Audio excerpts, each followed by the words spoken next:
He was ecstatic that Enlin was finally going to join the heaven-crushing sect along with the 4-9 Immortal sect, but he was actually just trying to take their fucking spell techniques. Chun Chun almost threw up a mouthful of blood upon hearing this. He sure could dream.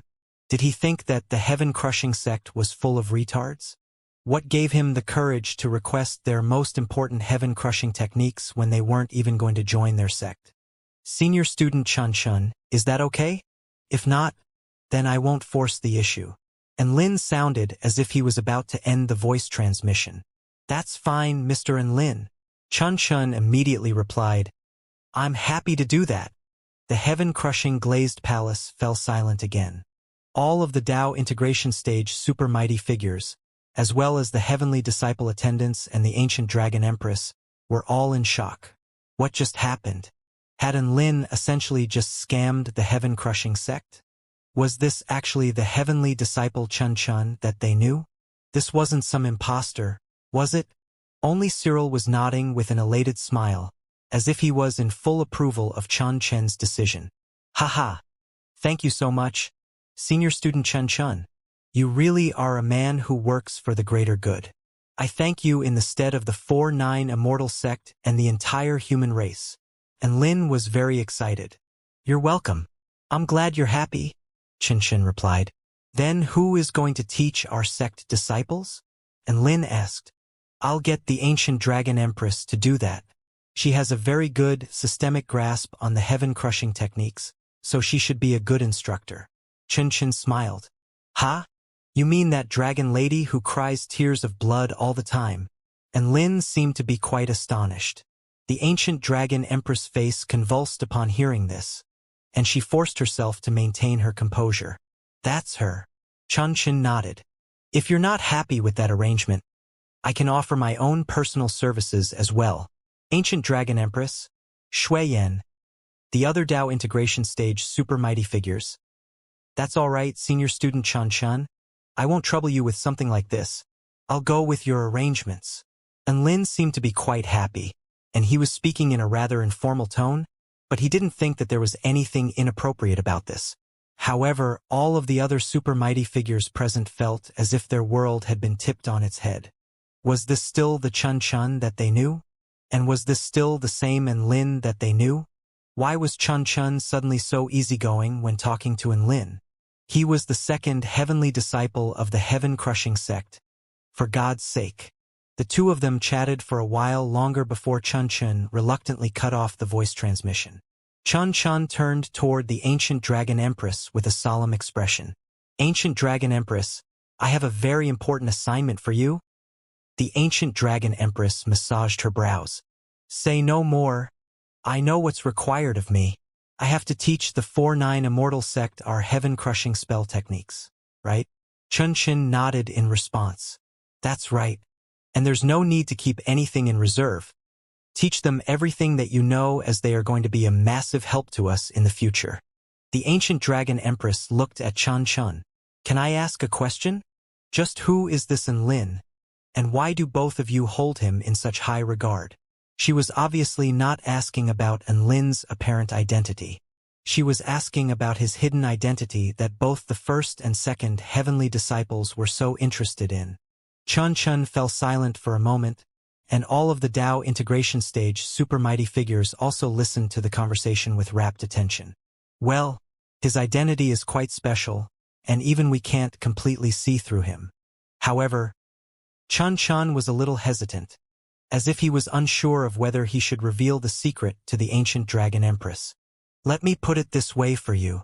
Cyril suddenly took over the explanation and said, if Enlin agrees to join our heaven-crushing sect and wholeheartedly applies himself to our heaven-crushing plan, the chance of our plan succeeding will more than double. Boom! His words were like a clap of thunder exploding in the ancient dragon empress' mind. She stood completely rooted to the spot with astonishment. More than double? That's insane. The ancient dragon empress murmured to herself. She still didn't know who Enlin was, but she finally understood just how important Enlin was. If Cyril was telling the truth, then recruiting Enlin to the heaven-crushing sect would be one of their top priorities. It's just a pity that he has to willingly join us. Otherwise, we would have made him join us by force a long time ago. Cyril shook his head with a wry smile. A hint of determination appeared on the ancient dragon empress face. I will teach everything I know to the 4-9 Immortal sect in order to appease Lin. Chun and Cyril nodded with elation. They were glad that their fourth heavenly disciple was someone that could identify what was important so quickly.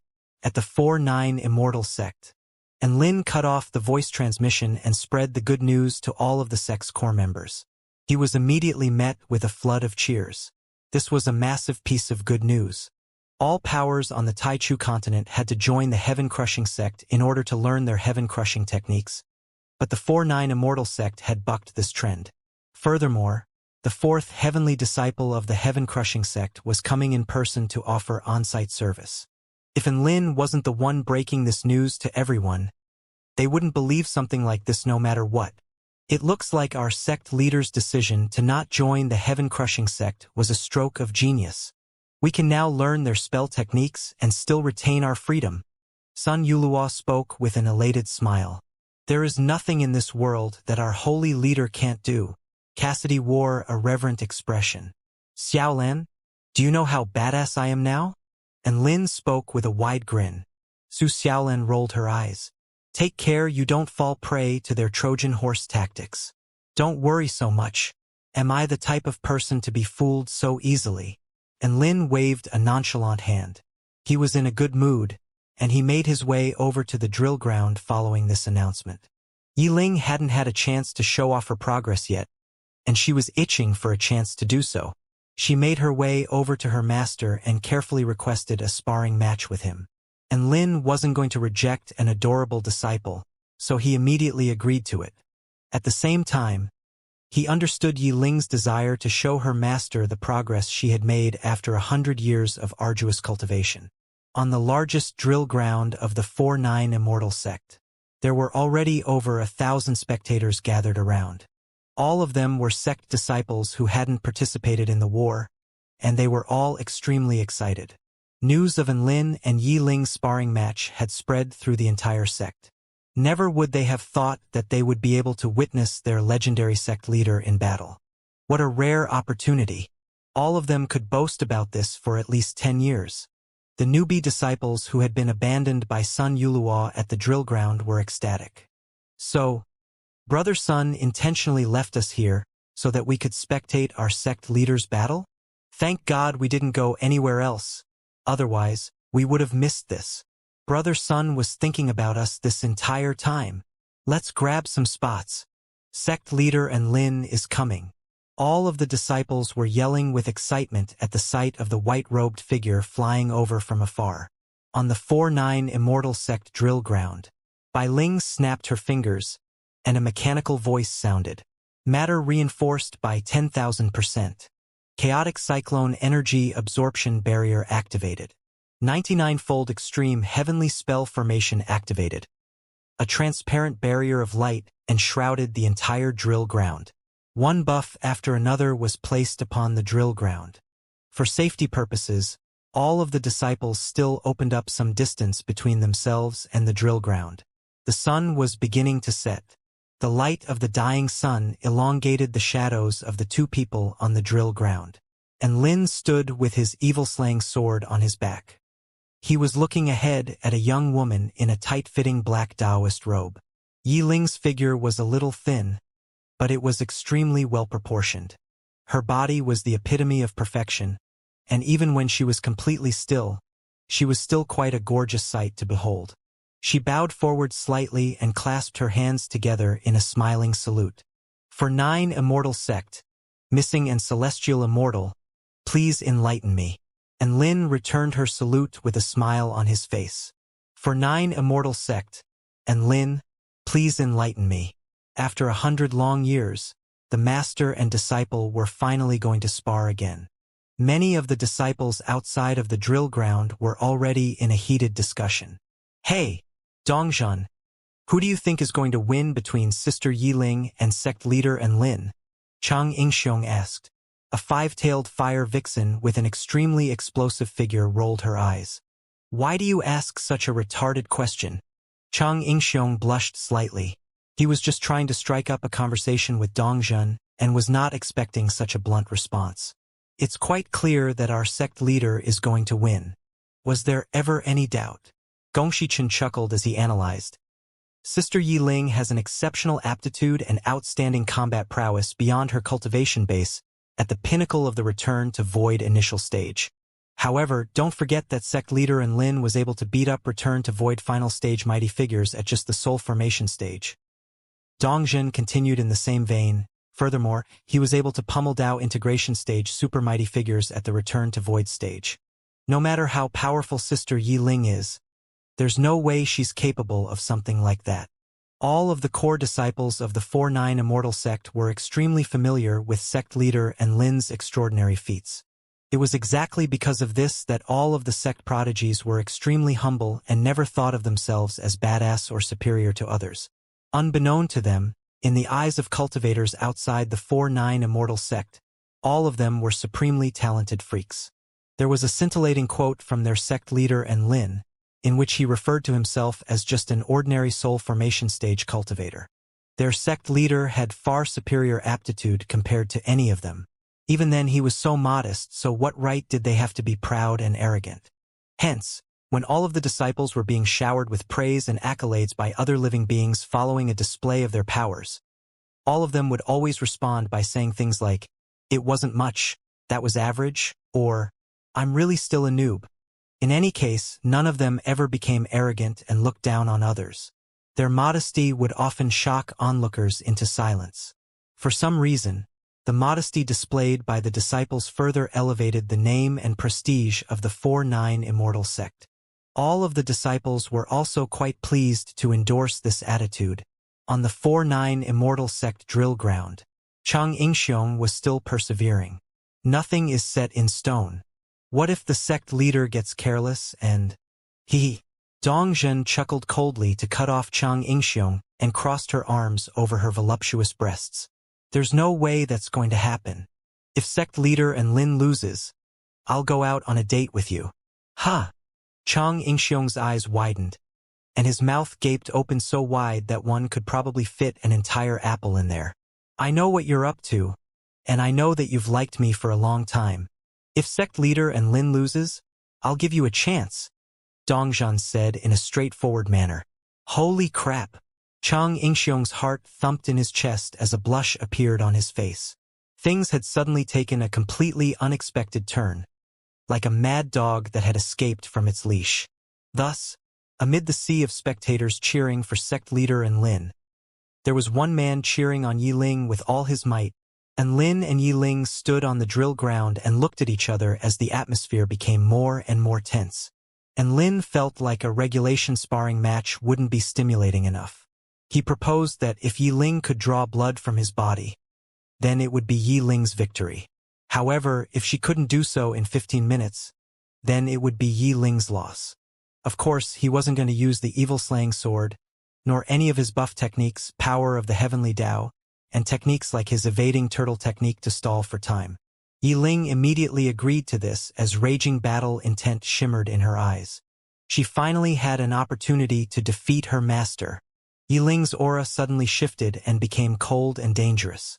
In that instant, Lin felt like he was being scrutinized by a ferocious beast.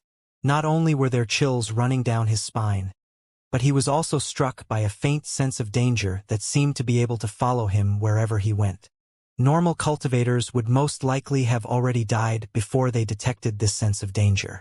The fact that even Lin was being struck by a sense of danger indicated just how terrifyingly powerful his opponent was.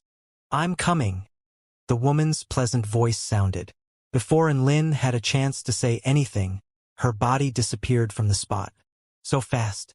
A black shadow hurtled toward Lin, and her well-proportioned legs swept through the air in a crescent moon trajectory toward Lin's neck, as if it were a scythe to harvest lives.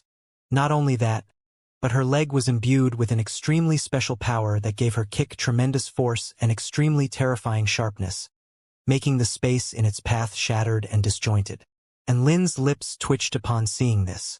She was going for the kill already? If Yi Ling were up against a careless, average return to void stage mighty figure, Just this one kick alone could already decapitate her opponent. But who was Lin? He was no average return to Void Stage mighty figure. And Lin's expression remained calm, and his hand shot forth at lightning speed to grab onto Yi Ling's shin. Bam! The violent clash sent gale-force winds surging through the air for over 5 kilometers.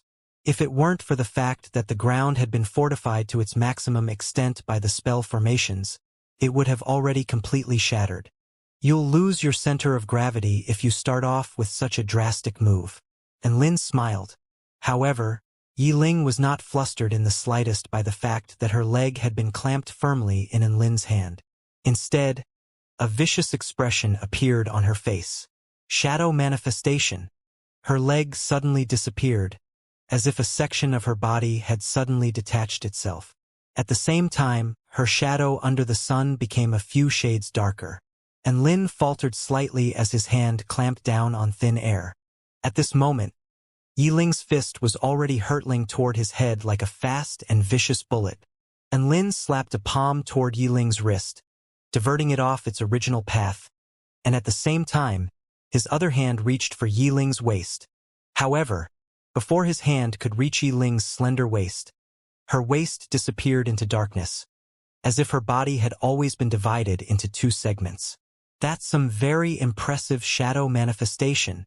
Who would have thought that you would become so proficient in the shadow manifestation technique I taught you?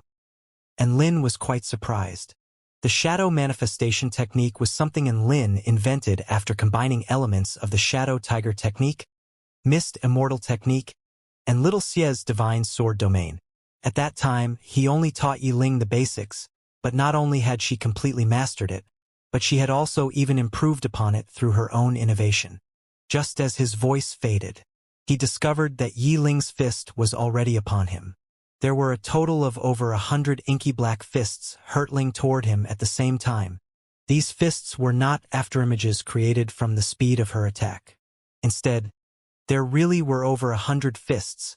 Shadow fist manifestation?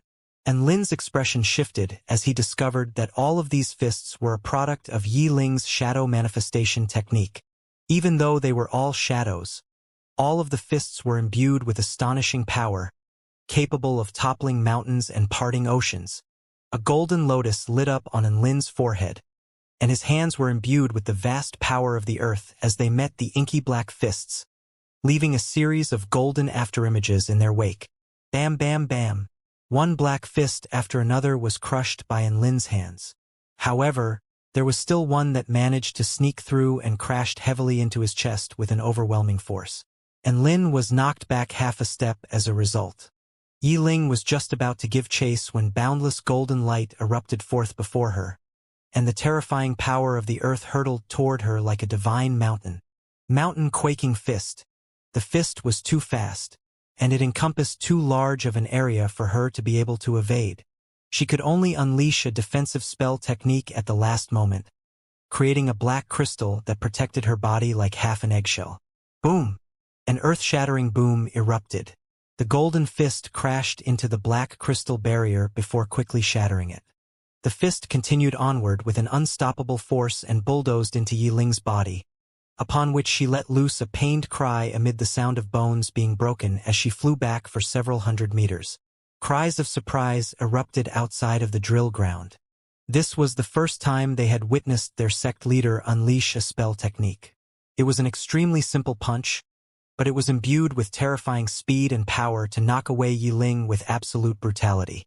However, Yi Ling was no slouch either, and after being knocked flying, her body disappeared again in midair. In the next instant, Yi Ling appeared before Lin. She converged her 5 fingers into a point, around which lightning revolved, and she thrust her hand toward Lin's face at lightning speed. Flash thrust. And Lin stepped to the side and evaded Yi Ling's lethal strike. However, it was also at this moment that Yi Ling's torrential barrage of attacks truly commenced. Extremely terrifying power suddenly erupted forth from her seemingly fragile body, and she danced like an ethereal black swan, transforming her entire body into lethal weapons of slaughter. In that instant, Lin saw countless attacks hurtling toward him, all of which were absolutely lethal. Explosive fists, Sharp, side legs, drill elbows, lightning fingers, and Lin kept all of these attacks at bay through the use of his Earth Lotus Supreme skill. Each time their body parts clashed, the space around them would shatter and collapse. Terrifying shockwaves erupted forth, presenting a stern test to the barrier set up by Ling, which incorporated Purple Star technology along with the sect protection formation. The majority of the disciples were unable to even follow the speed of the two combatants now. They could only see two afterimages flashing quickly across the drill ground, coming together in one violent clash after another. Not only were the disciples completely lost, but even some of the pavilion lords and elders were also finding the battle quite difficult to follow. Only the likes of Cassidy, Su Xiaolan, and Xiao Hong could still clearly see what was going on during the battle. The power and speed unleashed by Yi Ling were superior even to some return-to-void stage mighty figures who had attained the power of the divine Tao. And Lin was well and truly astonished upon making this discovery. He had fought countless powerful beings in the past, so he could naturally grasp the level of power Yi Ling was currently displaying. Just the power she was demonstrating now would allow her to destroy noobs like Ao Meng. Each and every one of her movements was extremely exquisite and refined, thus allowing her to unleash her power to its maximum extent. Her well-proportioned body was imbued with extremely formidable power and explosive force. And Lin knew why Yi Ling was so powerful. She had already progressed to the return-to-void stage at just over 20 years of age, displaying the most exemplary aptitude among any other cultivators he had ever seen. However, after that, she forced herself to remain at the return-to-void initial stage for over 80 years. Even Lin was unable to fathom just how strong her foundation was. Thousand Frost Lightning. Yi Ling extended a palm flashing with white lightning toward Lin's fist. Boom! Lightning exploded, wreaking havoc in a radius of over 5 kilometers. A thick layer of ice and frost appeared on the earth around them as a result. And Lin could feel the power of lightning tearing through his body in a frenzy, while the power of extreme frost threatened to freeze his body solid at the same time. He didn't want to use any hacks against his disciple, so he didn't unleash his lightning manipulation technique to combat her attacks.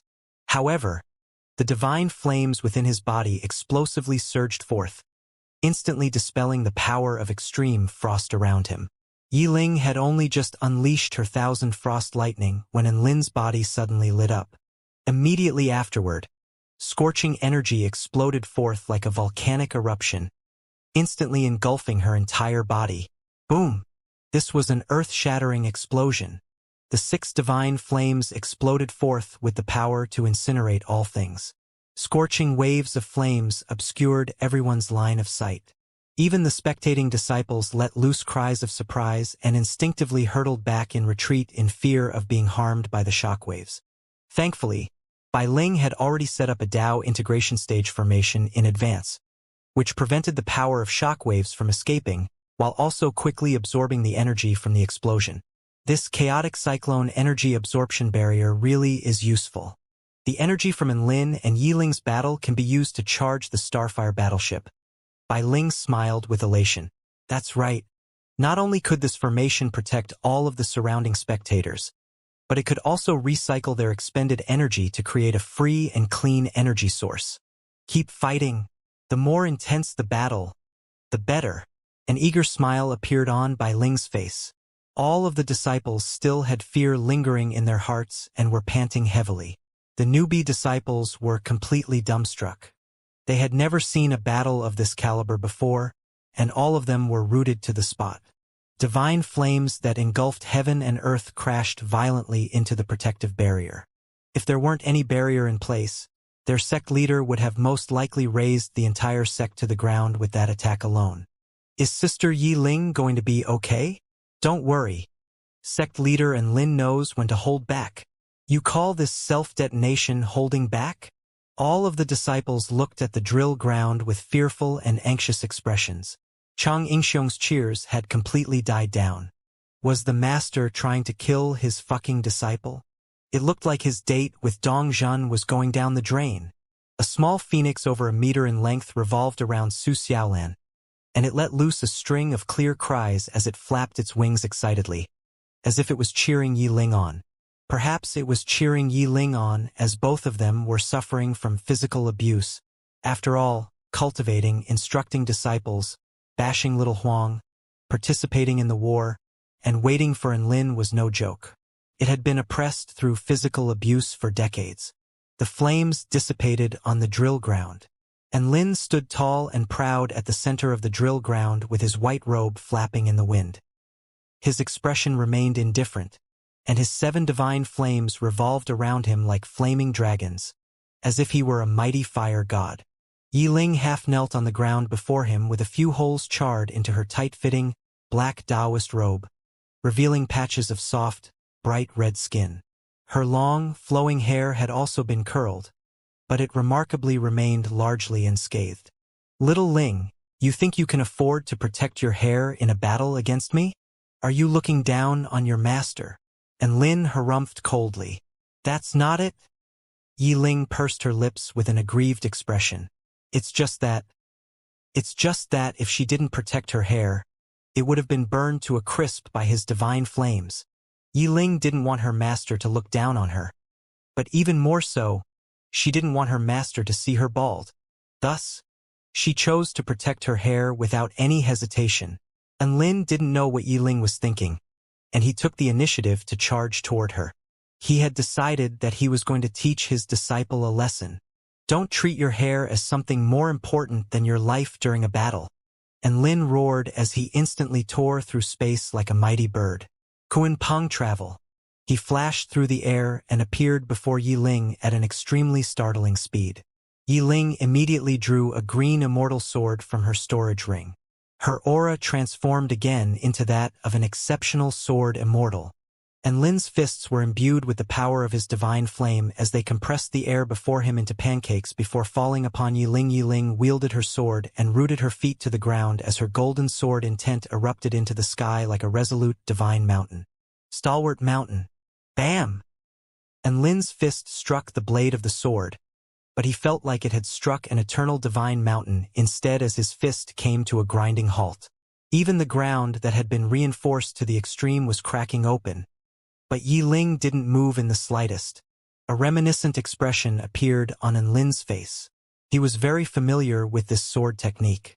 Some of the spectators outside the drill ground were already letting loose cries of surprise. "That's one of the 4-9 sword techniques." "That's right. Sister Yi Ling is using the 15th 4-9 sword technique, Stalwart Mountain. Who would have thought that our 4-9 sword techniques could be so powerful?"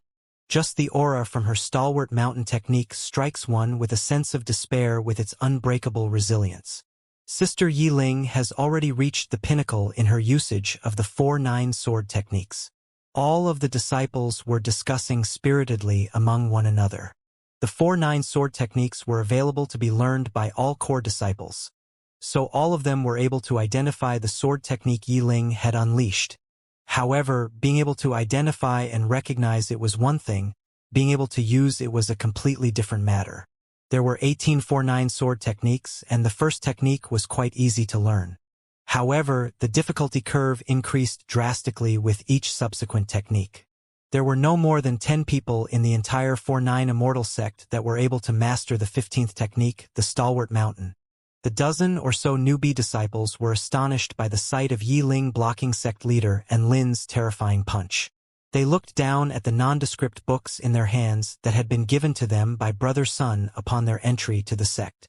The words for 9 sword techniques were written onto the cover. These sword techniques were this badass. They felt like they were dreaming. Just as all of the spectators were marveling at Yi Ling's power, a cracking sound suddenly erupted. Yi Ling's body was slightly hunched over, and her sword intent defense finally began to crack open from the overwhelming force imbued within the fist. "You're quite skilled in your 4-9 sword techniques." And Lin praised with a smile as he increased the force behind his fist. Yi Ling's expression shifted drastically. Her Stalwart Mountain was still unable to keep Lin's fist at bay in the end. A white mist suddenly began to emanate from her green immortal sword. And Lin suddenly felt as if his fist had struck thin air, as if the sword in front of him had suddenly disappeared. His fist continued onward, but his entire body was instantly gripped by a sense of danger. Suddenly, he was unable to detect Yi Ling's presence. A green sword projection fell from the heavens, slicing through the clouds and mist. 16th technique. Falling cloud slash. A clear cry erupted from overhead. A little slow, and Lin pointed a finger upward. Divine flames converged to form an arrow that instantly pierced through space, drawing a lethal trajectory through the air. This was his Crimson God arrow technique. His arrow was even faster than Yi Ling's falling cloud slash. A pained moan sounded as blood splattered through the air, and Lin shifted his body to the side at the same time, and the falling cloud strike landed beside him before slicing a massive rift into the ground. When he raised his head again, he saw Yi Ling falling down toward him with a hole scorched into her shoulder. Despite this, she was not flustered in the slightest, and her large eyes shimmered with a dangerous light. Yi Ling's immortal sword had already disappeared. She continued to descend upon Lin like an injured little bid plummeting from the sky. An even greater sense of danger welled up in Lin's heart. He felt like the ferocious beast he had been fighting this entire time had finally bared her fangs. A cold light began to increase in size in his eyes. A silvery white light lit up the entire dusk sky. Yi Ling's long, flowing hair danced behind her as the light of the setting sun elongated her shadow. Her lithe and graceful body fell at an extremely fast speed, and she held a dazzling dagger in her right hand. And Lin suddenly recalled that night during which Yi Ling had slaughtered a bunch of Return to Void stage mighty figures in the falling dragon abyss with ease. This was the weapon she seemed to have been using at that time. It was a sure-kill divine tool. Yi Ling's power was drastically amplified when she wielded this divine tool. Little Ling is finally going to dance. Su Xiaolan was quite excited upon seeing this. She knew Yi Ling better than anyone, as Yi Ling had been like a little sister to her for the past several decades. She witnessed every bit of Yi Ling's growth, so she knew just how terrifying Yi Ling was when she was wielding her divine tool. A silvery white light streaked through the air, sending fear through the onlooker's heart. And Lin's eyes turned snowy white as he used his divine inspection technique for the first time in this sparring match. Yi Ling posed too much of a threat to him in her current state, so he had to take this more seriously. Everything appeared to be moving more slowly as Lin activated his divine inspection technique, thereby allowing him to evade Yi Ling's dagger strike, and it only managed to slice open a sliver of his sleeve. Right at this moment, a bolt of golden void lightning shot through the air like a roaring dragon. Boom! Yi Ling's chest was punctured. Before Lin had a chance to react, Yi Ling's body suddenly became insubstantial again.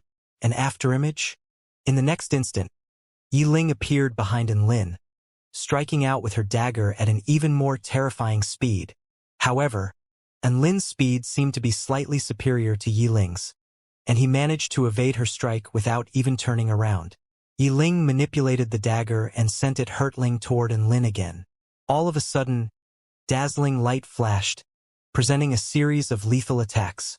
She could initiate attacks from any location in this space, from Lin's left, right overhead, or right in front of him. Not only that, but she could also appear from shadows on the ground, her own shadow, and Lin's shadow, even the shadows of rocks and leaves on the ground.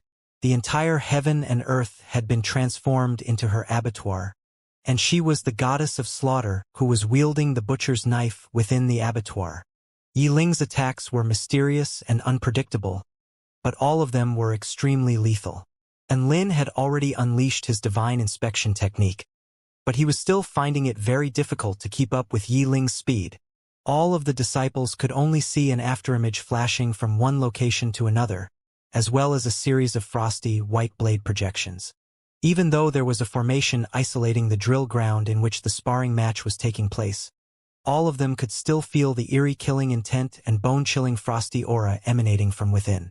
How terrifying!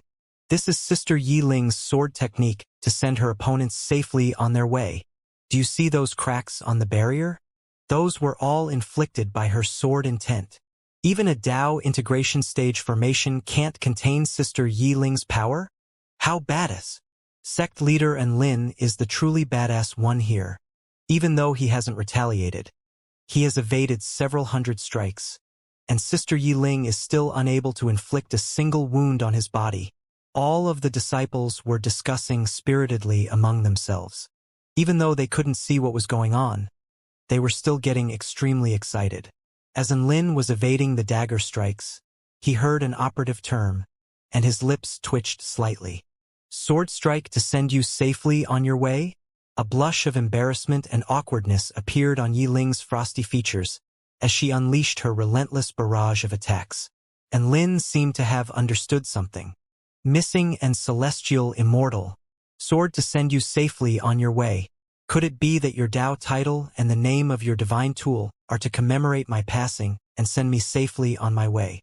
Yi Ling's blush deepened, and she pursed her lips as she frantically swung her dagger. Her expression was basically a silent admission, and Lin couldn't help but burst into laughter. This was a sure-kill divine tool, but it had such a stupid name. Had Yi Ling inherited his habit of naming things with whatever sprang to mind first? Yi Ling's barrage of attacks suddenly became faster and fiercer, as if she didn't want Lin to say any more, and Lin chuckled upon seeing this. Yi Ling had clearly fallen victim to his unintentional mind games. There was a chink in her armor to exploit. Yi Ling's angle of attack was exemplary, but she was too hasty and misjudged the distance between herself and one of Lin's hands. And Lin immediately caught on to this, and he advanced instead of retreating. Yi Ling then saw a smile appear on Lin's face. Only then did she realize that there was a shiny, golden palm hurtling toward her lower abdomen. Bam! Golden light surged, and the power of earth erupted forth. Yi Ling's body was bent into the shape of a horseshoe, and she threw up a mouthful of blood as her body shot back several kilometers to crash into the transparent barrier at the edge of the drill grounds. Sister Yi Ling! All of the disciples present let loose cries of surprise upon seeing this. Chang Yingxiong drew a sharp intake of breath. This is still a sparring match, right? Dongjin nodded with a dumbstruck expression. I think so. This was supposed to be a sparring match. But why did it not seem like one? The veteran disciples were given a huge fright, and the newbie disciples were trembling with fear. They looked on at their legendary sect leader with horror and reverence in their hearts. He looked quite friendly and harmless, but he certainly wasn't holding back against his disciple. It's a cardinal sin to be distracted by what the enemy is saying in battle. I'm very disappointed that you would lose your composure so easily, and Lin said with a stern expression. His voice had only just fallen when a massive dragon constructed from his great holy flame pounced toward Yi Ling. Yi Ling wiped the blood from the corners of her mouth. She then shot back like a bolt of lightning, allowing her to evade the massive divine flame dragon. However, a purple dragon constructed from the demonic star flame then pounced toward her. Yi Ling didn't have time to use her shadow manifestation technique and could only evade using even faster movement techniques. You are an exceptional assassin as you can flawlessly incorporate your shadow manifestation technique and spatial skipping. And Lin spoke in an indifferent voice as a blue flaming dragon and an invisible void dragon appeared behind him. However, your spell techniques are still flawed. The setting moon flame and heavenly void flame formed flaming dragons, and they roared as they pounced toward Yi Ling. The 4 flaming dragons flew through the air, tearing open a series of massive, charred rifts into the ground. Their combined attacks were gradually forcing Yi Ling into a dire situation. You don't have much energy left after using your spatial skipping and shadow manifestation technique so many times, right? And Lin smiled as flaming dragons constructed from his golden dragon flame and blood phoenix flame appeared behind him. Your energy can only support you for short, explosive bursts, and you need to make conscious judgments and anticipate in advance before using your spatial skipping and shadow manifestation technique. I'm using 4 flaming dragons to attack you from different directions. However, all of your attention is on evasion, so you have no spare capacity for anticipation and making decisions in advance. 2 more flaming dragons pounced toward Yi Ling as he spoke. 6 flaming dragons hurtled toward her at once, sealing off all avenues for escape. Yi Ling let loose a clear cry as bone-chilling killing intent transformed the space within a radius of 100 meters around her into a realm of extreme frost. The 6 flaming dragons all began to slow down and diminish in size upon approaching her. And Lin's lips twitched upon seeing this. What terrifying killing intent. Are you trying to forcefully break your way out? Just what had this adorable little girl experienced to attain a Tao with such a heavy killing intent? It was even more exaggerated than Su Qianyun's Tao, and Lin was suddenly feeling very sad as her master. Right at this moment, Yiling made her final struggles like a trapped and wounded beast, and she really was able to tear apart a flaming dragon and successfully escape. The might of a divine tool was no joke.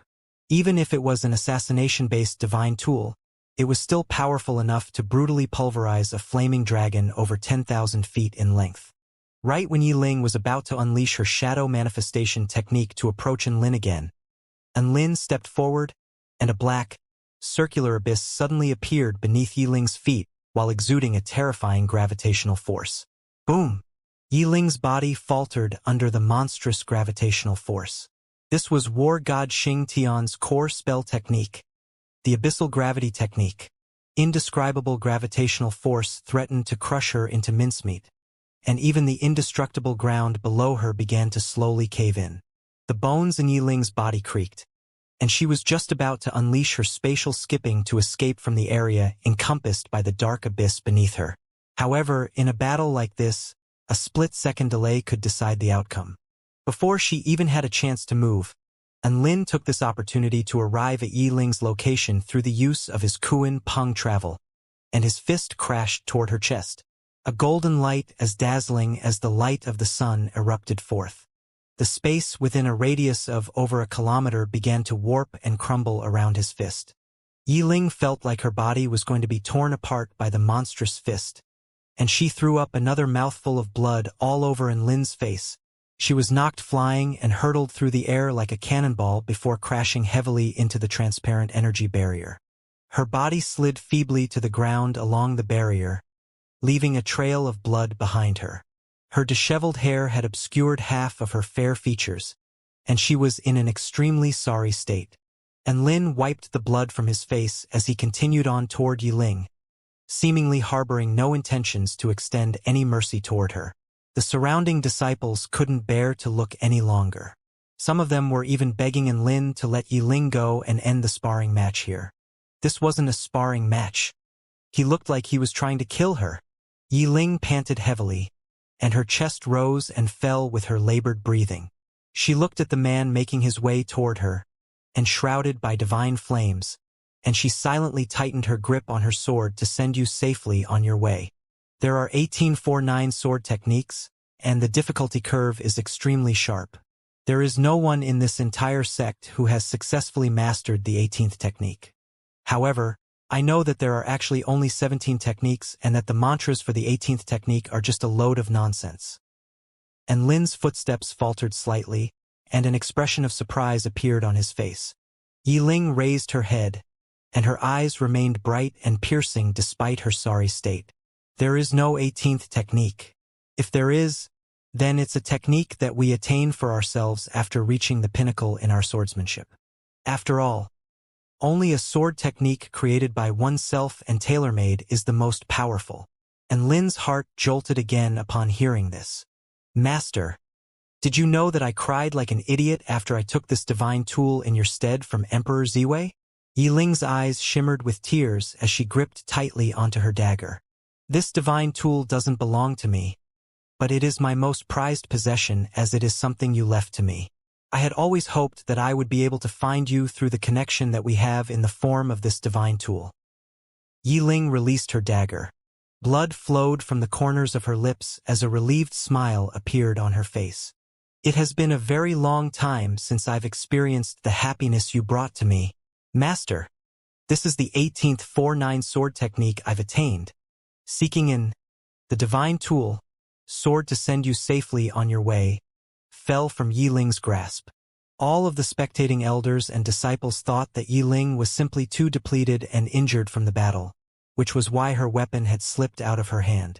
However, Lin's expression became extremely grave. Sure enough, in the next instant, the sword to send you safely on your way began to move on its own.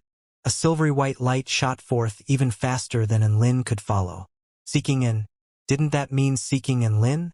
This was a divine tool that belonged to him, and it was tracking him down. He immediately unleashed his 6 divine flames and 1 holy flame to form a series of barriers to protect him.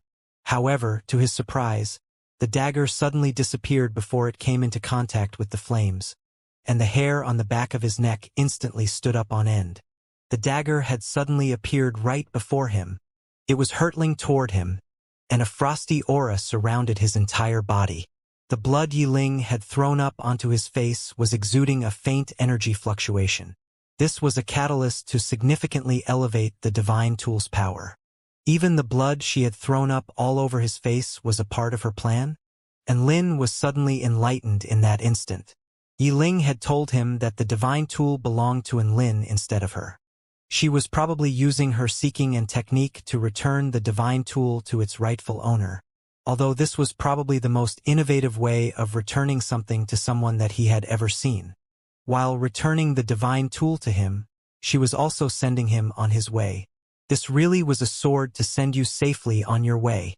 And Lin was about to be sent safely on his way by this sword. Whoosh! The silvery white streak of light shot through the air.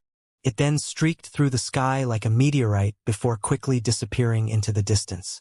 All of the disciples only saw a white light flash past before Enlin fell backward, and all of their eyes widened. Some of the female disciples had turned deathly pale with fright. Sect leader Enlin. Did his head get blown off? There's no way anyone can survive after having their head punctured by a divine tool. Chirp, God and only just came back to life. And he's dead again already? All of the disciples were either sobbing or sighing with grief. All the way up until Enlin turned around to look at them with a speechless expression. How melodramatic do you want to be? All of the disciples felt as if a huge burden had been lifted from their shoulders upon hearing this. Sect leader Enlin's entire face is smeared with blood, and he still hasn't died, as expected of our sect leader Enlin. Isn't that Yiling's blood? Air? Enlin began to clean the blood off his face using a spell technique. However, after clearing away the blood, everyone saw a light wound on his cheek, from which blood was slowly seeping. It wasn't a large wound, and it appeared to have only been just inflicted. Chirp! The phoenix seemed to have realized something, and it yelled with excitement as it flapped its crimson wings in celebration. Sect leader Enlin was injured. Could it be because of that last strike? It must be. Sister Yiling has won. Even though the reality had been laid out before their eyes, some of the disciples still did not dare to believe this. Enlin had made an agreement with Yiling that it would be considered his loss if Yiling could draw blood from him. And now, Enlin had a slight gash on his face. This sparring match has lasted a duration of 13 minutes. And Enlin has been injured, so Yiling is the winner. Bai Ling announced the final result with a clear, elated voice. The entire drill grounds instantly fell silent. Raucous cheers then erupted into the heavens. Congratulations on your victory, Sister Yiling. She won. Sister Yiling won.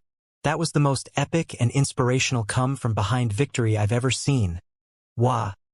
That was awesome. Ha ha ha.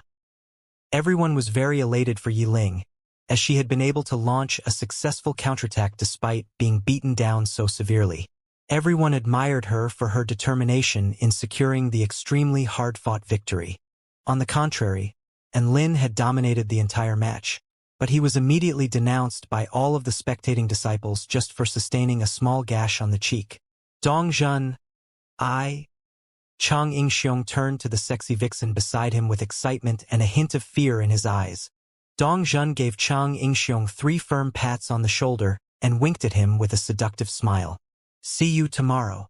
Chang Yingxiong faltered initially before being overcome with joy. He turned to look up at Yiling with tears of gratitude shimmering in his eyes. Thank you, Sister Yiling. On the drill ground, the raucous cheers did not seem to have affected the 2 master and disciple duo.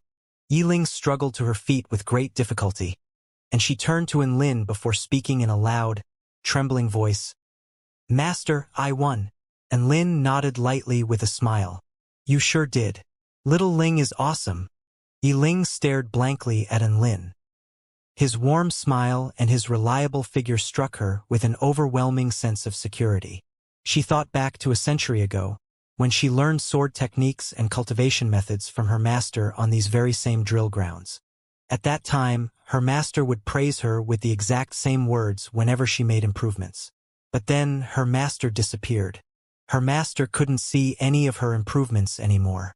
All of those words of praise that she had taken for granted suddenly disappeared from her life. Only then did she suddenly realize just how much she yearned for approval and acknowledgement from her master. Without his praise, each of her improvements didn't seem complete. She progressed all the way from the spirit nurturing stage to the soul formation stage to the return to void stage, feeling as if something was missing the entire time. She had come all this way, and she wanted nothing more than a chance to share her experience with that person. More than anything else, she wanted to hear him say, "Little Ling is awesome," again. This was a dream that she didn't dare to tell anyone about, and it had finally come true today. Yi Ling stared at the white-robed figure standing before her, and tears began to flow down her face. "Why are you crying, Little Ling? Was it something I said?" And Lin was given a fright by Yi Ling's sudden display of waterworks. PFFF. Yi Ling burst into laughter. A particularly entrancing smile appeared on her face. Her vision suddenly blurred, and she swayed slightly before falling backward.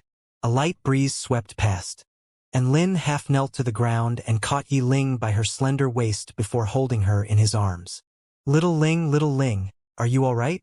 And Lin was feeling a little guilty as he looked at Yi Ling. He regretted inflicting so much damage on Yi Ling during their battle. "I'm fine. I'm just really exhausted, but also very, very happy. I just want to rest." Yi Ling sidled up to An Lin in a display of attachment, as if she were a little girl latching onto her big brother.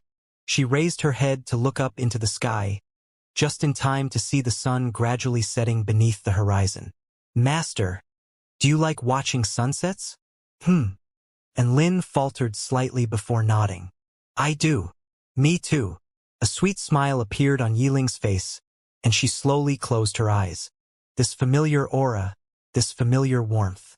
Yi Ling felt like she had returned to a century ago. Every time she finished practicing her sword techniques, the sun would already be setting, and she would be drenched in sweat. And Lin would then appear at the drill ground and wave to her with a warm smile on his face. "Dinner's ready. Come on, Little Ling." Yi Ling would always rush over with elation and hold onto An Lin's large, warm hand. She would tell him about the improvements she had made that day, and her day would be complete when she heard An Lin's praise. That was all in the past, and the past could only be revisited.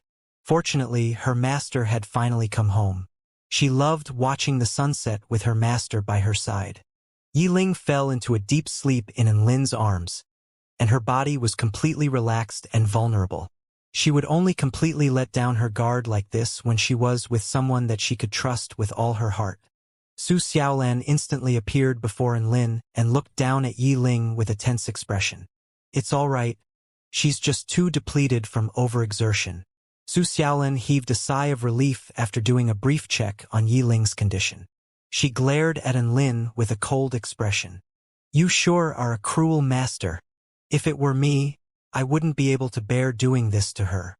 Su Xiaolan was Yi Ling's second master, and her heart was throbbing with pain at the sight of her bruised and battered body. An Lin didn't want to hurt Yi Ling either, but he had his own reasons. "She has been cultivating for so long, and she wants nothing more than my approval and acknowledgement. If I were to go easy on her earlier, she wouldn't be happy even if she defeated me. I had to fight her with my full strength to give her the respect that she deserves. Didn't you see how happy she looked?" Su Xiaolan heaved a forlorn sigh. And Lin was right. What a foolish child. Su Xiaolan caressed Yi Ling's delicate cheek with a sympathetic expression. She was obviously aware of Yi Ling's thought process. And Lin waved a hand to summon the sword to send you safely on your way before putting it away into Yi Ling's storage ring. After that, he carried Yi Ling back to her living quarters along with Su Xiaolan. This earth-shattering battle between the master and the disciple finally drew to a conclusion. All of the spectating disciples were well and truly satisfied. Not only had they witnessed a live demonstration of how powerful their sect leader was, but they had also realized how badass their sect's cultivation methods were. The 4-9 sword techniques are awesome. I'm going to work really hard on them from now on. Not only had the disciples witnessed an epic battle, but even their Tao hearts had also benefited as a result. They were now more confident and full of hope about the future. And Lin stood outside on the balcony and looked up at the 2 moons in the sky. Su Xiaolan and Su Qianyun were bathing Yiling's wounds and changing her clothes. And Lin couldn't do the honors here as Su Xiaolan would bash him to death if he tried. Hence, he could only wait outside. Beside him were Shen Yuancheng, Dabai and Tina, who were also doing a bit of moon gazing. What's going on with big sister Chang'e? 100 years has already passed, and she still hasn't defeated that mysterious powerful being. And Lin was quite confused as he looked up at the crimson moon and the pristine white moon. He recalled that Chang'e had the upper hand before he left, but now the 2 moons appeared to be on even footing with one another. In other words, Chang'e was slowly being forced onto the back foot. Shen Yuancheng heaved a faint sigh. Chang'e is by far superior in this battle of Tao integration, but she cannot combat the will of the heavens. And Lin's eyes narrowed slightly. What do you mean by that?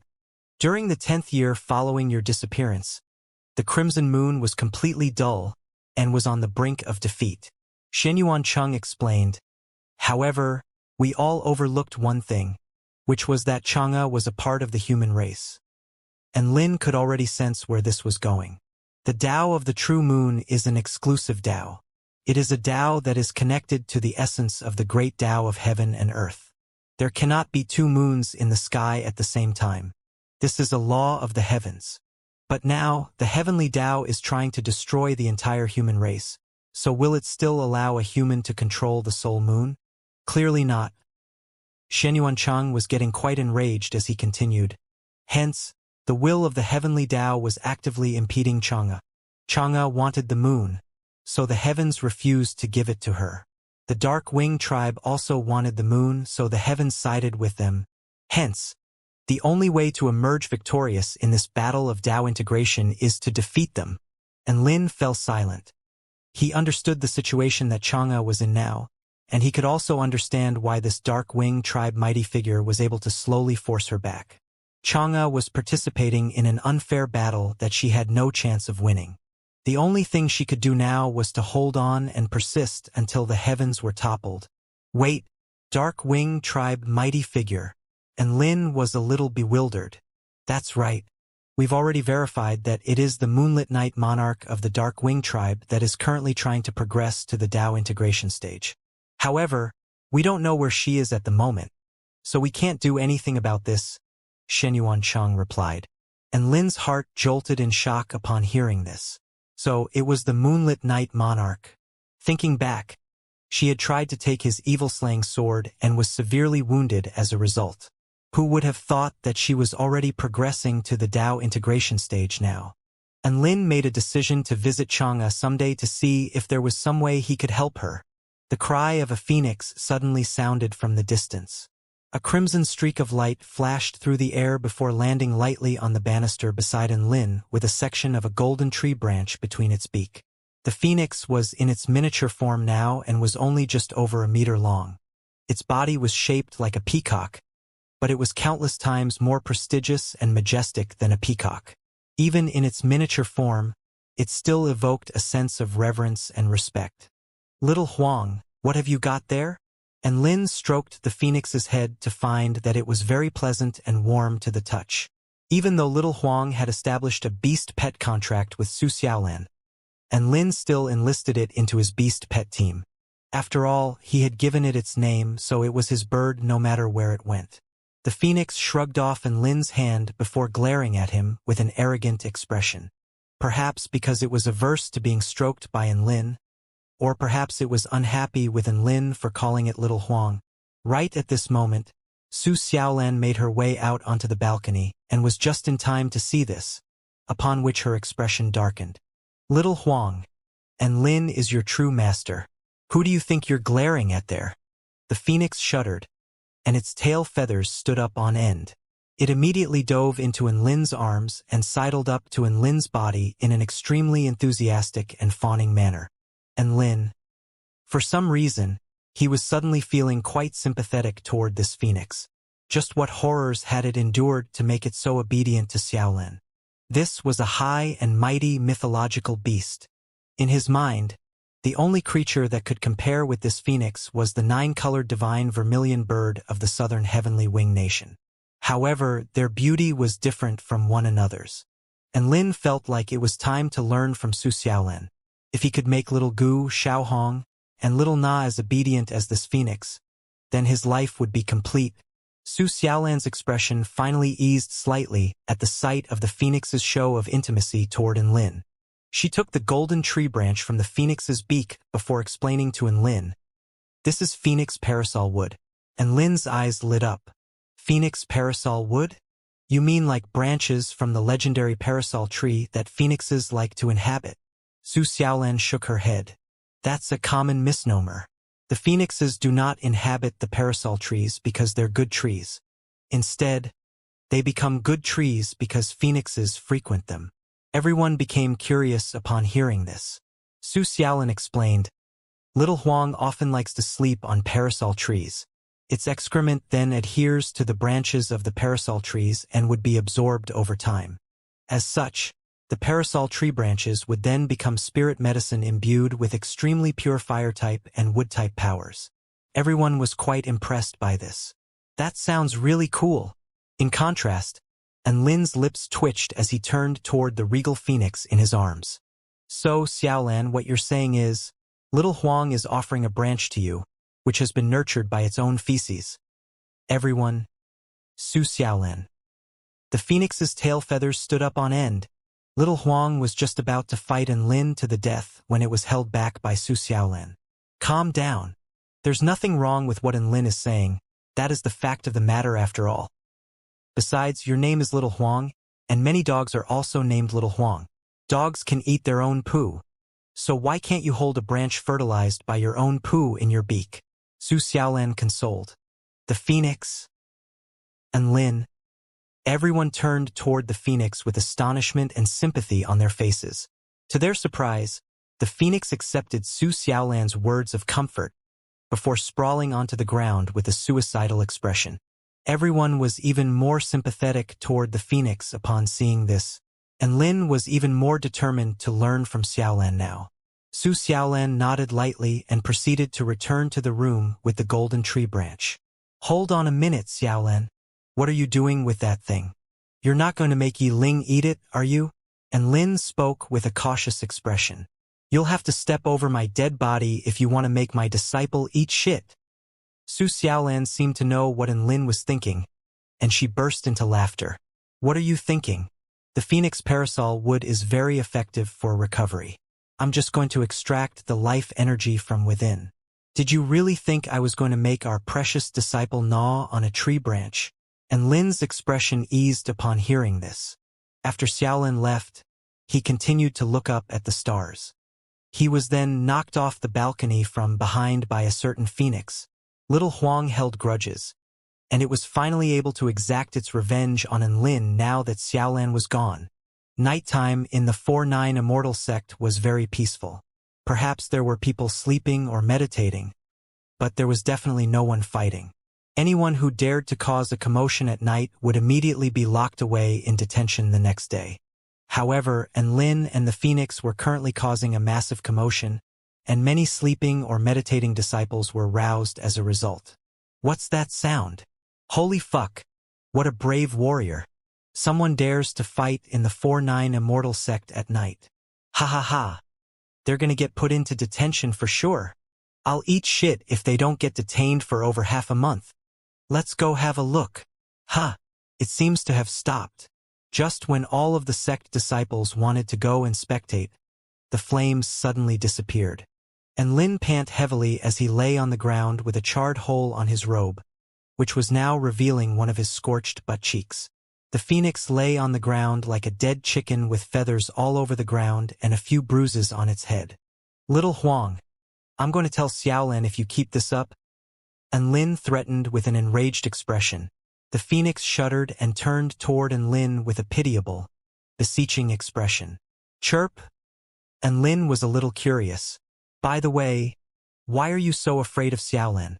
You're the king of all birds, the mighty phoenix. The phoenix's expression turned to one of sorrow and grief. Chirp. How did she discipline you to make you so obedient? And Lin asked. He had to investigate this matter by listening to many different sources of information. The phoenix looked like it was about to cry. Chirp, chirp, chirp, chirp, chirp, chirp, chirp, chirp. Chirp, chirp, chirp, chirp, chirp, chirp, chirp, chirp, chirp, chirp, chirp. And Lin's expression darkened. Oi! I have no idea what the hell you're saying. The phoenix sighed. Chirp, chirp. All right, I think I can roughly understand what you're saying, but all of my beast pets are so adorable. I simply can't bear to beat them up. And Lin shook his head. The phoenix. At this moment, a little fairy chuckled as she held onto strands of Lin's hair. Giant Lin, you won't be able to beat me up even if you wanted to. I can immediately escape into the divine mirror world. And Lin knew that she was right. Tina was basically invulnerable now. If she encountered any danger, she would just hide in her divine mirror world. Even Dao integration stage super mighty figures wouldn't be able to do anything to her. Apparently, this little fairy had slain 3 Heaven Pioneer stage heavenly human tribe great generals, so she was very powerful. By the way, why are you still keeping your return to this world a secret? What are you plotting? Tina asked. The human race was slowly being forced back in the war, and the Eastern Front, Western Front, and the Central Front had all entered the territories of the Kingdom of the 9 States. Even following Lin's return, there was very little that he could do. Well, and Lin's eyes narrowed slightly with a smile. I'm going to crush the heavenly human tribe army on at least one front. Little Na and the phoenix's mouths both gaped open upon hearing this. What a bold proclamation. Peace and quiet resumed. The battles that Lin had endured today were quite tiring, and Lin also took a quick nap. The next morning, Chun Chun contacted him via voice transmission talisman, telling him that the ancient dragon empress was almost there. The ancient dragon empress wore her colorful imperial robe as usual, and she soon tore open a spatial rift before emerging in front of the gates of the 4-9 Immortal sect. She was then immediately given a fright by the welcome she received. Over 1,000 disciples and elders had gathered, giving her an extremely warm and raucous welcome. The turtle duo was now holding hands together, unleashing a series of flame spell techniques into the sky as fireworks. We extend a warm welcome to the ancient dragon empress, who is going to be our sex instructor. We are extremely thankful that the ancient dragon empress is able to set aside past differences and bestow her expertise upon us for the sake of the greater good. Teacher ancient dragon empress, I love you. All of the disciples, elders, and pavilion lords yelled earnest and enthusiastic slogans at the same time. The ancient dragon empress almost shit herself as her eyes widened in shock. Never would the ancient dragon empress have thought that her arrival would attract a welcome from the entire sect.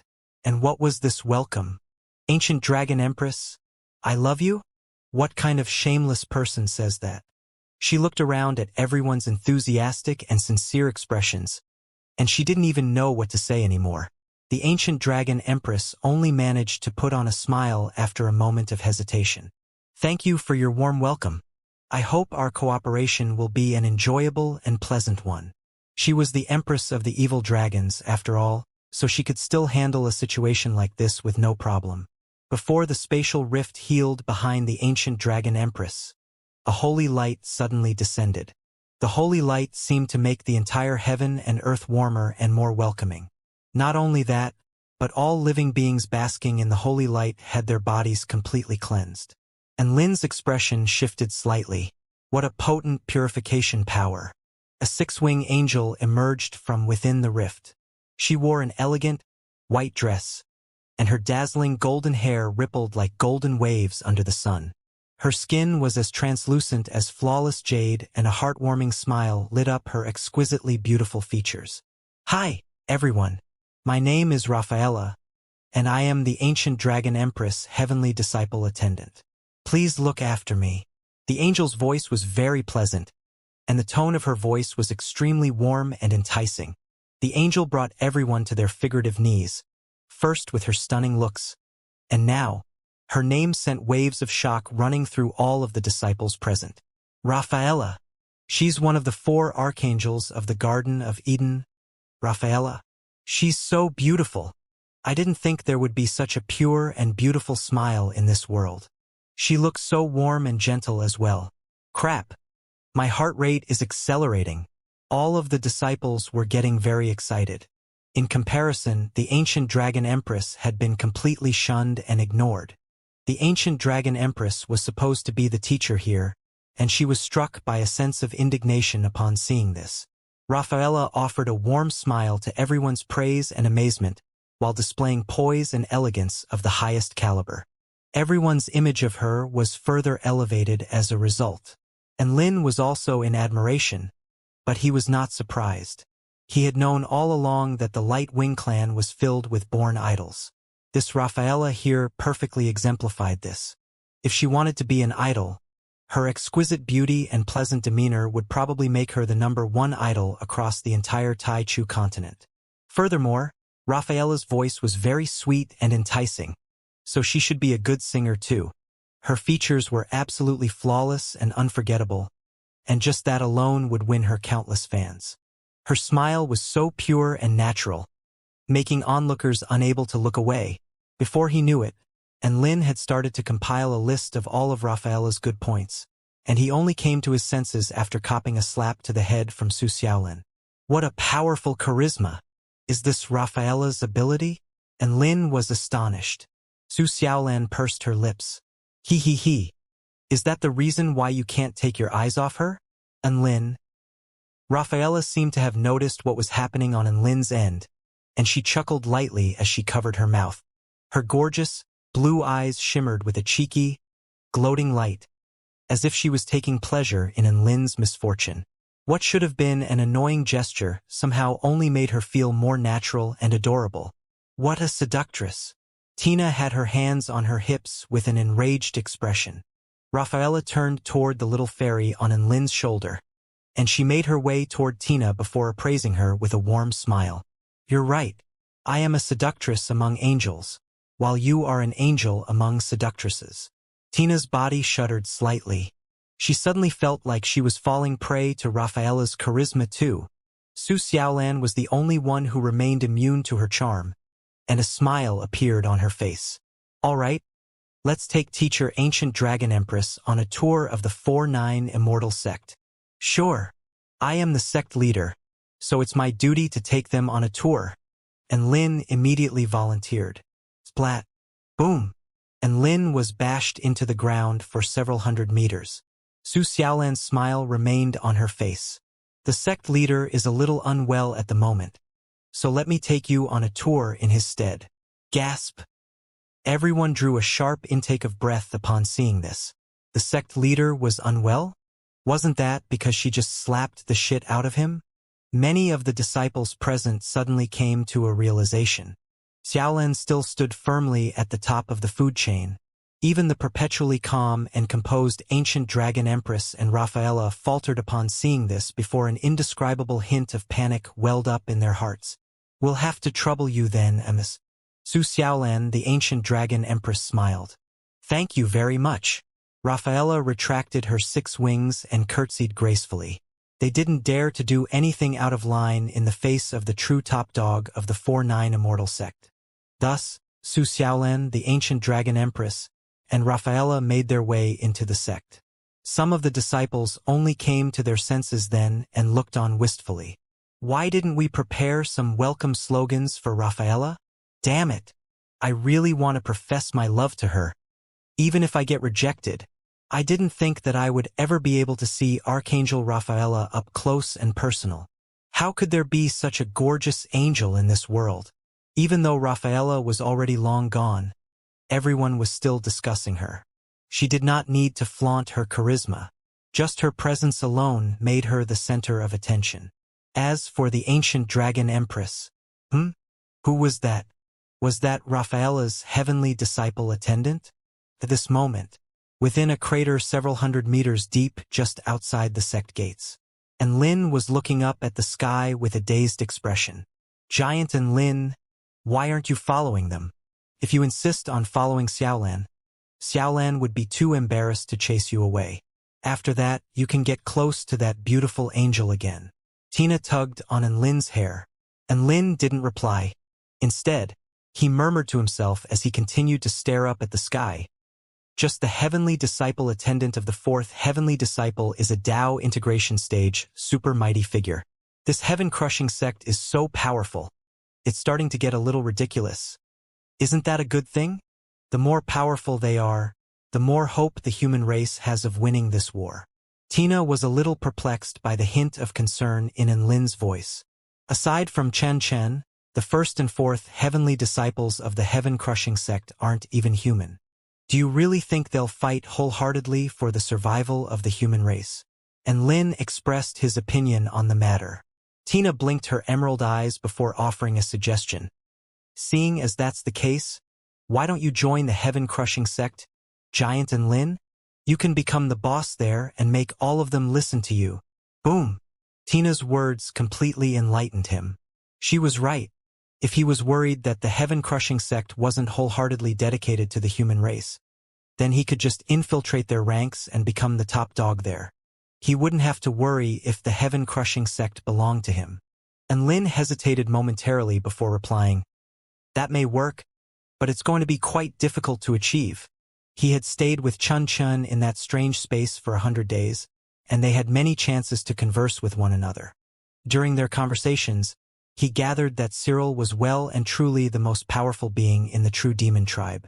Setting aside all of his special abilities, just the power he had displayed on many occasions was at the God of Creation stage. And Lin was just an insignificant return to Void stage cultivator. How was he supposed to compete with Cyril for the throne? So be it. Let's just go with the flow. And Lin slapped his cheeks to knock some sense back into himself before climbing out of the crater.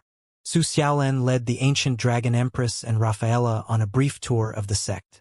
As for the mystic realms, those were confidential, so she didn't take them there. Their tour concluded after half a day, and Lin was responsible for finding students to learn the heaven-crushing techniques in the meantime. Apparently, only those who had mastered spatial power could learn these techniques, which meant that the prerequisite was return to Void stage. Thus, he gathered the dozen or so return to Void stage mighty figures present at the sect. Dabai, Xiaohong, Merlin, Cassidy, Xinyuan Chang, Su Qinyun, Yiling, Tina, Lu Qinhuan, Sun Yulua, Yao Mingxi, Bai Ling. Even Su Xiaolan and Little Huang came to learn. The heaven-crushing techniques were quite special. In order to learn them, one had to first observe the great Tao of heaven and earth and understand what the heavens were. They then had to cultivate in attaining the true intent of breaking through all shackles. The specific procedures were quite complex, and one's aptitude would determine how far they could go. For example, the ancient dragon empress was able to gather the will of her entire tribe and use the flaw of the Taichu continents, heavenly Tao, to break through the heavens even before she had learned any of the heaven-crushing techniques, thus destroying the entire ancient Taichu dragon realm in the process. In terms of aptitude in the heaven-crushing sect, she was the most endowed, and Lin also had an extraordinary aptitude. With Chun Chen's help, he had actually already mastered most of the high-level heaven-crushing techniques. However, he couldn't teach anyone. Otherwise, he would act as the teacher himself. The ancient dragon empress stood on the drill ground and looked around at all of the exceptionally prodigious mighty figures gathered before her, and she couldn't help but sigh internally with emotion. The 4-9 Immortal sect was getting more and more terrifyingly powerful. Most of the 4-9 Immortal sect forces were still participating in the ongoing war. The group here was only a small portion of their powerful beings who had come back to recuperate. Even so, their forces could still rival any first-rate power on the entire continent. Teacher Ancient Dragon, when do we begin? Sun Yulua was quite excited. The Ancient Dragon Empress expression darkened slightly. My name is not Ancient Dragon. I am the Ancient Dragon Empress. Su Qinyun wore a thoughtful expression as she spoke in her mellow voice. The Empress, should just be a term that describes your occupation. So Ancient Dragon should be your name, Ancient Dragon Empress. That made a lot of sense. Speaking of which, why did she insist on calling herself the Ancient Dragon Empress again? Alright, just call me Jean Ling. The Ancient Dragon Empress heaved a resigned sigh. Oh! Everyone's eyes lit up, as if to say, we finally know the Ancient Dragon Empress' real name now. Alright, teacher Ancient Dragon Empress. Lu Qianhuan immediately responded. You can just call me Jean Ling. The Ancient Dragon Empress smiled. Yes, teacher Ancient Dragon Empress. Lu Qianhuan spoke with an earnest expression. The Ancient Dragon Empress was dumbstruck. What was her problem? Sister Lu, call her Jean Ling. Su Qianyun tugged on Lu Qianhuan's sleeve and reminded her in her mellow voice. Sister Su, you have to think about this. Why did Jean Ling change her name to Ancient Dragon Empress? It must be because she doesn't like her name, and that's why she insists on people calling her Ancient Dragon Empress. It's like someone telling you not to refer to them by their name, but instead to call them Queen or Your Majesty. She likes the name Ancient Dragon Empress, so we should try and curry her favor by referring to her by that name. She'll be happy about how thoughtful we are and be willing to teach us more spell techniques. Lu Qianhuan patted Su Qianyun's head with a meaningful and heartfelt expression. Xianyuan Cheng was also enlightened. Su Qianyun, don't call her teacher Ancient Dragon. You have to call her teacher Ancient Dragon Empress. Su Qianyun also came to a sudden realization, and she turned toward the Ancient Dragon Empress with a slight smile. Teacher Ancient Dragon Empress. When do we begin? The Ancient Dragon Empress clasped a hand over her chest. These idiots made such a huge roundabout journey just to arrive back at square one. She finally worked up the courage to reveal her name only to have it looked down on and for everyone to continue to refer to her as Ancient Dragon Empress. What the fuck was wrong with these people? The Ancient Dragon Empress was feeling very depressed, but she didn't know what to say, so she could only go ahead with the lesson. To start off, I'll be teaching everyone a mantra that will allow all of you to better communicate with heaven and earth and understand the true essence of the heavenly Tao. The lesson commenced. Everyone listened to the lesson diligently, and the lesson went quite smoothly. With the exception of Dabai, who was a bit of a pervert and was too busy looking at her body to listen to her talk. And Xiao Hong, who was a little lazy and didn't want to do anything. And Merlin and Cassidy, who were constantly licking their lips and staring at Enlin. And Lu Qianhuan, who was a little spasmodic and always taking on different character roles. And Sun Yuluo, who was always screaming at the top of his lungs at the sight of his ghostly sword spirit. And the Phoenix, who was quite naughty and always flying around.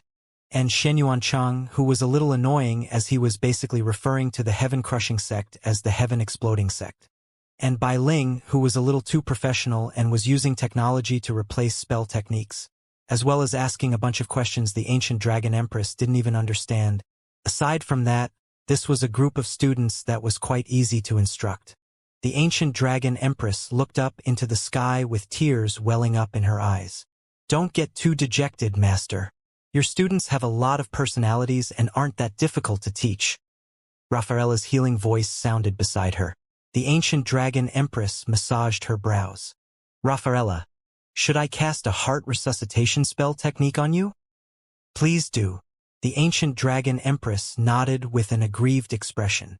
Never would she have thought that her heavenly disciple attendant would become her personal medic.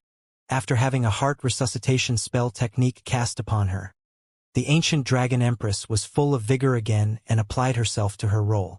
All of the students were very unique, and she was constantly kept on her toes. Before she knew it, 10 days had passed. The Ancient Dragon Empress discovered that a lot of her hair was falling out. Thankfully, the students had learned something, and the sacrifice of her hair was not in vain. On the drill ground, the bright sun hung high in the sky. The Ancient Dragon Empress faced her dozen or so students with a smile on her face. Today is the day I assess what all of you have learned. I hope you can perform to the best of your abilities. In order to learn the heaven-crushing techniques, one's aptitude was extremely important. The aptitude referred to here was not aptitude in cultivation, but instead, one's aptitude in observing the heavenly Tao.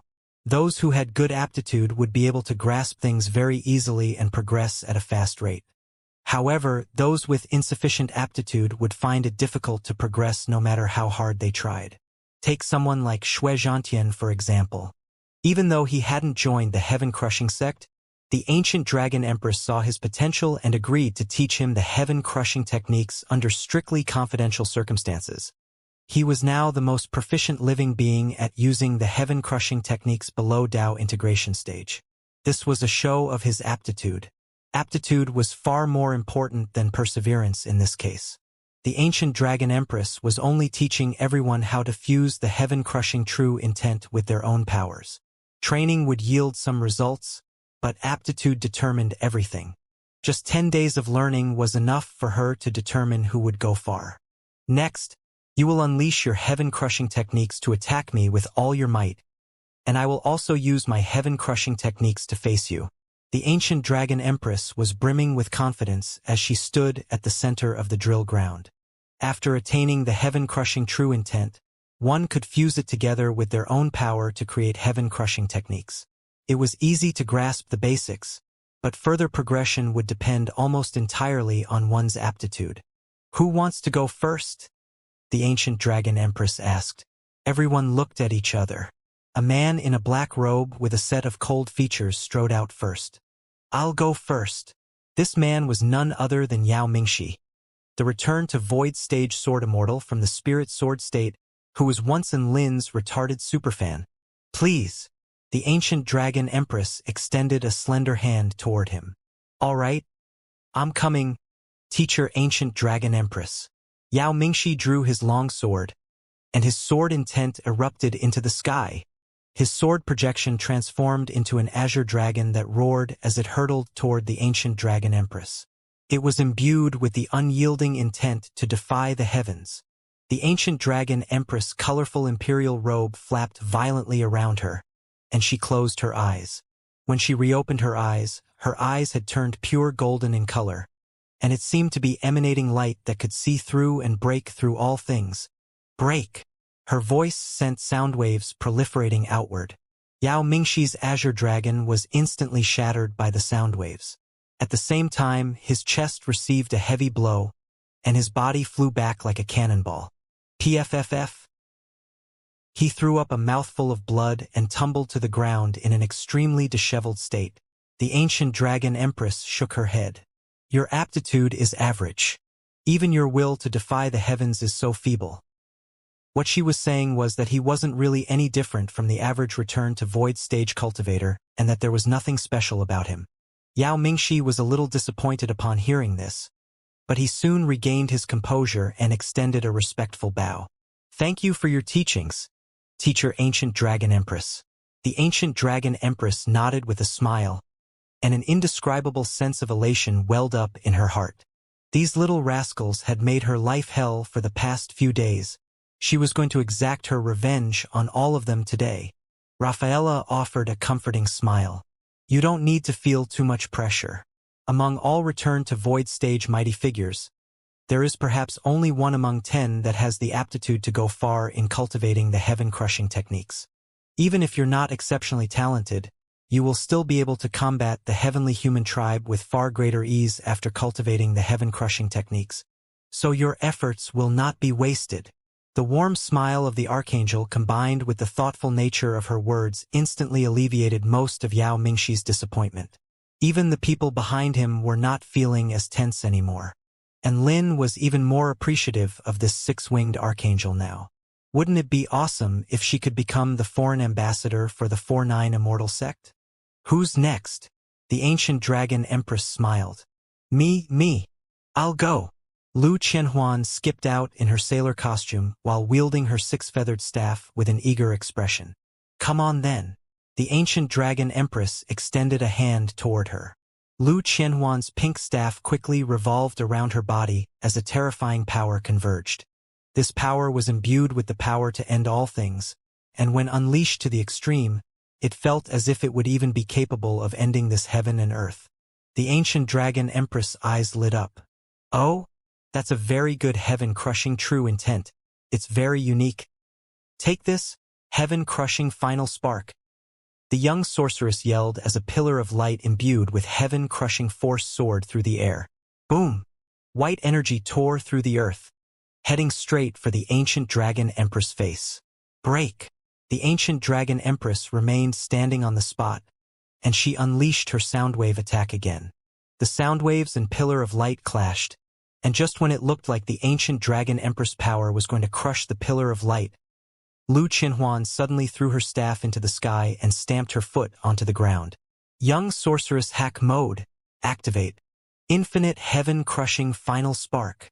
Whoosh whoosh whoosh. Over 100 golden holes suddenly appeared in the air before quickly gathering power.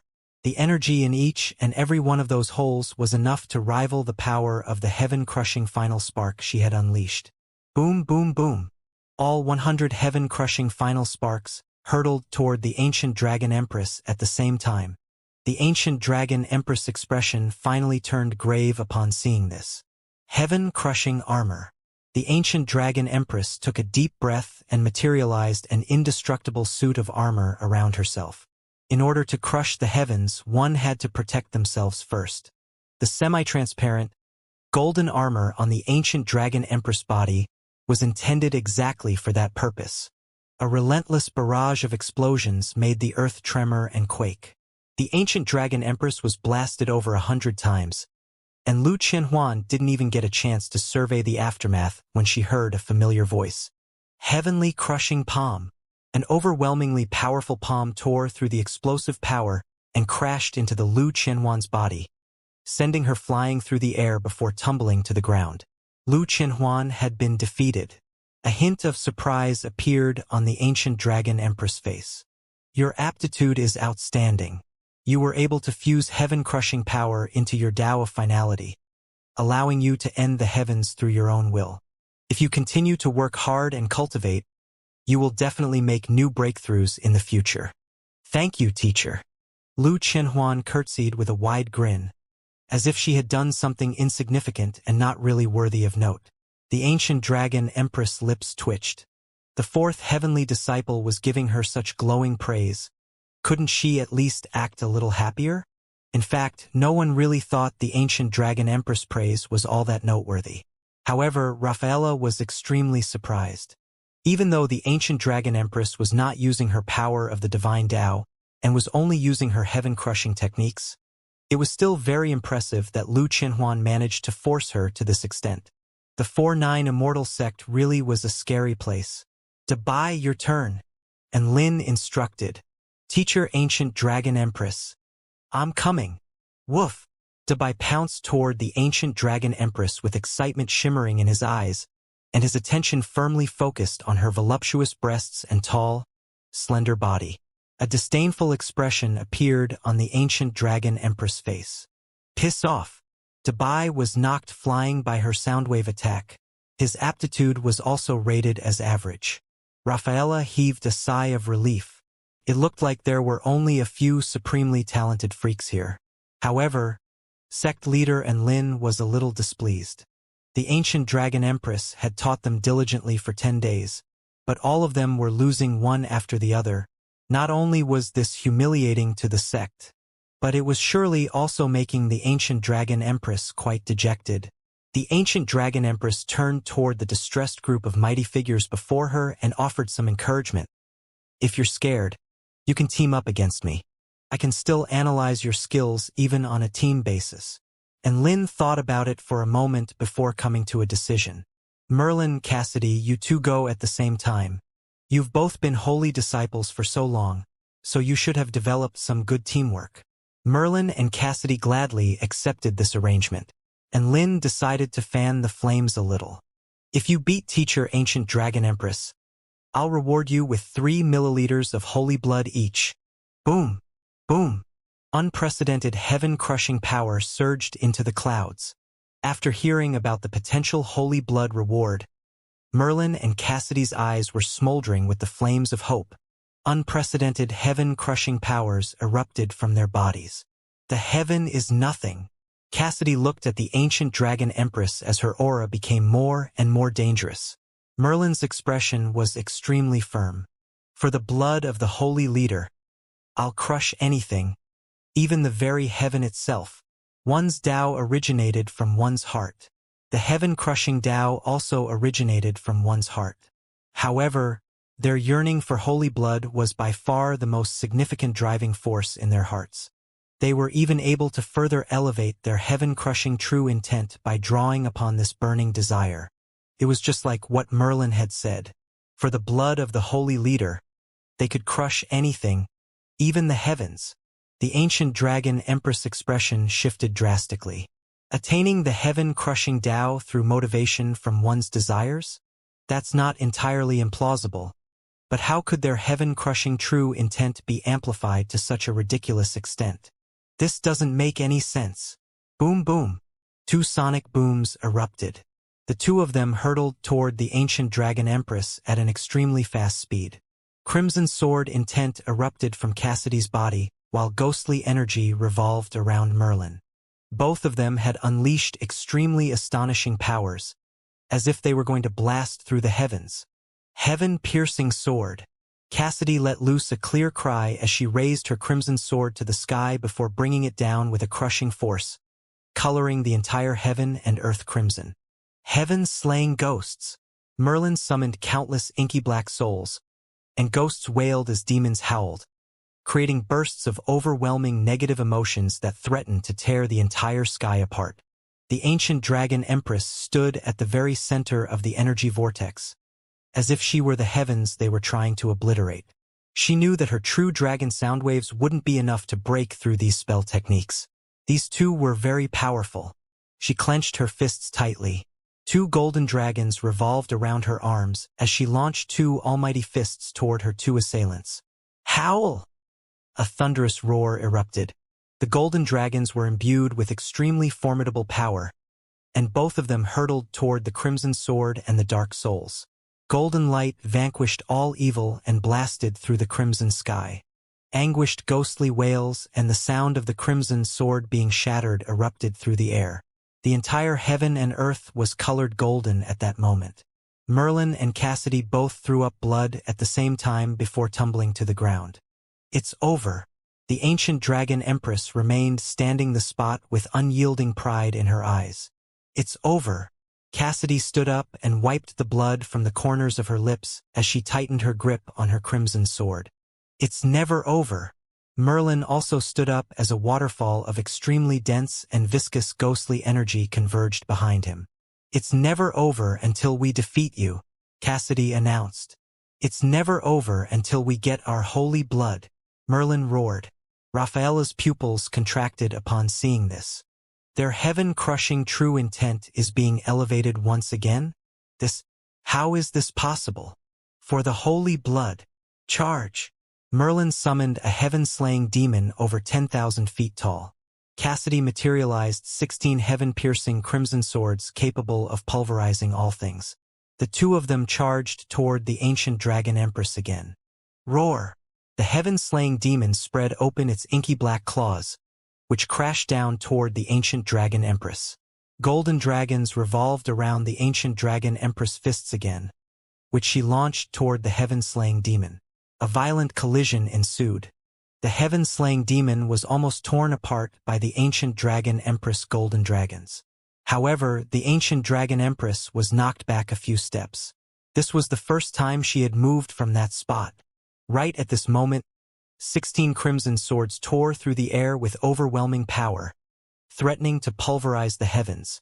They painted the entire sky red, and it was as if the heaven was weeping tears of blood in their presence. The ancient dragon empress was struck by a sense of danger. How could this be?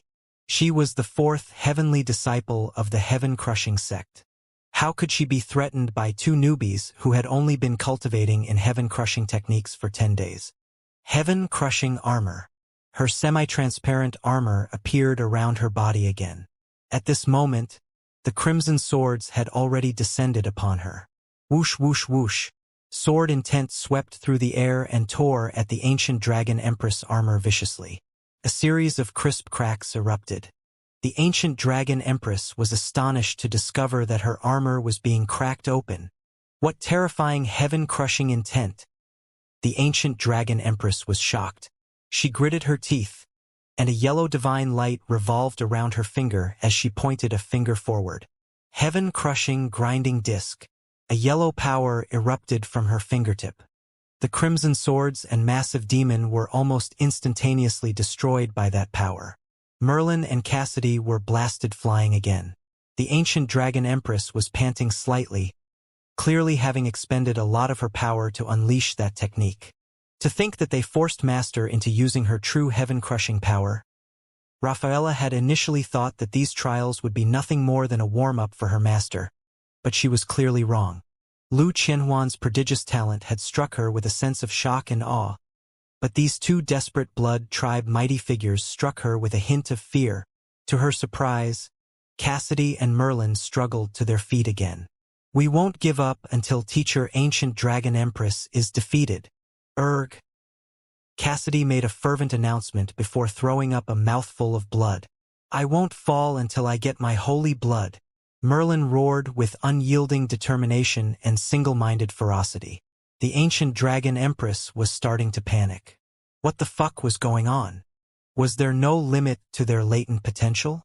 Thankfully, a pair of hands clamped down firmly upon the shoulders of this maniacal blood tribe duo. "That's enough," and Lin said with a stern expression. But tears of indignation welled up in Cassidy's eyes. "You two would be dead if Teacher Ancient Dragon Empress hadn't held back. You won't be able to defeat her, but you've done very well already."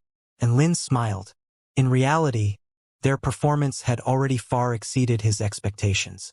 These two really could do anything for holy blood, and Lin was finally able to convince these two to stand down after giving them a milliliter of holy blood each.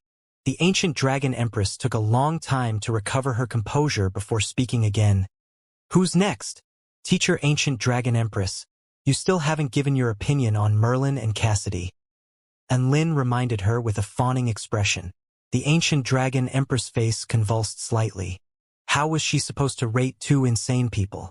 In reality, she had been too flustered by this fanatic duo and had forgotten to appraise them. The ancient dragon empress turned toward Lin with a fake smile as she spoke.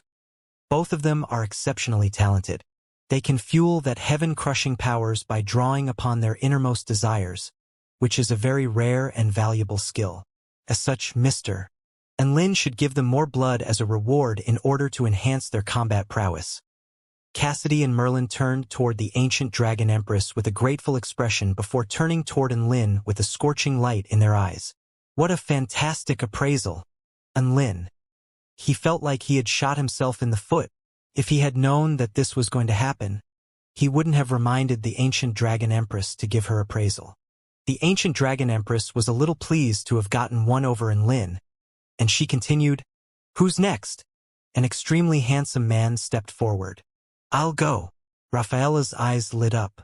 This man was exactly her type, and she had already noticed him back when she had first arrived at the sect. "Shenyuan Chang?" The ancient dragon empress nodded. "Come. Teacher Ancient Dragon Empress, please enlighten me." Shenyuan Chang drew his sword and rushed toward the ancient dragon empress. Bai Ling immediately reinforced the sect protection formation by activating its power to its very maximum extent. Shenyuan Chang moved as fast as the wind, and a peculiar light shone in his bright eyes. The ancient dragon empress was curious about what he was going to show her today. A gentle white light began to flash from Shenyuan Chang's sword, and the projection of a yin-yang symbol appeared beneath his feet. Myriad Spirit Tai Chi. Heaven Detonation. The sword blade suddenly became scorching hot and brightened drastically. Boom! An earth-shattering boom erupted. Destructive energy erupted forth, instantly engulfing the ancient dragon empress. Boundless power wreaked havoc upon everything, as if it were going to detonate the entire heavens. This was an explosion that had truly rocked heaven and earth. It was as if the sun had exploded, following which a massive mushroom cloud rose into the sky. And Lin, Su Xiaolan, and the Phoenix unleashed their most powerful defensive techniques to protect everyone behind them. All of the disciples and elders trembled uncontrollably as they stared at the mushroom cloud rising into the air over the drill grounds. Thank God their sect leader had prohibited spectating. Otherwise, they would have been permanently traumatized. The explosive energy on the drill grounds quickly dissipated.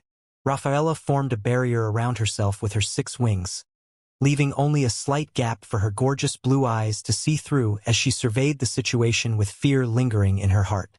The ancient dragon empress still stood on the same spot, but her face had been blackened by the explosion, and her imperial robe was barely clung onto her body in tattered ribbons. When she opened her mouth, a white smoke escaped from within. The explosion had taken place far too spontaneously for her to react. As for Xianxia, she didn't even need to attack him. He had already been blasted into near unconsciousness by his own explosion and was currently riddled with wounds as he lay incoherently on the ground. The ancient dragon empress didn't even know what to say anymore. What the fuck was wrong with these people? Did he really have to self-detonate just for a trial like this? Big brother Chang. And Lin rushed forward with a concerned expression and cradled him in his arms before unleashing a healing spell technique upon him. Xianxia recovered slightly before turning to the ancient dragon empress with an eager expression. Ancient dragon empress. What? Was he looking for praise from her? The ancient dragon empress was fuming internally, but she forced a smile onto her face. Student Xianxia's aptitude is quite exceptional. Your will to detonate the heavens even at risk to yourself is extremely stunning. Your self-sacrificial spirit will allow you to bring the most out of your latent potential. And if you continue to persevere, your future achievements will be immeasurable. She strung together all of the positive adjectives she could think of in her appraisal before aiming a slightly indignant and concerned glance at Xianxia in the hope that he could read between the lines. Thank you for your appraisal and encouragement, Teacher Ancient Dragon Empress. Xianxia's battle intent had been ignited by her words, and he did not read between the lines at all. Ancient Dragon Empress. She really wanted to tell him not to reveal to anyone that he was her student. The Ancient Dragon Empress looked around a little uneasily. Who's next? In all honesty, all she wanted to do now was to turn around and leave. She felt like she was facing a bunch of supremely talented mental hospital patients. However, these were all her students, so she had to finish their trials, even if she did so with tears in her eyes. I'll go. Sun Yulua raised his hand. The ancient dragon empress was then given a massive fright by Sun Yulua's heaven-frightening techniques. This basically consisted of Sun Yulua engaging in battle, while his blue dream sword spirit tried to spook her through all types of horrific displays. The ancient dragon empress almost shit herself, and she immediately bashed both of them into the ground. After that, it was Xiao Hong's turn. Xiao Hong was going to destroy the heavens in the name of the sun. In her eyes, the sun was paramount and nothing could compete with it. The sun existed before the heavens did. The ancient dragon empress had only just been blasted by Xianxia when she was blasted again by the sun. Immediately afterward, Su Qinyun and Yi Ling formed a duo. Kill, kill, kill. Kill everything, including the heavens. Their techniques were extremely mysterious and unfathomable, but all of them were imbued with terrifying powers and killing intent. The ancient dragon empress barely managed to defeat Su Qinyun and Yi Ling, and her eyes were filled with exhaustion and astonishment. All of the 4-9 Immortal sect mighty figures were simply terrifying. All of them were supremely talented freaks. Rafaela's calm and collected facade had completely shattered. She knew just how powerful the ancient dragon empress was. In terms of mastery of the heaven-crushing techniques, she was only inferior to Cyril and Chen Chen. However, she had been forced into an extremely disheveled state, and they had no choice but to reassess the power of the 4-9 Immortal sect. At this moment, Bai Ling took the stage with a warm smile on her face. What they didn't know was that their true nightmare was about to begin. Teacher Ancient Dragon Empress, please enlighten me. Bai Ling bowed lightly. Come. The Ancient Dragon Empress didn't even want to say anything anymore. She didn't even want to take this opportunity to beat up these students anymore. All she wanted was for these accursed trials to end as quickly as possible. I have to warn you, teacher. You must use your full power against me, otherwise, I'm afraid that I'm going to hurt you very badly. Bai Ling spoke in a gentle and earnest voice. You're scared that you'll hurt me very badly? The ancient dragon empress chuckled before nodding. Don't worry, I know how to take care of myself. She was the fourth heavenly disciple of the heaven-crushing sect, a powerful being who had slain a heavenly god before. Even after Xianxia and the others caught her off guard, she only sustained very minor injuries.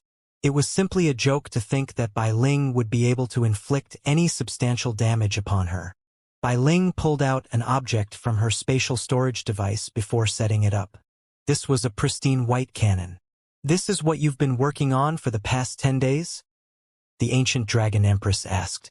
She knew that in these past 10 days, Bai Ling had very rarely cultivated in spell techniques and instead listened very intently to the ancient dragon empress lessons while taking very meticulous and detailed notes. After that, she wrote up some equations and formulae that no one could understand and raised many questions that the ancient dragon empress didn't even know the meaning of.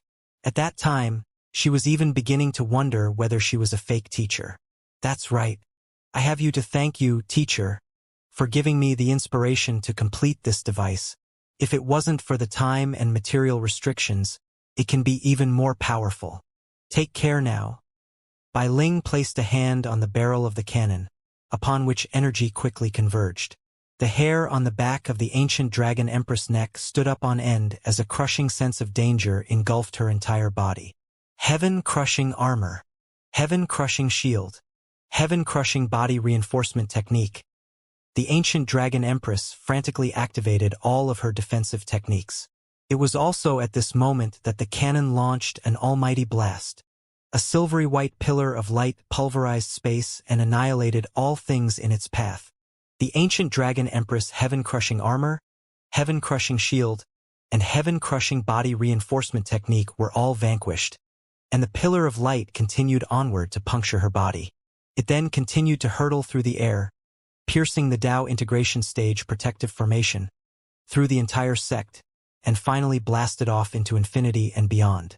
A dazzling mushroom cloud exploded into the sky amid a set of mountain ranges thousands of kilometers away. How could this be? The ancient dragon empress' eyes widened as she looked down with incredulity at the hole in her waist, which had been intentionally aimed off to the side in order to avoid any vital organs. She couldn't defend herself against Bai Ling's heaven-crushing technique? The ancient dragon empress was at a complete loss. Rafaela was astonished beyond belief. Why? Master is the fourth heavenly disciple. How could she be unable to defend herself against something like this? A faint smile appeared on Bai Ling's face. Don't forget that the Purple Star civilization is the heaven-crushing pioneer. The Purple Star. The ancient dragon empress murmured to herself. She finally understood now. This woman before her had most likely inherited all of the Purple Star's core secrets. In other words, she was just trying to flaunt her heaven-crushing skills in front of a heaven-crushing pioneer. PFFF. The ancient dragon empress threw up a mouthful of blood. Master! Rafaela immediately flashed to the ancient dragon empress side and unleashed a healing technique as well as a heart resuscitation technique. This device is still just a prototype and it might have been a little too powerful. Bai Ling put away her cannon with an apologetic expression. The ancient dragon empress drew a sharp intake of breath. A little too powerful? She would believe Bai Ling even if she told her this cannon could already crush the heavens. Not only were the ancient dragon empress and Rafaela astonished, Su Qianyun, Xianxia, and the others were also trembling uncontrollably.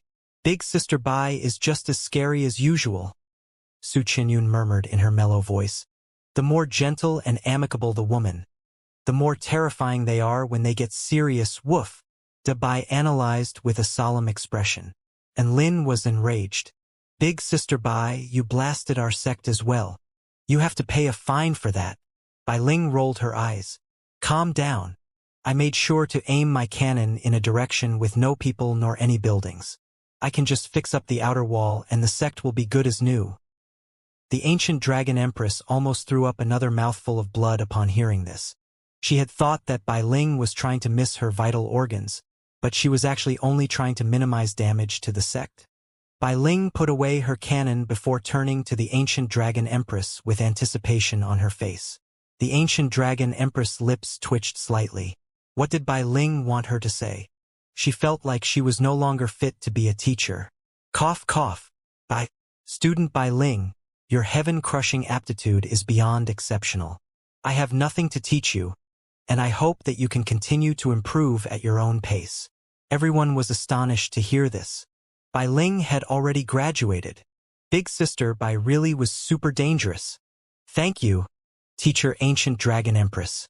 Bai Ling extended a graceful bow before exiting the stage. The Ancient Dragon Empress had helped her a lot.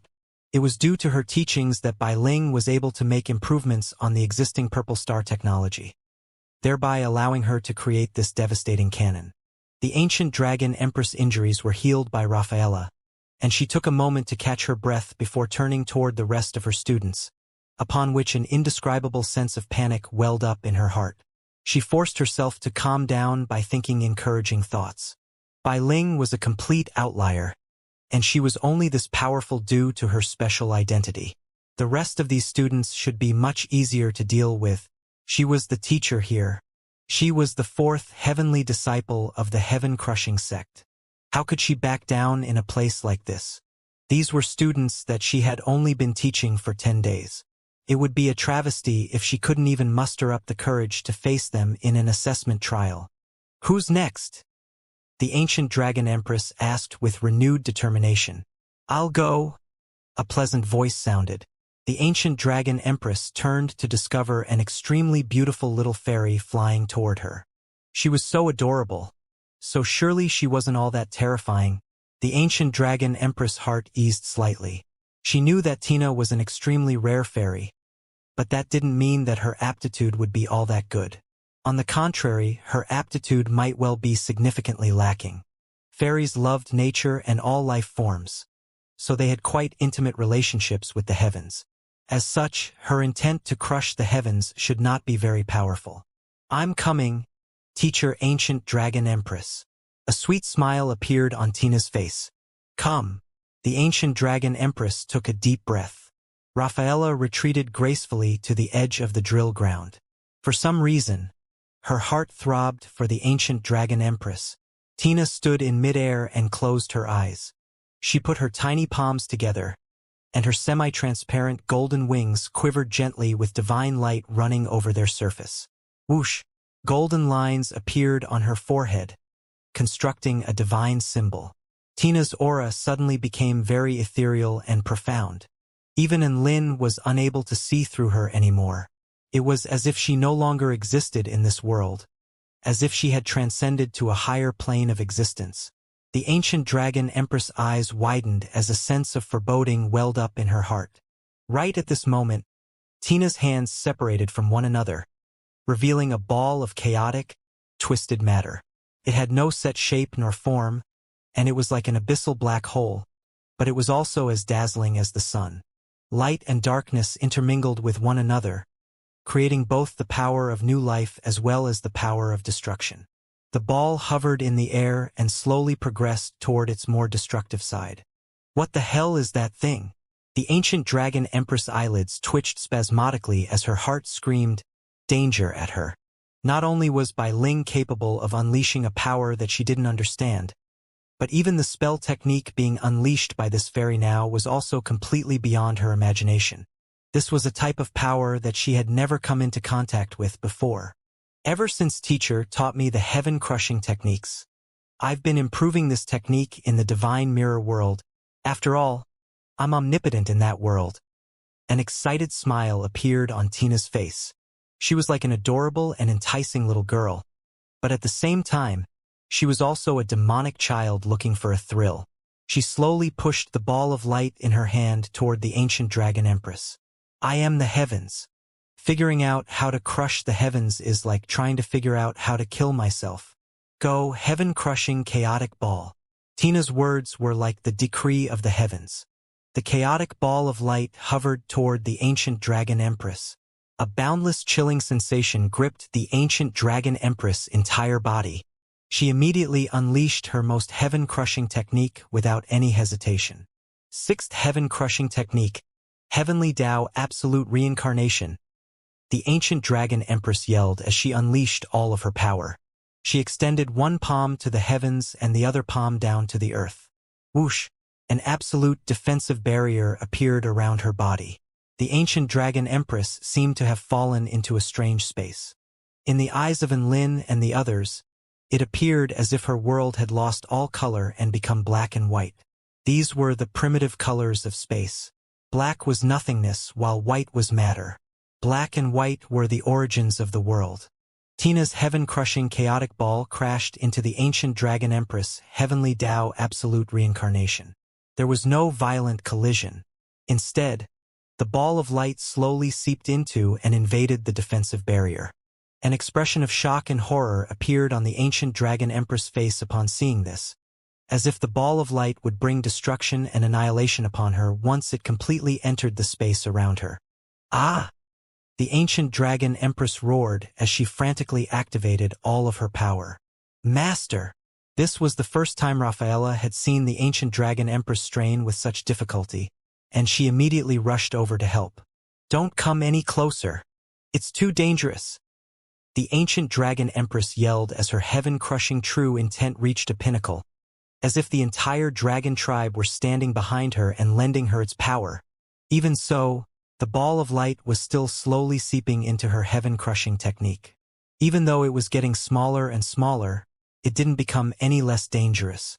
The ancient dragon empress was still holding on for dear life. This was now a contest of will and determination.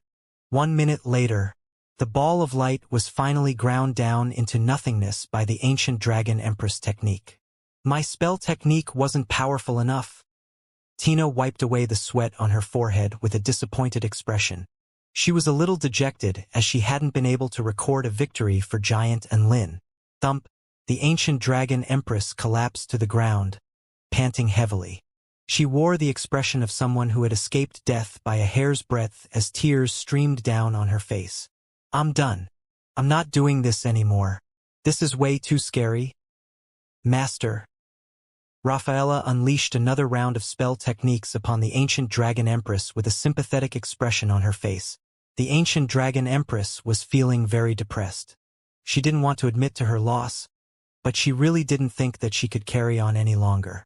Tina stuck out her little tongue and flew toward the ancient dragon empress with a concerned expression. Teacher, are you all right? The ancient dragon empress forced a smile onto her face and shook her head. I'm fine. I'm just a little tired, and I need some rest. Oh, that makes sense. You've endured so many battles in quick succession after all. You have to look after yourself and take care that you don't overexert yourself. Tina flew over to the ancient dragon empress and held onto one of the ancient dragon empress fingers with a pure and innocent expression on her face. Ancient dragon empress. Did she seriously not know that she was the one who had forced her into overexertion? After grumbling internally to herself for a while, a wave of lingering fear swept through her heart. She really wasn't sure what would have happened if she hadn't defended herself against that fairy's attack with all her might. She suddenly recalled something the fairy had said, and she turned toward her with an expression of astonishment and confusion. You said you were the heavens within the divine mirror world? Are you a god of creation? Eehee! Tina chuckled as she recalled Lin's words of caution, and she put on a confused expression. Did I say that? I don't recall saying anything like that. Ancient Dragon Empress. If she didn't want to admit it, then the Ancient Dragon Empress wasn't going to force her. However, the 4-9 Immortal sect was becoming more and more mysterious and powerful in her heart. As expected, only a freakish sect leader like Lin could lead a bunch of insane prodigies like this. Rafaela was also in complete shock and awe. She knew that the Ancient Dragon Empress had just unleashed one of the most powerful heaven-crushing techniques, and she was still only barely able to defend herself from that last attack. It was clear to see how powerful her opponent was. Student Tina, your heaven-crushing aptitude is nothing short of extraordinary. Keep this up, and you will surely go very far on the path to crushing the heavens. I no longer have anything to teach you. The Ancient Dragon Empress had not forgotten her duty and delivered an objective appraisal. Thus, another student successfully graduated. She had only been teaching for 10 days, and there were already 2 graduates. She didn't know whether she should be happy or sad about this. Thank you, Teacher Ancient Dragon Empress. Tina bowed with an elated expression. The ancient dragon empress stood up again, and her features were noticeably pale from overexertion. She looked at the students nearby with a complex expression. She was going to use these trials to show these students how much improvement they needed to make. This was supposed to be her time to shine. But why was she in such a sorry state now? Aside from Yao Mingxi and De Bai having ordinary aptitudes, all of the other students had insanely good heaven-crushing aptitudes. Didn't make sense. The ancient dragon empress was very depressed. But unbeknown to her, Yao Mingxi was even more depressed. He had heaved a sigh of relief after hearing from Rafaela that 9 out of 10 return to void stage mighty figures had ordinary aptitudes. What happened after that? Every single subsequent fucking person had an exceptional or extraordinary aptitude, while he was the only one with ordinary aptitude. Was there something wrong with him? The return to void stage sword Immortal, Yao Mingxi, was too embarrassed to even face anyone. However, as the sect leader, and Lin was feeling quite elated. He was hoping that the powerful beings of his sect would vindicate teacher Ancient Dragon Empress efforts by putting up good performances, and Tina and Bai Ling had done so to perfection. The Ancient Dragon Empress must be quite happy now, right? He turned toward the Ancient Dragon Empress, and a sense of profound respect welled up in his heart at the sight of her pale and exhausted features. Teacher Ancient Dragon Empress, thank you for your hard work. The Ancient Dragon Empress was given a fright, and she turned to Lin. Why are you suddenly saying that? I just felt like you've been working very hard, so I wanted to thank you. Lin was a little confused by the Ancient Dragon Empress' panicked reaction. Su Xiaolan led her phoenix over to them. Teacher Ancient Dragon Empress, Little Huang and I would like to form a partnership and… Another day! I'll do your trial another day. The Ancient Dragon Empress shuddered at the direction that this was going. Everyone. Tina and Bai Ling weren't even at the Dao integration stage yet, but they were already this terrifying. This divine Phoenix Maiden and her Phoenix were both Dao integration stage super mighty figures. Their partnership would be far too fearsome to face. The Ancient Dragon Empress had completely forgotten the fact that she was also a Dao integration stage super mighty figure. Oh! Su Xiaolan seemed to be a little disappointed, and the excitement in her eyes was replaced by a sense of reluctance. When are we doing my trial then? The Ancient Dragon Empress faltered slightly before adopting the expression of a brave warrior who was ready to die for her cause. 3 days from now. She would be fully recovered after 3 days. After that, fate would decide whether she lived or died. Huh? Wait, why am I having thoughts like this? The Ancient Dragon Empress came to her senses and realized that she was the 4th heavenly disciple of the heaven-crushing sect. How could she display weakness and vulnerability in front of her students? She was extremely humiliated and remorseful for her pessimism, and her battle intent raged in her heart. She wasn't even afraid of the heavens. So what did she have to fear from a woman and her bird? 2 days. The Ancient Dragon Empress amended with a firm expression. Ha! No one knew what the Ancient Dragon Empress was talking about. I'm saying that I'll conduct Su Xiaolan and the Phoenix's heaven-crushing trial 2 days later. The Ancient Dragon Empress wore an expression of unyielding conviction. Lin, Su Xiaolan. Had teacher Ancient Dragon Empress been provoked somehow? Wasn't she only making a decision to conduct the trial a day in advance? Why was she making it seem like such a big deal? Only Rafaela knew how difficult that decision must have been for the Ancient Dragon Empress. The Ancient Dragon Empress had to go back and rest, and all of the 4-9 Immortal sect members bowed in unison. Thank you for your hard work, teacher Ancient Dragon Empress. The Ancient Dragon Empress couldn't repress her tears any longer upon hearing this. She was not moved by her students' respectful farewell. Instead, she was shedding tears for herself. She was full of vigor when she had first come to the 4-9 Immortal sect, only to be so intimidated by her students that she didn't even dare to continue the trials anymore. This was something she had never anticipated. The Ancient Dragon Empress' breathing accelerated as this notion occurred to her. She was a disgrace to the heaven-crushing sect.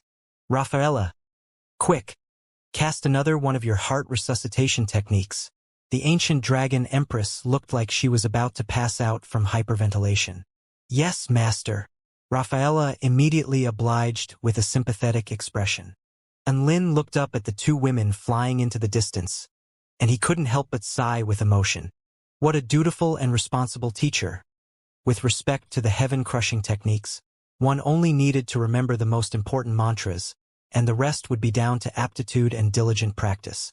Hence, even after the ancient dragon empress had left, all of the 4-9 immortal sect powerful beings were still training conscientiously with no sign of slacking off. And Lin made his way over to Su Xiaolan with a curious expression. What's your heaven-crushing technique? Su Xiaolan turned toward him with a cheeky smile on her face. It has something to do with you, but I'm not telling you. And Lin's interest had been piqued. He was quite touched that Su Xiaolan's heaven-crushing technique would have something to do with him, and he followed her around everywhere, trying to grind her down and making her spill the beans, but she refused to disclose anything. He had no choice but to turn toward the phoenix who was situated nearby. Little Huang, what's your heaven-crushing technique? The phoenix glared at Enlin with a haughty expression. Chirp, Enlin. All right, there appeared to be a slight language barrier here. He gave up. He would just have to wait until the trial that would commence 2 days later. During these trials, everyone had revealed some of their techniques. And Lin was like a curious journalist, bouncing from person to person to conduct impromptu interviews. Big Brother Chang, how do you feel about transforming from Ziggs the Hexplosives expert to a self-detonating foot soldier? And Lin asked. Shenyuan Chang didn't want to say anything, and he tossed a bomb toward Enlin. Boom! And Lin was blasted flying for several dozen meters. He tumbled to the ground and just so happened to catch sight of Su Chenyun's dress. However, Su Chenyun's dress was all he could see as she was wearing a long dress, and Lin looked up at her exquisite features and continued his interview. Su Chenyun, you're such a beautiful and gentle woman. How did you transform into a cold and emotionless killer? Have I? Su Chenyun faltered slightly before blinking her dreamy blue eyes in an adorable manner. I don't think I have. I still have emotions. And Lin nodded upon hearing this. Thank God Su Chenyun didn't admit to this. Su Chenyun tapped her chin with a finger as a faint smile appeared on her face. It's just that some trash does not deserve to continue living in this world, so they have to be eliminated. Gasp! And Lin drew a sharp intake of breath as a chill ran down his spine. He made a mental note to himself never to get on Su Chenyun's bad side. The more simple-minded and innocent the woman, the more terrifying they could be. He wondered where she had gotten these ideals from. And Lin switched to another interviewee. Yao Mingxi, what are your thoughts on being the only person to be rated as having ordinary aptitude among all of us? Yao Mingxi was already quite dejected, and he almost threw up a mouthful of blood upon hearing this. Why was his idol trying to rub salt on his wounds? No, he couldn't let his idol look down on him. He spoke with a serious expression. I'm not the only one to be rated as having an ordinary aptitude. Dabai is in the same boat. Dabai shuddered upon hearing this. Is this the game you're going to play? Woof! And Lin shook his head upon hearing this. Dabai is a dog, not a person. Hence, you're still the person with the worst aptitude among us. Dabai. Yao Mingxi instantly broke down into tears. This sect is filled with freaks. How is someone like me supposed to even live? What can I do? And Lin didn't want to push Yao Mingxi any further, and he silently slinked away. He made his way over to a white-robed woman scribbling a bunch of unintelligible information onto a table. Big Sister Bai, your heaven-crushing cannon was really awesome. Is that the weapon the Purple Star Civilization used to blast a hole into the heavens? And Lin interviewed in a quiet voice. Bai Ling adjusted her glasses as a mysterious smile appeared on her face. You think this thing can compare with the Purple Star Civilization's ultimate killing machine? And Lin scratched his head. Then, are you able to make that ultimate killing machine? Bai Ling shrugged. Probably not. I don't have the materials, resources, nor the manpower required to do so, Back in the day, the Purple Star civilization had expended the power of the entire race, and only then were they barely able to construct and use the ultimate killing machine. How am I supposed to manage that all by myself? And Lin looked deeply into Bai Ling's eyes. So the answer isn't no? You used the words probably not, which suggests that you know how to make it and would be capable of doing so if you had sufficient resources, right? Bai Ling pursed her lips and averted her eyes before she nodded. And Lin knew that this was a good chance to have a heart-to-heart talk with Bai Ling. So he pulled out a chair and sat down beside Bai Ling with a curious expression. Big Sister Bai, isn't it about time you tell me about who you actually are? Bai Ling turned to him with a smile. What do you mean? Don't you already know? I'm the mastermind of the 80th Purple Star Research Institute. I would have believed you in the past. And Lin chuckled. But now, after thinking about it, I realized that it was definitely no coincidence that the Purple Star civilization went extinct with you being the sole exception. The more I come into contact with the heavenly Tao, the more I understand just how terrifying it is. The punishment delivered by the heavenly Tao is inescapable. How can an ordinary research institute mastermind survive such a cataclysmic disaster? You're no simple lucky survivor. You are most likely an extremely important person whom the entire Purple Star civilization tried to protect. I'm even more convinced that that is the case after I saw how you break through the ancient Dragon Empress heaven-crushing true intent defense with the heaven-crushing cannon. Bai Ling glanced at An Lin with a faint smile. What's so out of the ordinary about my ability to break through the ancient Dragon Empress defenses? Even your little fairy can do that. And Lin shook his head. The ancient Dragon Empress is no slouch. She's the fourth heavenly disciple of the heaven-crushing sect and is one of the most proficient users of the heaven-crushing techniques. The fact that you can break through her defenses with heaven-crushing power shows that you have already mastered the core heaven-crushing technology. Furthermore, you also just told me that you have the skills to create the Purple Star's ultimate killing machine. That means that the most important piece of technological knowledge in the Purple Star civilization has been passed on to you. What was the most important thing in a technological civilization? Not skills, manpower, or the environment. It was the knowledge. Bai Ling had all of the most important things that the Purple Star civilization possessed. No matter how one looked at it, Bai Ling was no ordinary research institute mastermind. After a brief silence, Bai Ling heaved a forlorn sigh. She turned to An Lin, and the smile on her face had been completely replaced by a solemn expression. Do you really want to know? An Lin nodded like a bobblehead. Bai Ling spoke in a faint voice. All right, all of you have given me warmth and trust, so I don't want to hide things from you any longer. I'm not actually a Purple Star citizen. And Lin had always thought that Bai Ling was an extremely important figure in the Purple Star civilization. Now, Bai Ling had shattered his speculation with one sentence. And Lin was even more astonished and curious about who Bai Ling was now. You're not even a Purple Star citizen? Who are you then? Bai Ling smiled. You guessed one thing right. I am a living being that the Purple Star civilization has striven to protect at all costs. My brain capacity is over 100 million times that of a normal, highly intelligent being. I possess all of the knowledge of the Purple Star civilization, and I am their one hope to pass on everything. Unfortunately, in order to protect myself, much of the knowledge inside my brain is still sealed away and needs to be unlocked slowly. And Lin was a little entranced by this story.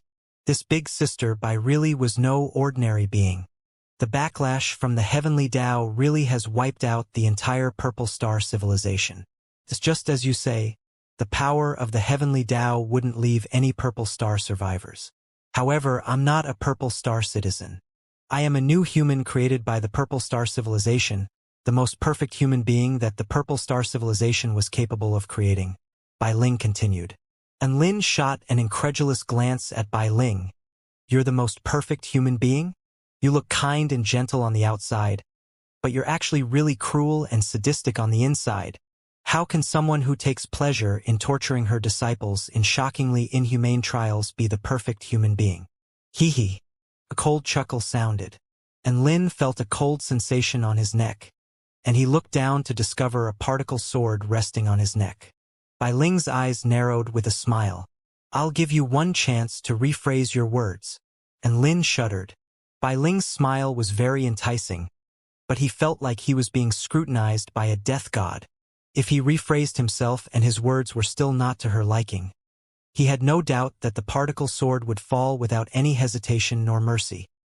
He immediately amended his words as he said, Big Sister Bai is just as beautiful on the inside as she is on the outside. Furthermore, she's so thoughtful, intelligent, and completely flawless. It would be nothing short of a travesty if you weren't the most perfect human being. In my eyes, you are the epitome of perfection. And Lin spoke in an extremely convincing voice. Bai Ling finally put away her particle sword upon hearing this, and she looked at him with a dainty smile. And Lin swallowed before prompting in a feeble voice, Please continue. Women had no sense of reason when they were angry. If he didn't concede now, he would most definitely have a battle on his hands. For the sake of the peace and prosperity of the sect, as well as the survival of the human race, and Lin had no choice but to concede and sacrifice his integrity for the greater good. I am an artificial living being with no genetic or bloodline connection with any of the Purple Star citizens, which was why I was able to escape from the Heavenly Tao's backlash. I possess all of the fundamental aspects of any living being, including a body and even a soul, as well as my own unique Tao. Bai Ling continued, If I had to state some differences between myself and other living beings, I can only say that I'm a little smarter, have a slightly better personality, am slightly more beautiful, and possess slightly superior aptitude. And Lin's face convulsed upon hearing this. He thought for a moment before deciding to nod in agreement. You're right. He wore a smile on his face, but he was grumbling in his heart. I am the sole remnant of the Purple Star civilization, and I have my own mission. Bai Ling spoke in a slow voice. Mission? You mean to bring back the Purple Star civilization? And Lin asked, All of the Purple Star citizens are already dead. I'm just a fake Purple Star citizen. What can I do to bring back the Purple Star civilization? A resigned smile appeared on Bai Ling's face. The continuation of a civilization consisted not just of passing on knowledge and spirit. The bloodline had to be passed down as well. The entire bloodline had gone into extinction, so there was no way to bring back the civilization. My mission is to rectify the mistake made by the Purple Star civilization. Bai Ling raised her head to look up into the sky. I'm going to mend the heavens. And Lin almost fell off his chair. Huh? What did you say? I said, Bai Ling, am going to mend the heavens. Bai Ling spoke in a voice filled with firm conviction. And Lin heard what she was saying the first time, but he found this very hard to believe. Pretty much every human in this world had gone down the path of crushing the heavens, but Bai Ling was choosing this path instead. My divine Tao is not the spatial divine Tao, nor the data calculation divine Tao. Instead, it is the Tao of an entire civilization. The Purple Star civilization bestowed their spark upon me, and it can continue to live on in a special way. My Tao is known as the Purple Star Tao. I can still feel the remorse and guilt of the entire Purple Star civilization in its final moments. Everyone sobbed like a powerless, despairing child, but they couldn't go back in time to change anything. I heard their final wishes in their dying moments. All they wanted was to rectify their past mistake. A child who has done something wrong would always hope to seek forgiveness from an adult. The Purple Star civilization was like a child who had accidentally stabbed an adult. They were gripped by horror and remorse, clasping their hands frantically over the stab wound they had inflicted, apologizing over and over again in the hope that the adult they had stabbed would forgive them. Bai Ling chuckled. How foolish and pitiful. This was the first time Lin had heard Bai Ling mock the Purple Star civilization, and she was doing it in such a blunt and merciless manner. Did she really carry the spark of the Purple Star civilization with her? So, you're planning to join the heaven-mending sect? And Lin was a little concerned. Bai Ling immediately shook her head. There's no need for that. I can achieve my objective through my own research. During all these years, I've actually researched many things and made extensive preparations. She looked at Lin and wanted to say something before deciding against it. And Lin heaved a sigh of relief. All right, I support you as long as you can save the human race. A vibrant smile appeared on Bai Ling's face. All right, sect leader. There was one thing she didn't tell him. She only had the courage to embark on this journey to mend the heavens as Lin had bestowed that courage upon her over 100 years ago in that dark and lonely research institute. And Lin did not ask any more questions. He knew who Bai Ling was, and he knew her objective. The rest was not important. For example, if he were to ask her how she planned to mend the heavens, she would just throw out a bunch of theories at him, none of which he would be able to understand anyway. Thus concluded Big Sister Bai's interview. And Lin began to interview his little fairy. Little Na, how did you attain such powerful heaven-crushing true intent? You didn't really experiment on yourself in the divine mirror world, did you? And Lin was quite curious. A smug expression appeared on Tina's face. I sure did. I am the heavens in the divine mirror world, so I used my omnipotence in the divine mirror world to figure out a way to crush the heavens and kill myself. I have to say, I really am a genius. I really did manage to kill myself. And Lin almost threw up a mouthful of blood. Genius my fucking ass. How is committing suicide something to be proud of? Are you all right now? I'm fine now. I was able to resurrect myself in the divine mirror world. Tina replied with a comforting smile. Even though Tina had offered him reassurance, and Lin still felt like his little fairy was straying down a wrong path, and he gave her a lecture to rectify her outlook on life. Time flew by. 2 days passed by in the blink of an eye. It was finally time for the match between Su Xiaolan and her phoenix against the ancient dragon empress. After 2 days of recovery and recuperation, the ancient dragon empress' physical and mental trauma had both been completely healed. She was once again the high and mighty fourth heavenly disciple of the heaven-crushing sect. She was going to show her students that she was still their teacher. She was going to recover her authority today. All of the 4-9 Immortal sect returned to Void Stage mighty figures had already gathered at the drill grounds. And Lin arrived at the venue hand in hand with Su Xiaolan, and he encouraged in a warm voice, "Don't be too nervous. Just perform to the best of your abilities. In my heart, you're the best no matter what." Su Xiaolan rolled her eyes. You sound like a parent who is about to send their child into an examination venue. This is just a simple trial. This is a very important trial. The ancient dragon empress has worked so hard for us. So you have to work hard in return and leave her with a deep impression. And Lin spoke with a solemn expression. The ancient dragon empress' eyelids twitched upon hearing the words, deep impression. However, her Tao heart was very firm, and she soon quelled her uneasiness and turned to face Su Xiaolan with renewed confidence. Su Xiaolan and her phoenix took the stage at the same time. This came as no surprise to anyone, including the ancient dragon empress, as it was a well-known fact that the divine phoenix maiden always battled with her phoenix by her side. She did say that if the students were scared, they could form partnerships to battle her, but she was still grumbling internally. How could a Tao integration stage super mighty figure be scared? 2 Tao integration stage super mighty figures against 1 teacher? What a shameless duo. Teacher Ancient Dragon Empress, please enlighten me. Su Xiaolan extended a respectful bow. Chirp. The phoenix also spoke in a polite voice. The ancient dragon empress returned pleasantries before looking at the two of them with a solemn expression. She had grasped the nightmarish difficulty of teaching at the 4-9 Immortal sect 2 days ago. However, she was not one to back down or cower easily.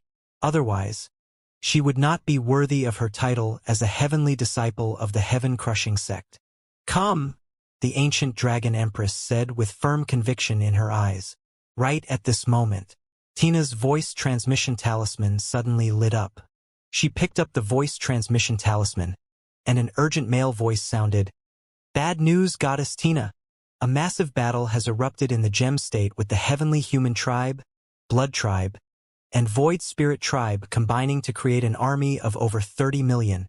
Qiuguang City has already fallen, and over half of the Kingdom of the 9 States United Army have been killed or wounded. The 4 returned to Void Stage mighty figures of the Realm Pavilion, Tianshi, Hua Kuei, Nanlinghua Zhongqinggu, as well as the return to Void Stage Felicia from the Blood Pavilion and 6 return to Void Stage mighty figures from the Kingdom of the 9 States have all fallen in battle. We're currently retreating toward Nanchao City and they're coming. Ah! A wail of anguish erupted. The voice transmission talisman fell silent. The ancient dragon empress, Su Xiaolan, and the phoenix had also abandoned their match to turn toward Tina.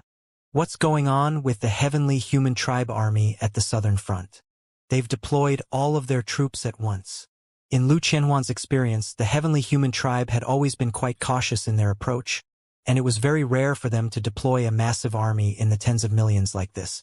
Everyone fell silent, and their expressions became extremely grave.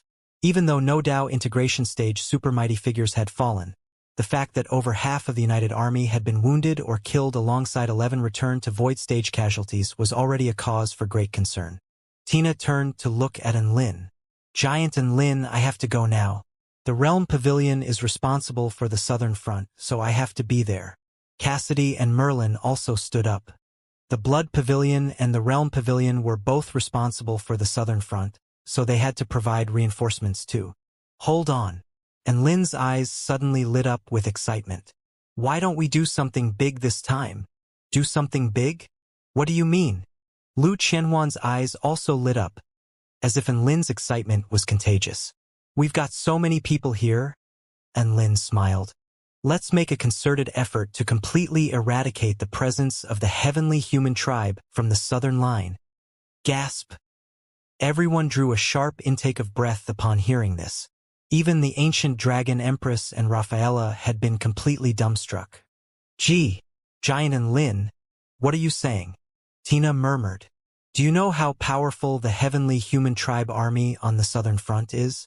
Setting aside their numbers, they have several hundred soul-piercing stage generals, about a dozen or so heaven pioneer stage great generals, and even a legendary divine heaven stage powerful being and a heavenly god among their ranks. Shenyuan Chang cautioned in an urgent voice, Please don't do anything rash. I'm not being rash or impulsive here. And Lin turned toward everyone. Sometimes, one breakthrough is all that's needed to turn the tables on an entire battle. My return is the exact catalyst we need for this breakthrough. Everyone's heart wavered upon hearing this. However, Su Xiaolan poured a bucket of cold water over everyone's flames of enthusiasm. All of our powerful beings are being watched by the heavenly human tribe. As soon as we appear on any of the fronts, the heavenly human tribe would make strategic adjustments. If little Huang and I were to appear on the southern front, the heavenly human tribe army on the northern front would immediately take this opportunity to increase their offensive output, thereby placing our army in the north under extreme pressure. In other words, little Huang and I must guard the northern front at all times. This war had progressed for several decades, and both sides were already aware of the powerful beings among their enemy forces. As such, all of them had to be very careful about what they did in case one false move adversely affected the entire war. If Xiaolan and little Huang can't go, we wouldn't be able to do much, even with Enlin's inclusion as a surprise weapon.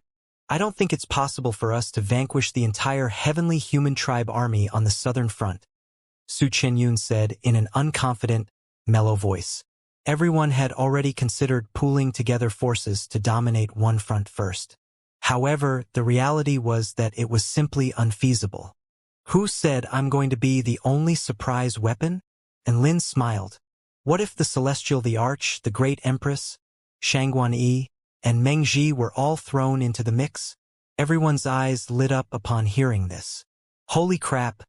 I almost forgot about them. The Celestial the Arch. He's the most powerful being in the Kingdom of the 9 States. Imagine what a surprise weapon like him would be able to do. Shenyuan Chang was extremely excited. The Great Empress of the Snow Maidens is also an extremely powerful Dao integration stage super mighty figure. With Meng Ji and Shangguan Yi in addition to them, our forces would receive a significant boost. Su Xiaolan nodded. Even if we can't vanquish the entire heavenly human tribe on the southern front, we'll at least give them a battle to remember. Merlin's eyes also lit up with roaring flames. I said we're going to destroy the entire heavenly human tribe army on the southern front, and we'll definitely be able to do so. and Lin said with an extremely serious expression before turning to Su Xiaolan and the Phoenix. You should come with us as we have more chemistry in battle together. I'll leave the Great Empress, Meng Ji, and Shangguanyi here to guard the Northern Front. That way, we can give the Heavenly Human Tribe Army of the Northern Front a surprise as well. Su Xiaolan's eyes lit up. That's a great idea. Su Xiaolan would descend upon the Southern Front, luring the Heavenly Human Tribe Army of the Northern Front into thinking that there was a vulnerability for them to exploit. 3 extremely powerful snow maidens would then strike them with an unexpected, lethal blow. Just the thought of it made everyone extremely excited. However, Lin showed no signs of stopping there. He turned toward the ancient Dragon Empress and Rafaela with a sincere and friendly smile. Both the ancient Dragon Empress and Rafaela could see the scorching light in Lin's eyes. They seemed to know what Lin wanted to do. Teacher Ancient Dragon Empress Rafaela, are you two not going to participate in such an epic endeavor? Lin extended a smiling invitation. The ancient Dragon Empress shook her head.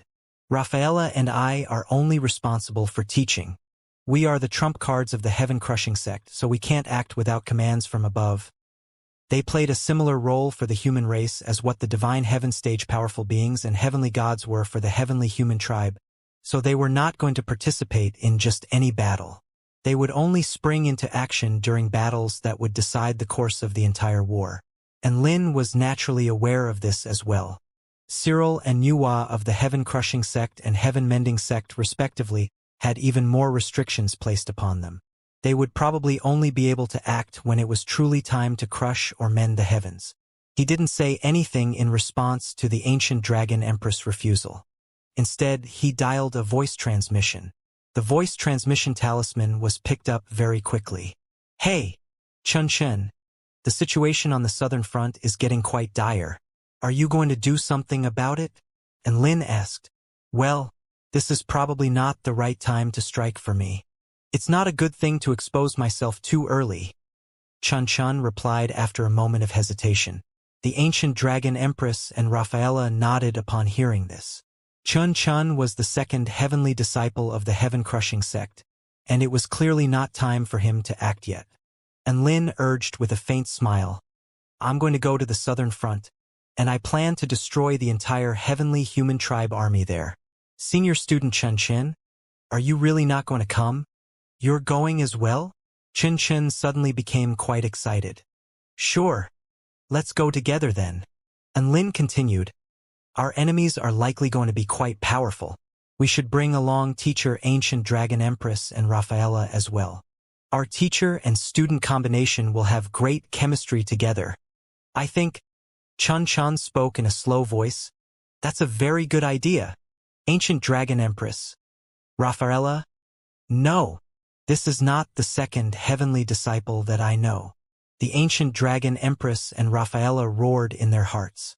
Why was it that Chun Chun always acted so out of character when Lin was involved? Let's go together? Why does it feel like Chun Chun is Lin's lackey? What was even more tragic was that Lin had dragged the ancient Dragon Empress and Rafaela down with him. Their refusal didn't even matter. They had to agree whether they actually agreed or not. Teacher and student combination will have better chemistry? Can I expel them from my tutelage? The ancient Dragon Empress felt like she had been screwed over by Lin. Sure enough, a few seconds later, the ancient Dragon Empress voice transmission talisman sounded. Chun Chun began to discuss with her his plan to attack the heavenly human tribe army on the Southern Front. The ancient Dragon Empress cut off the voice transmission moments later and looked up into the sky with a disconsolate expression. Where had she gone wrong? The ancient Dragon Empress thought to herself for a moment, and it felt like this tragedy had begun from the moment she walked through the gates of the 4-9 Immortal sect. Please calm down. Rafaela could sense that the ancient Dragon Empress mood wasn't quite right, and she immediately unleashed another heart resuscitation technique. This situation isn't all bad. The heavenly human tribe have advanced their armies on 5 fronts. With the exception of the Western Front, which is being locked down by an extremely valiant effort from the West Sea Alliance, all of the other fronts are approaching the Kingdom of the 9 States or have even entered the territories of the Kingdom of the 9 States. If we can inflict severe damage upon the heavenly human tribe army on one front, it would be very beneficial to the human race. Rafaela's voice was like a smooth, flowing pond, soothing the listener's heart. She still felt like completely eradicating the heavenly human tribe army on the southern front was impossible, and she referred to their objective as inflicting severe damage. The ancient dragon empress nodded upon hearing these comforting words. She understood all that, but she still couldn't help but feel depressed. At this moment, Lin was already contacting the Celestial the Arch and Xianxia Yi. Lin. Hey, Celestial the Arch, what's going on? You sound very dejected. I'm fine. Lin, your 4-9 Immortal sect really is a fantastic sect. You can resist the temptations of the outside world. Lin was perplexed by the Celestial Thearch's praise. He only came to his senses after a long while. The entire heavenly court had basically joined the heaven-crushing sect with the exception of one person. Thankfully, there was still a sect like the 4-9 Immortal sect, which resisted the temptation to join the heaven-crushing sect, thus providing the Celestial the Arch with the only hint of warmth in this world. What do you need from me, Lin? The Celestial the Arch asked in a very gentle voice, and Lin revealed his plan to attack the southern front to him. The Celestial the Arch hesitated for a long time upon hearing about how Chen Chen and the ancient dragon empress were both involved in the operation, but he still agreed to join in on the effort in the end. Lin then contacted Xianxia Yi and asked her to rally up the Great Empress and Meng Ji to replace Su Xiaolan in protecting the Kingdom of the Nine States Northern Front. She immediately agreed without any hesitation. Lin held a special place in Xianxia Yi's heart, so she wouldn't refuse a request from him unless it was something extremely unreasonable. Thus, the Southern Front extermination team was complete. No one in the world knew just how much of an astonishing impact this team would have on the entire Taichu continent. Lin looked at the powerful beings gathered before him, and an indescribable sense of pride welled up in his heart. Su Xiaolan, Little Huang, the ancient dragon empress Rafaela, Dabai, Xiaohong, Merlin, Cassidy, Shen Yuancheng, Su Chenyun, Yiling, Tina, Lu Qianhuan, Sun Yulua, Yao Mingxi, and Bai Ling, not to mention the Celestial the Arch and Chen Chun, who were going to meet them in the gem state. This was the team roster. Even though it was a small team, it certainly more than made up for its lack of quantity with its overwhelming quality. If this team roster was to be revealed to the world, it would strike fear into anyone's heart, as this was a team that was powerful enough to oppose any top-rate power on the entire continent, even the likes of the Heavenly Court. This battle is going to be very dangerous. If it was possible, I really didn't want to drag all of you into this battle. Lin spoke in a slow voice. The ancient dragon empress lips twitched. What a shameless piece of shit. He had clearly dragged her into this battle without any hesitation nor remorse. However, the heavenly human tribe has already entered the Kingdom of the Nine States territory and are slaughtering our brethren. Many of our sect disciples and other comrades across the Kingdom of the Nine States have already given their lives to build a wall of flesh and blood. As the most powerful immortal sect in the Kingdom of the Nine States, what reason do we have to cower at a moment like this? I'm back, and it's time for the 4-9 Immortal sect to make a real impact on this war. Everyone, come with me to reinforce the gem state. We will fight the heavens and crush the heavenly humans. Lin raised his fist to the sky after he delivered an extremely rousing speech. Everyone's battle intent instantly surged, and they all joined in on his war cry. Fight the heavens and crush the heavenly humans. Fight the heavens and crush the heavenly humans. Fight the heavens and crush the heavenly humans. Woof! Lin looked up into the sky toward the southern direction. Let's go! The cry of a phoenix erupted throughout the heavens.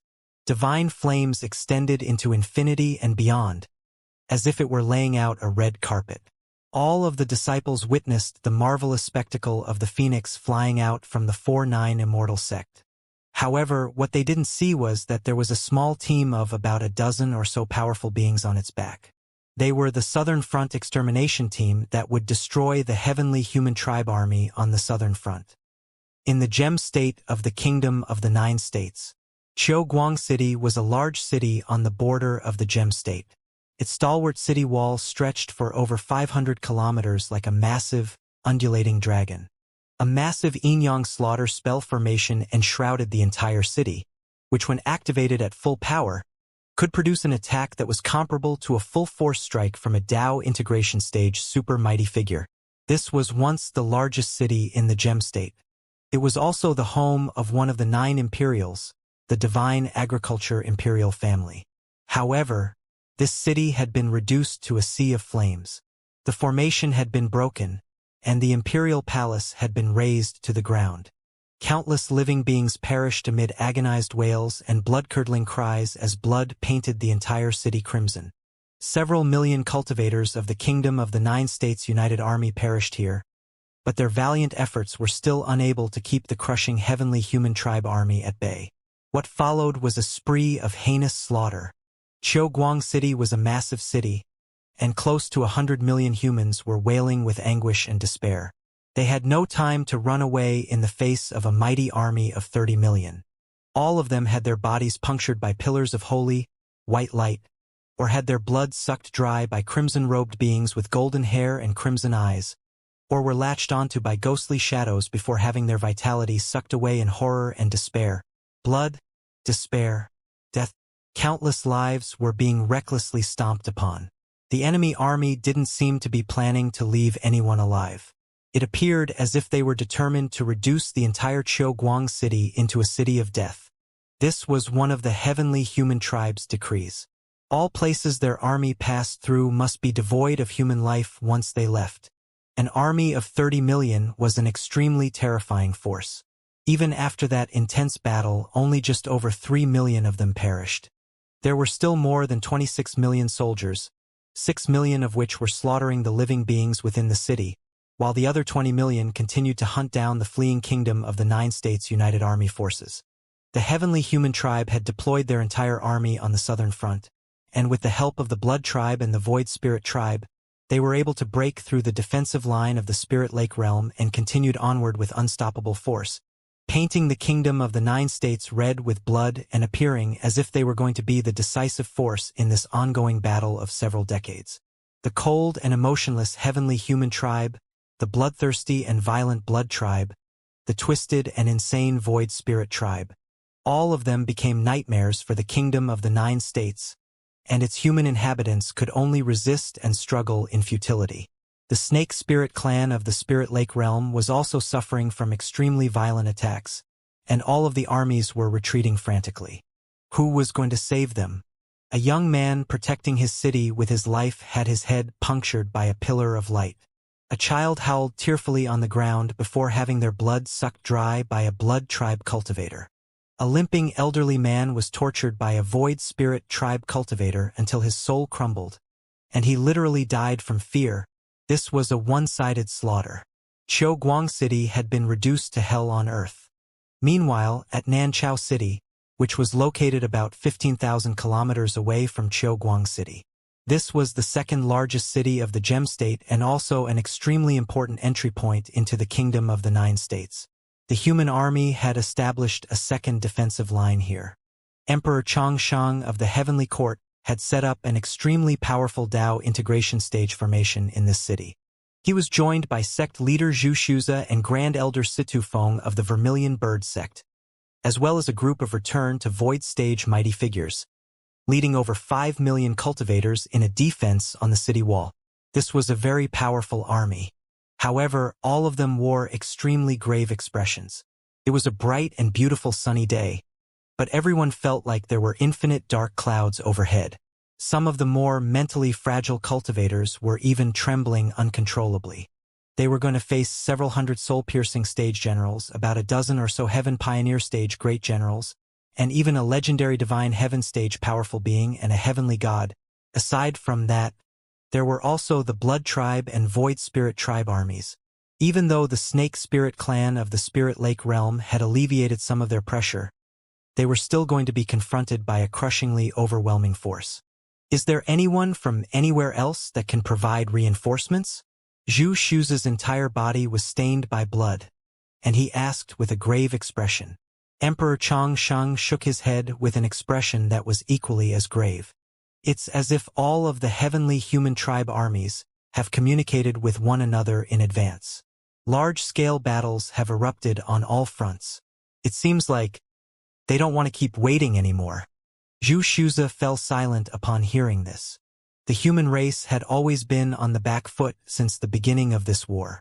If it weren't for the fact that their enemies had always proceeded with caution as they were wary of the heaven-crushing sect and the gods of creation, this war would have most likely been over already.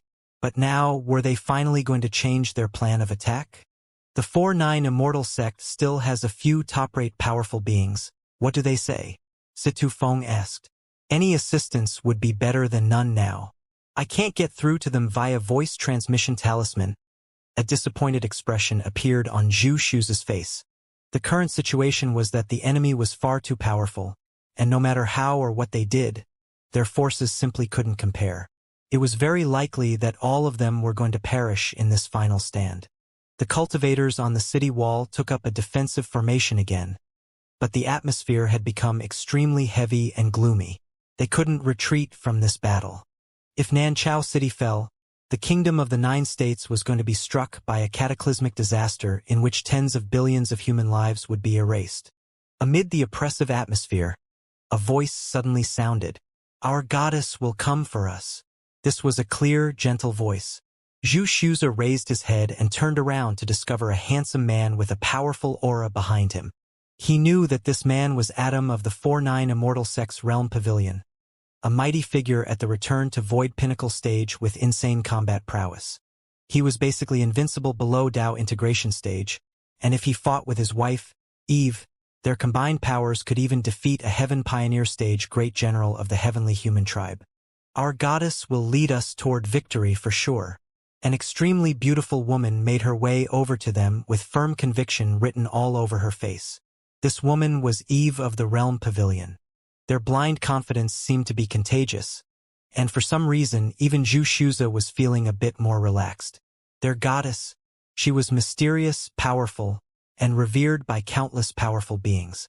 She really could be referred to as a goddess. However, an extraordinary woman like her was only a beast pet of that legendary man. If that man was here, perhaps he would be able to summon a miracle like he always did to defend this city. Xianxia looked up into the sky with a reminiscent expression. Boom, boom, boom. Divine lightning suddenly exploded in the sky, as if the heavens were delivering an enraged tribulation. The pristine, white heavens, the crimson earth, the inky black air, all of these were quickly drawing closer to Nanchao City. Xianxia took a deep breath. They're here. Xianxia could sense the numbers they were being confronted with through the use of his divine sense. This was an army of over 20 million consisting of cultivators from the heavenly human tribe, blood tribe, and void spirit tribe. There weren't all that many heavenly human tribe cultivators, only about 3 million, while the rest were all cultivators from the blood tribe and the void spirit tribe. However, the heavenly human tribe possessed the terrifying quality to make up for its lack of quantity.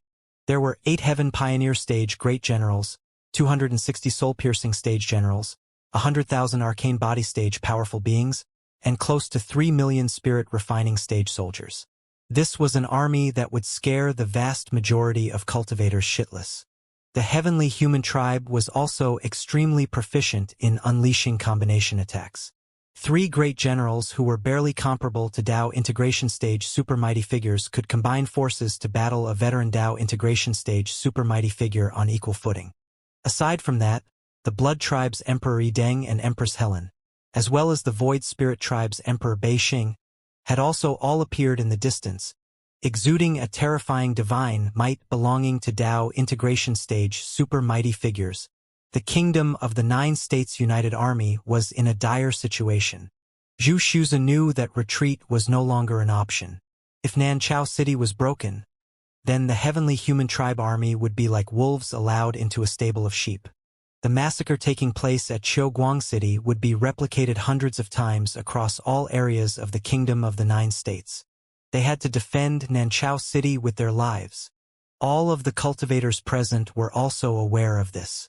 They didn't have any choice. This was going to be the final frontier no matter what. Xianxia was the general of the southern kingdom of the 9 states united army, and led close to a fifth of the kingdom of the 9 states cultivators. The Vermilion Bird sect had almost deployed all of their forces as well and had suffered extensive casualties. It looked like there were soon going to be more casualties joining that list. He turned around to all of the soldiers behind him. There were many cultivators that he was very familiar with here. Chun Xinran, Zhu Yuanzhou, Ji Yongfang, Mo Hai, Lan Yen Yang Yuan. They were all trustworthy and reliable comrades, but it was very likely that they were all going to be buried on this battlefield. Zhu Shuzi took a deep breath. This next battle could decide the fate of the kingdom of the 9 states. We'll protect the kingdom of the 9 states with our lives. All of the soldiers yelled in unison. Tears welled up in Zhu Shuzi's eyes. The enemy is very powerful. During this battle, all the soldiers. We have no regrets even if we die. Battle intent surged into the heavens. Nanchao City. One long-range spell technique formation after another lit up and illuminated the heavens. Spiritual energy of heaven and earth surged violently. Over 5 million cultivators circulated their vital energy in a frenzy, injecting more and more power into the formations. Right at this moment, several thousand pillars of white light punctured the heavens before raining down upon Nanchao City, each of which was powerful enough to raise an entire mountain to the ground. They unfurled across the sky, replacing the entire heavens. Normal cultivators would definitely be struck by a deep sense of despair upon seeing this. Not taking into account other matters, if these pillars of white light were allowed to fall upon Nanchao City without any impediment, the second largest city in the gem state would be instantly razed to the ground. However, at this moment, Emperor Chongshang's Dao integration stage formation had already been activated. At the same time, several million cultivators poured forth their vital energy into the spell technique, unleashing a series of powerful spell techniques that shot up into the heavens to clash with the white pillars of light, upon which a series of resounding booms erupted. Earth-shattering spell techniques clashed, lighting up the earth within a radius of over 1,000 kilometers. Gale-force winds swept violently through the air as destructive light wreaked havoc outside the city. There were occasionally a few pillars of light that would sneak through to rain down upon the city, but those were all blocked by the Dao integration stage formation. At a glance, it looked as if these two armies were quite evenly matched. However, they knew that the true storm had yet to arrive. Sure enough, a series of crimson-robed warriors began to appear over the horizon. There were over 10 million of them, and they flooded toward Nanchao City like a swarm of locusts. Their crimson robes blended into the crimson ground, and they continued on toward the city in a bid to deliver death and despair. The Blood Tribe army was here. An indescribable sense of oppression began to appear. Not only that, but a dense pack of black shadows began to appear in the air. All of the cultivators felt as if the air before them was twisted. Living beings of indeterminate form and shape cackled insanely, and some of them were even singing and dancing, striking depravity, insanity, and a myriad of negative emotions into the onlooker's heart. The Void Spirit Tribe army was also here. Most of them could fly, so they dominated the sky. Above them was the Heavenly Human Tribe army, all of whom were enshrouded by divine light. They were like gods delivering heavenly judgment with cold, emotionless certainty. All of the cultivators felt as if the entire heaven and earth was their enemy. Spell techniques were still clashing, sending terrifying shockwaves surging through the air. This time, not only was the Heavenly Human Tribe attacking, the Blood Tribe on the ground below and the Void Spirit Tribe in the air had also sprung into action. Violent, crimson energy surged, and mysterious, inky black spell techniques rained down like a torrential storm. The kingdom of the 9 States United Army was instantly forced onto the back foot as their Dao integration stage formation was struck by a relentless barrage of attacks. Right at this moment, 1,000 inky black cannons suddenly appeared on the city wall. These were weapons supplied by the 4-9 Immortal Sect's Purple Star Pavilion, the ionic crumbling cannons. Golden light converged within the barrels of the cannons, following which earth-shattering booms erupted. Boom, boom, boom, boom. Golden, spherical energy blasts pierced through space and instantly struck the Heavenly Human Tribe army. The Heavenly Human Tribe seemed to have never seen cannons like this. and their expressions shifted drastically as they tried to evade the cannon blasts. However, the cannon blasts were traveling far too quickly for them to evade. The golden cannon blasts crashed into the heavenly human tribe army and exploded violently. Peculiar light erupted forth, and a massive quantity of microscopic ionic particles began to expand and rotate at high speed, making the space around them crumble and collapse. The space within a radius of over a kilometer that had been intact a moment ago suddenly began to twist and warp before collapsing, as if a massive section of space had just gone missing. Destructive spatial power instantly descended. Just one cannon blast was enough to reduce several dozen heavenly human tribe powerful beings into mincemeat. There were 1,000 cannons lined up, so 1,000 of those cannon blasts had been unleashed at once. Over 50,000 heavenly human tribe cultivators perished in a salvo lasting less than 10 seconds. The cultivators' expressions remained unchanged, as if they were already accustomed to seeing the power of the ionic crumbling cannons, and all of them expertly commenced the recharging process in preparation for another salvo. However, the heavenly human tribe, blood tribe, and void spirit tribe armies were not going to wait for them to recharge the cannons. Countless spell techniques instantly rained down upon Nanchao City again. Even though the cultivators were able to kill many enemies using the long-range attacks unleashed by their formation, the main formation that was protecting Nanchao City was slowly becoming unstable from the relentless barrage of attacks raining down upon it. This was the combined attack of 20 million enemies. Emperor Chongshang's Dao integration stage protective formation was not going to last very long at all. Right at this moment, a series of terrifying auras appeared in the air. 8 Heaven Pioneer Stage Great Generals stood in mid-air in front of Nanchao City. They were looking down at the city below with cold, golden eyes. One of the dual sword-wielding Great Generals spoke emotionlessly, as if he was announcing the fate of his enemies. Trash of the Tai Chu continent, it's time for you to be erased from history. 8 Heaven Pioneer Stage Great Generals had appeared above Nanchao City. All of them looked down with cold, expressionless eyes, and their extremely vast auras cascaded downward, striking instinctive fear into the hearts of many cultivators. They were living beings who were truly delivering the judgment of the heavens. Their presence was equivalent to that of the heavens itself. No one could resist the might of the heavens. At the same time, incandescent divine symbols appeared over the hands of the 8 heavenly human tribe Great Generals, while white light rained down from the sky upon their bodies. This was the power bestowed upon them by the heavens. Energy began to converge in that instant, and they were clearly trying to combine their powers to break open the Nanchao City formation in one fell swoop. Humph! A cold harumph sounded. Extremely scorching flames erupted into the sky to combat the auras of the Great Generals. At the same time, the Vermilion Bird Sect's Grand Elder Situfeng and sect leader Zhu Shuza rose into the sky before charging directly toward the 8 Heaven Pioneer Stage Great Generals. Heavenly crushing vermilion bird flames. Situfeng spread his hands, and pure white holy flames swept toward the 8 Heaven Pioneer Stage Great Generals like a tsunami wave over 10,000 feet tall. Heaven-crushing 9-fold crimson flame sword. Zhu Shuza extended a hand, and a vermilion bird sword appeared in his palm, from which crimson flames erupted for over 50 kilometers, sweeping directly toward the 8 Great Generals. In this day and age, almost all techniques had the words heaven-crushing tacked onto the front, as if no technique was complete without those 2 words leading the way. The 2 Dao integration stage super mighty figures had imbued their heaven-crushing true intent into their spell techniques.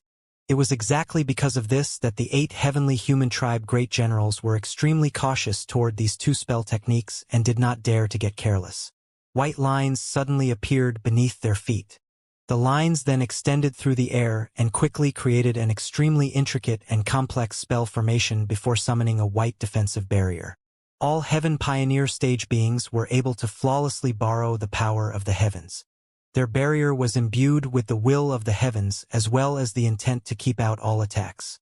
Boom! Flames crashed violently into the barrier with an almighty roar. The heavenly human tribe Great Generals were knocked back several kilometers, and their defensive barrier tremored violently, but it remained completely unscathed. Before they had a chance to catch their breath, a massive crimson sword fell upon them. It was over 100 kilometers in length and imbued with boundless sword intent, as well as the heaven-crushing will to destroy all things in its wake. Bam!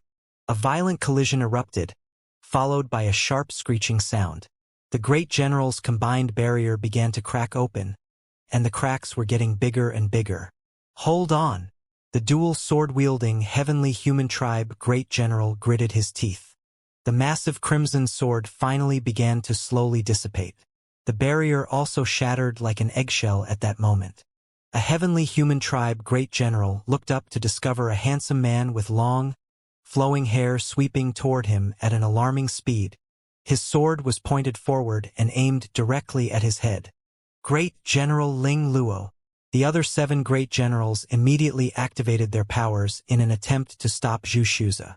However, chains constructed from white holy flames hurtled toward them to thwart their efforts. 5 of the great generals were held back while the other 2 great generals continued on toward Xianxia without regard for their own safety. Xianxia did not take any evasive measure as he too continued onward like a fearless warrior, intent on eliminating Great General Ling Luo. Great General Ling Luo roared and materialized a white crystalline shield before him. At the same time, he hurtled back frantically in retreat, and his body became insubstantial.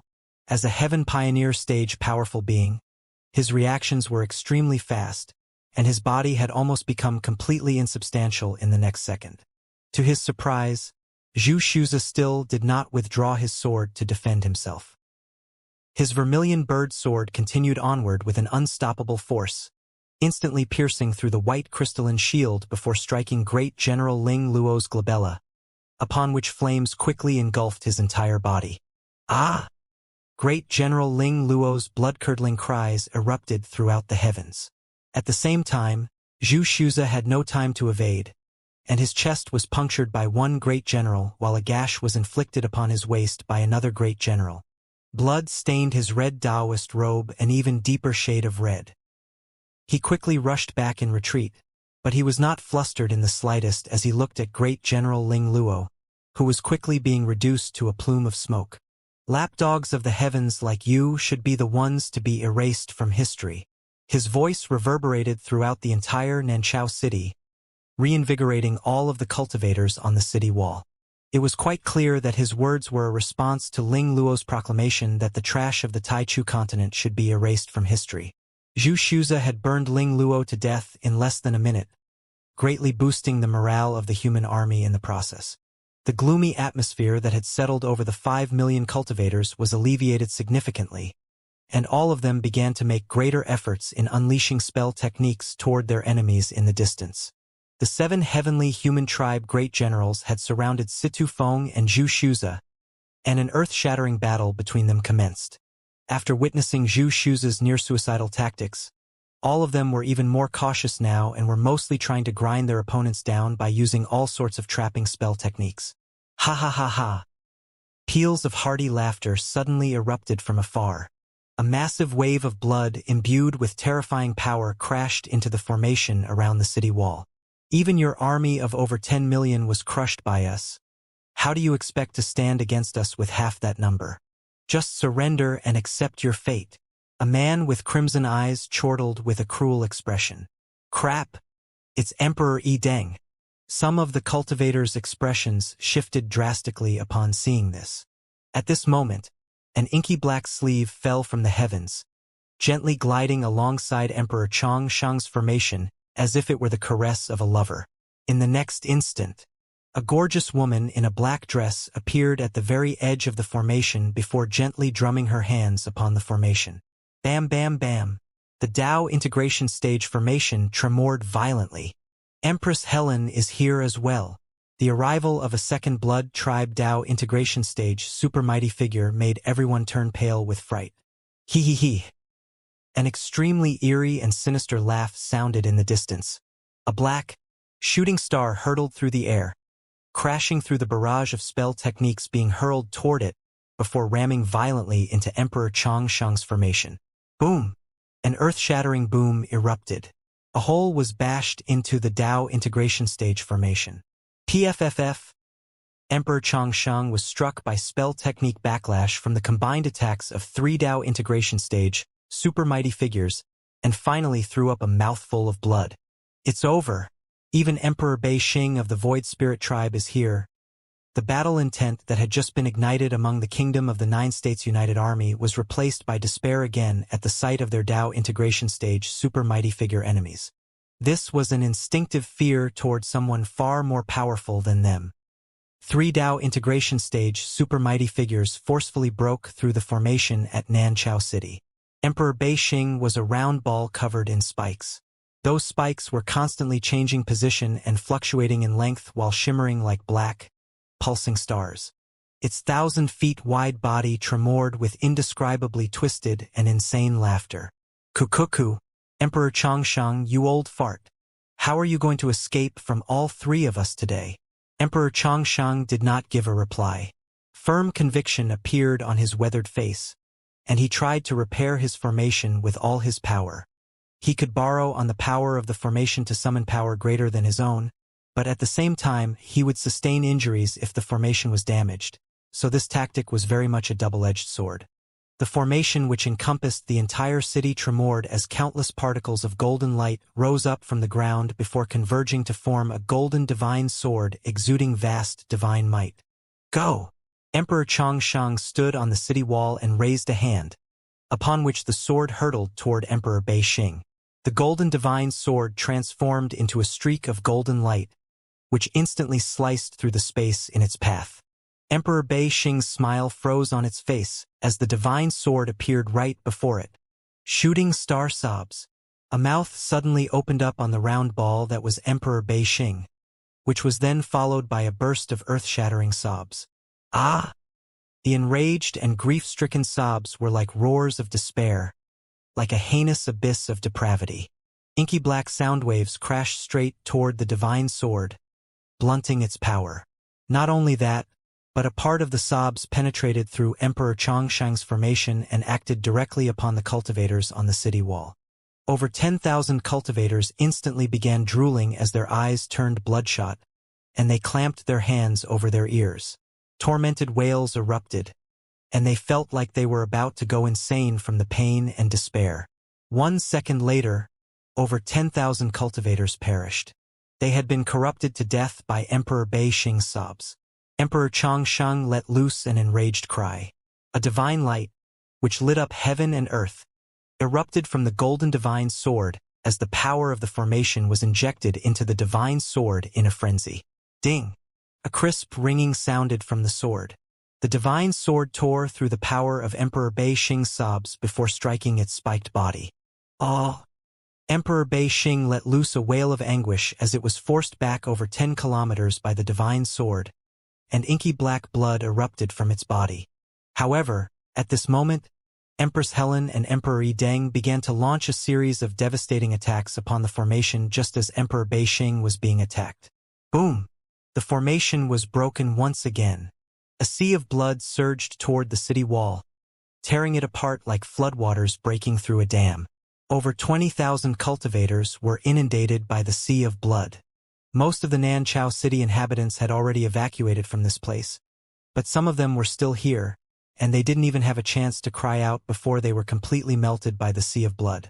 You bastards! Come at me if you want a battle. Leave the civilians alone.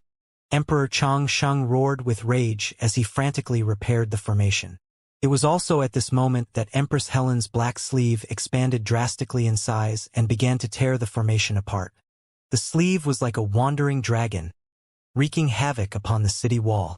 All cultivators who came into contact with it were all instantly reduced to dried, shriveled corpses devoid of all blood. Boom! A cannon blast erupted. A golden cannon blast made the space around the massive sleeve crumble, causing the sleeve to show signs of crumbling as well, but the sleeve soon returned to normal. The sleeve instantly slew the cultivator operating the cannon before snagging the inky black cannon. Oh? So this is the 4-9 Immortal Sex Ionic Crumbling Cannon. Empress Helen appraised the cannon with a smile. Not bad. All of a sudden, the inky black cannon turned completely red, and an extremely terrifying light erupted forth. An indescribable sense of danger instantly enshrouded Empress Helen. Her pupils contracted, and right at this moment the cannon exploded. Boom! Red energy as dazzling as the sun incinerated everything around it. Destructive ions incinerated heaven and earth, causing space to collapse and creating a doomsday-like scene. Elder Zhou Yu of the Purple Star Pavilion stood atop the city wall with a faint smile on his face. No one has ever taken anything from the Purple Star Pavilion in this ongoing war of several decades. If you really want one, I guess I'll just have to give you a self-detonating cannon. A black shadow tore through the destructive energy before hurtling back in retreat. This was the slightly disheveled Empress Helen, and she glowered at Zhou Yu with a thunderous expression. No one has ever been able to stop me from taking something I want. Terrifying Dao integration stage aura instantly swept forth. Zhou Yu was struck by unprecedented pressure, but he remained standing on the city wall. Ever since he decided to join the Kingdom of the Nine States United Army, he had prepared himself to lay down his life on the battlefield. Emperor Bei Xing tore apart the golden divine sword using its spikes, and the wound inflicted upon its body was healing at a rate discernible to the naked eye. Emperor Yi Deng's attacks became more and more ferocious. Blood trickled from the corner of Emperor Chong Sheng's lips, but he still maintained the spell formation with all his might as he materialized another golden sword using the power of the formation in order to counterattack. Kukuku, resistance is futile. All of you are going to die here today. Emperor Bei Xing's demonic voice penetrated through the spell formation and proliferated for over 1,000 kilometers, spreading into the ears of all of the cultivators and chipping away at their battle intent. At the same time, the Blood Tribe Army and Void Spirit Tribe Army began to converge toward the city wall. It would be impossible for Emperor Chongsheng to defend against the attacks of all of these living beings with his formation, so he could only defend against the attacks that were powerful enough to annihilate the city and leave the rest to the cultivators on the city wall alongside him. An extremely fierce battle finally erupted. The enemy forces had already been reduced to 17 million from their original 20 million, while the Kingdom of the Nine States United Army had been reduced to just over 4 million from their original 5 million.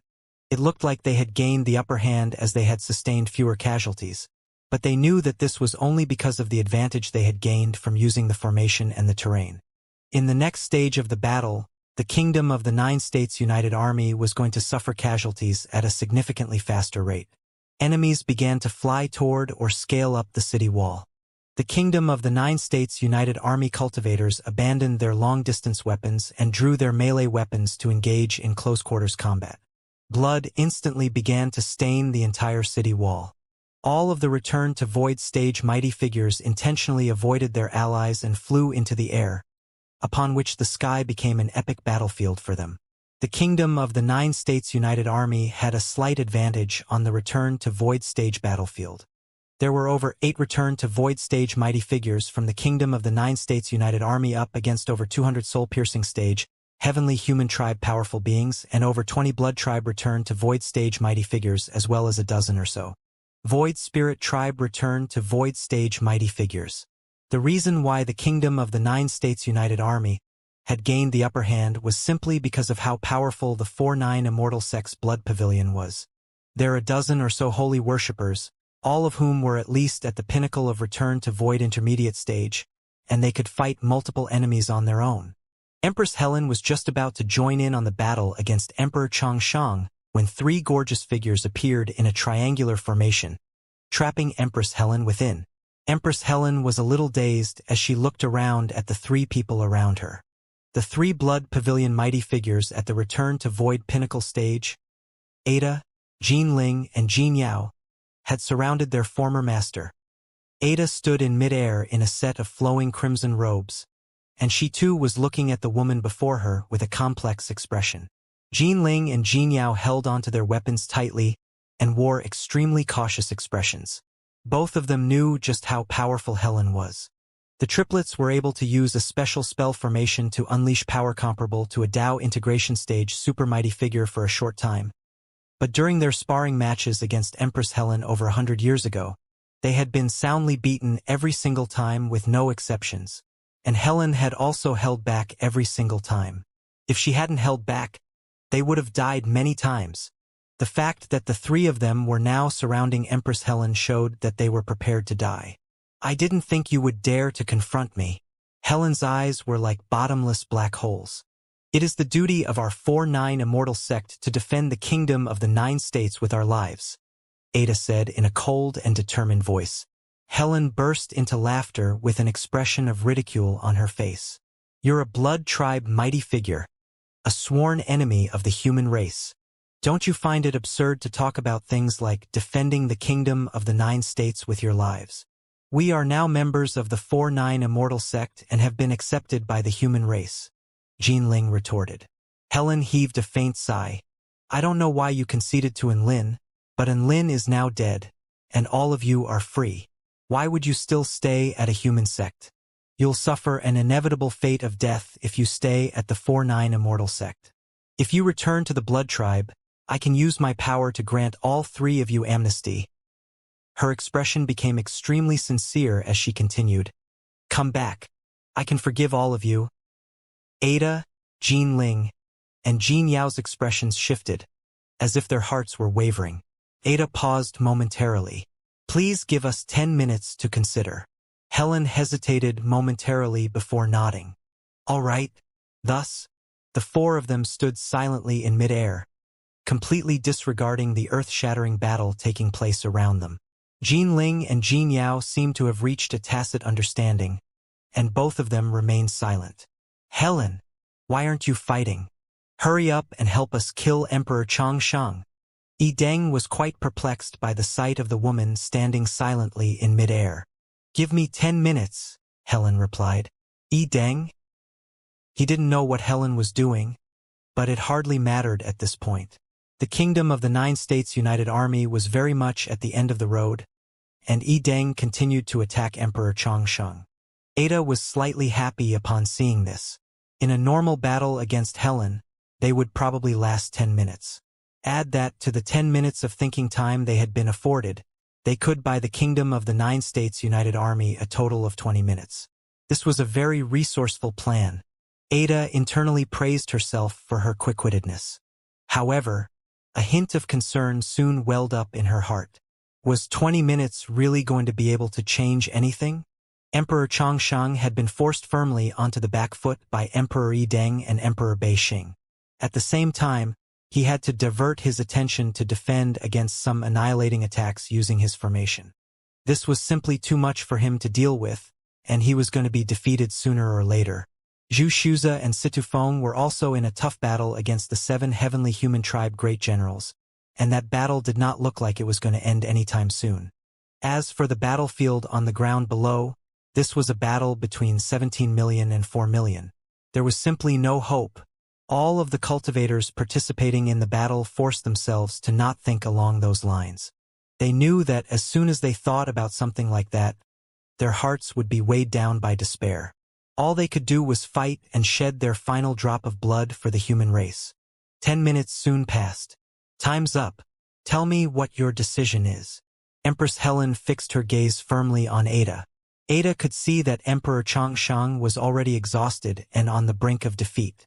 Over 500,000 Kingdom of the 9 States United Army cultivators had been slain, and most of the rest of them were beginning to sustain wounds. There had even been 6 returned to void stage casualties. A series of crimson figures charged toward the city wall while inky black, twisted figures wreaked havoc atop the city wall.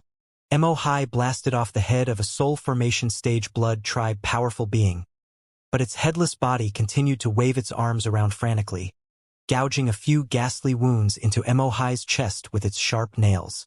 Lan Yen, who loved to laugh so much, wore a frosty expression as she cut through a dozen or so twisted void spirit tribe living beings with her flaming sword. Her left sleeve was already empty and completely stained by blood, but she was completely oblivious to this.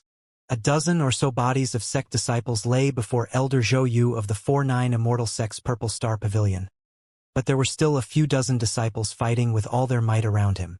His face remained expressionless like a machine as he witnessed the fall of one familiar sect disciple after another, but his hands were trembling slightly as he assigned different duties and roles for the remaining disciples. Their fate seemed to have already been decided, but there were almost no deserters among the several million cultivators. I'm sorry, Jinling, Jinyao. Ada heaved a faint sigh as she tightened her grip on her dagger. What are you saying, big sister? Your decision is the same as the one we've made. Jinling smiled. The holy leader has shown us the way and allowed me to understand the true Tao of blood. Even if he's dead, we shouldn't betray him. Jinyao chimed in. A stunned expression appeared on Helen's face for the first time. They refused. They actually refused. After pretending to think for the past 10 minutes, they refused. Helen had thought that she would be able to recover the triplets for sure, only to see them charging toward her now with unyielding conviction on their faces. 3 pillars of crimson light erupted into the sky, and the projection of a golden woman appeared in mid-air. She wore a crimson halo on her head, and she slammed her palms viciously toward Helen's head. Helen extended a slender palm to the heavens. The massive golden palm fell from the sky toward that insignificant and tiny palm, but it was suddenly stopped in its tracks before cracking down the middle, as if it had struck something completely indestructible. However, Helen's body was also crushed into the ground, sending lethal, gale-force winds hurtling through the air, which immediately tore over 10,000 blood tribe cultivators who didn't have time to evade into shreds. Ada, Jinling, and Jinyao immediately unleashed their combination spell formation again to send the golden projection hurtling down toward Helen. The battle had reached its most intense point, and countless living beings were falling every single second. The massive Nanchao city wall had already collapsed in several hundred places. Blood stained the entire city wall, creating a ghastly sight to behold. The Blood Tribe army had insane life forces as usual, and the army seemed to only grow stronger. The Void Spirit Tribe army was extremely unpredictable and unsettling. Some of the more powerful ones among them could even manipulate the bodies of the fallen kingdom of the 9 States United Army cultivators to engage in battle for them. The battle was already beginning to become quite one-sided. 10 minutes later, Ada, Jinling, and Jinyao were defeated by Helen. Helen's sleeve bound the triplets in a death grip, exuding terrifying sealing force that rendered them unable to summon up any power. You've lost, Helen said in a cold voice. There were a few gashes on her body and sections of her dress, which had been sliced open, revealing her snowy white skin underneath. Emperor Changshang, Zhu Shuza, and Situfeng are next, followed by the entire kingdom of the 9 States United Army on the southern front. You can't do anything to change this. Killing intent began to surface in Helen's eyes as she spoke. I wanted to spare your lives, but you've made the wrong decision, and for that, you will pay with your lives. Just as her voice faded, a pleasant voice suddenly erupted in the extremely far distance. Invader of the kingdom of the 9 states must die. A galaxy of stars swept forth from the distance. Under the light of the scorching sun, a dazzling galaxy of stars intermingled with strange flames swept forth from the distance. Many heavenly human tribe powerful beings who were standing atop the heavens and raining down attacks upon the cultivators on the city wall had no time to escape and were engulfed by the vast galaxy of stars. Zhou Yu's body began to tremble with excitement upon seeing this. It's the Starfire Annihilation Cannon. Our Sect's Starfire battleship is here. Over 50,000 heavenly human tribe powerful beings were blasted into nothingness by that one cannon blast. Countless cultivators turned toward the distance to discover a battleship over 50 kilometers in length making its way through the sky with a galaxy of stars in its wake. Many cultivators recognized that battleship, and they were initially stunned before tears of elation and excitement flowed from their eyes. That's the 4-9 Immortal Sex Starfire battleship. Its power is comparable to even a Tao integration stage super mighty figure. Who would have thought that the 4-9 Immortal Sex Guardian weapon would appear all the way here? Reinforcements have arrived. We must hold on. Morale was significantly boosted, and all of the cultivators threw themselves back into battle with renewed vigor. Emperor Yideng's body shuddered slightly at the sight of that battleship. An instinctive sense of fear welled up in his heart, perhaps due to the trauma of that battle that had taken place over 100 years ago. However, Emperor Bei Xing remained completely unfazed. He So what? That battleship is only going to be a little troublesome to deal with. It won't do anything to reverse your fate. Foolish, inferior beings. Suffer. Perish. Ah! Emperor Beixing began to sob again, and sound waves imbued with extremely twisted power of the divine Tao instantly enshrouded an area within a radius of over 50 kilometers. Its power of the divine Tao crashed violently into Emperor Changsheng's formation. Emperor Changsheng suffered from the formation's backlash, and his body swayed slightly as if he was finally going to fall. But he righted himself at the last moment even as blood trickled from the corners of his lips. Emperor Beixing's power infiltrated into the spell formation, driving many cultivators insane and forcing them into suicide. Ha ha ha! Die! Trash doesn't deserve to live in this world. Its reckless slaughter made the black divine light glowing around its body even darker and more sinister. At the same time, the sharp spikes all over its body tremored at an extremely fast rate, as if it was feeling very elated. The Starfire battleship flew over from afar and immediately launched a spatial cannon blast, which blasted it flying. At the same time, a spatial rift was torn open, and divine flames instantly engulfed the entire heavens. A phoenix over 10,000 feet in length emerged from within, and it only had to gently flap its wings for its divine flames to instantly burn tens of thousands of heavenly human tribe powerful beings into nothingness. Countless cultivators looked up at the miracle taking place overhead. They had yet to recover from their elation at seeing the Starfire battleship when an even stronger wave of elation and shock welled up in their hearts. That's a phoenix? Could that be the 4-9 immortal sex phoenix? Does that mean the divine phoenix maiden is here as well? We're finally saved. Many cultivators began to shed tears of relief. The arrival of the Starfire battleship had only reignited a small spark of hope in their hearts. But that small spark had been fanned into a raging flame by the arrival of the divine phoenix maiden and her phoenix. 2 Tao integration stage super mighty figures could change the entire course of this battle. The 7 heavenly human tribe great generals were struck by a sense of foreboding. However, before they had a chance to act, the phoenix had already crashed through the formation they had set up in an extremely brutal manner. Zhu Shuza and Situ Feng knew that the time to act was now, and both of them unleashed their full powers at once. 3 Tao integration stage super mighty figures were capable of summoning extremely terrifying power, and cracks began to appear in the formation set up by the 7 heavenly human tribe great generals. It was also at this moment that divine lightning exploded in the heavens above. Lightning flashed and thunder roared as a woman in a jade dress appeared before one of the heavenly human tribe great generals. Her golden eyes were shimmering with a cold, regal light, and her dragon sparrow sword crackled with lightning. Dragon sparrow sword? God-slaying strike. The heavenly human tribe great general frantically unleashed all of their power. However, the sword projection was absolutely unstoppable. Another blood-curdling cry escaped the lips of a heavenly human tribe great general. White blood splattered through the air for an instant before it was evaporated by holy flames along with the great general's body. Another heaven pioneer stage heavenly human tribe powerful being had fallen, as expected of the divine phoenix maiden.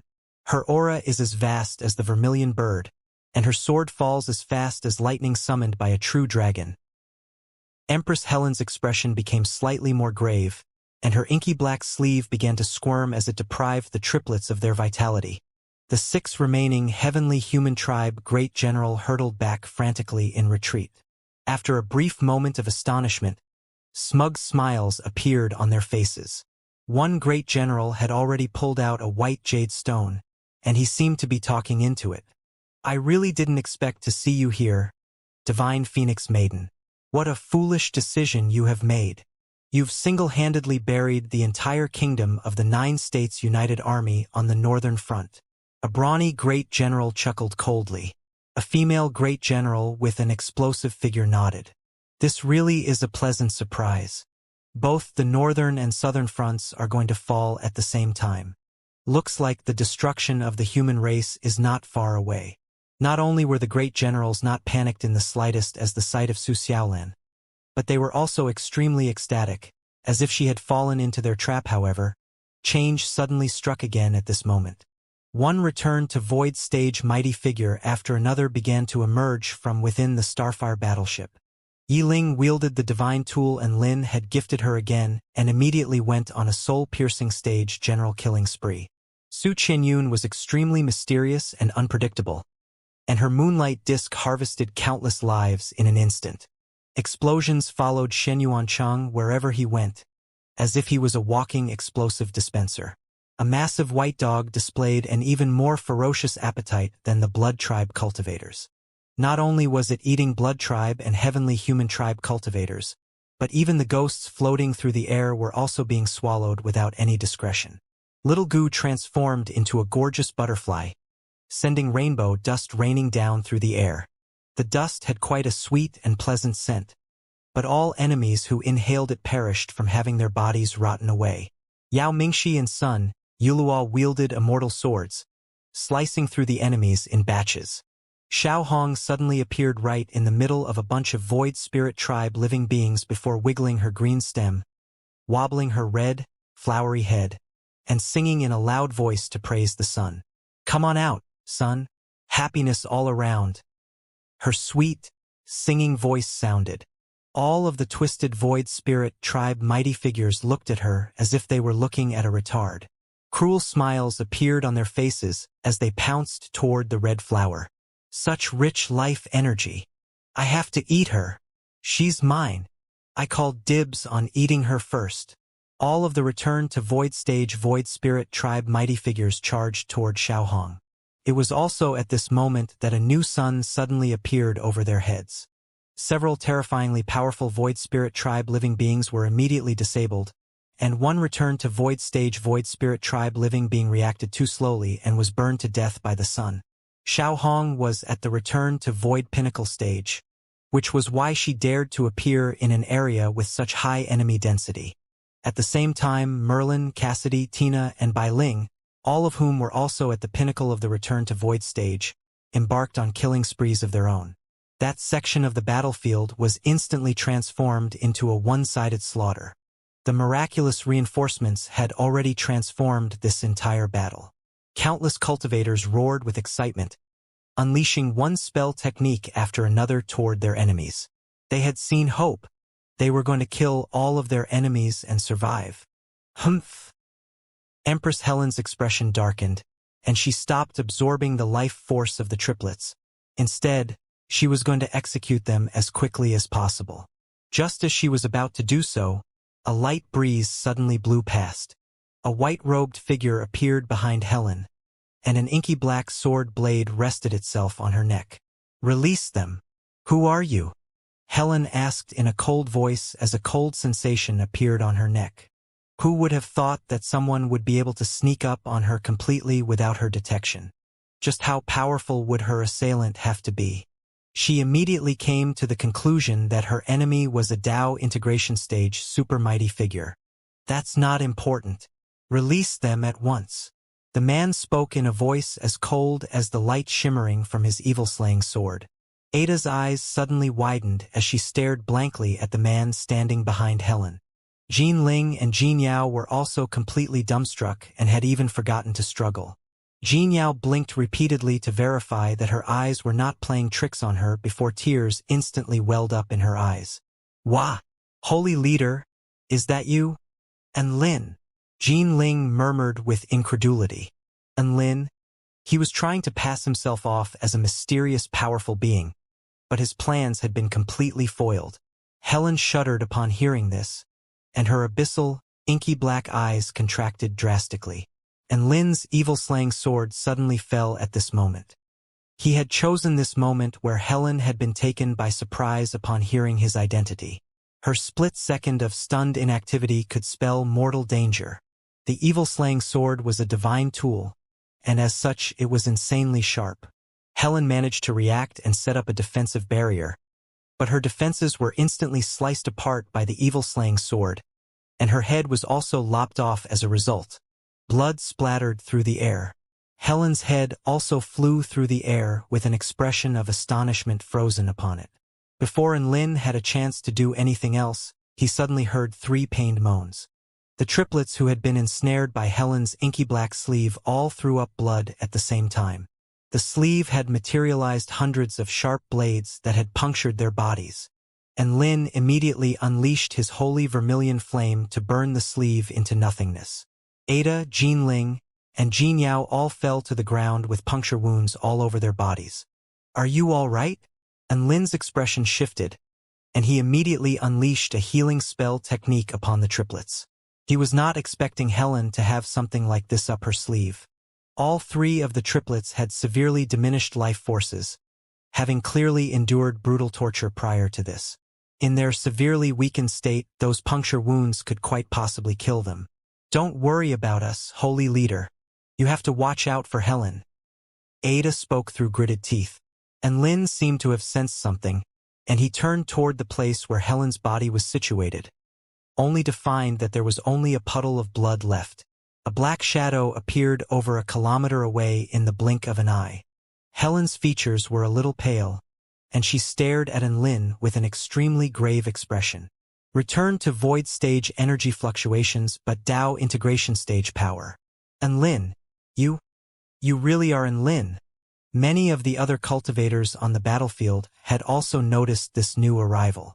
Many of the young cultivators were still at a complete loss even after seeing Lin, but those who had lived for over 100 years trembled as they stared at that familiar man. This was the legendary prodigy who had once dominated every single headline of the Tai Chu continent's media. It was as if he had traveled through space and time and was alive again. "Are my eyes playing tricks on me?"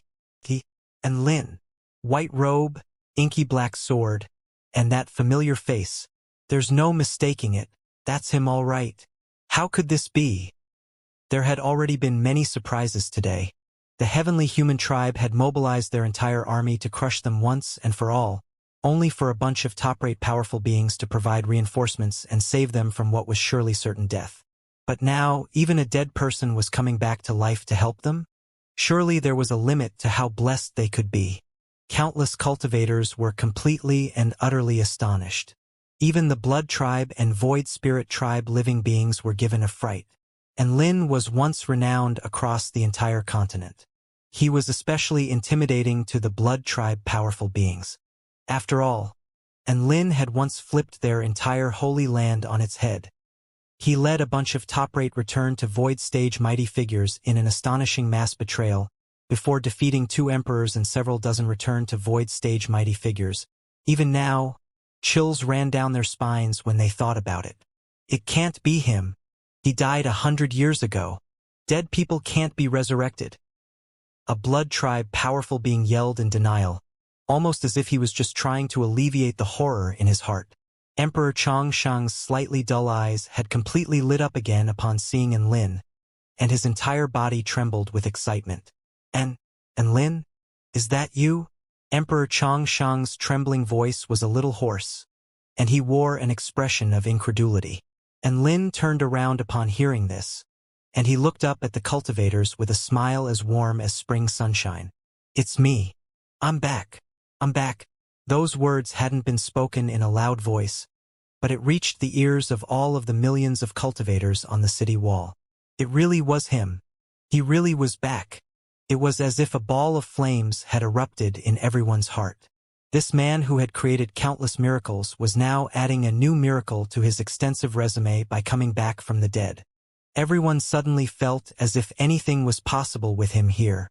After all, Lin specialized in transforming the impossible into the possible. He's the true sect leader of the 4-9 Immortal sect? Sect leader Lin has already jumped out from his coffin to fight for us. What reason do we have to cower and back down? He's our role model. We can't allow ourselves to be left too far behind. Charge! Charge! All of the Kingdom of the 9 States United Army cultivators were reinvigorated once again, and they began to launch a spirited counterattack. Ha ha ha! Emperor Changshang let loose a hearty laugh before unleashing the power of his formation to destroy the Blood Tribe and Void Spirit Tribe cultivators on the city wall. Emperor Beixing was engaged in battle with the Starfire battleship, and Helen had been knocked back by Lin. As such, his only real opponent was Yi Deng now, and he could finally catch his breath. "So what if you're back?" Even if you resurrect yourself, I can just make you die again. Empress Helen stepped forward and charged toward Lin. Her power of the divine Tao repaired her tattered sleeve, and both of her sleeves shot through the air toward Lin at an extremely fast speed. Helen's attack was very fast, but Lin was already thoroughly prepared. In the instant before Helen unleashed her attack, he had activated his origin energy of the Netherworld, Fire God Mode, and Star Vein Divine Technique at the same time, and his eyes also became snowy white.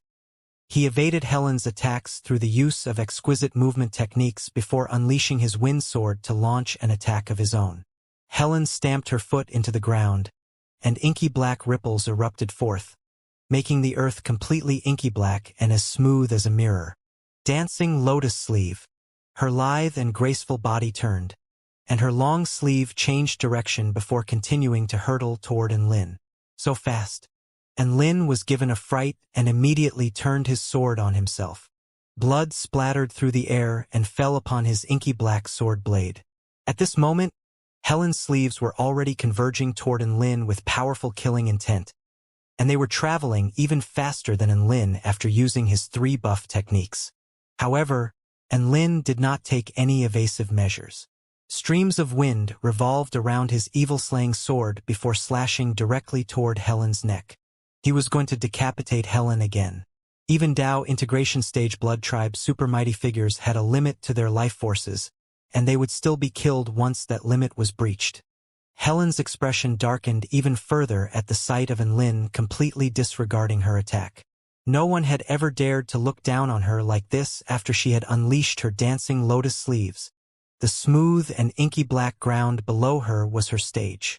She was the center of this world atop her stage, and anyone would pale in insignificance before her.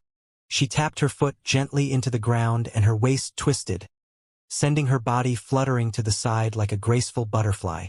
Lin's wind sword was about to land on thin air, but he suddenly changed the direction of his attack in mid-air.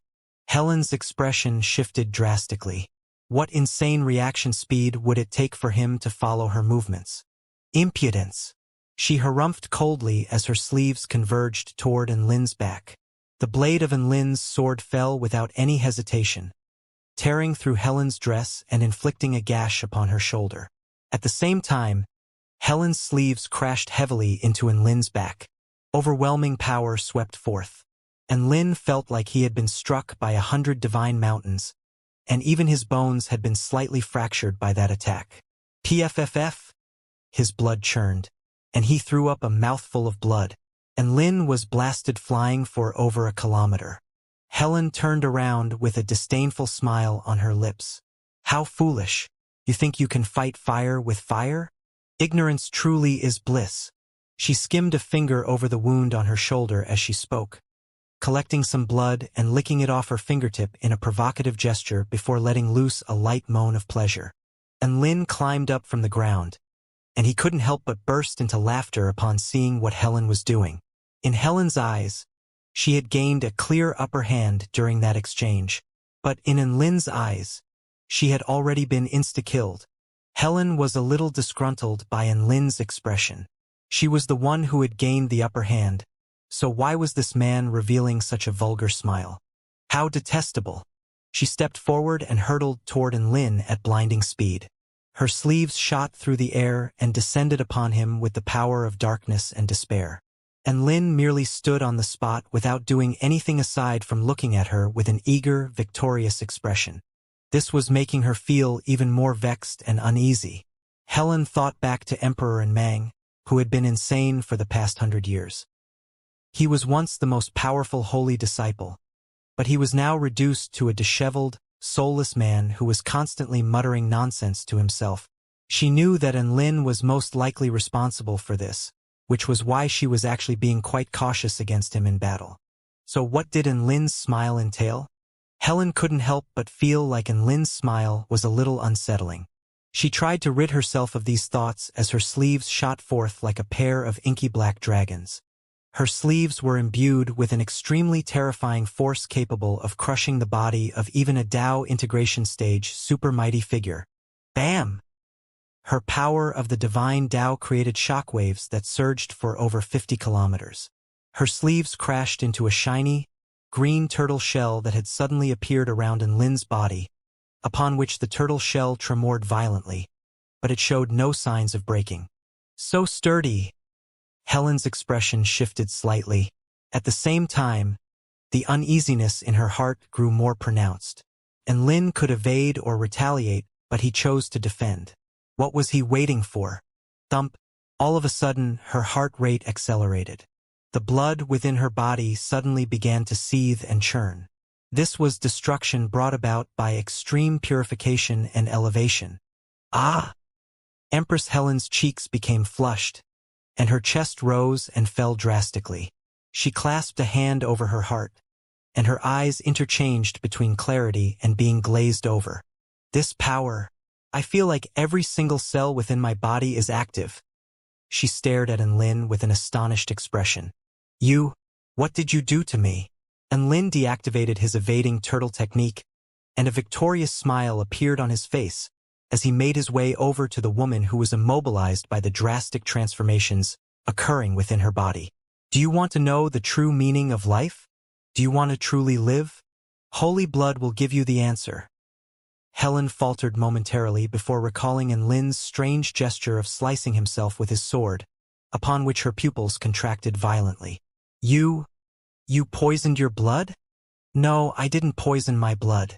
My blood is poison. And Lin chuckled coldly. Ah! Helen panted heavily as her flush deepened. Her whole body trembled as if she was trying to resist something. It hurts a bit for the first time, but you'll learn to enjoy it later on. And Lin offered words of consolation with a smile on his face. Helen. Tao integration stage blood tribe's super mighty figures were not idiots, and Helen had naturally already become aware of the unique properties of Lin's blood. This was a blood that was pure to the extreme, and it was imbued with the power of destruction. She was going to die during the destruction or be reborn if she survived. Ah! Helen's cries took a slightly seductive turn. She bent over slightly, and her long legs clamped together as she clasped her hands tightly over her chest. She was pouring with sweat, and from Lin's perspective, he could see two snowy white melons wobbling gently beneath her collar. Some of the cultivators on the city wall had noticed what was happening in Lin's battle, and all of them were completely dumbstruck. What a strange battle. They exchanged a few blows, and now, neither of them is doing anything. Empress Helen looks like she's in a lot of pain. Has she been cursed? Why does it look to me like Helen is having an orgasm? What the hell did sect leader Lin do? In any case, Lin had stalled Helen, and this was greatly beneficial to them. The kingdom of the 9 States United Army had suddenly taken the upper hand. Su Xiaolan stood atop her phoenix and looked down at the orgasmic Helen and the beaming Lin. Even though she knew what they were doing, her lips still twitched slightly. Why can't he just battle like everyone else? He always has to go for these dirty tricks. Su Xiaolan pursed her lips with a slightly disdainful expression. After that, she continued to chase around the heavenly human tribe great generals as if she were herding sheep. The remaining 6 heavenly human tribe great generals were finally beginning to feel the pressure. They still had hope for victory prior to Lin's appearance. They had notified the heavenly human tribe army on the northern front to crush their enemies while they took care of business here. If both the northern and southern fronts were to fall, it was basically over for the kingdom of the 9 states. However, Lin had stalled Helen, and the tides had completely turned. The heavenly human tribe army's chances of winning this battle were starting to become quite abysmal.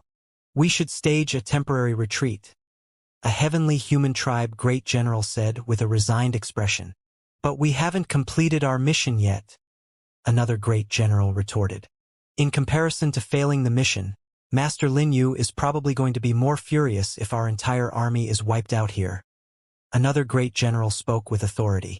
After a brief discussion between the 6 great generals, strange music began to play across the entire battlefield. The music was like cloud and mist before accelerating in tempo to resemble a violent storm. All of the heavenly human tribe, blood tribe, and void spirit tribe knew what the music entailed. All of the Blood Tribe and Void Spirit Tribe cultivators on the city wall faltered as expressions of incredulity appeared on their faces.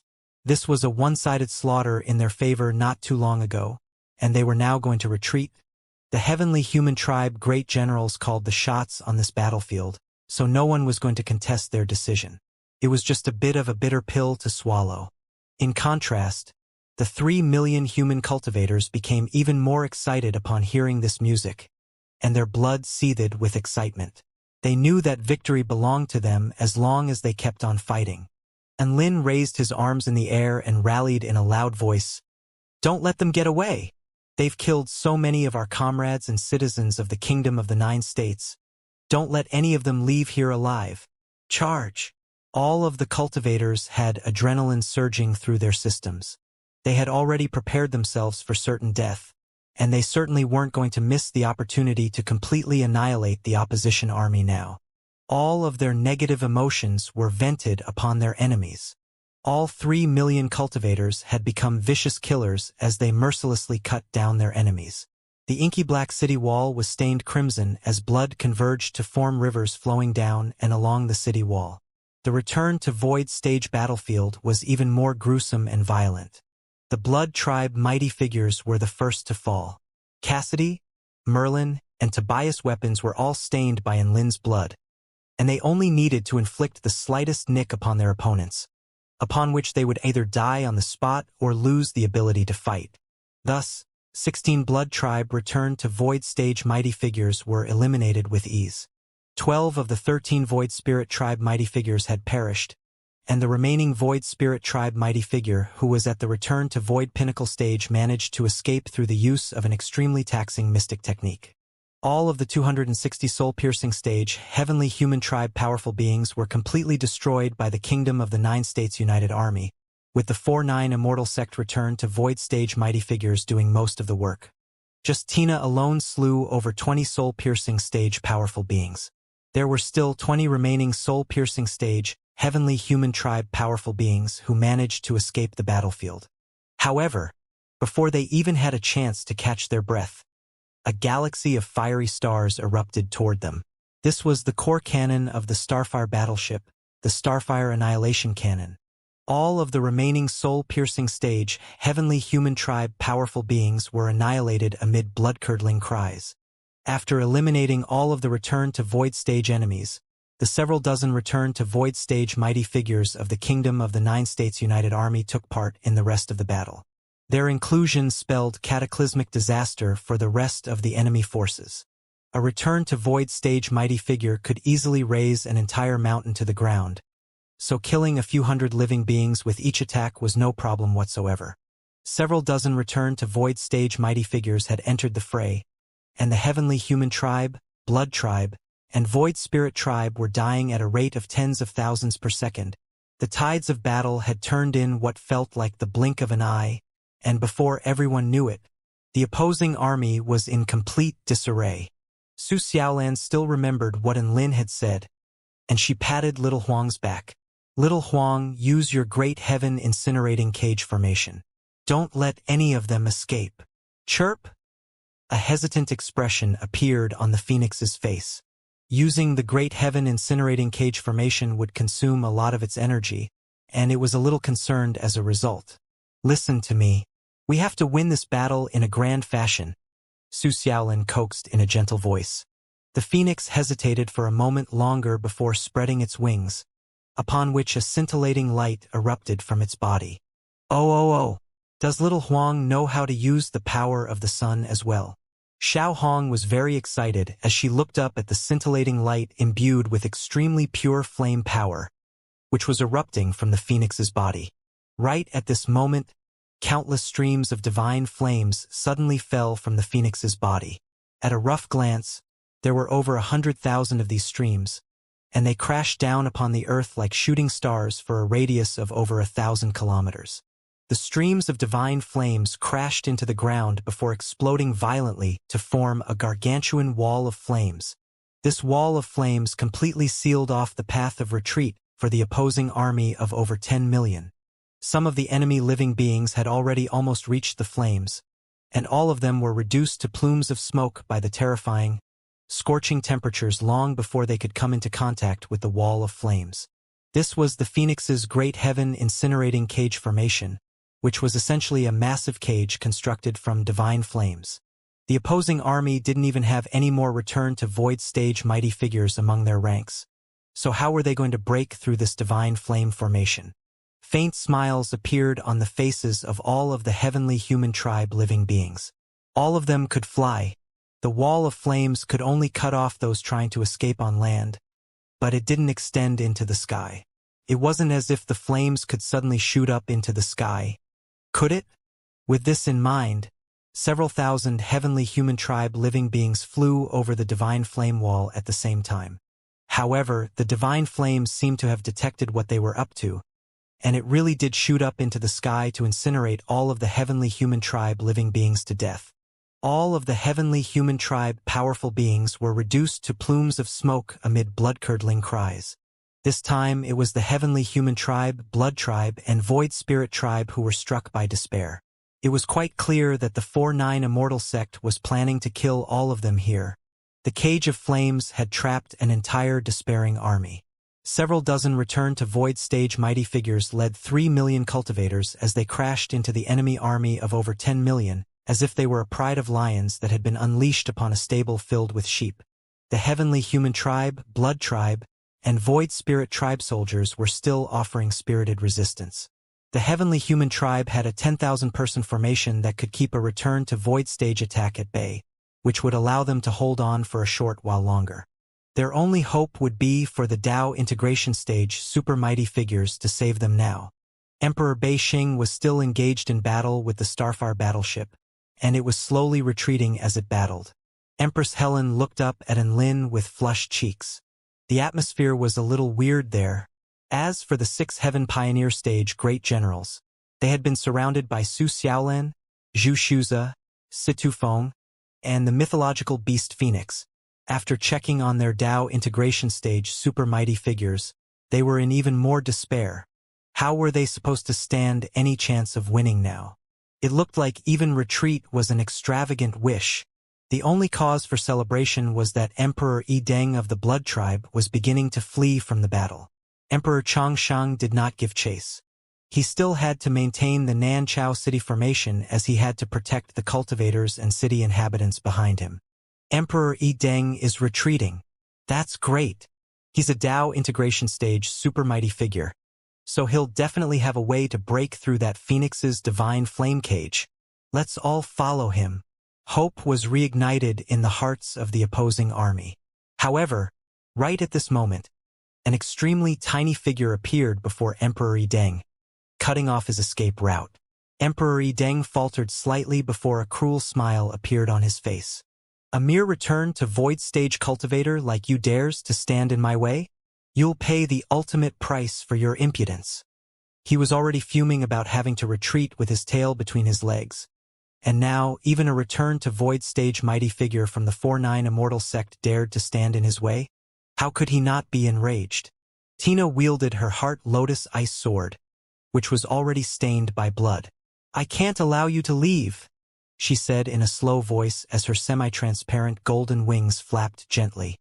Her emerald eyes glowed with a mysterious divine light, and she was not flustered in the slightest at the power of the blood Rakshasa divine Tao sweeping toward her from Yi Deng's body.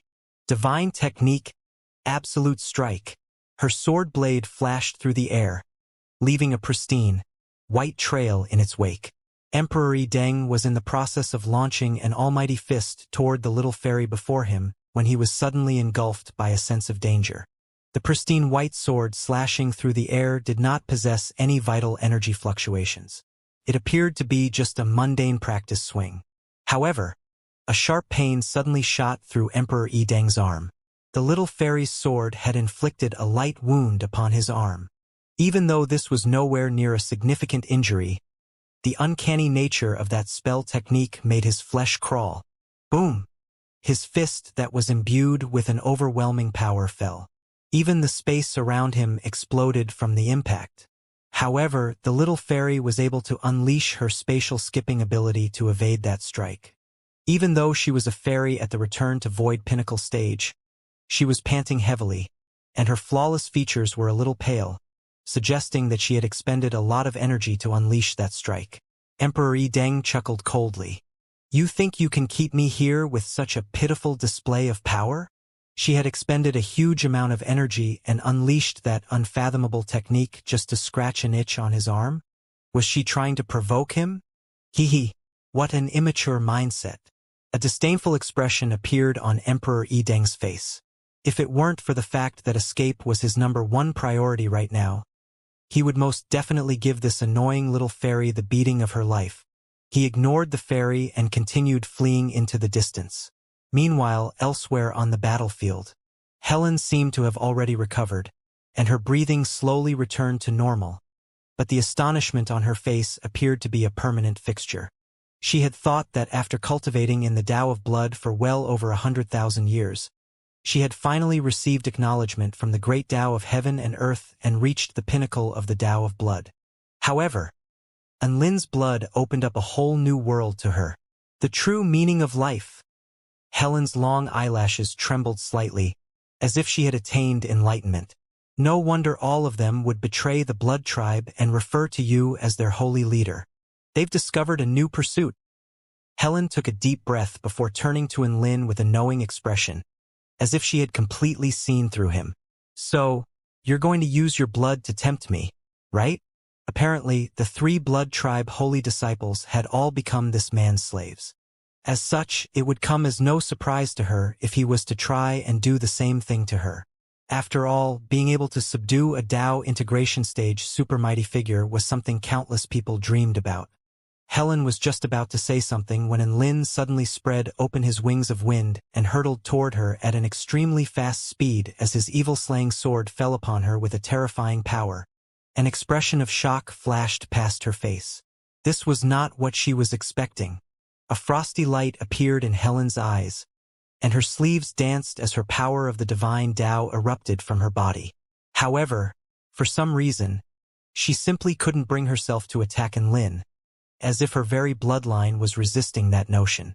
There was only one thought echoing through Helen's mind. Lin's blood is so pure and perfect. How could you bear to hurt him? Thus, Lin arrived before Helen without any resistance. Just as Helen was about to evade, Lin's evil-slaying sword had already fallen. Whoosh! His divine sword left an extremely deep gash on her body, which almost sliced her cleanly in half. Lin looked at the astonished woman before him with cold, emotionless eyes. Use my blood to tempt you? Don't flatter yourself. Your fate of death was already sealed after you killed so many of my kingdom of the 9 states brethren. Helen was unable to accept the expression on his face. She was already beginning to acknowledge Lin from the bottom of her heart, but Lin had given her the most brutal response. This was the feeling of heartbreak. Her beautiful dress had been torn apart along with large sections of her skin, and the power of annihilation unique to a divine tool was wreaking havoc within her body. Lin had learned his lesson this time. He had imbued extremely potent power of annihilation into his attack in order to grind down his enemy's freakish life force.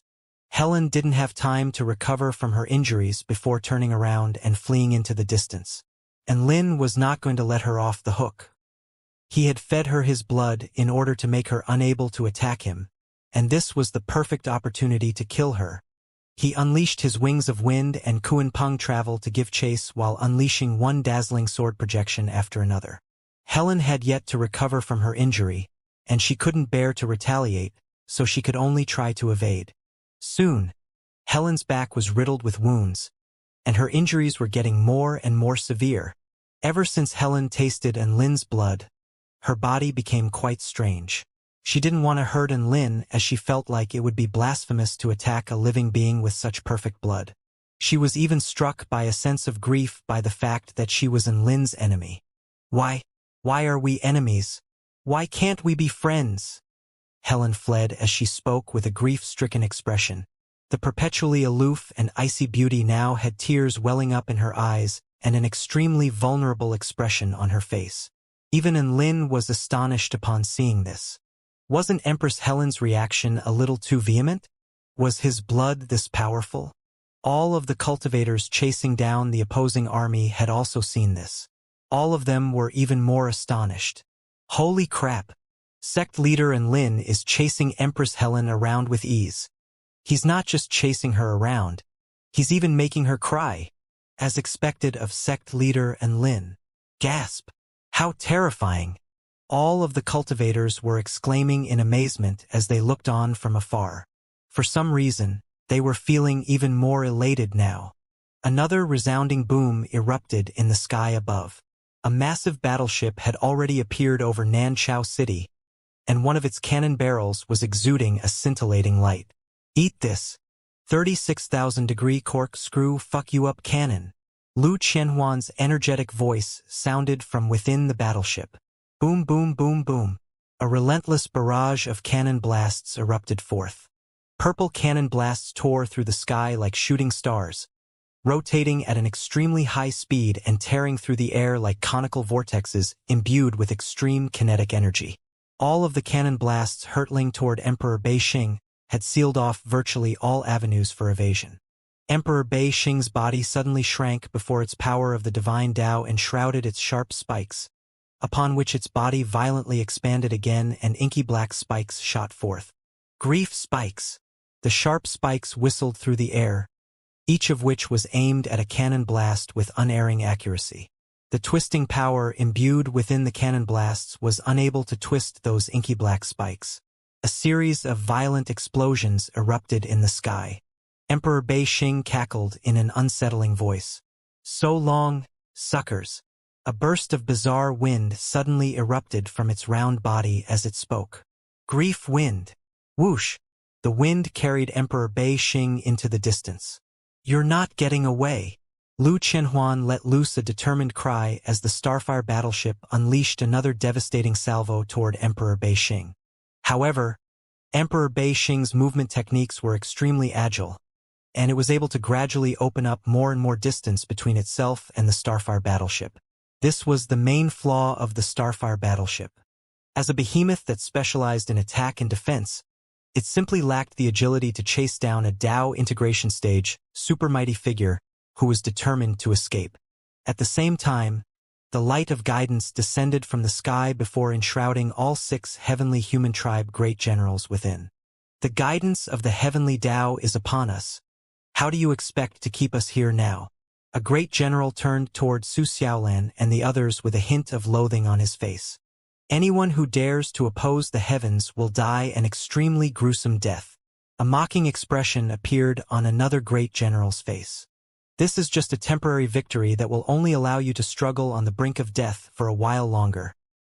The 6 Heaven Pioneer stage mighty figures recovered their high and mighty demeanors as they looked down upon the super mighty figures around them as if they were gods looking down upon the ants of this world. An enraged and indignant expression appeared on Zhu Shu's face upon seeing this golden light. It's this accursed light again. The light of guidance was imbued with the laws of the heavenly Tao and could keep all powers at bay. It was the preferred method of escape for all heavenly human tribe Heaven Pioneer stage great generals. Even Tao integration stage attacks would be unable to reach them now, and everyone could only look on as they were teleported away. Even though the heaven-crushing techniques could break through the powers of laws, they were still not proficient enough in their heaven-crushing techniques to be able to break through the light of guidance. Just as everyone looked on, at a loss for what to do, a bolt of golden lightning suddenly fell from the sky, lighting up the entire heaven and earth. It was imbued with paramount divine might and crashed into the light of guidance. Boom!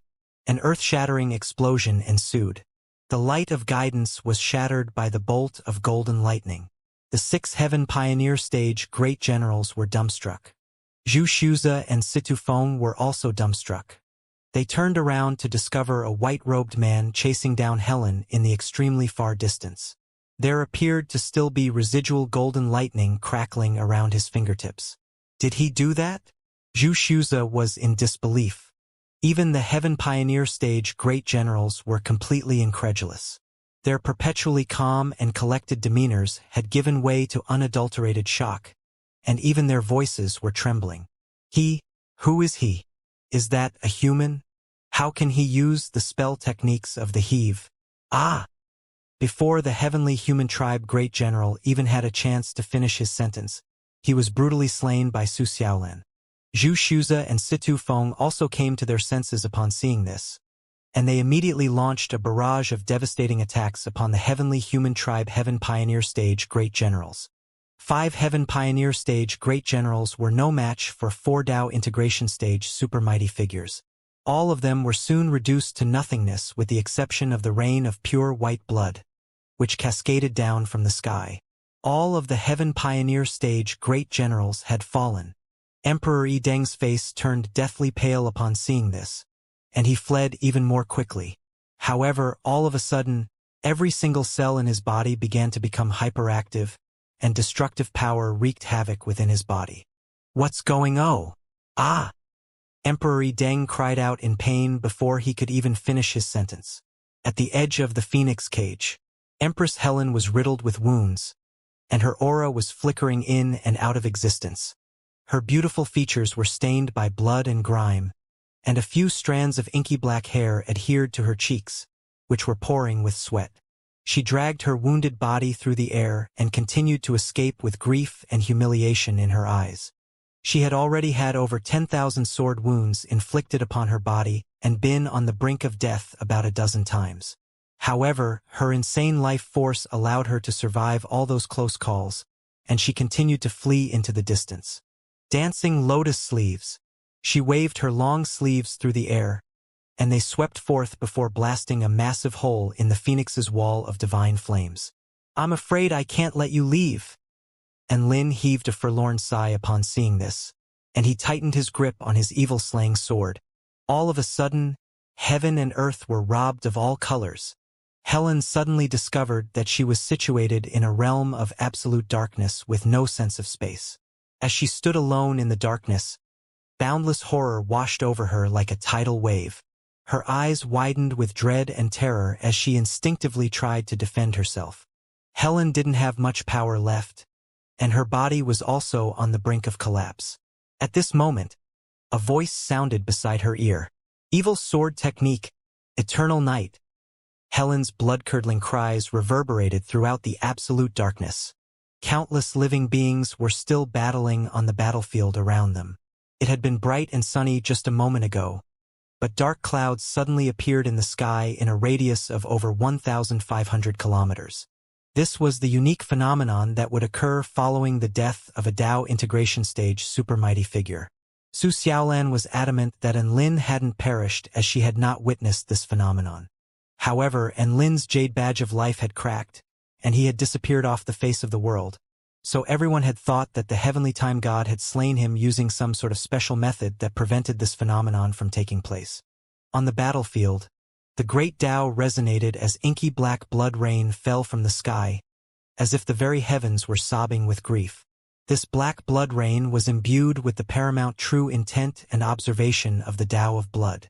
Even those who didn't cultivate in the Tao of blood would attain enlightenment toward life. This was the final reciprocation Empress Helen was giving back to heaven and earth following her death and the collapse of her divine Tao. Almost all living beings were struck by an indescribable sense of grief, as if they had lost something extremely important. The fall of a Tao integration stage super mighty figure was mourned by the entire heaven and earth.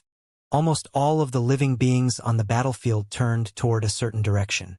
A white-robed man stood there with his sword in hand as inky black blood rain fell upon his body.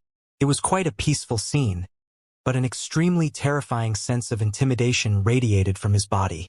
Empress Helen had already disappeared, but everyone knew that the mighty blood tribe Empress had most likely fallen.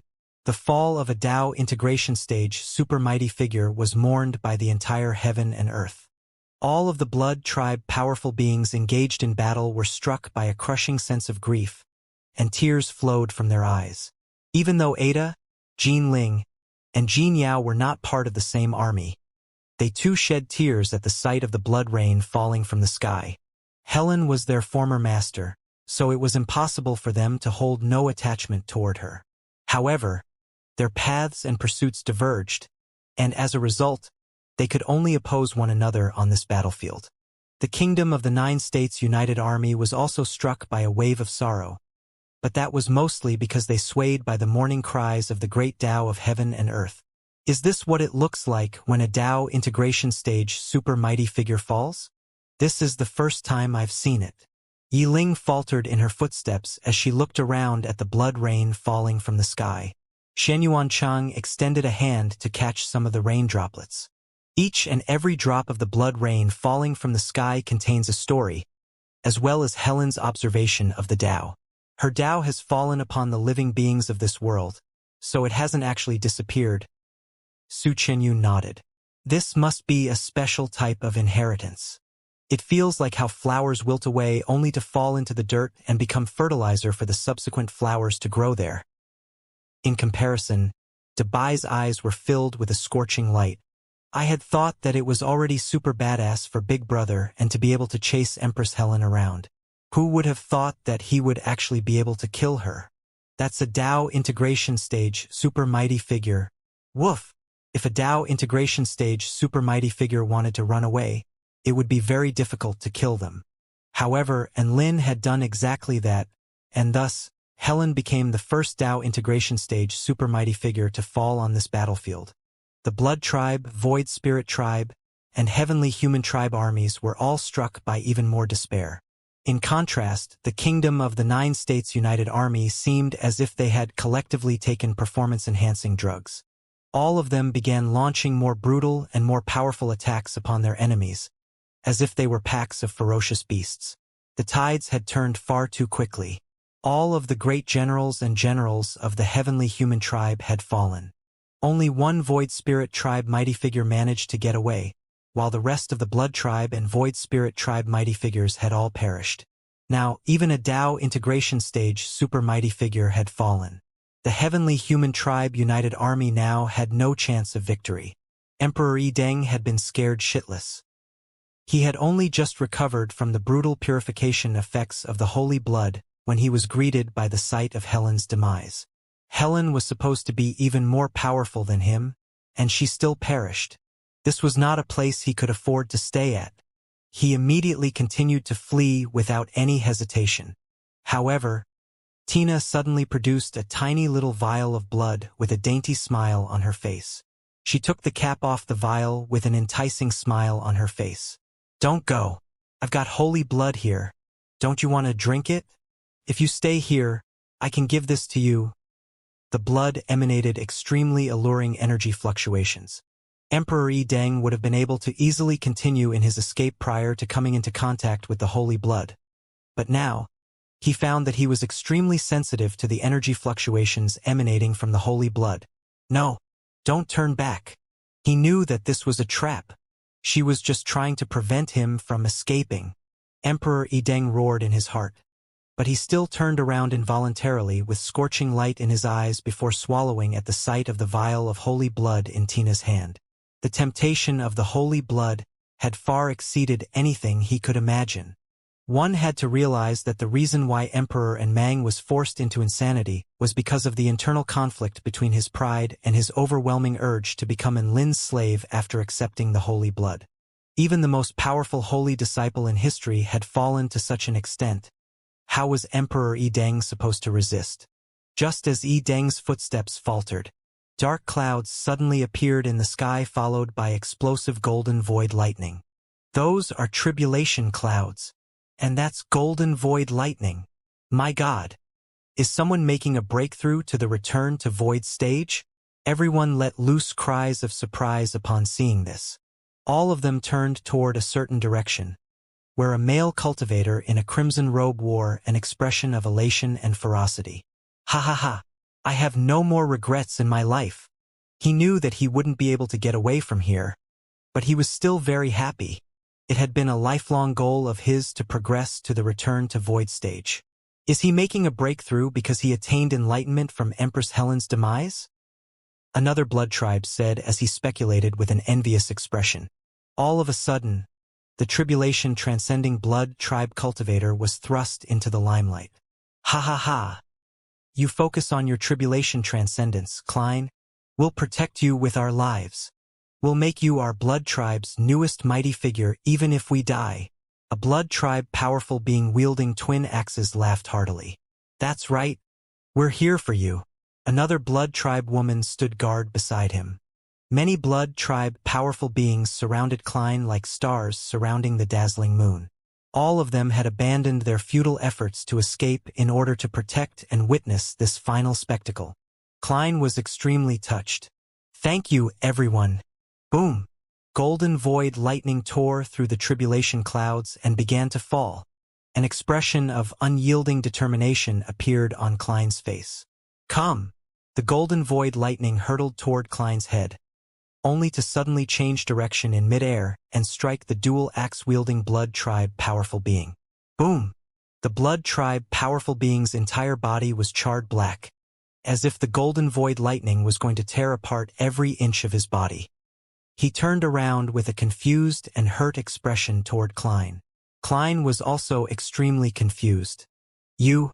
The dual axe-wielding Blood Tribe powerful being's expression was filled with incredulity, and his eyes rolled over as his body fell to the ground, completely devoid of vitality. All of the surrounding Blood Tribe powerful beings were scared shitless. The tribulation lightning wasn't striking Klein, but instead, it struck a powerful being beside Klein. What the hell was going on? Before they had a chance to recover from their shock, the second bolt of golden void lightning fell from the sky with vast power. Klein was just about to resist the tribulation lightning when it changed direction again to strike a female Blood Tribe cultivator standing guard around him. Boom! Her body was zapped into charcoal amid a blood-curdling cry. Klein. All of the Blood Tribe powerful beings. Never had any of them seen a bolt of tribulation lightning that could bend around corners. Was this Klein some sort of manifestation of ill fortune? The third bolt of golden void lightning had already fallen, and it was still not targeting Klein. Instead, it was hurtling directly toward the Blood Tribe powerful being closest to him. This Blood Tribe powerful being was at the soul formation pinnacle stage. He was very powerful, and he unleashed a blood shield with an almighty roar that looked like it would be powerful enough to block this bolt of divine lightning. However, the golden void lightning's power was suddenly drastically amplified during its descent, much to the astonishment of all bystanders. Boom! The golden void divine lightning tore through the blood shield and reduced that Blood Tribe powerful being into a piece of charcoal as well. Klein would never forget the rage and resentment in his eyes before he died, as if to say, I'm fucking helping you out of the kindness of my heart, but you're directing divine lightning to strike me. All of the Blood Tribe powerful beings standing guard around Klein moved away from him. Some wore disdainful expressions, some were resentful, and some were extremely enraged. No. Klein felt as if he had been stabbed in the heart upon seeing this. At the same time, his expression was filled with confusion. What was going on? Klein's tribulation transcendence to return to void stage was a spectacle that had caught the attention of many surrounding living beings. As such, many of them witnessed the bolts of his tribulation lightning changing directions in midair. The Kingdom of the 9 States United Army was initially astonished before erupting into raucous cheers. In contrast, the Heavenly Human Tribe United Army's morale had truly fallen to rock bottom. Even though this tribulation transcendence wasn't going to sway the course of the battle, it was at least something to celebrate about in this dire situation. But now, the tribulation divine lightning had somehow turned into friendly fire. What a massive blow to morale. Klein felt like he was about to be driven insane. He had finally achieved his lifelong dream and welcomed this tribulation, only to have his divine lightning striking his allies? He felt like the heavens had given him a massive slap to the face. This was supposed to be the pinnacle of his life, but it had since become one of the worst moments of his life. Were the gods playing a prank on him? Klein's tribulation transcendence was receiving even more attention now. Unfortunately, there didn't appear to be any allies who wanted to stand guard around him anymore. All of them had fled into the distance. After all, dying in battle and dying from being struck by an ally's divine lightning were two different things. Everyone had come to protect him, but he was repaying their kindness by blasting them with lightning. No one was going to continue protecting him now. Klein was extremely depressed. The fourth bolt of divine lightning fell, and it changed direction again to strike toward a blood tribe powerful being who was in the process of running away. No! The blood tribe powerful being roared with tears of grief and indignation in his eyes. He had escaped to several hundred meters away. Why was the golden void lightning still following him? Thus, another blood tribe powerful being was blasted to death by divine lightning. Many people felt an indescribable chill running down their spines upon seeing this. This seemed to the final straw that had completely crushed the last trace of battle intent the heavenly human tribe united army had. They felt like even the heavens had turned its back on them and completely renounced them. Klein was in complete despair. He didn't even know how to resist or struggle. All he could do was stare blankly up at the lightning flashing in the sky, wondering just where he had gone wrong. He had initially thought that he would leave a lasting impression on others during his final stand. Now, he really was leaving quite a lasting impression. In fact, this impression would probably stay in people's hearts longer than a normal tribulation transcendence would. He was the first man in history to blast his allies with his tribulation lightning. He was a pioneer. The fifth bolt of divine lightning fell and slew another blood tribe brethren. The divine phoenix maiden pursed her lips as she looked down at Enlin, who wore a sinister grin on his face, and she muttered to herself, "What a twisted mind." She knew that Enlin possessed lightning manipulation abilities, so she immediately suspected him. The shameless expression on his face vindicated her speculation. Many of the other cultivators around were also beginning to slowly come to a realization. The title that had once been renowned across the entire continent began to surface in their minds. The Lord of Transcendence. This was the legendary man who had managed to significantly increase the probability of successful tribulation transcendence using his mysterious control over lightning. He could make you with divine lightning, so he could naturally also break you with divine lightning. Many cultivators were already beginning to turn toward that white-robed man with reverence in their eyes. Klein was on the brink of losing his mind as he witnessed one blood tribe brethren after another being slain by his divine lightning. However, he too came to a realization after a short while, and he turned toward Enlin, upon which everything became clear to him. Irrepressible rage and hatred appeared in his eyes. "It's you. It was you all along. I'm going to kill you. Ah!" Klein charged toward Enlin while screaming frantically. Enlin shook his head at the sight of his assailant. At this moment, golden void lightning fell again upon Klein. This time, it did not switch direction in midair. However, its power was significantly amplified during its descent, and its incandescent light lit up heaven and earth. Klein was given a massive fright upon seeing this, but he soon mustered up his fighting spirit as he raised his head to the sky and laughed heartily. "Come, let me see just how powerful you are." Boom! The golden void lightning instantly tore through Klein's defenses and blasted him to death. Klein's smile was frozen on his face, but his tragic life had come to an end in an extremely brutal manner. When the tribulation lightning he had yearned for finally fell, he couldn't even endure a single bolt. A tragic story like this would surely bring tears to the listener's eyes. And Lin shook his head. "I only installed a small hack on the golden void lightning. What a noob." The entire heavenly human tribe united army was filled with grief at the sight of Klein's tragic demise. At this moment, Emperor Yi Deng, who had been stalled by the impossibly alluring holy blood, had now been surrounded by the phoenix riding Su Xiaolin, as well as Zhu Shuza and Situ Feng of the Vermilion Bird sect, thereby well and truly placing him in a dire situation. "Waha! Wah! Farewell!" Emperor Bei Xing chortled and wept as its body crashed through the great heaven incinerating cage formation. It was moving extremely quickly, and none of the Dao integration stage super mighty figures present had a chance to stop it. The vast heaven and earth appeared before its eyes. However, right at this moment, a white figure appeared overhead with a divine seal that seemed to encompass heaven and earth in his hand. The divine seal was exuding a paramount divine light as well as an overwhelming power like that of a crushing divine mountain. Celestial the Arch Seal, Realm Sealing Palm. A voice imbued with heavenly might erupted in the heavens.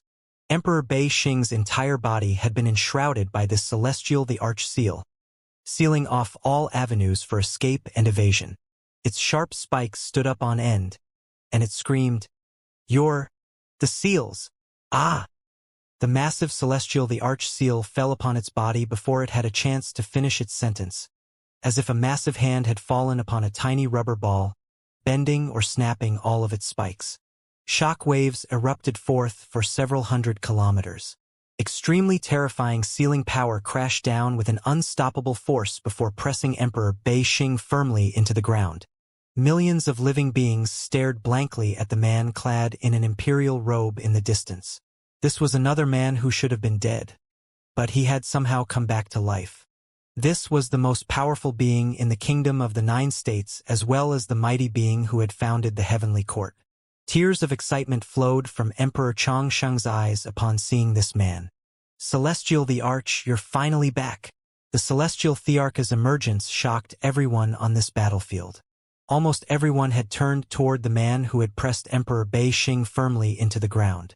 At that moment, his figure was more dazzling than any being present. "He's the Celestial the Arch?" A man only several decades young stared blankly at the proud figure standing in midair. Even in the face of the Tao integration stage Emperor Bei Xing, his expression remained completely calm and collected. The young man was struck by a sense of profound respect and admiration upon seeing this. Even though 100 years had passed, legends of the Celestial the Arch were extremely widely renowned. Even now, many cultivators in battle were still fantasizing about how good it would be if the Celestial the Arch hadn't died. At the very least, this war would not be as arduous as it was now. Today, their dreams came true. The Celestial the Arch was back, and he had announced his return in grand fashion. "Howl! Celestial the Arch, you didn't die?" Emperor Bei Xing struggled on the ground, but it was unable to escape from the Celestial Thearch's palm. "That's right. Are you disappointed?" The Celestial the Arch smiled, but his palm was mercilessly pressing downward with a crushing force. Boom! The ground began to cave in. The spherical Emperor Bei Xing was compressed into a pancake, and its inky black body began to crack open, having clearly sustained injuries. Right at this moment, its body squirmed, and it suddenly produced a small, skeletal wooden carving. A vast, ethereal power of chaos began to emanate from the wooden carving. The Celestial Thearch's expression shifted. He knew what this thing was. "Hiyahaha! Divine tool! Heavenly skeleton! Show your power!" Emperor Bei Xing chortled as its vast power of the divine Tao was slowly being absorbed by the heavenly skeleton. Its body became more and more feeble while the skeleton's energy fluctuations became more and more powerful. "Open the heavens!" Emperor Bei Xing roared. The small wooden carving's eyes suddenly lit up with a red light, and it began to move on its own. It pressed its hands to the sky, and a flash of red light erupted from chaos before tearing through the heavens and crashing toward the Celestial Thearch's Celestial the Arch seal. Whoosh! A red light parted heaven and earth. An indescribable sharpness that seemed to be imbued with the true intent to cut through all things erupted. The living beings in the distance only had to look at the red light, and their heart rates would accelerate as they were simultaneously struck by a sense of asphyxiation. This was a peerlessly powerful spell technique that could break through all obstacles and even destroy chaos itself. The heavenly skeleton only possessed 1% of this true intent, but it was still extremely fearsome. The Celestial the Arch seal, which was imbued with boundless divine might, was completely sliced in half. Emperor Bei Xing had paid a heavy price to break through the Celestial Thearch's spell technique, and it immediately fled into the distance, unleashing a sacrificial mystic technique at the same time to further enhance its speed. A gash appeared on the Celestial Thearch's palm, but his expression remained unchanged. Instead, he gave chase as a mocking smirk appeared on his face. Emperor Bei Xing was trying to escape through the use of a sacrificial mystic technique. The Celestial the Arch was a super mighty figure at the Tao integration pinnacle stage. He could easily match Emperor Bei Xing's speed through the use of any of his acceleration mystic techniques. Of course, it would be impossible to slay his enemy in a short time, but he could certainly stall him. He unleashed a relentless barrage of terrifying binding and sealing spell techniques, which posed as a series of bothersome obstacles for Emperor Beixing. Meanwhile, on the Nanchao city battlefield, the 3 million cultivators led by several dozen return-to-void stage mighty figures steamrolled the heavenly human tribe united army and annihilated all 10 million of their cultivators without any survivors. There were over 20 million bodies lying on the battlefield, presenting an extremely astonishing sight. This was one of the most brutal battles between the human race and the heavenly human tribe. Lan Yen of the Vermilion Bird sect supported Mo Hai, who was on the brink of unconsciousness from exhaustion, and she looked around at the mountains of bodies around her with a dazed expression. Never would she have thought 1 hour ago that she would witness something like this. Most of the bodies on the ground were bodies of her enemies. As for enemies left standing, there wasn't even a single one. We won. We finally won. Some cultivators half knelt to the ground and finally wept tears of relief and elation. Some cultivators were uttering the names of their fallen comrades as a gesture of remembrance. Some of them turned around to the fallen Xiaoguang city and knelt to the ground before kowtowing several times. In the eyes of these 3 million cultivators, this battle was over. However, it was actually far from over, as there were 2 Dao integration stage super mighty figures who were still alive. A Dao integration stage battle was not something they could take part in. They could only turn to look up into the sky with expressions of anticipation. Yi Deng was in an extremely miserable state. He was being brutally beaten by Su Xiaolan, her Phoenix, Zhu Shuza, and Situ Feng. Not to mention the Starfire battleship, which was loitering off to the side and unleashing a devastating blast from time to time. If it weren't for his insane life force as a Blood Tribe super mighty figure, he would have died quite a few times already. You're going too far. Yi Deng was extremely disheveled, and he let loose a roar of despair. Su Xiaolan chuckled coldly and inflicted another deep wound upon him with her dragon sparrow sword. Ah! Emperor Yi Deng roared with rage as his crimson power of the divine Tao erupted into the sky. Situ Feng was enshrouded in holy flames, and he swept his hands through the air to instantly shatter Emperor Yi Deng's power of the divine Tao. Zhu Shuza took this opportunity to launch an almighty punch that almost pulverized Emperor Yi Deng's head. However, Emperor Yi Deng was growing more and more powerful the more he battled and the more injuries he sustained. This was a unique characteristic of the Blood Rakshasa Dao, and he was already on the brink of losing control. Su Xiaolin knew that once Emperor Yi Deng lost control, he would transform into that infernal Rakshasa. In that state, he would be unable to discern friends from foes, but he would gain power superior to even Empress Helen and Emperor and Mang. At a time like this, it was not a good thing for him to be unable to discern friend from foe, as basically everyone around him was an enemy. As such, it would be of no detriment to him at all if he was to attack without any discretion. However, to Su Xiaolan's surprise, Yi Deng had been forced to the brink of insanity several times, but he repressed the urge every single time. His face was turning purple from the strain of holding himself back, and even Su Xiaolan was beginning to feel a little sorry for him. Finally, he made his move. Die! Emperor Yi Deng suddenly roared as his entire body expanded, and he self-detonated to create a devastating explosion. Su Xiaolan, her Phoenix, Zhu Shuza, and Situ Feng were all knocked back by the explosion. Right at this moment, the sound of horse hooves erupted in the air. Emperor Yi Deng rode atop a flaming crimson horse, which covered a distance of 100 kilometers with every single stride, and fled into the distance at an extremely fast speed. Emperor Yi Deng is escaping on that horse. Quick! Cut him off!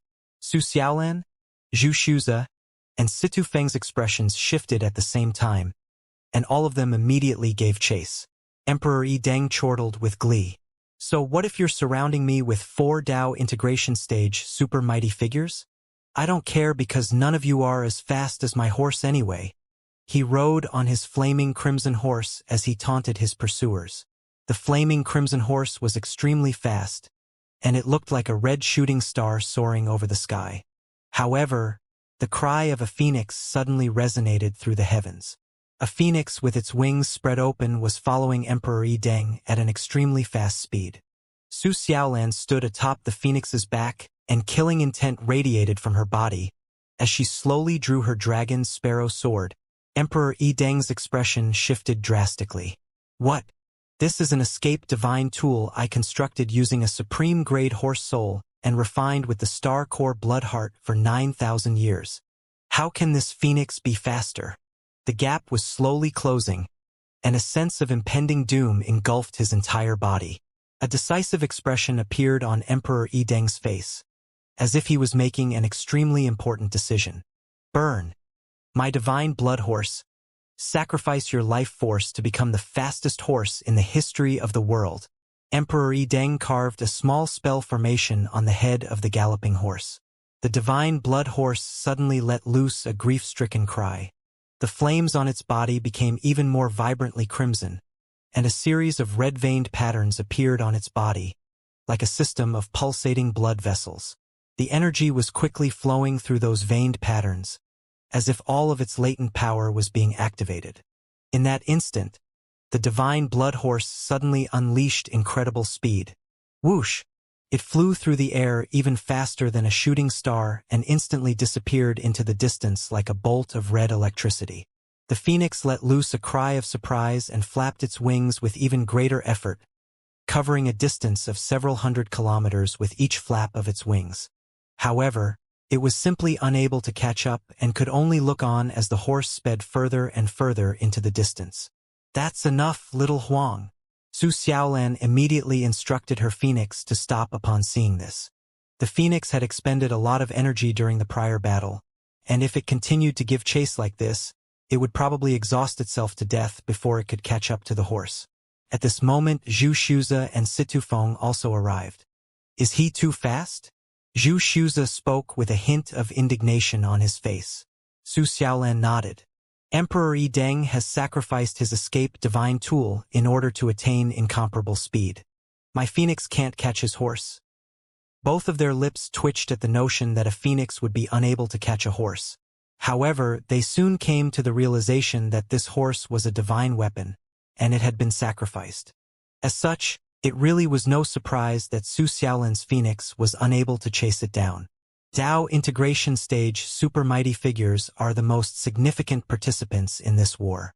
Empress Helen has fallen and Emperor Yideng has escaped. Hopefully, the Celestial the Arch can slay Emperor Beixing. Zhu Shuza mused with an expression of anticipation.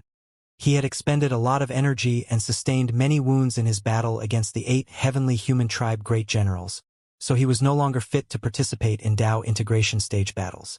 Of course, he could still exert some psychological pressure on his enemies.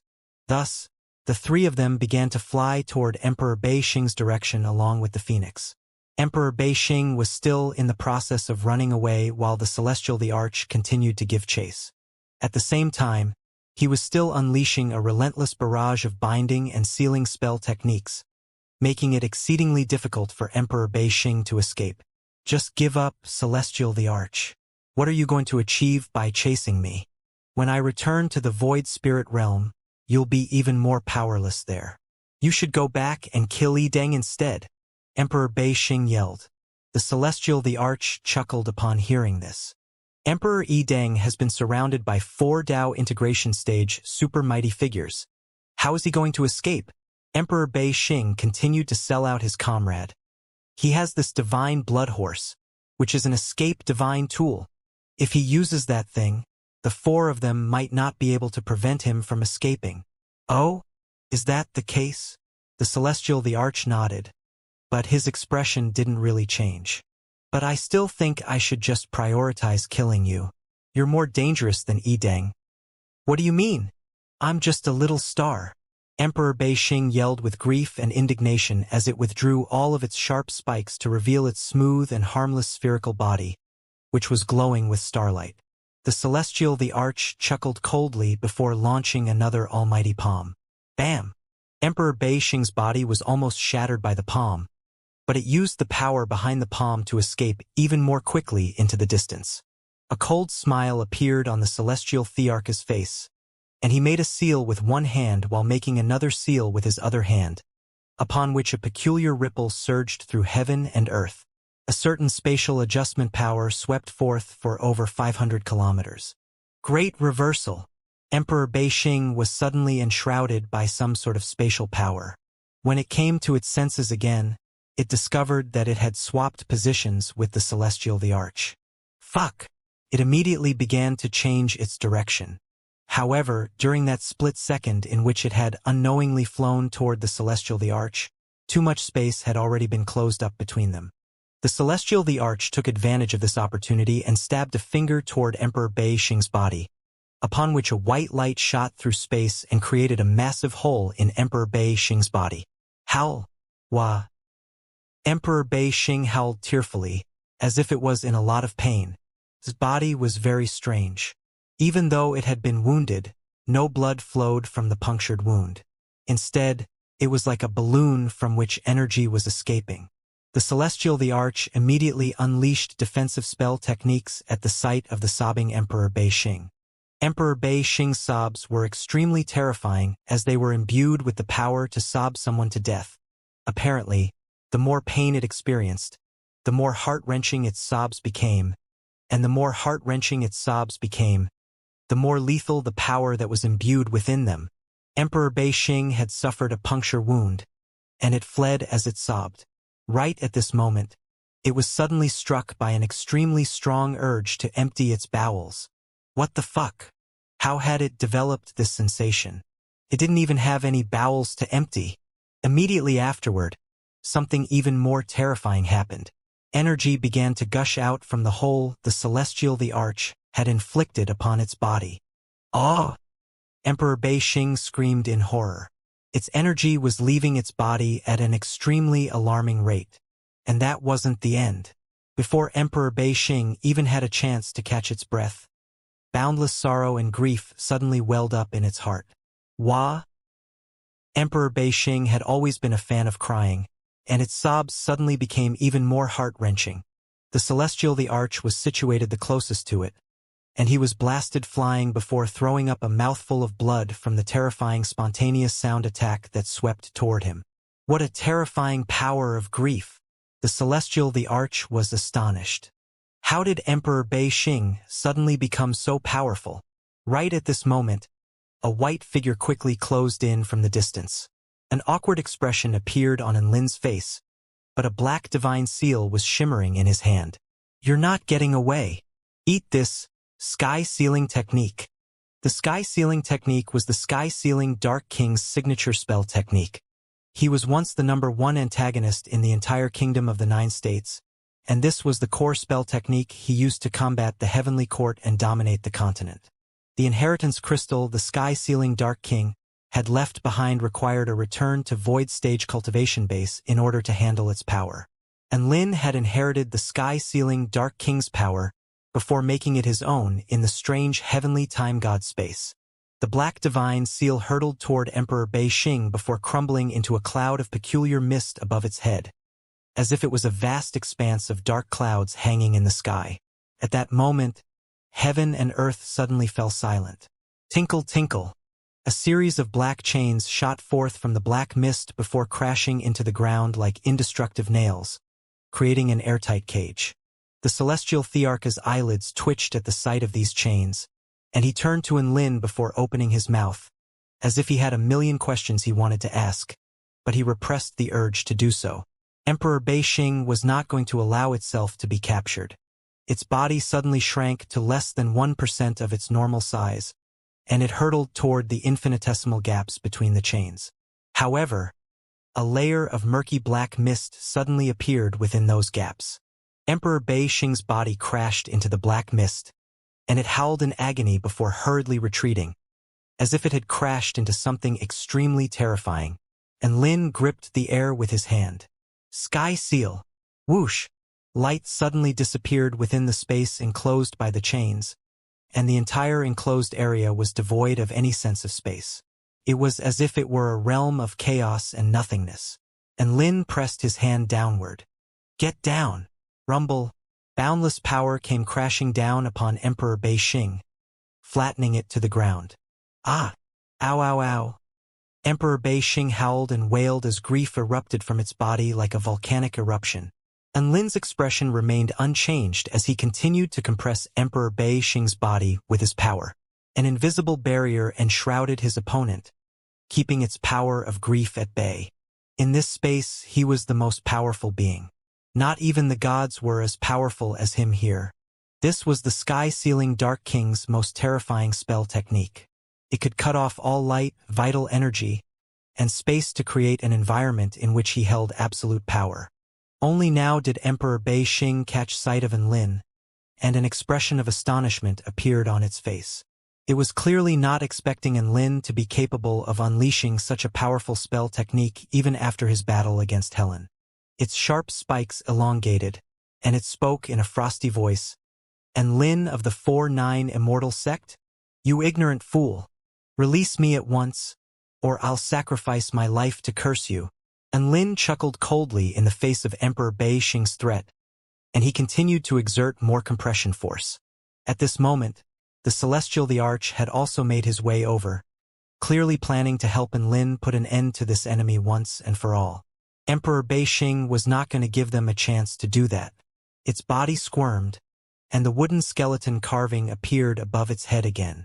Enlin felt a sharp burst of pain shoot through his hands upon the emergence of that wooden carving. In this sky-sealing space, there was no vital energy, so Emperor Bei Xing was unable to use the power of vital energy. The only power it was capable of using was its own power of the Divine Tao. Emperor Bei Xing frantically injected its power of the Divine Tao into the skeleton, while its own body continued to deflate like a balloon as its aura diminished further and further. "Is this a kamikaze attack?" Enlin's expression darkened. Emperor Bei Xing gritted its teeth with rage and hatred. "So what if you seal the sky? I'll blast open your sky-sealing space right now." The wooden skeleton carving began to move on its own again as Emperor Bei Xing spoke. The skeleton's eyes lit up with red light, and it gripped the air, upon which a blade that was sharp to the extreme parted heaven and earth. At the same time, countless ghosts and spirits wailed, lending their powers of grief to the blade. Grief could be transformed into power, which could affect all living beings in this world. When grief reached an extreme point, even heaven and earth could be moved. The wooden skeleton carving's blade projection shot through the air before slicing through the inky black chains. A sharp screeching sound erupted, followed by the sound of something shattering, upon which the light of the outside world flooded onto the ground below. The inky black sky had been shredded by the red blade projection. Enlin suffered from a spell technique backlash, and blood trickled down from the corners of his lips. Emperor Bei Xing chortled with glee as it rushed into the sky again. However, the Celestial the Arch was already one step ahead as he appeared right before it with another Celestial the Arch seal glowing on his hand. "No!" Emperor Bei Xing instantly let loose a wail of grief. Slap! Its body was once again violently crushed into the ground by the Celestial the Arch. Boom! The earth tremored violently. Emperor Bei Xing's body left a massive crater in the ground. It panted heavily, and its body was on the brink of collapse as its aura flickered in and out of existence.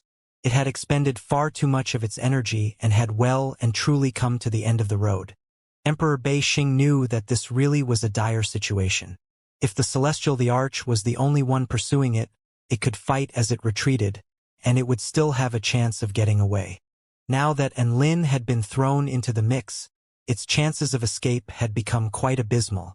With this in mind, its hatred and resentment for Enlin surged to unprecedented heights. Enlin seemed to have detected its killing intent, and he chuckled coldly before flipping it off. "Come fight, trash!" Emperor Bei Xing let loose an enraged roar before hurtling toward Enlin at an extremely terrifying speed. It was not going to escape anymore as it knew that there was no hope in that course of action. A new plan had now hatched in its mind. Enlin had just unleashed his sky-sealing technique and must have been weakened as a result.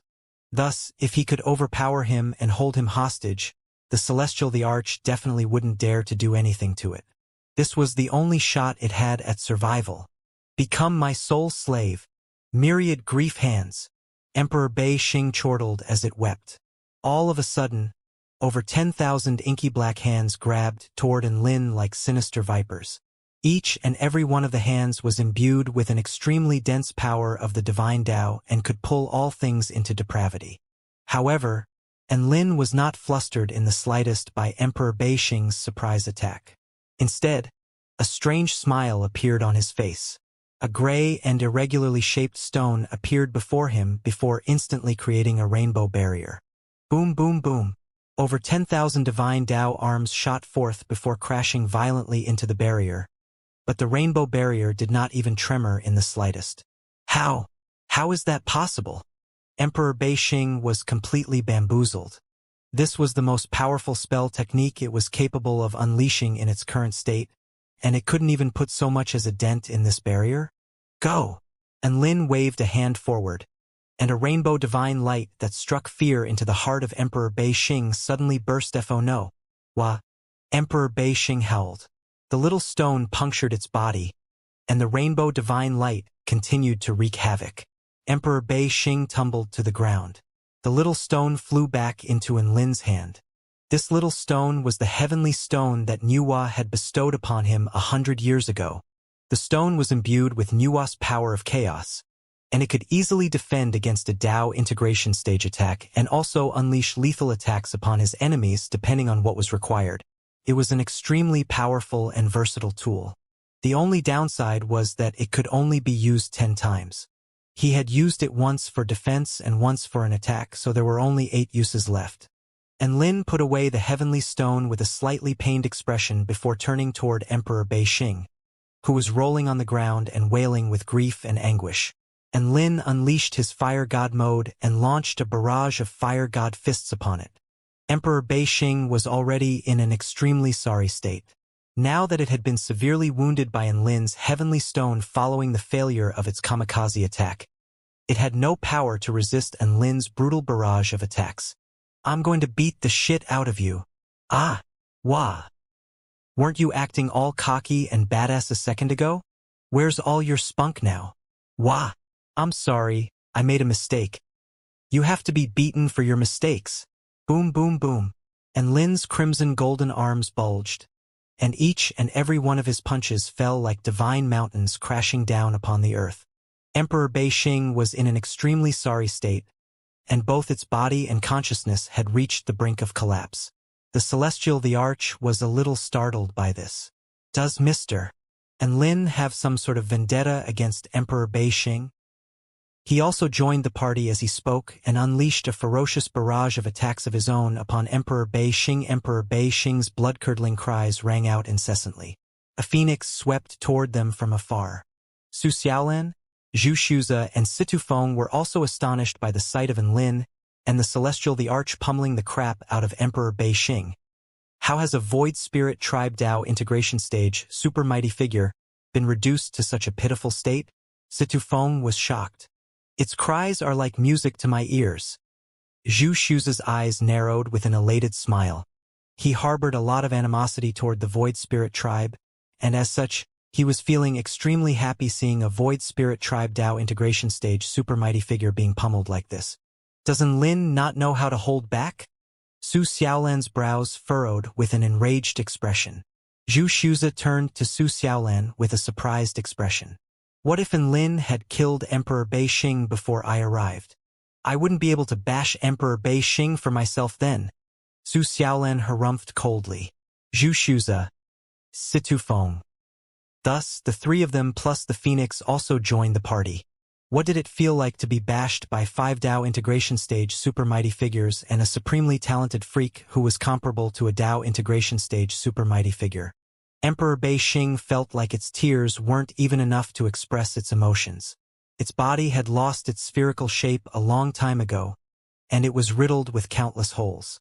Just when everyone thought that Emperor Beixing was going to be bashed to death like this, change suddenly struck again. And Lin, I'm going to kill you, Emperor Beixing suddenly roared. A hole suddenly appeared at the center of its body from within which a black divine light shot forth toward Lin at an extremely terrifying speed.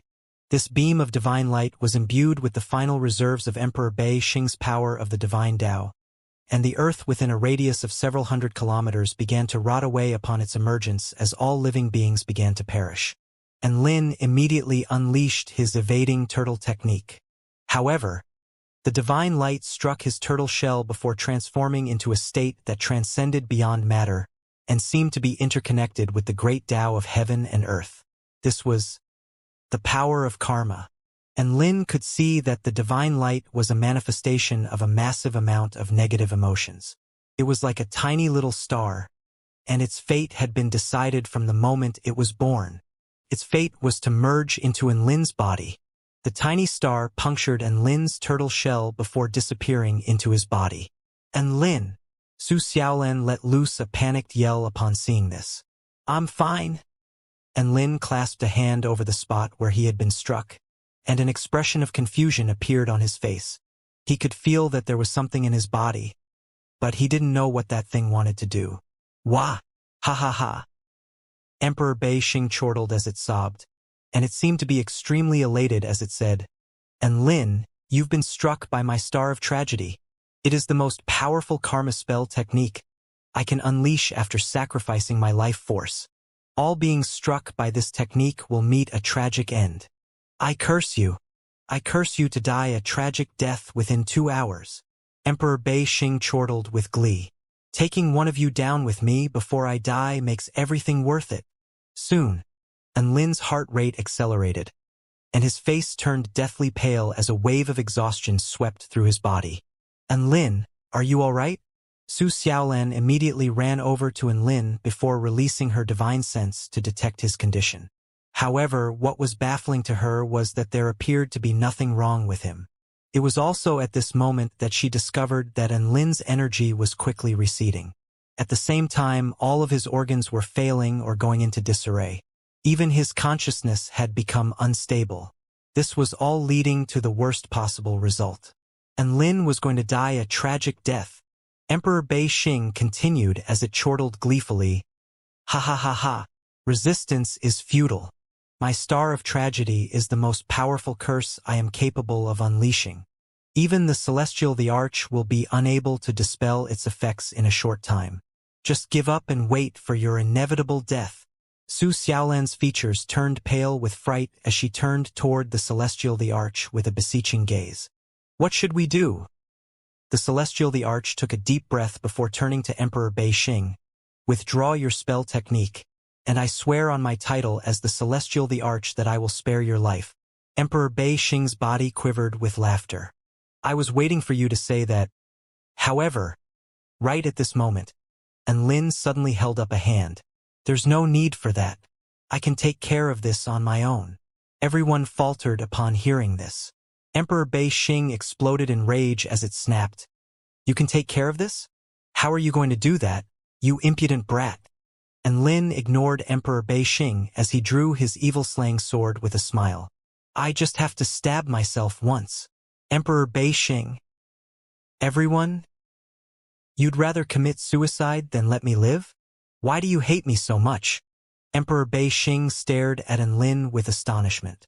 And Lin raised his evil-slaying sword high into the sky.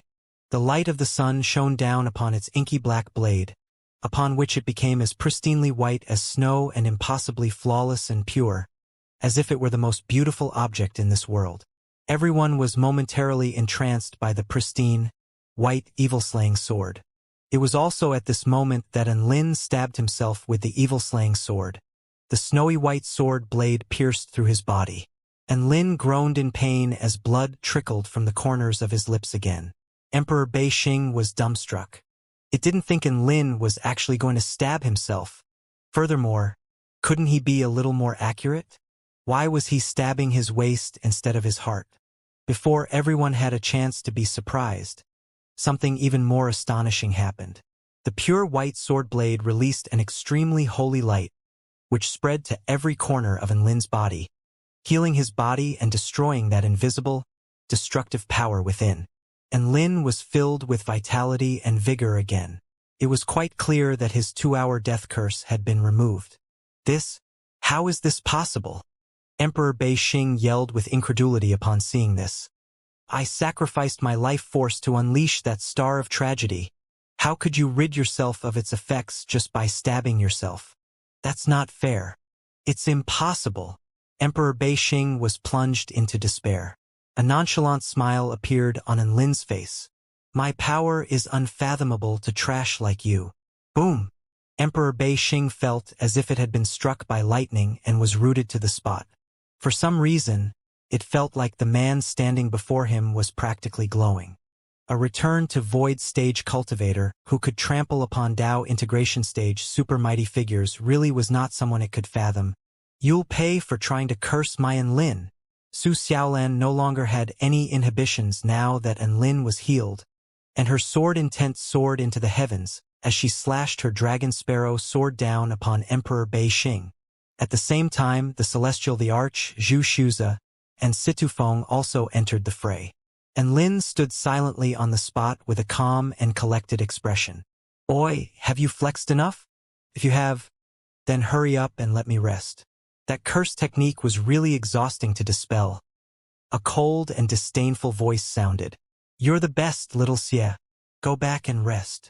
And Lin sheathed his evil-slaying sword with a wide grin. The spell technique he had just used was one the spell techniques little Xie had attained after becoming a divine tool. Vanquish the heavens and slay all evil, purification. This spell technique could purify all debilitating effects on the target's body. The last time he used this technique was to help Lu Qinhuan recover from Patriarch Shen Tang's poison. This really was an extremely useful technique. Just as these thoughts were running through his mind, Emperor Bei Xing let loose its final wail of anguish. After being incinerated by holy flames, viciously pecked at by the phoenix, and sliced by Su Xiaolan's sword, it was finally completely destroyed, along with its consciousness, by the Celestial Thearch's Celestial the Arch seal. Heaven and earth mourned the passing of another Dao integration stage super mighty figure. A sense of grief welled up in everyone's heart again. A melancholy blue star appeared in the sky. It seemed to be telling a story of the past. All of the living beings in the southern region of the Kingdom of the Nine States could see this dazzling star, and an indescribable sense of sorrow welled up in their hearts as they basked under the starlight. Of course, those with advanced cultivation bases could sense true intent amid the sorrow, thereby advancing further on the path of cultivation. Furthermore, the closer a living being was to where the star was situated, the more benefit they would reap. The 3 million cultivators had benefited significantly from today's battle as they had been blessed by the reciprocation from 2 Dao integration stage super mighty figures in quick succession. There were now a dozen or so cultivators who immediately began making breakthroughs. Everyone else also attained enlightenment even if they weren't making any breakthroughs. And Lin and the others were the closest ones to the blue star, and they attained even more profound enlightenment. All of them felt like they could see Emperor Bei Xing's life story, and this was a very tragic life. Emperor Bei Xing's parents were twisted blue spirit bodies, but they produced a green spirit body. The color disparity made Bei Xing's father very angry, and he would often physically abuse Bei Xing. Thus, Bei Xing's childhood was fraught with domestic violence. Due to the poverty it had lived in, the nutrient fluid it had ingested during its childhood was poisonous.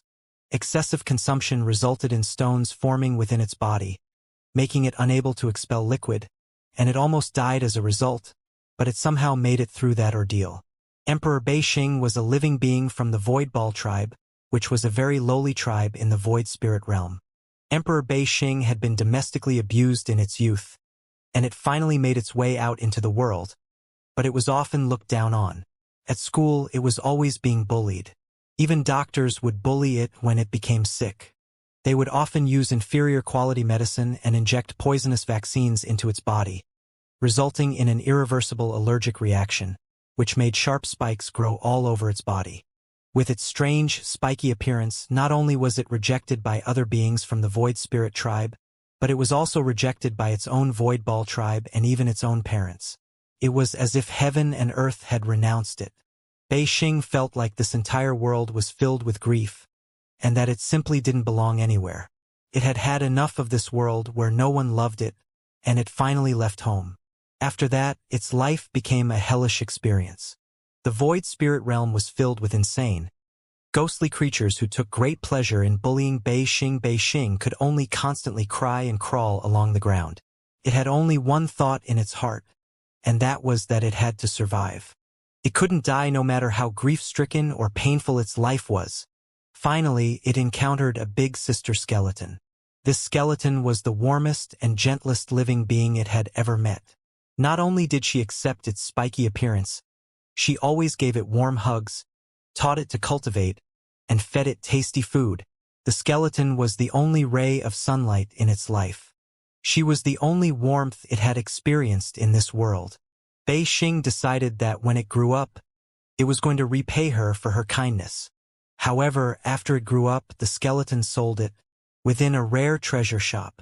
This is a void ball tribe living being with black spikes all over its body. It's extremely rare and possesses exceptional cultivation aptitude. I usually wouldn't sell such a rare specimen, so you better give me a good price for it. The skeleton bartered with the shop owner. Bei Xing could never forget her words that day. He could never forget her smile and how she had left with her spirit stones without even a second glance back at it. It had regarded her as family, but she treated it like merchandise. Grief swept through its heart in a crushing wave. Insanity and grief engulfed its final shred of consciousness. It had been plunged into absolute darkness. This world was filled with grief and sin, so why not just destroy it? When Bei Xing came to its senses again, the skeleton had already been swallowed into its stomach. It began an arduous cultivation journey. It had no family, no friends, no lovers, only grief. Grief was its constant companion. Slowly, it began to enjoy grief. It began to enjoy death, failure, and the sensation of crying. It had even attained a domain of grief, which it could use to make others experience its grief. It was extremely satisfied by the sight of other living beings being driven insane by its grief. Emotions really were a universal language in this world. Bei Xing progressed further and further on the Tao of grief and became the vastly renowned Emperor Bei Xing in the void spirit realm. Its grief could influence an entire star. In the end, it suffered a tragic death at the hands of a mob of Tao integration stage supermighty figures. In the sky above, the blue star of grief slowly dissipated. Its disappearance signified the destruction of Emperor Bei Xing's divine Tao, and Lin observed the story of Emperor Bei Xing's life, and he gave his review. Nut job. However, perhaps Emperor Bei Xing was only able to progress so far on the path to seeking Tao due to these extremely pure emotions. Emperor Bei Xing had fallen, and Lin, the Celestial the Arch, Su Xiaolan, and the others made their way back to Nanchao City. Zhu Shuza and Situ Feng kept stealing glances at Lin and the Celestial the Arch. They were clearly extremely curious, but they didn't know where to start. The Celestial the Arch made a thoughtful gesture of providing an explanation of past events for them. The two Vermilion Bird sect supermighty figures were stunned by his story. So one day in that space is equivalent to a year in our world? Zhu Shuza was astonished. There are probably many opportunities in that place waiting to be discovered. It's a pity you guys couldn't remain there a bit longer. An expression of yearning appeared on Situ Feng's face. The Celestial the Arch had thought about this before. After all, who wouldn't like a place where the rate of cultivation was several hundred times that of the outside world? There was still fear lingering in his heart when he thought back to this. He had been quite tempted to stay there until the image of the Kingdom of the Nine States rolled around in the river of time again. However, by the time that happened, the Kingdom of the Nine States would have probably ceased to exist. And Lin wasn't able to improve his cultivation base in that strange space. But he could at least hone his current set of spell techniques, which was exactly what he did. His sky sealing technique was an example of the spell techniques he had refined during his time there. From a cultivation environment perspective, that place really was an ideal place. However, the time disparity simply made it implausible to stay there for an extended period of time. Speaking of which, it has been 100 years. I wonder how Dad's doing. Prior to coming to the Southern Front, Xiaolan had mentioned Mingchuan during their brief stay at the 4-9 Immortal sect. And Mingchuan was now a soul formation stage powerful being. He was also one of the most powerful cultivators on Earth and was revered by countless people. Su Xiaolan didn't tell Mingchuan the truth about Lin. All she said was that Lin had gone to cultivate in another world with the Celestial the Arch and that she didn't know when they would be back. All of the heavenly court cultivators who descended into the mortal world also kept this a secret. Thus, 100 years passed in the blink of an eye.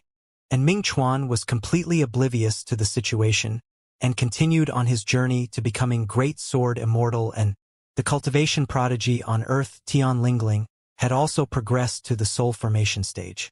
Apparently, she had even become a lowly goddess on Earth. Who said petite girls with no chest couldn't become goddesses?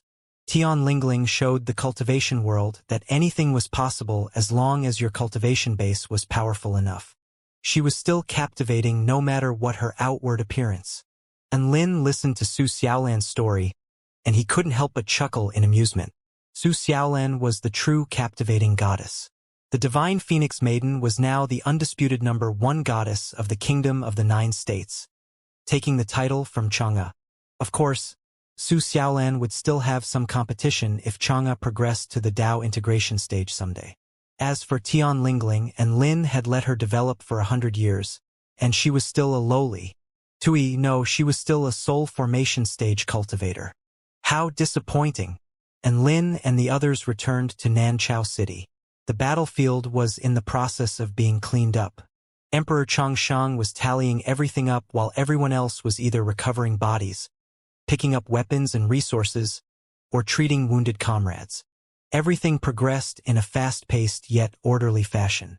Everyone put down what they were doing when they saw the figures flying over from afar. All 3 million cultivators bowed at the same time. Welcome back, Celestial the Arch. Welcome back, Sect Leader and Lin. Their voices erupted into the heavens. Many of the cultivators had tears shimmering in their eyes. They had used the simplest of words to express their utmost reverence. If it weren't for the Celestial the Arch and Enlin falling from the heavens, they would have most likely all perished, and the southern front would have fallen as a result. Even Enlin was feeling emotional upon seeing this. He was just about to say something when the Celestial the Arch bowed to all of the cultivators before them. I'm sorry, Enlin faltered momentarily. The Celestial the Arch continued. I'm sorry for the hardships all of you had to endure in the past few decades. I am the Celestial the Arch, but I disappeared for 100 years. Words cannot even begin to express my guilt and shame. Next, I'm going to erase the heavenly human tribe from our world and avenge all of our fallen brethren. Upon hearing this, tears began to flow from the eyes of all of the cultivators gathered. Long live the Celestial the Arch! Long live the Celestial the Arch! Long live the Celestial the Arch! All of the cultivators yelled at the top of their lungs. Ever since the heavenly human tribe appeared in this world, the Kingdom of the 9 States had been in constant peril, and everyone felt like they were slowly but surely sinking into an abyss of despair. In dark times like these, it had been a long time since they felt so elated. The Celestial Thearch's emergence was like a flame in the abyss, reigniting the fighting spirit in the hearts of all of the cultivators. The Celestial the Arch stood in mid-air with his imperial robe flapping in the wind. He clasped his hands behind his back, raised his head, and puffed out his chest with a calm expression. And Lin's lips twitched slightly. Why was he getting such a strong sense of déjà vu? Su Xiaolan made her way over to Enlin before poking his arm and speaking to him in a quiet voice. The Celestial the Arch looks a lot like you when he's delivering speeches. Enlin. He finally knew where this accursed sense of déjà vu was coming from. He was seeing a mirror image of himself. After a rousing speech, the 3 million cultivators continued with what they were doing. Emperor Changshang received a report from the Northern Front. When the Heavenly Human Tribe Army had heard about the Divine Phoenix Maiden's arrival on the Southern Front, they immediately mobilized their army to launch a surprise attack, only for the Great Empress, Mengji, and Shangguan Yi to pop up out of nowhere and inflict upon them an extremely heavy loss. The Heavenly Human Tribe had been completely unsettled, and all of their armies fell back in case more mysterious mighty figures began to pop up. Everyone was ecstatic upon hearing this. After a brief discussion, Enlin and the others decided to continue south after a brief period of recuperation in order to reinforce the Snake Spirit Clan and annihilate the Heavenly Human Tribe army there. The Starfire battleship and Emperor Changshang were going to station themselves at Nanchao City. Meanwhile, the Celestial the Arch, Zhu Shuza, and Situ Feng were to accompany Enlin as part of his Southern Front extermination team, and Lin swallowed an immortal pill before sitting down to meditate in order to recover his energy and injuries as quickly as possible. He knew that an even more terrifying battle awaited them. They had trump cards here, but the heavenly human tribe would also inevitably have trump cards of their own. The divine heaven stage, heavenly human tribe powerful being as well as the heavenly god. They were going to be the main obstacles standing in Lin's way. All he could do now was to rest and recuperate in preparation for the massive upcoming battle. A woman with short, white hair and in a blue dress made her way over to Lin. A bell tinkled on her waist, creating quite a crisp, pleasant sound. Lin opened his eyes, and a hint of surprise appeared on his face. This was one of the holy palace leaders of the Snow Maiden race, Xianxia. 100 years had passed, but she didn't really look any different. Soft, white, shoulder-length hair, bright blue eyes, glittering and translucent skin, the familiar, enticing figure. She was still the same old Xianxia, except her expression was a bit more grave and heavy. And Lin, a rare smile lit up Xianhua's cold features. I truly am very happy that you were able to come back alive. And Lin smiled. I'm also extremely happy that all of you chose to join the 4-9 Immortal sect and fight for the human race even when everyone thought I was dead. I really must thank you for that. Xianxia shook her head. You died for us, so we would naturally fight for you. The Snow Maidens are not an unreasonable and ungrateful race. And Lin sighed with emotion upon hearing this. In the past few decades, the Snow Maidens had received the approval of the human race and were now cherished allies. No one would have dared to imagine that sworn enemies like this would forge such a tight and intimate bond. One's true colors would often come out in times of crisis. The Snow Maidens were normally quite aloof and cold, but all of them possessed genuine and pure hearts. If they determined that something was right, they would fight for it with the utmost determination and be willing to do anything for that cause. By the way, Su Jingxiang told me to give this to you. Xianxia produced a pink ice flower from her storage ring. She told me to place this at your tombstone when the 4-9 Immortal sect decides to erect one for you. It looks like I can give it to you in person now. And Lin accepted the ice flower from Xianxia. It was glittering and translucent and possessed 6 flower petals. It was like the most intricately crafted artistic masterpiece. It had the texture of ice, but it gave one a peculiar sense of warmth, as if it could warm up one's body and soul. It's beautiful. And Lin praised before turning to look up at Xianxia. Where is Su Jingxiang? Dead, Xianxia replied, and Lin's hands shuddered slightly. He fell silent for a moment before putting the ice flower into his storage ring. She died 30 years ago. This is something she told me to give to you before she died. She said it was to thank you for saving her life on more than one occasion, and that it was only a paltry gift. But it's the only thing that she can give you, and she hopes you wouldn't mind, Xianxia said in a slow voice as she looked up at the clouds in the sky. And Lin thought back to the Snow Maiden with the gentle smile whom he had saved in the ancient Tai Chu realm, and he heaved a forlorn sigh. This was the nature of wars. The people around you would often suddenly disappear. Thankfully, all of his closest friends were still alive and well. Who killed her? And Lin asked. A Heaven Pioneer stage great general. He's already dead. In fact, he died in this battle, Xianxia replied. And Lin. All right, so there was no vengeance to be taken.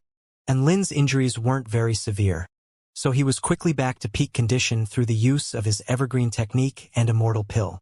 Zhu Shuza and Situ Feng were still recovering from their injuries.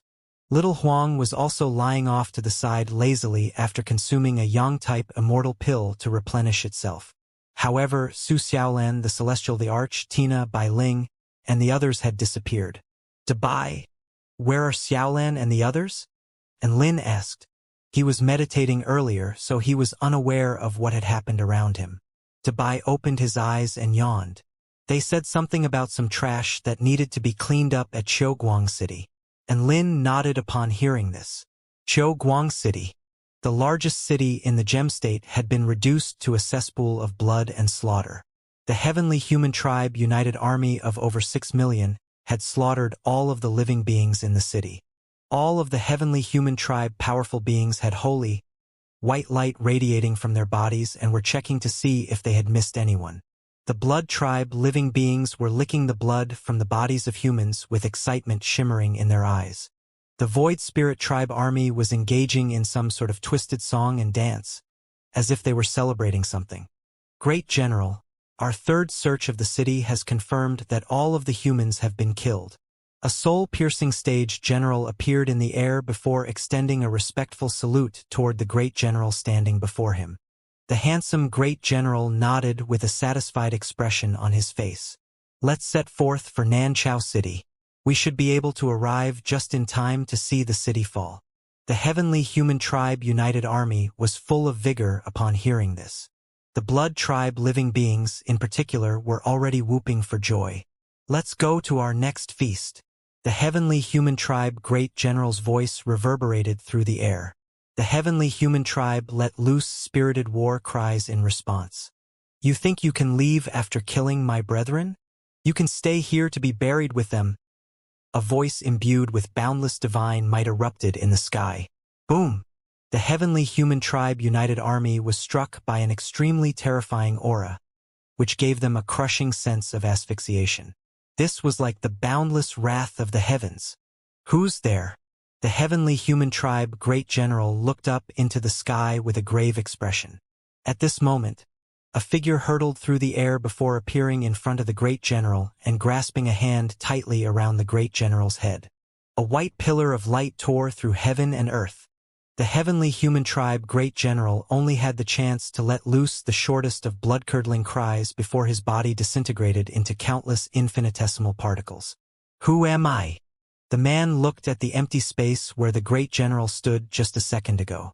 I am a janitor of the Kingdom of the Nine States. My duty is to clean up the trash of the Kingdom of the Nine States. The entire Heavenly Human Tribe United Army stared blankly up at the man in the sky. All of them were stunned into complete silence. This was a Great General comparable to a Dao integration stage super mighty figure. How was he insta-killed like that? How was that possible? Just how terrifyingly powerful was this man? Right at this moment, a tall and slender beauty in a flowing white dress also appeared in the air before tossing out a ball of light. The ball of light expanded to encompass an area within a radius of over 250 kilometers, trapping the entire Heavenly Human Tribe United Army within. Hee. Thanks for standing in such a tight cluster. That makes my job a lot easier.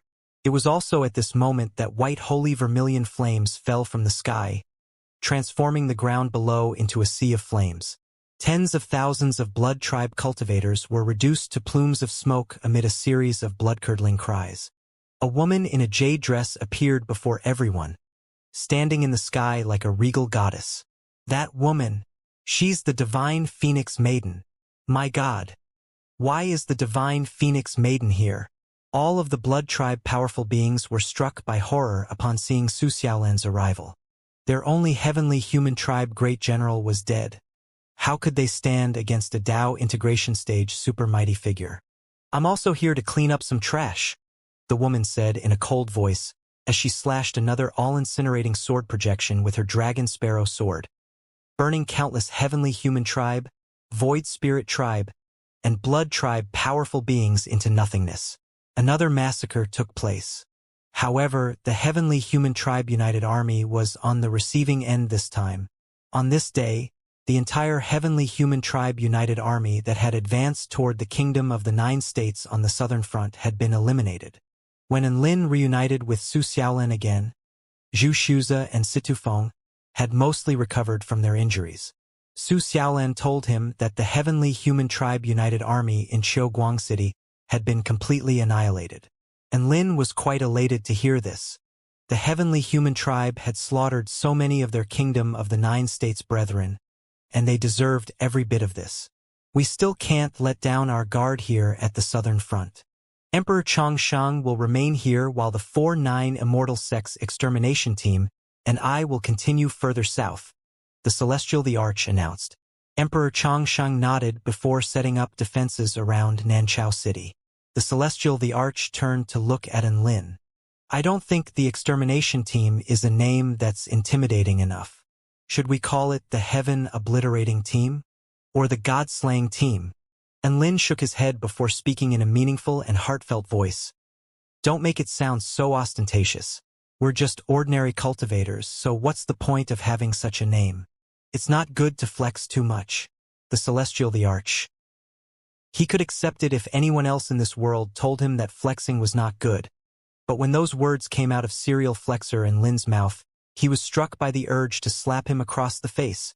At this moment, Emperor Chang Shang's voice transmission talisman lit up again.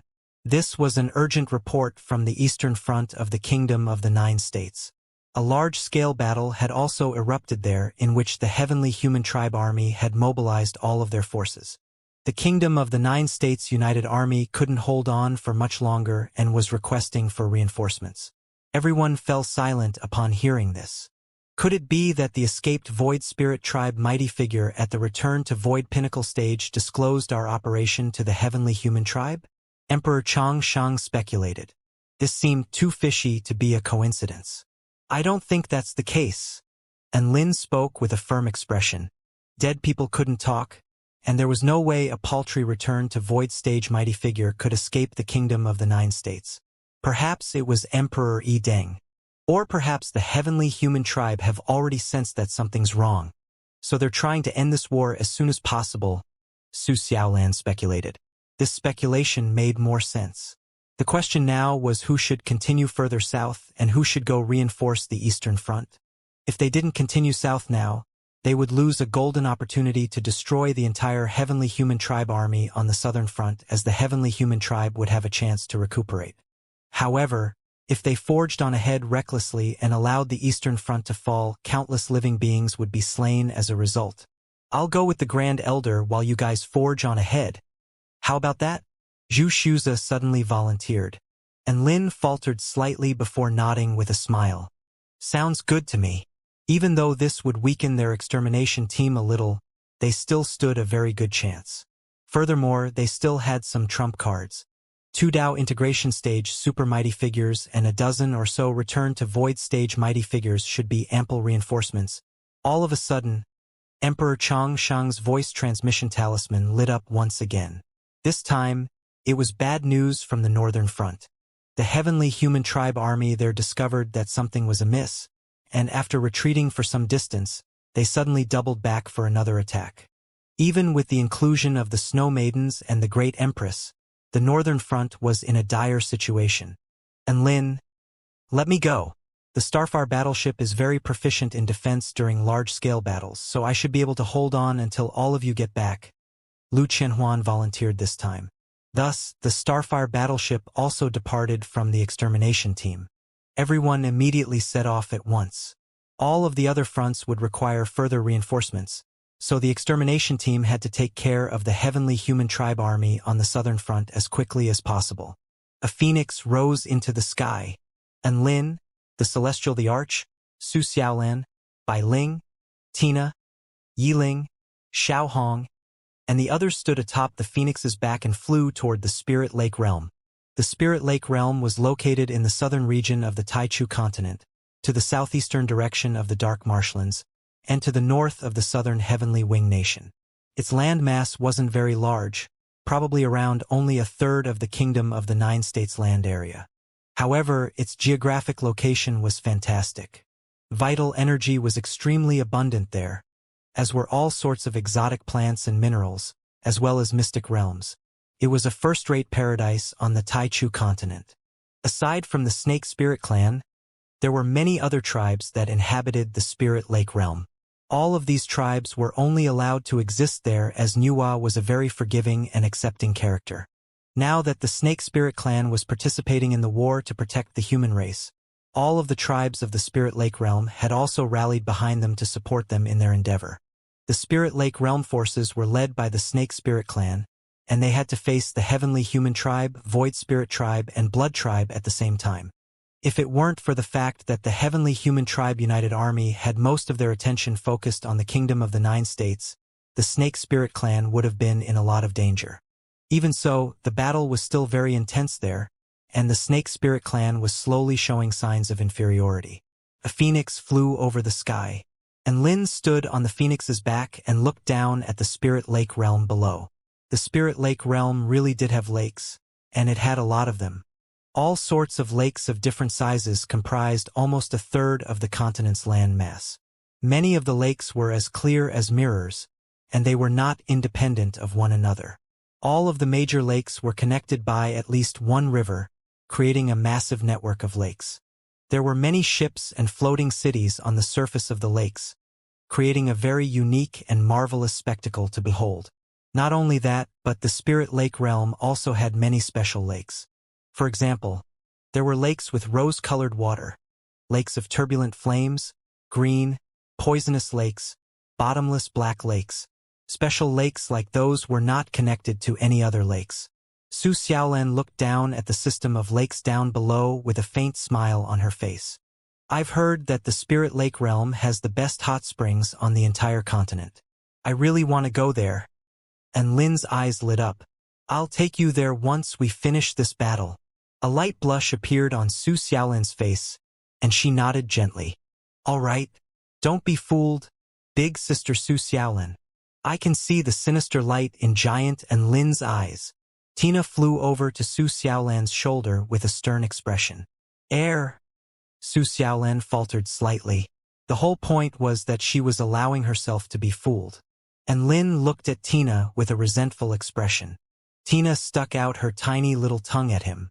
Within the Spirit Lake realm's geothermal lake, a massive octopus monster over 10,000 feet in size was taking a thoroughly enjoyable bath while scrubbing its body with its tentacles.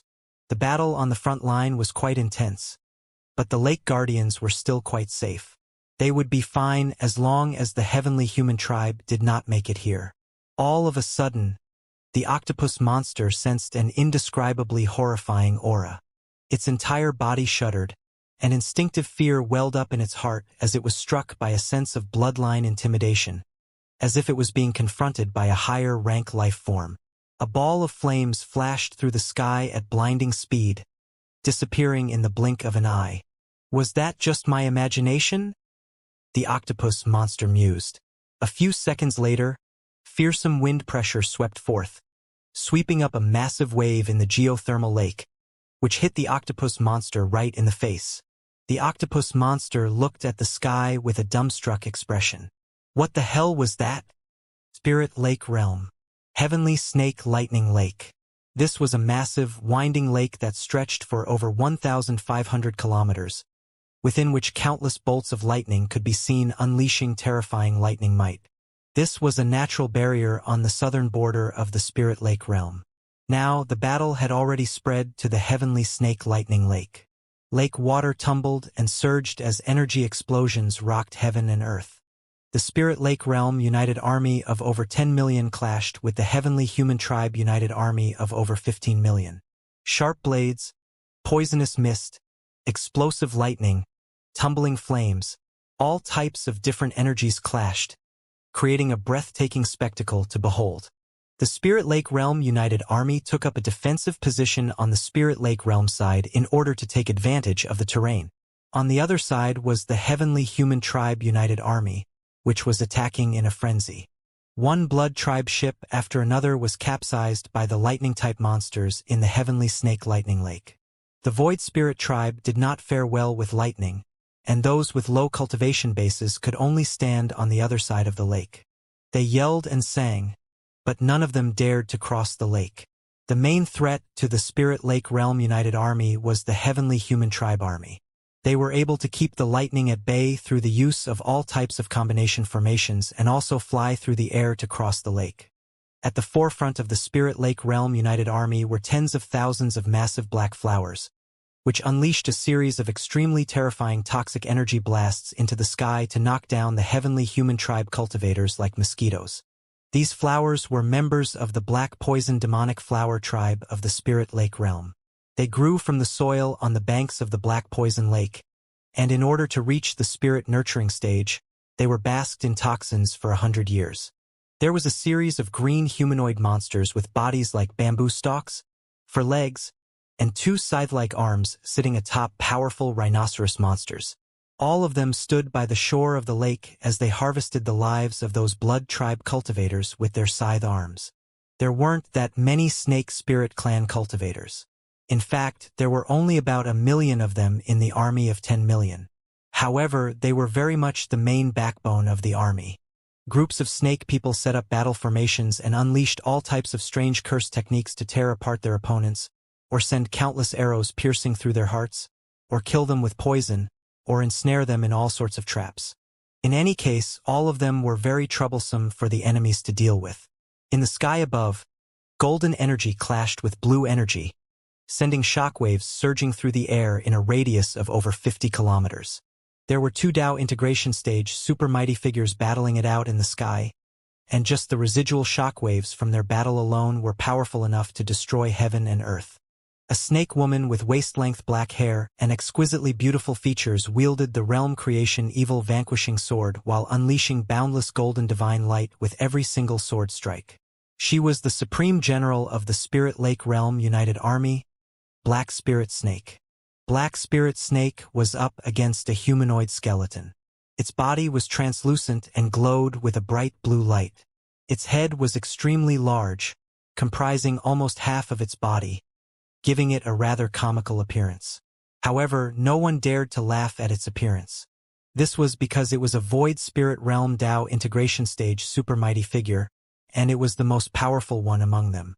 It was extremely powerful and so renowned across the entire continent that children would weep upon hearing its name. If people knew what it had done in the past, they probably wouldn't even be able to bring themselves to laugh ever again. This was the God-engulfing skeleton, a creature that could commit genocide with a smile and even engulf gods. The chin on its skull was slightly bowed, as if it was smiling, and it wielded a crimson scythe in one hand and a black jewel in the other. It was fighting Black Spirit Snake on equal footing, and it was showing no signs of being at a disadvantage. In the Taichu continent, there were very few super mighty figures below God of Creation stage that could fight Black Spirit Snake on equal footing, and the God-engulfing skeleton was one of them. It was also the most fearsome enemy in this Spirit Lake Realm battle. Aside from this battle, there was also an ancient divine monster battling a man from the Snake Spirit clan. These two were also Tao integration stage super mighty figures. The ancient divine monster had the body of an eastern dragon with 8 horse legs protruding from its body and 100 snake-like necks. At the end of all of the necks were heads of different creatures, including cow heads, goat heads, human heads, snake heads, dragon heads, bird heads. All of the heads were capable of unleashing a unique spell technique. When all those spell techniques worked together in perfect harmony, they could summon up extremely fearsome power. The Tao integration stage Snake Spirit Clan super mighty figure had been forced firmly onto the back foot during this battle and was struggling to hold on. There were also heavenly human tribe powerful beings present, among which were 6 heaven pioneer stage great generals whose crushing might weigh down upon the entire heavenly snake lightning lake. Amid the Spirit Lake Realm United Army, there were a few cultivators who could face the great generals in battle, one of which was a gorgeous woman with a white snake tail. She had been renowned across the entire continent about a dozen years ago. Some said she was a rookie Tao integration stage super mighty figure. Some said she was the White Snake Empress who had once fallen but had since come back to life. However, she adopted a very plain and simple name, White Spirit Snake. White Spirit Snake wielded yin and yang dual swords, and her white dress blossomed high in the sky, giving her the appearance of a dancing goddess. The 6 heaven pioneer stage great generals had all set up combination formations and were comparable to 2 veteran Tao integration stage super mighty figures, but they were all being held off by White Spirit Snake alone. In the sky above, battles of the highest caliber were still taking place. On the ground below, the Spirit Lake Realm United Army was slowly being forced onto the back foot. As more and more Heavenly Human Tribe United Army cultivators crossed the Heavenly Snake Lightning Lake, the pressure was mounting on the Spirit Lake Realm United Army. After all, they were being outstripped in numbers by 5 million. Even with the terrain advantage, they were still slowly being overwhelmed. There were soon only 8 million left of their army of 10 million, while the Heavenly Human Tribe United Army still consisted of over 11 million cultivators. If things were to continue like this, the entire Spirit Lake Realm United Army was going to be ground down and annihilated. Black Spirit Snake was engaged in a battle against the God-engulfing skeleton and was unable to lend them a hand. Boom! An earth-shattering boom erupted. Red energy exploded in the sky before surging for hundreds of kilometers. A male snake spirit clan cultivator fell from the sky with blood gushing from his body. There was a circular hole in his chest within which extremely terrifying power was still wreaking havoc. Golden Sun Snake Emperor. White Spirit Snake's heart jolted upon seeing this. Golden Sun Snake Emperor was one of the Snake Spirit Clan's Dao integration stage super mighty figures. His defeat could quite possibly decide the outcome of this entire battle. Ha ha ha! Die! The ancient divine monster with 100 different heads cackled as it pounced toward the Golden Sun Snake Emperor. It opened all 100 of its mouths, within which 100 different types of powers of the divine Tao converged, creating an extremely harrowing scene to behold. The Golden Sun Snake Emperor plummeted from the sky. He was pursued by a massive monster who gaped open all 100 of its cavernous mouths. Terrifying powers of the divine Tao gathered within its mouths as it prepared to unleash all 100 attacks at the same time. If the Golden Sun Snake Emperor was to cop an attack like this, he would at least be disabled if not killed. Ha ha ha! It has been a long time since I've tasted a Tao integration stage super mighty figure. I'm really looking forward to this meal. Gulp. Ba. Mio. Different sounds erupted from the ancient divine monster's heads, all of which were expressions of elation. Don't get cocky, you filthy beast! Black Spirit Snake yelled with a frosty expression before attacking the ancient divine monster with her realm creation evil vanquishing sword. A golden sword projection imbued with absolute sealing power fell from the sky.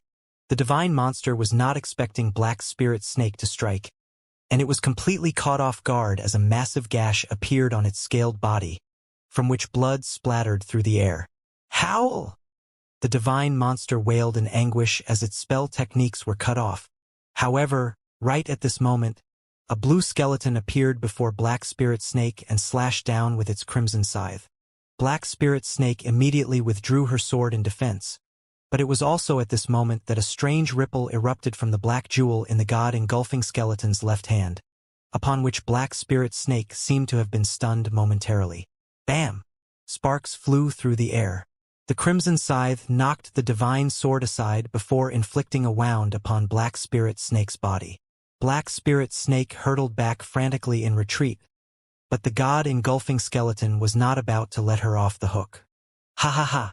Well done, 100-head divine monster. Defeating the Golden Sun Snake Emperor is nowhere near as important as killing Black Spirit Snake. You've created a fantastic opportunity for me. The god engulfing skeleton cackled with glee as it swept its scythe through the air. The 100-head divine monster had finally gained the upper hand, only to be wounded by Black Spirit Snake and now bombarded by the Golden Sun Snake Emperor's holy flames. All it wanted to do now was swear out loud. Big sister. White Spirit Snake turned toward Black Spirit Snake with a concerned expression, but she knew that this was not the time to be distracted. She was fighting 6 Heaven Pioneer Stage great generals at once, and a lapse in concentration could prove to be fatal. Black Spirit Snake, today is going to be your death day. The god engulfing skeleton had never slain such a powerful enemy, and blue flames of excitement were beginning to appear in its eye holes. Black Spirit Snake's expression darkened, and she abandoned her retreat tactics to fight fire with fire. The god engulfing skeleton's expression shifted, but its crimson scythe continued to fall. It was adamant that Black Spirit Snake would evade in the end. The crimson scythe had almost reached Black Spirit Snake's neck, but a ferocious expression appeared on her face as her realm creation evil vanquishing sword swept through the air even more quickly. The god engulfing skeleton let loose a wail of anguish as a golden sword projection struck its chest. A fracture had appeared on its body, which had been refined for countless years, and it was forced back tens of thousands of meters by that sword projection. At this moment, a gash had already appeared on Black Spirit Snake's gorgeous, swan-like neck, from which blood was seeping out. So close, an enchanting smile appeared on Black Spirit Snake's face. You're a fucking nut job. Your head was inches away from being detached from your body, and you still attacked me? The god engulfing skeleton's face twisted with rage. Black Spirit Snake did not give a response. Instead, A cold smile appeared on her face as she charged toward the god-engulfing skeleton again. Thus, Black Spirit Snake's near-suicidal tactics put her back on equal footing against her opponent. Right at this moment, one of the heavenly human tribe great generals surrounding White Spirit Snake suddenly looked up into the sky with furrowed brows. "Something's not quite right." "How so?" another great general asked. "I can't get into contact with any of the great generals who set forth to attack the Kingdom of the Nine States." "Perhaps it's because the battle is too intense on their end, and they didn't have time to respond?" At this moment, a sword projection as dazzling as the sun instantly forced back all 6 great generals. White Spirit Snake charged forward and took the initiative to attack one of the great generals. "Our battle is this intense, yet we can still talk. It simply doesn't make sense that I can't get through to any of them," the great general said as he helped his comrade fend off White Spirit Snake. Unless all of them are dead." All of the great generals' hearts jolted with shock upon hearing this. They were finding it difficult to believe that this was true, but it was the most plausible explanation. After all, this was the only possible answer no matter how they thought about it. "We should wait first. If we still can't get into contact with them after a while, then—" Right at this moment, the god-engulfing skeleton's voice transmission talisman suddenly lit up. However, the god-engulfing skeleton was too busy fighting Black Spirit Snake to pick up its voice transmission talisman. In a battle of this caliber, even the slightest lapse in concentration could prove to be fatal. After a short while, the god-engulfing skeleton's voice transmission talisman fell silent, but the 100-head divine monster's voice transmission talisman lit up. The 100-head divine monster had just been severely wounded by Black Spirit Snake, and it was now being chased down by the Golden Sun Snake Emperor. It was in a rather perilous situation, and it could ill afford to pick up its voice transmission talisman. Thus, the battle continued like this for half an hour. The heavenly human tribe great generals were finally unable to remain calm any longer. Theoretically speaking, the heavenly human tribe united army held a crushing advantage over their opposition, so if everything went smoothly, they should have crushed the southern front long ago. So why could they not be contacted? "Should we retreat?" a great general asked. A white-haired great general was clearly unwilling to retreat, but he still took a deep breath and announced in a loud voice, "Retreat!" The music for retreat sounded throughout heaven and earth. The entire heavenly human tribe united army was dumbstruck momentarily. They clearly held the upper hand here, so why were they retreating? Not only were the Blood Tribe and Void Spirit Tribe powerful beings perplexed, but even the heavenly human tribe powerful beings were also unable to comprehend this decision, and all of them turned to look up into the sky. The god-engulfing skeleton exploded with rage. "What the fuck are they playing at? Are they trying to play me? If it weren't for the fact that the heavenly human tribe represented the heavens, it really wanted to eat all of them. There have been some unforeseen circumstances, and we should proceed with caution," a heavenly human tribe great general explained in an expressionless voice that was imbued with his divine might. However, the Tao integration stage super mighty figures completely ignored him. The 100-head divine monster rolled its eyes, and the god-engulfing skeleton was absolutely fuming. However, most of the living beings still followed his orders. The heavenly human tribe great generals held paramount authority on this battlefield. The entire united army had just crossed the lightning lake and had to do it again now. Just the thought of this filled them with dread and indignation. The heavenly human tribe army began to retreat. The Spirit Lake Realm united army was completely dumbstruck. Weren't they the ones on the back foot here?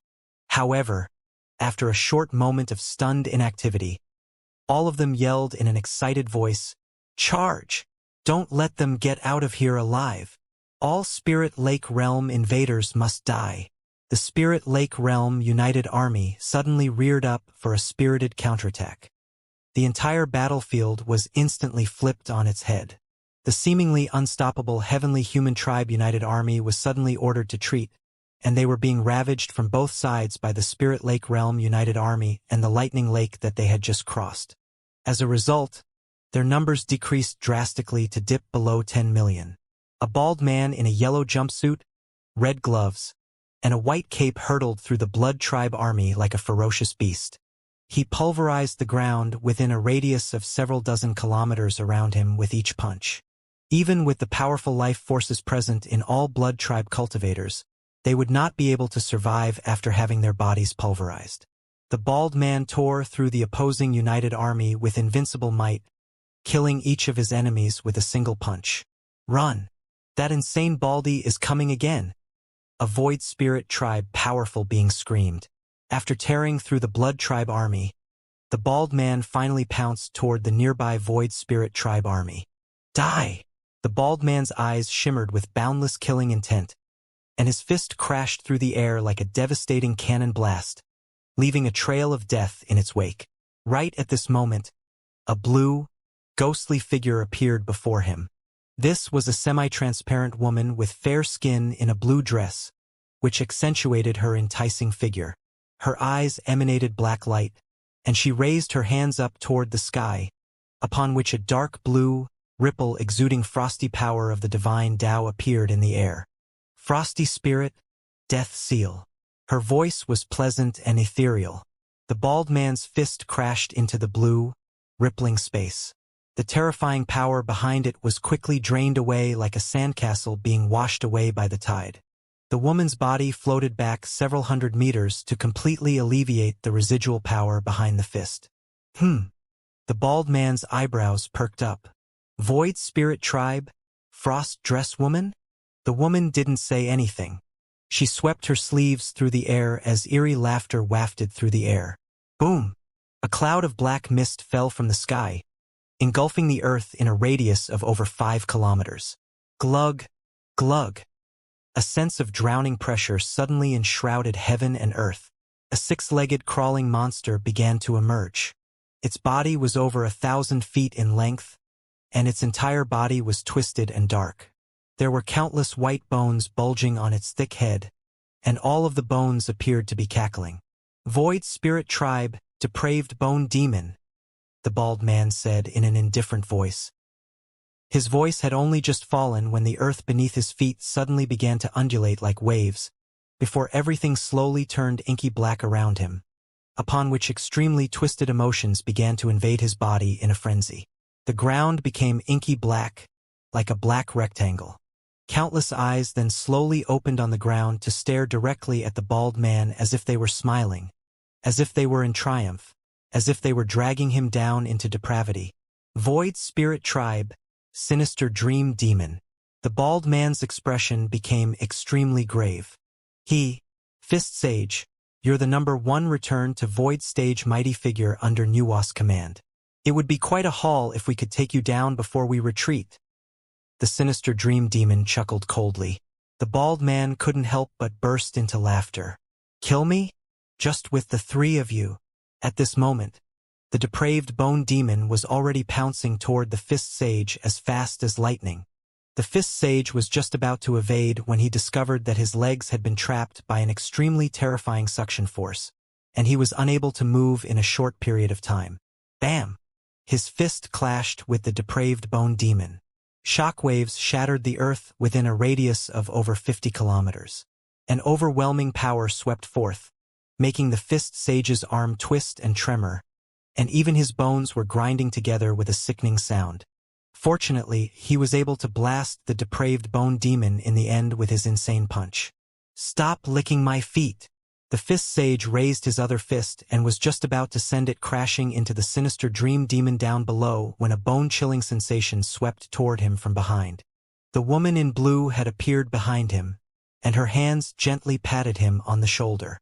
A cool breeze blew past his ears like the breath of a lover, sending goosebumps running along his entire body. The Fist Sage was distracted for a split second, and the sinister dream demon took advantage of this opportunity to suddenly extend an extremely sharp black shadow toward him.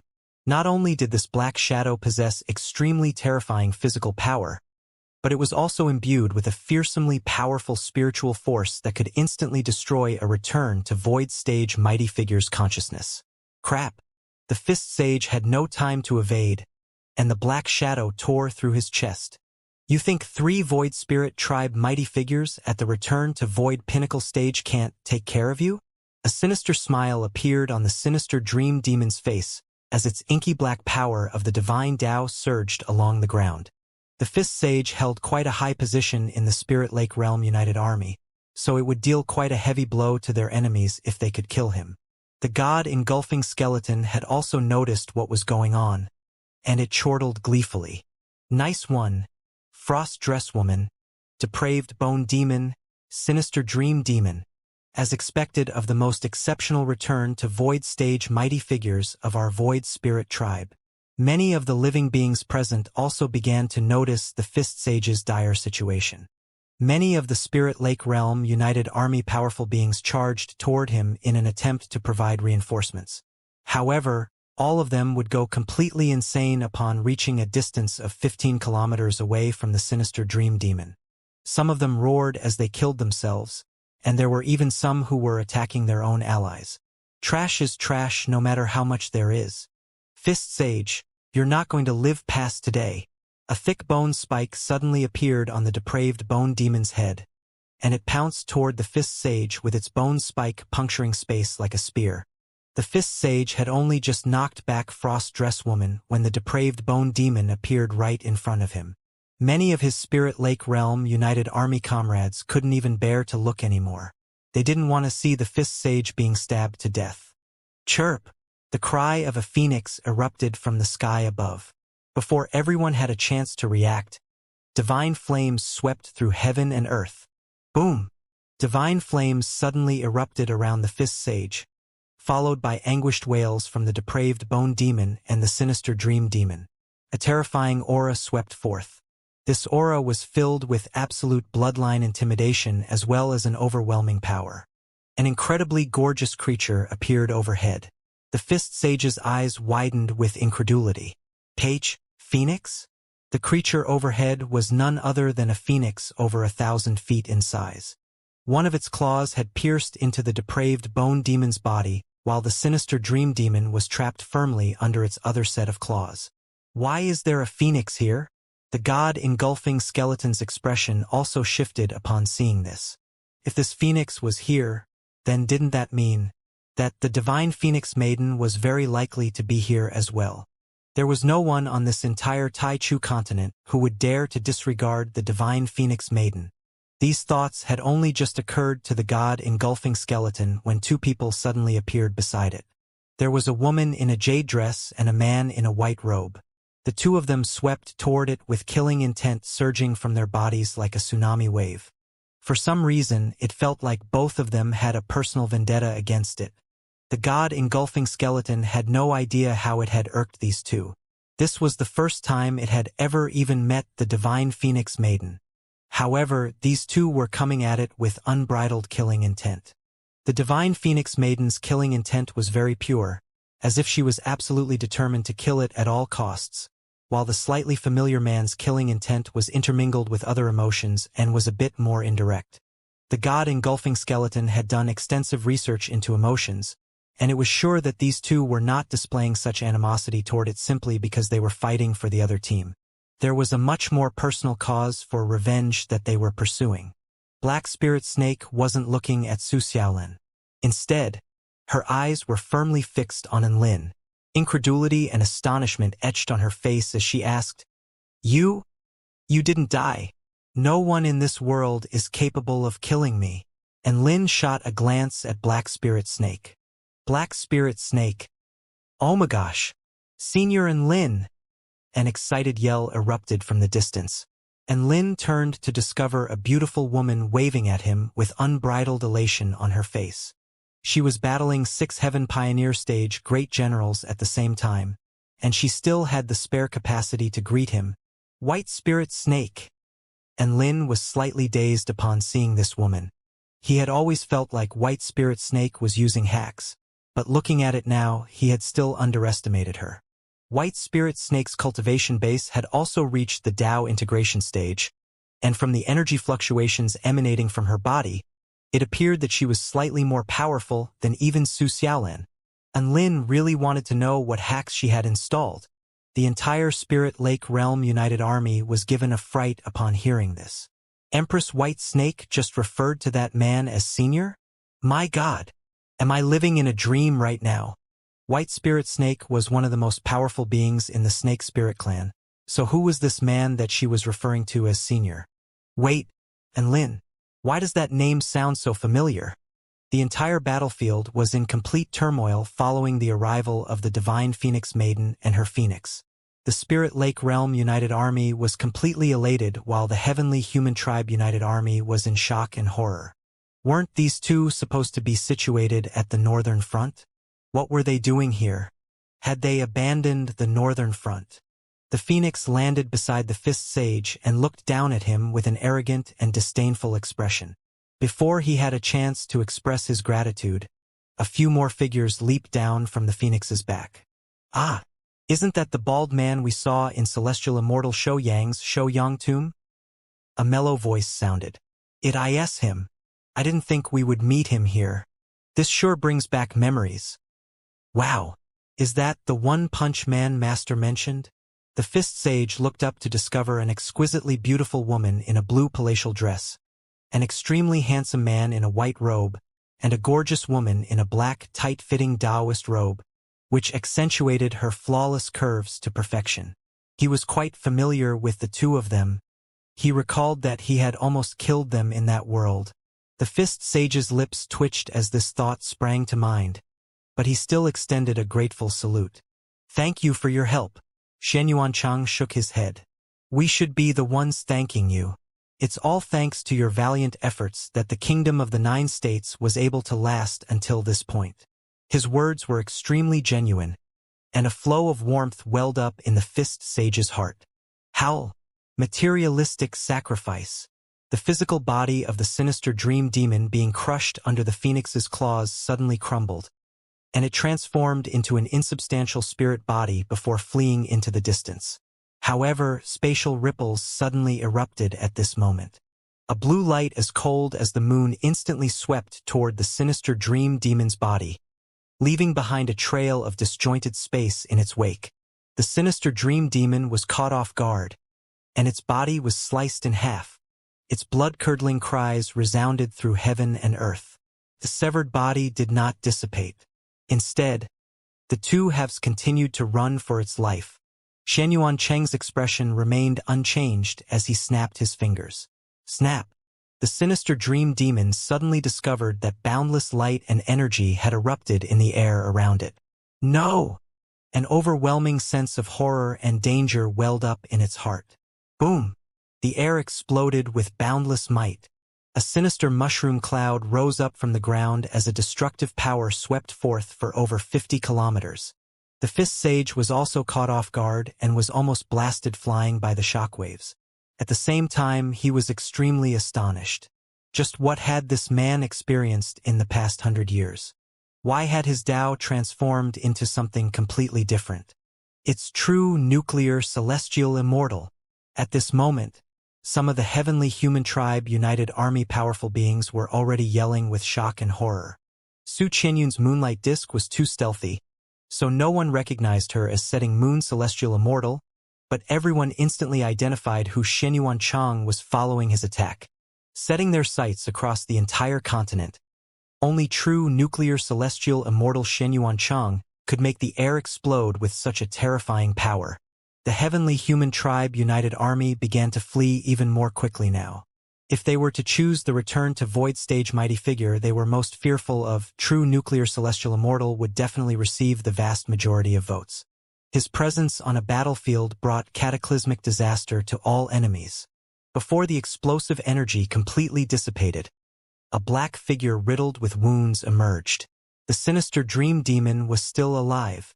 However, before it even had a chance to celebrate, a silvery white blade punctured its body, upon which a destructive power erupted forth in a frenzy to annihilate its spirit body. The sinister dream demon howled with anguish and struggled with all its might, but the blade embedded within its body refused to rest until it was dead. In the end, it perished amid a series of blood-curdling cries. The sinister dream demon who was renowned across the entire void spirit realm perished just like that. A silvery white dagger flew through the air before disappearing into a young woman's sleeve. A faint, smug smile appeared on her face, and she turned toward the white-robed man in the distance. Master, I took down another powerful enemy. And Lin seemed to have detected her gaze, and he turned around before giving her a thumbs up. Yiling's smile grew even wider upon being encouraged by Lin, and she made her way toward the depraved bone demon. The fist sage drew a sharp intake of breath upon seeing this. Yiling was not just killing anyone. This was the vastly renowned sinister dream demon. How could she be so casual about it? He simply didn't understand these freakish prodigies anymore. And Lin was someone he couldn't fathom even 100 years ago. And now, his disciple Yiling had very much followed in his footsteps. What kind of monsters were these? The frost dress woman immediately fled into the distance upon seeing this. This group of people was far too terrifying, and she immediately gave up on trying to save the depraved bone demon. Hee, big sister, Master told me that trash can be cleaned up slowly, but return to void stage mighty figures can't be allowed to leave. A crisp, pleasant voice sounded. The frost dress woman looked up to discover a little fairy standing in her way. A fairy at the return to void pinnacle stage? The frost dress woman continued to forge on ahead with a fearless expression. She was also at the return to void pinnacle stage, so this fairy would not be able to stop her. The frost dress woman was still accelerating. Time was of the essence here, and even a split second of delay could prove to be lethal. As for that tiny little fairy, she didn't think that she would be able to stop her. She was then greeted by the sight of Tina pulling out a mundane-looking little ball from her storage ring before throwing it at her. She was like a playful little child as she threw that ball at her in an extremely casual manner. However, the frost dress woman was a seasoned veteran on the battlefield who knew better than to underestimate her opponents, and she immediately unleashed her movement techniques to evade. However, in that instant, the little ball suddenly accelerated before splitting down the middle, upon which boundless light as scintillating as the sun erupted forth. The frost dress woman was struck by an irresistible and compelling spatial suction force. She did everything she could to keep this spatial power at bay, but she was still sucked into the ball in the end amid a sharp cry. Everyone was completely astonished to see the extremely renowned frost dress woman being sucked into such an ordinary-looking ball. The ball closed, and peace and quiet resumed. The little fairy picked up the ball with a faint smile. "I've got a new addition to my pokeball. I've had my eyes on this frost dress woman as soon as we arrived." Tina giggled like an innocent little devil. The powerful beings on the enemy team trembled upon seeing this. For some reason, they couldn't shake the feeling that the poor frost dress woman was going to endure some extremely unspeakable torture. "Humph. All return to void stage mighty figures are trash to me." The little fairy put away her pokeball before flying proudly back to the phoenix. No one dared to doubt her words. She had insta-killed the frost dress woman, so there really was a strong basis for her claim. Soon, the depraved bone demon also perished beneath the phoenix's claws. The three returned to void stage mighty figures of the void spirit tribe had all fallen. This sudden turn of events dealt an extremely heavy blow upon the morale of the heavenly human tribe united army. Initially, the three void spirit tribe returned to void stage mighty figures had ambushed the fist sage. However, not only did they fail in killing the fist sage, all of them were slain instead. The kind of psychological blow something like this inflicted upon the enemy cultivators was second only to the death of a Dao integration stage super mighty figure. The god-engulfing skeleton had been surrounded by 3 Dao integration stage super mighty figures, and everyone was getting quite concerned about that as well. Black Spirit Snake, Divine Phoenix Maiden, and Lin, who had returned from the dead. Everyone thought back to the man who had once rocked the entire continent. At just the return to void stage, he was able to flip the entire Dark Marshlands on its head. Even though he was still only at the return to void stage now, all of the living beings were regarding him as a Dao integration stage super mighty figure. After all, power was paramount in this world. His combat prowess was comparable to Dao integration stage super mighty figures, so that was what he was going to be regarded as. The heavenly human tribe great generals were even more firm in their conviction now, and the signal for retreat erupted across the entire heavenly snake lightning lake battlefield. After that, the 6 heavenly human tribe great generals also began to retreat. However, White Spirit Snake was not going to let them off the hook so easily. She swept her yin and yang dual swords through the air to create a massive yin-yang grinding disk domain. Fire and ice intermingled with one another as she trapped her enemies with yin and attacked them with yang. Even though the 6 Heaven Pioneer Stage great generals were extremely powerful together, it was quite difficult to break free from this trapping formation in a short time. Boom! Scorching holy flames erupted like a cage to ensnare a blue skeleton. Even space was sealed at the same time, making it impossible for anyone to unleash spatial skipping or spatial travel abilities. The Tao of the Vermilion Bird and the Tao of the True Dragon swept toward the god-engulfing skeleton like a surging tsunami wave, making it feel as if it were being scrutinized by 2 paramount holy beasts. Even so, the god-engulfing skeleton's expression remained calm and composed. It turned toward Su Xiaolan before speaking in a confused voice, "Divine Phoenix Maiden, is there some sort of misunderstanding between us?" Su Xiaolan gripped her dragon sparrow sword. From white holy flames and lightning erupted forth along with boundless killing intent as she fixed her eyes upon the god-engulfing skeleton without uttering a single word. And Lin knew that when taking revenge, it was always more satisfying to reveal the truth to their enemies before they died. Su Xiaolan was still busy accumulating power, so he explained in her stead, "Do you remember Su Guanyun and Zhu Yishuang from 100 years ago?" A reminiscent expression appeared on the god-engulfing skeleton's face. Su Guanyun and Zhu Yishuang came to a sudden realization after a short while. "Oh, you mean those Vermilion Bird sect cultivators who encroached upon the void spirit realm?" Of course I remember them. I was really touched by their decision to sacrifice themselves in order to save Zhu Shuza. Despite what it was saying, it did not look touched in the slightest. Instead, a mocking expression appeared on its face. "That little boy did pretty well for himself. He's the sect leader of the Vermilion Bird sect now, but he still can't do anything to me.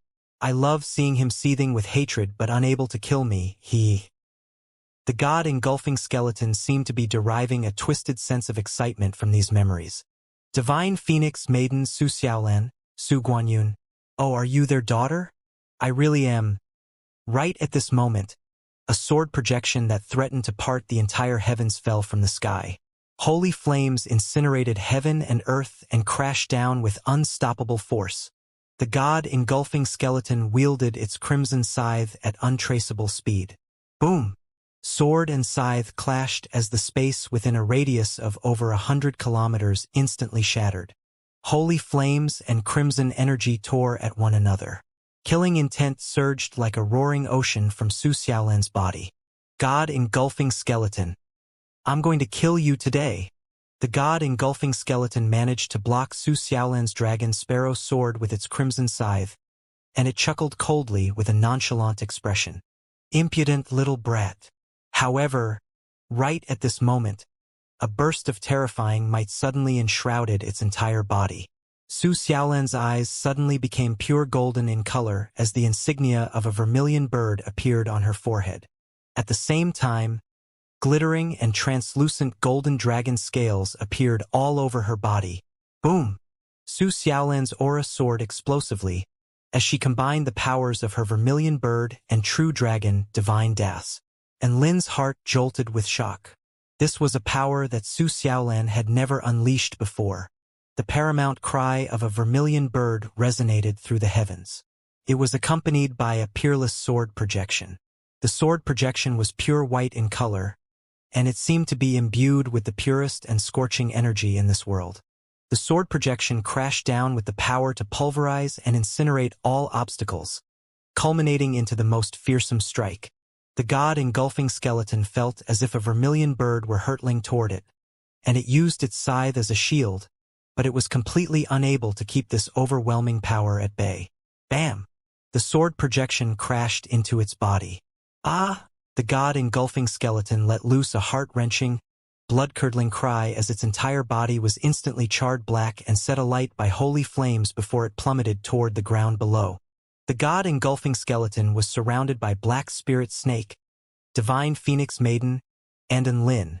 All the surrounding living beings thought that as the most powerful super mighty figure in the Void Spirit tribe, The god-engulfing skeleton would at least be able to fend off its opponents as it retreated, but who would have thought that it would be struggling against just the divine phoenix maiden alone? The god-engulfing skeleton's anguished wails were still reverberating through the air, giving everyone a sense of surrealism. When did the divine phoenix maiden become so powerful? Wasn't she supposed to be average among Dao integration stage super mighty figures? Why was she able to wound the god-engulfing skeleton, who was at the Dao integration pinnacle stage, with a single sword strike? And Lin was also very surprised. But at the same time, he could sense that Su Xiaolan's aura was a little unstable. Was this some sort of buff mystical technique? Blood suddenly trickled from the corners of Su Xiaolan's lips, but it was soon burned away by her holy flames. Xiaolan? And Lin's heart throbbed with pain upon seeing this. He wasn't going to stop Su Xiaolan from unleashing a mystic technique. This was 100 years of pent-up hatred being released all at once, and he respected Xiaolan's decision. Su Xiaolan's eyes were still firmly trained on the god-engulfing skeleton. The god-engulfing skeleton and Ember were the culprits who had taken her parents' lives. She had been harboring this hatred in her heart for over 100 years, cultivating arduously in order to improve her power, all so that she could avenge her parents one day.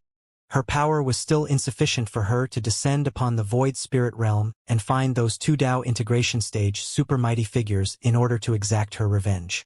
However, the god-engulfing skeleton had appeared by itself here, and it was as if it was all meant to be. This was the ideal opportunity for her to take revenge. Whoosh! Su Xiaolan tore through the air and pounced toward the god-engulfing skeleton again. Black Spirit Snake asked in a polite manner, may I join in? Su Xiaolan was clearly taking revenge, so Black Spirit Snake wanted to make sure of whether she wanted allies in this battle or not. Of course you can, Su Xiaolan immediately replied. No, you can't. The god-engulfing skeleton's expression shifted drastically. Black Spirit Snake, hee. A divine sword fell from the sky, descending mercilessly upon the god-engulfing skeleton. The dragon sparrow sword crashed down with boundless holy might, striking at the god-engulfing skeleton from another angle. The god-engulfing skeleton could only swing its crimson scythe relentlessly through the air to combat their attacks. It knew that it had been careless. The divine phoenix maiden was much more powerful than the reports suggested, and it was exactly because of those accursed reports that it had fallen very much onto the back foot. And Lin decided to assist the women from the side by unleashing his devastating rainbow lightning in order to restrict the god-engulfing skeleton's movements. Right at this moment, a pillar of holy golden light fell from the sky. It was imbued with the paramount will of the heavens, and it enshrouded all 6 of the heavenly human tribe great generals within it. Damn! It's the light of guidance. White Spirit Snake gritted her teeth and slashed her swords through the air, but her sword projections were unable to break through the golden light. The 6 heavenly human tribe great generals stood in a special formation to summon the light of guidance, and their bodies slowly became insubstantial as they prepared to disappear from heaven and earth. White Spirit Snake was still unleashing devastating sword strikes upon the golden light, only to find with despair that her power was completely unable to do anything to it. Hee. This is the power of the heavens. How can mere trash like you even hope to break through it? A heavenly human tribe great general raised his arrogant head and said, If we want to leave, no one can stop us. Boom! A bolt of golden void lightning tore through space before crashing into the light of guidance. Then, under the astonished and horrified eyes of the 6 heavenly human tribe great generals, the golden void lightning tore through the light of guidance before puncturing the body of the great general who had just spoken. Everyone instantly fell silent. All of the heavenly human tribe great generals were completely stunned. Senior and Lin. White Spirit Snake's eyes lit up with excitement. She knew that Lin was responsible for all of this. And Lin didn't even look at the heavenly human tribe great generals. They were not worthy of his attention. A faint smile appeared on his face upon hearing White Spirit Snake's yell. Hurry up and get rid of all the trash. Yes. White Spirit Snake nodded before pouncing toward the 6 heavenly human tribe great generals again. Split up! A heavenly human tribe great general yelled. All of the great generals knew that it was impossible for all of them to live, so they immediately split up and fled in 6 different directions. No matter how powerful White Spirit Snake was, she couldn't cut off all 6 heavenly human tribe great generals. She could only choose one. As for the other heavenly human tribe great generals, they were confident that no one else here would be able to hold them. Whoosh!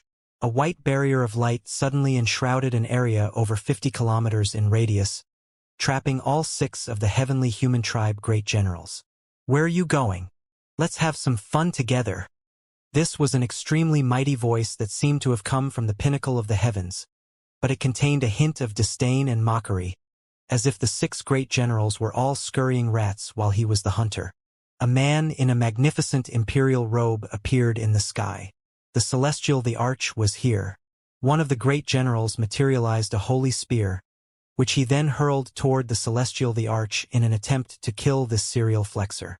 However, the Celestial the Arch gripped the air toward the holy spear, and in the next instant, the great general suddenly lost control over the spear he had hurled. The Celestial the Arch held onto the holy spear and returned the favor by hurling it back toward the great general even faster than it had come.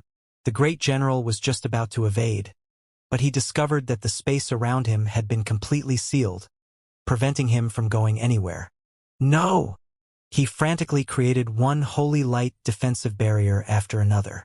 However, the holy spear's power was enhanced drastically in the Celestial Thearch's hands, and it tore through the great general's defenses with an unstoppable force before stabbing his body in half. The heavenly human tribe great general's expression of incredulity was still frozen on his face when he died. A cold sneer appeared on the Celestial Thearch's lips. Are you still going to split up? If you don't get back into your formation, none of you will be able to block even a single attack from me. Gasp! All of the living beings were shocked by his bold proclamation. However, he had just insta-killed a heavenly human tribe great general, so no one dared to write it off as a bluff. The Celestial the Arch. He's the Celestial the Arch. The most powerful being in the kingdom of the 9 states. The Celestial the Arch? Run! The heavenly human tribe great generals didn't even need to issue a command for retreat this time. All of the heavenly human tribe united army cultivators who felt like they held the upper hand and refused to retreat were now scurrying away as quickly as they could. The 100-head divine monster looked as if it had seen a ghost and was running away even more quickly. This was not someone it could mess with. The Golden Sun Snake Emperor immediately gave chase. However, both of them were quite evenly matched, so the Golden Sun Snake Emperor was going to find it difficult to forcefully prevent the 100-head divine monster from escaping. The God-engulfing skeleton was getting the crap bashed out of it by its 2 female assailants, and it had been severely wounded about a dozen times in a short span. The Celestial Thearch's arrival completely snuffed out any battle intent it had, and it immediately chose to run away. You're not going anywhere. Su Xiaolan spread open her holy flame wings in pursuit. The God-engulfing skeleton harumphed coldly, and its speed elevated explosively once again. If it wanted to run away, even a super mighty figure at the Dao integration pinnacle stage would not be able to stop it. However, right at this moment, a man suddenly appeared in front of him. My wife told you to stay. Did you not hear her? Enlin said in a cold voice. Upon seeing Enlin, the God-engulfing skeleton faltered slightly before a sinister smile appeared on its face, and it slashed toward Enlin with its scythe. Impudence! The scythe slashed through the air with devastating force, as if it was the scythe of the Grim Reaper that had taken countless lives. This was the perfect fusion of the power of a divine tool and its power of the divine Dao. This strike was more terrifying than any spell technique that Enlin had ever faced from any mighty figure. At that moment, a thick turtle shell appeared around Enlin's body. The God-engulfing skeletons tore through his turtle shell, but its residual power was not enough to completely slice open his body of the war god and could only leave a deep gash on his chest. Enlin immediately unleashed his 3 buff techniques. The space around him instantly descended into absolute darkness. Evil-slaying sword, divine tool domain. Enlin raised his evil-slaying sword high into the sky and mercilessly unleashed his evil sword technique, Eternal Night. The god engulfing skeleton's expression shifted drastically as it detected the invisible burst of devastating power hurtling toward it in the darkness. It immediately defended itself using its black jewel, from which boundless black light erupted. Its body was blasted back by the power of the sword strike amid a resounding boom. Thank God my extreme darkness jewel was able to block that. The god engulfing skeleton heaved a faint sigh of relief. However, all of a sudden, bam! Its chest suddenly and mysteriously exploded. Its bright blue bones were pulverized as a huge hole appeared in its body. This was indescribable agony. The skeleton was struck by extreme pain upon having its Tao body severely damaged. The god engulfing skeleton's howls of agony reverberated through the darkness. The darkness dissipated, and Enlin was revealed. He was panting heavily as he gripped his evil-slaying sword. The vanquish the heavens and slay all evil annihilation technique really was terrifyingly powerful, but it was very taxing to unleash. The god engulfing skeleton hurtled back in retreat, and it clasped its hand over the hole in its body as it trembled uncontrollably, clearly still reeling from Enlin's mysterious power. At this moment, a woman in a jade dress appeared behind it, and her dragon sparrow sword swept through the air before instantly crashing into the god engulfing skeleton's neck. A sharp screeching sound erupted. Su Xiaolan's expression shifted. She found that even though violent sparks were erupting at the point her sword blade had made contact with the bones, she was unable to slice through her opponent's neck. At this moment, the god engulfing skeleton's scythe twirled through the air before crashing toward Su Xiaolan with terrifying might. Su Xiaolan immediately retracted her sword in defense. The sword blade and scythe clashed, and an extremely massive power sent her flying. However, it was also in this instant that Enlin appeared before the god engulfing skeleton, and streams of wind revolved around his evil-slaying sword as he took advantage of the opening Su Xiaolan had created to unleash a devastating attack. Enlin's sword was being thrust directly toward the god engulfing skeleton's head. The god engulfing skeleton's expression shifted slightly, and a dark light erupted, which enshrouded its entire body, from the extreme darkness jewel in its left hand. Enlin's evil-slaying sword fell upon the dark light, and it felt as if it had fallen upon a swamp as its power was quickly nullified. "Vanquish all evil," an ethereal voice sounded. An indescribable sword projection fell from the sky. It was as pristine white as clouds, as bright blue as the ocean, as crisp green as a lush forest, and as vibrant as the rainbow. It seemed to have encompassed all of the colors in this world, but at the same time it wasn't made of any color in this world. The god engulfing skeleton raised its head, and its expression shifted drastically. Before it had a chance to unleash a defensive spell technique, the sword projection sliced through its extreme darkness jewel defense before crashing down upon it with a terrifying sealing power. Boom! The earth in a radius of over 1,500 kilometers was pulverized. Several hundred massive mountains were razed to the ground. The god engulfing skeleton was situated at the very center of the gargantuan crater. It was looking up at the sky with astonishment etched on its face. Enlin was very familiar with this technique. This was a technique unleashed by the realm creation evil vanquishing sword. Black Spirit Snake must have been gathering power for a long time to unleash this devastating sword strike. He was not going to let the opportunity Black Spirit Snake had created for him go to waste, and he immediately pounced toward the god engulfing skeleton again. At the same time, Su Xiaolan was quickly approaching from the other side as a paramount holy might erupted from her body. Su Xiaolan and Enlin took a glance at each other, and no communication was required as they charged toward the god engulfing skeleton from two different directions at the same time. Enlin unleashed his Shadow Tiger technique, hurtling through the air for close to 10 kilometers in the blink of an eye to arrive beside the god engulfing skeleton. Inky black energy erupted from his evil-slaying sword before slashing down upon the god engulfing skeleton's spine in a lethal trajectory. Dragon Sparrow Sword, Spirit Severing Strike.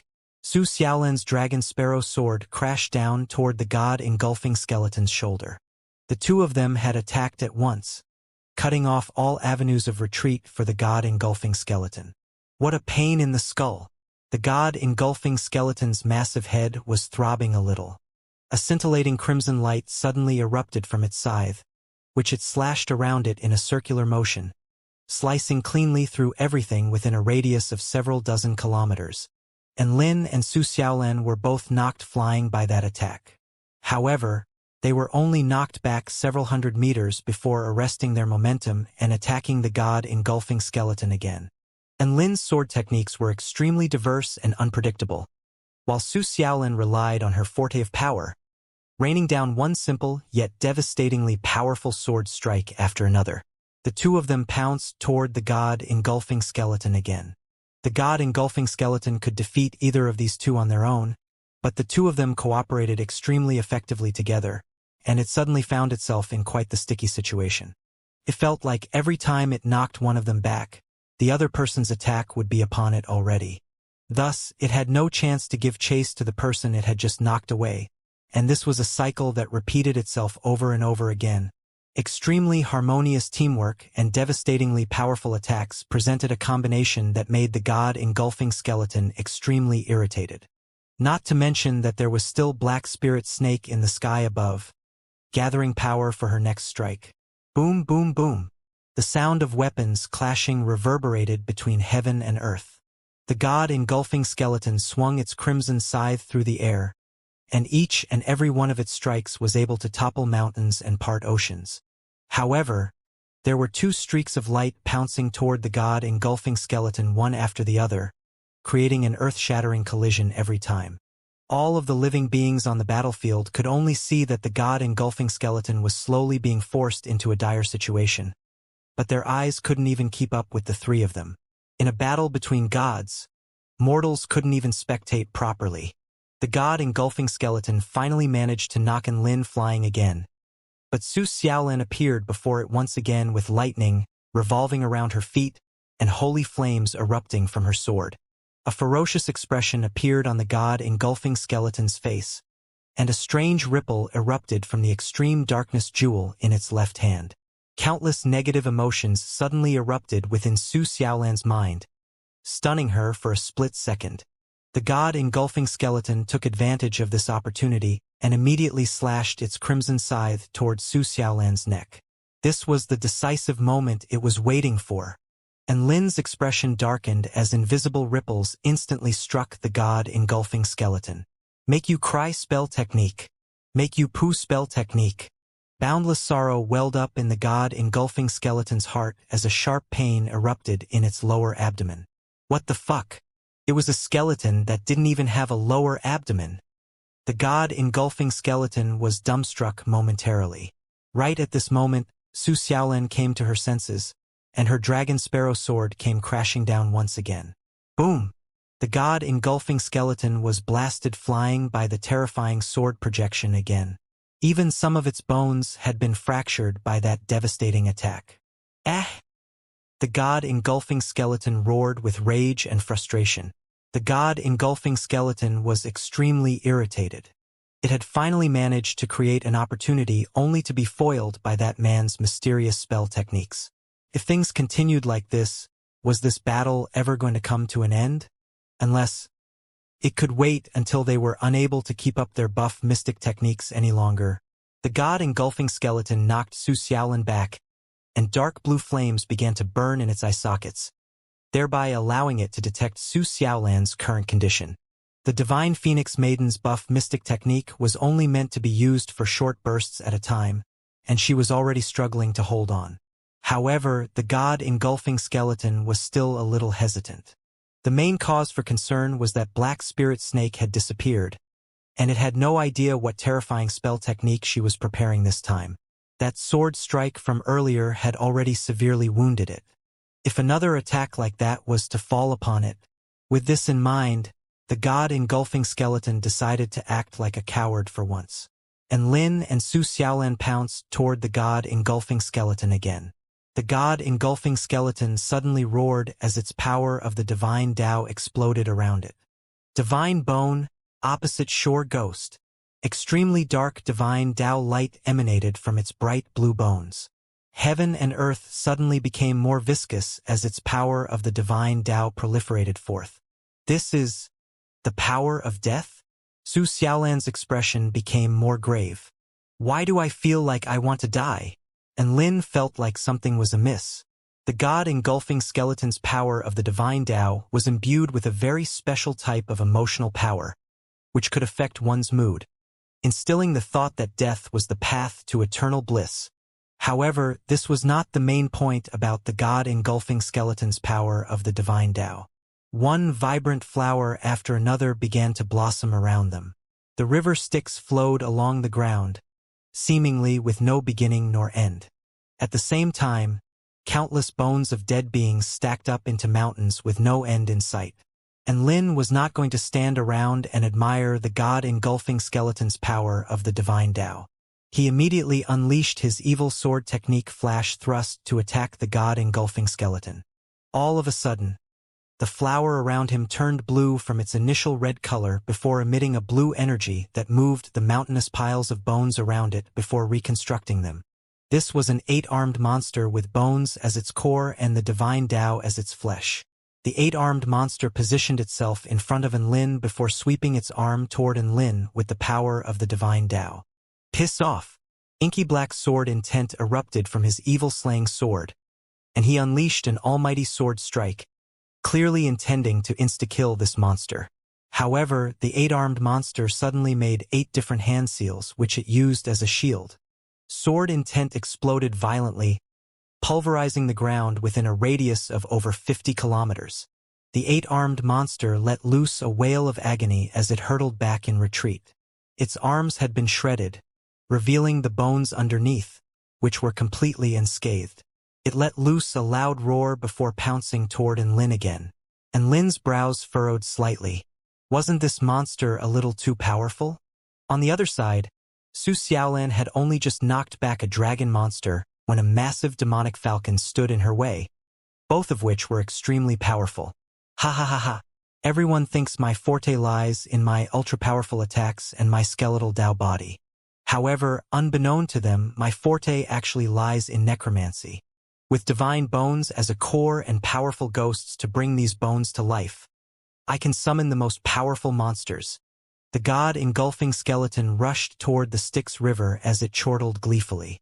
And Lin's expression shifted slightly, and he instantly accelerated. He knew what that river entailed. It was quite possible that the god engulfing skeleton would completely disappear after jumping into this river. This escape method was imbued with its power of the divine Tao, and it would be even more effective and practical than spatial travel. Right at this moment, the clouds in the sky were suddenly illuminated by golden divine light. Everything down below began to slow down.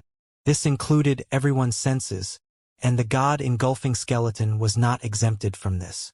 The god engulfing skeleton felt like everything in this world had slowed down. The movement of the wind, the exploding spell techniques, the events taking place on the battlefield, even its running speed had been reduced to a turtle's crawl. A divine sword tore through the heavens, revealing its extreme sharpness. A golden divine light lit up the entire world, and a series of extremely tiny chains bound themselves to the sword like golden stars. And Lin was extremely excited upon seeing this. Wasn't that the technique Black Spirit Snake had unleashed to seal the Holy Trinity Fiend Celestial? Black Spirit Snake really did not disappoint him. She had taken a long time, but this technique really was worth the wait. Whoosh! The divine sword seemed to have completely awakened and was yawning to alleviate its bleariness. In the next instant, the divine sword had punctured heaven and earth. The hilt of the sword transformed into the heavens, controlling the will of the sky, whereas the blade of the sword transformed into the earth, sealing and restricting all evil creatures. The divine sword fell very quickly. In contrast, the god engulfing skeleton was moving as slowly as a snail and was completely unable to evade. Boom! Boundless, inexhaustible sealing power surged directly from heaven and earth toward the god engulfing skeleton. The countless golden chains bound its body, and the power of heaven and earth pierced through its chest before beginning to seal away all its power. Heaven and earth paled in the face of this magnificent sword technique.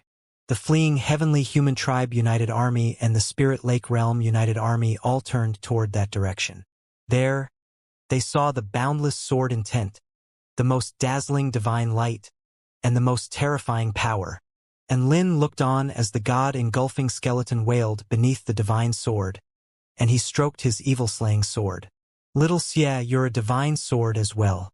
When are you ever going to become as badass as that? When I get a more badass master. A cold sneer sounded from the sword. And Lin. She was just as abrasive as always. Su Xiaolan was already taking advantage of this opportunity to try and land the killing blow upon the god-engulfing skeleton. The god-engulfing skeleton roared and struggled with all its might to try and break free. Dazzling light erupted from the flowers as all of the bones rose into the sky, materializing into all manners of powerful monsters that pounced toward Su Xiaolan. Su Xiaolan's dragon sparrow sword was enshrouded by holy flames as she sliced through one monster after another. However, the monsters were stopping her from getting closer to the god-engulfing skeleton. And Lin also sprang into action at this moment, and he shot through the air extremely quickly, like a bolt of black lightning.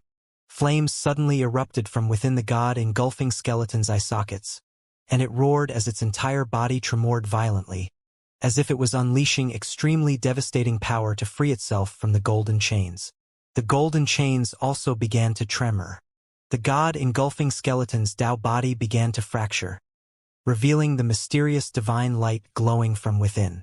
Ah! The god-engulfing skeleton roared, and its bones crumbled as it freed itself from the golden chains summoned by the realm creation evil vanquishing sword.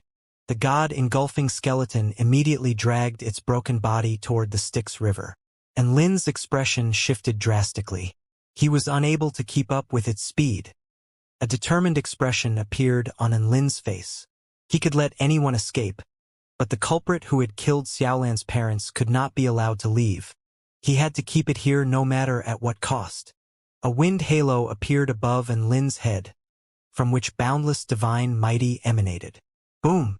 A paramount aura that seemed to encompass the entire world erupted from Lin's body, striking one with a sense of irrepressible fear, as if Lin were an invincible being. The god-engulfing skeleton also sensed that power, and its expression shifted to one of shock and astonishment. What kind of power is this? And Lin did not say anything. He slashed his evil-slaying sword through the air, and a wisp of white wind swept toward the god-engulfing skeleton. The wind transformed into a white line as it flew through the air. The god-engulfing skeleton had sustained many severe wounds, and it did not have much energy left. In the face of the white line, its bones began to tremble uncontrollably, as if it had been struck by horror. For some reason, a thought occurred to the god-engulfing skeleton. A thought that told it that this wind would be able to tear through anything. It immediately unleashed its divine Dao defense using its extreme darkness jewel as it continued to rush toward the river. Whoosh! The wind was able to easily tear through its extreme darkness jewel defensive barrier. The god-engulfing skeleton felt a peerlessly sharp strike fall upon its skeletal Dao body. Even though its body was as indestructible as an immortal tool, it was still being fractured by the attack. Ah! It let loose a wail of agony as an excruciating pain assaulted its senses like a volcanic eruption. This was not just physical pain but also pain on a spiritual level. Its glittering and translucent bones dulled slightly. The power of the wind slash gradually dissipated, but it had left an inky black fracture that extended all the way from the god-engulfing skeleton's skull to its pelvic bone. Oh, that's some impressive defensive prowess. I thought I would be able to slice you in half with that attack. And Lin said with a cold expression before raising his sword again. An expression of shock and horror appeared on the god-engulfing skeleton's face for the first time. Its instincts told it that if another one of those sword strikes was to fall upon its body, it would definitely be sliced in half. Sacrifice. Extreme darkness illusionary realm. The god-engulfing skeleton roared as the jewel in its left hand cracked open, upon which boundless darkness engulfed heaven and earth. It had sacrificed a divine tool to unleash an earth-shattering spell technique. A burst of divine rank power violently assaulted the souls of all living beings. A black sun hung high in the sky, plunging the entire heaven and earth into darkness. This was an attack on a massive scale, Some of the weaker living beings were unable to defend themselves against this power, and they perished as their souls were destroyed on the spot. Other living beings managed to hold on, but countless illusions were flashing before their eyes, plunging them into an illusionary realm from which they could not escape. Even the Tao integration stage Black Spirit Snake, Su Xiaolan, and Enlin were momentarily stunned as their souls suffered extremely violent assaults. Enlin was able to come to his senses first as he had his wind divine halo. He immediately summoned the power of the heavenly wind god to unleash a sword strike, which sliced the black sun in the sky in half. Boom! The realm of darkness was destroyed. Light shone down upon the world again. All of the flowers on the ground began to wilt, and the white bones had already been buried. The Styx River had already disappeared. The god-engulfing skeleton had also disappeared along with it. Heaven and earth fell silent, as if this was the deathly silence in the aftermath of an earth-shattering battle. Enlin took a deep breath, and an indignant expression appeared on his face. Fuck! What's with all of these Tao integration stage super mighty figures sacrificing their divine tools? Emperor Yi Deng had done so, and now the god-engulfing skeleton had followed in his footsteps. Why had he never heard of a sacrificial method for divine tools? He looked down at his evil-slaying sword. Little Xie seemed to have read his mind, and she chuckled coldly. You're thinking about sacrificing me? I'm sorry, but I won't allow myself to be sacrificed by you even if you die. Enlin. What a cruel sword spirit. Don't worry, I won't sacrifice you even if I die. You're far too adorable after all. Enlin repaid her cruelty with kindness. Little Xie trembled slightly and was stumped by that unexpectedly benevolent response. Enlin silently sheathed his evil-slaying sword, and his wind divine halo slowly disappeared. He turned toward Su Xiaolan. She was staring blankly at the dried-up river while holding her dragon sparrow sword tightly in her hand. Her fingertips had turned white from how hard she was gripping her sword. Xiaolan, Enlin called in a gentle voice. Su Xiaolan turned toward him with tears shimmering in her eyes. She bit down upon her lower lip, and a hint of disconsolation and indignation could be seen on her face. Enlin, why am I so useless? The god-engulfing skeleton was right there, yet I... Enlin made his way over to Su Xiaolan before enveloping her in a tight hug and offering gentle, comforting words. It's all right, we still have heaps of chances in the future. So what if it lives for an extra day or two? He could feel that the woman in his arms was still trembling, clearly yet to regain control over her emotions. In the end, Xiaolan slumped feebly into his arms. Wah? Enlin faltered slightly as he looked down at the unconscious woman in his arms before coming to a realization. She must have overexerted herself from excessive usage of that mystic technique. He carefully detected Xiaolan's condition to find that her body and meridians had been very severely damaged. Thankfully, those injuries could recover with some rest and recuperation, but she was not going to be able to fight for a very long time. Enlin fed Su Xiaolan an immortal pill before placing her inside his blood-soul jade coffin and carrying the coffin on his back. This was the best way to protect Xiaolan on this battlefield. Black Spirit Snake descended from the sky, and her lips twitched at the sight of the coffin on Enlin's back. This scene really reminded her of those cliched stories where the male lead carried the deceased female lead on a quest to resurrect her. The god-engulfing skeleton fled, and the 100-head divine monster also fled. The heavenly human tribe great generals have all been killed, Black Spirit Snake informed. Their top priority was to kill the most powerful beings among the enemy forces. As such, killing the heavenly human tribe great generals had become their #1 goal. Enlin shook his head upon hearing this. The 100-head divine monster won't be able to escape. Unless it also has a divine tool to sacrifice, it's dead for sure, just like that Void Spirit Tribe mighty figure at the Return to Void Pinnacle stage who had thought that it had escaped from Nanchao City. Black Spirit Snake turned toward Enlin with an inquisitive glance. A mysterious smile appeared on his face in response. I'll keep it a secret for now. Rumble, heaven and earth suddenly began to mourn. All living beings were struck by a sense of sorrow. Black Spirit Snake's eyes widened with astonishment. A calm and collected smile appeared on Lin's face. I told you so. Almost all of the living beings realized what this phenomenon entailed. A Dao integration stage super mighty figure had fallen. White snow fell from the sky. A frosty aura gave everyone a chilling sensation. Thankfully, the heavenly snake lightning lake was quite explosive in nature. Otherwise, it would most definitely have been frozen solid. Lin raised his head to look up at the snowflakes dancing in the sky, and an expression of surprise appeared on his face. The snowflakes were glittering and translucent as they danced in the wind like pristine and flawless works of art. Most importantly, all of the snowflakes were completely identical down to even the finest details. It was often said that no two snowflakes were ever identical and that every single snowflake was unique. However, all of these snowflakes were completely identical all the way down to even their molecular structure. Black Spirit Snake murmured to herself.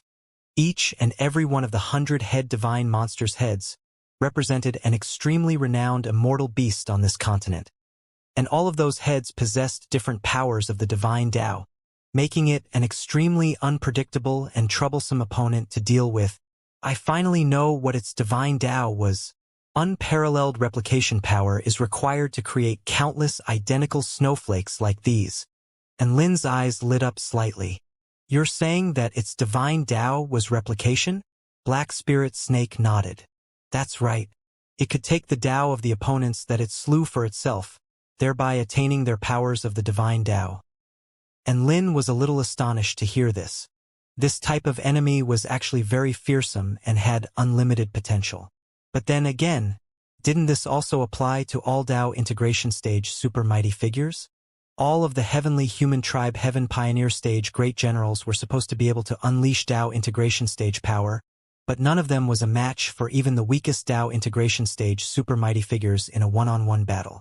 All Tao integration stage super mighty figures had their own unique Tao and had progressed very far in their own Tao, all the way until even the great Tao of heaven and earth had no choice but to acknowledge their Tao. How could the Heaven Pioneer stage great generals compare to power like this? If the heavenly human tribe wanted to kill Tao integration stage super mighty figures, they could only do so by swamping the Tao integration stage super mighty figures with numbers and by using their combination spell formations. And Lin turned to look at the heavenly human tribe great generals in the sky. 3 of them had already been slain by the Celestial the Arch and White Spirit Snake, leaving half of them left, but those remaining 3 great generals did not look like they were going to last much longer. And Lin would not have to participate in that battle. Thus, he swallowed an immortal pill and spectated the battle.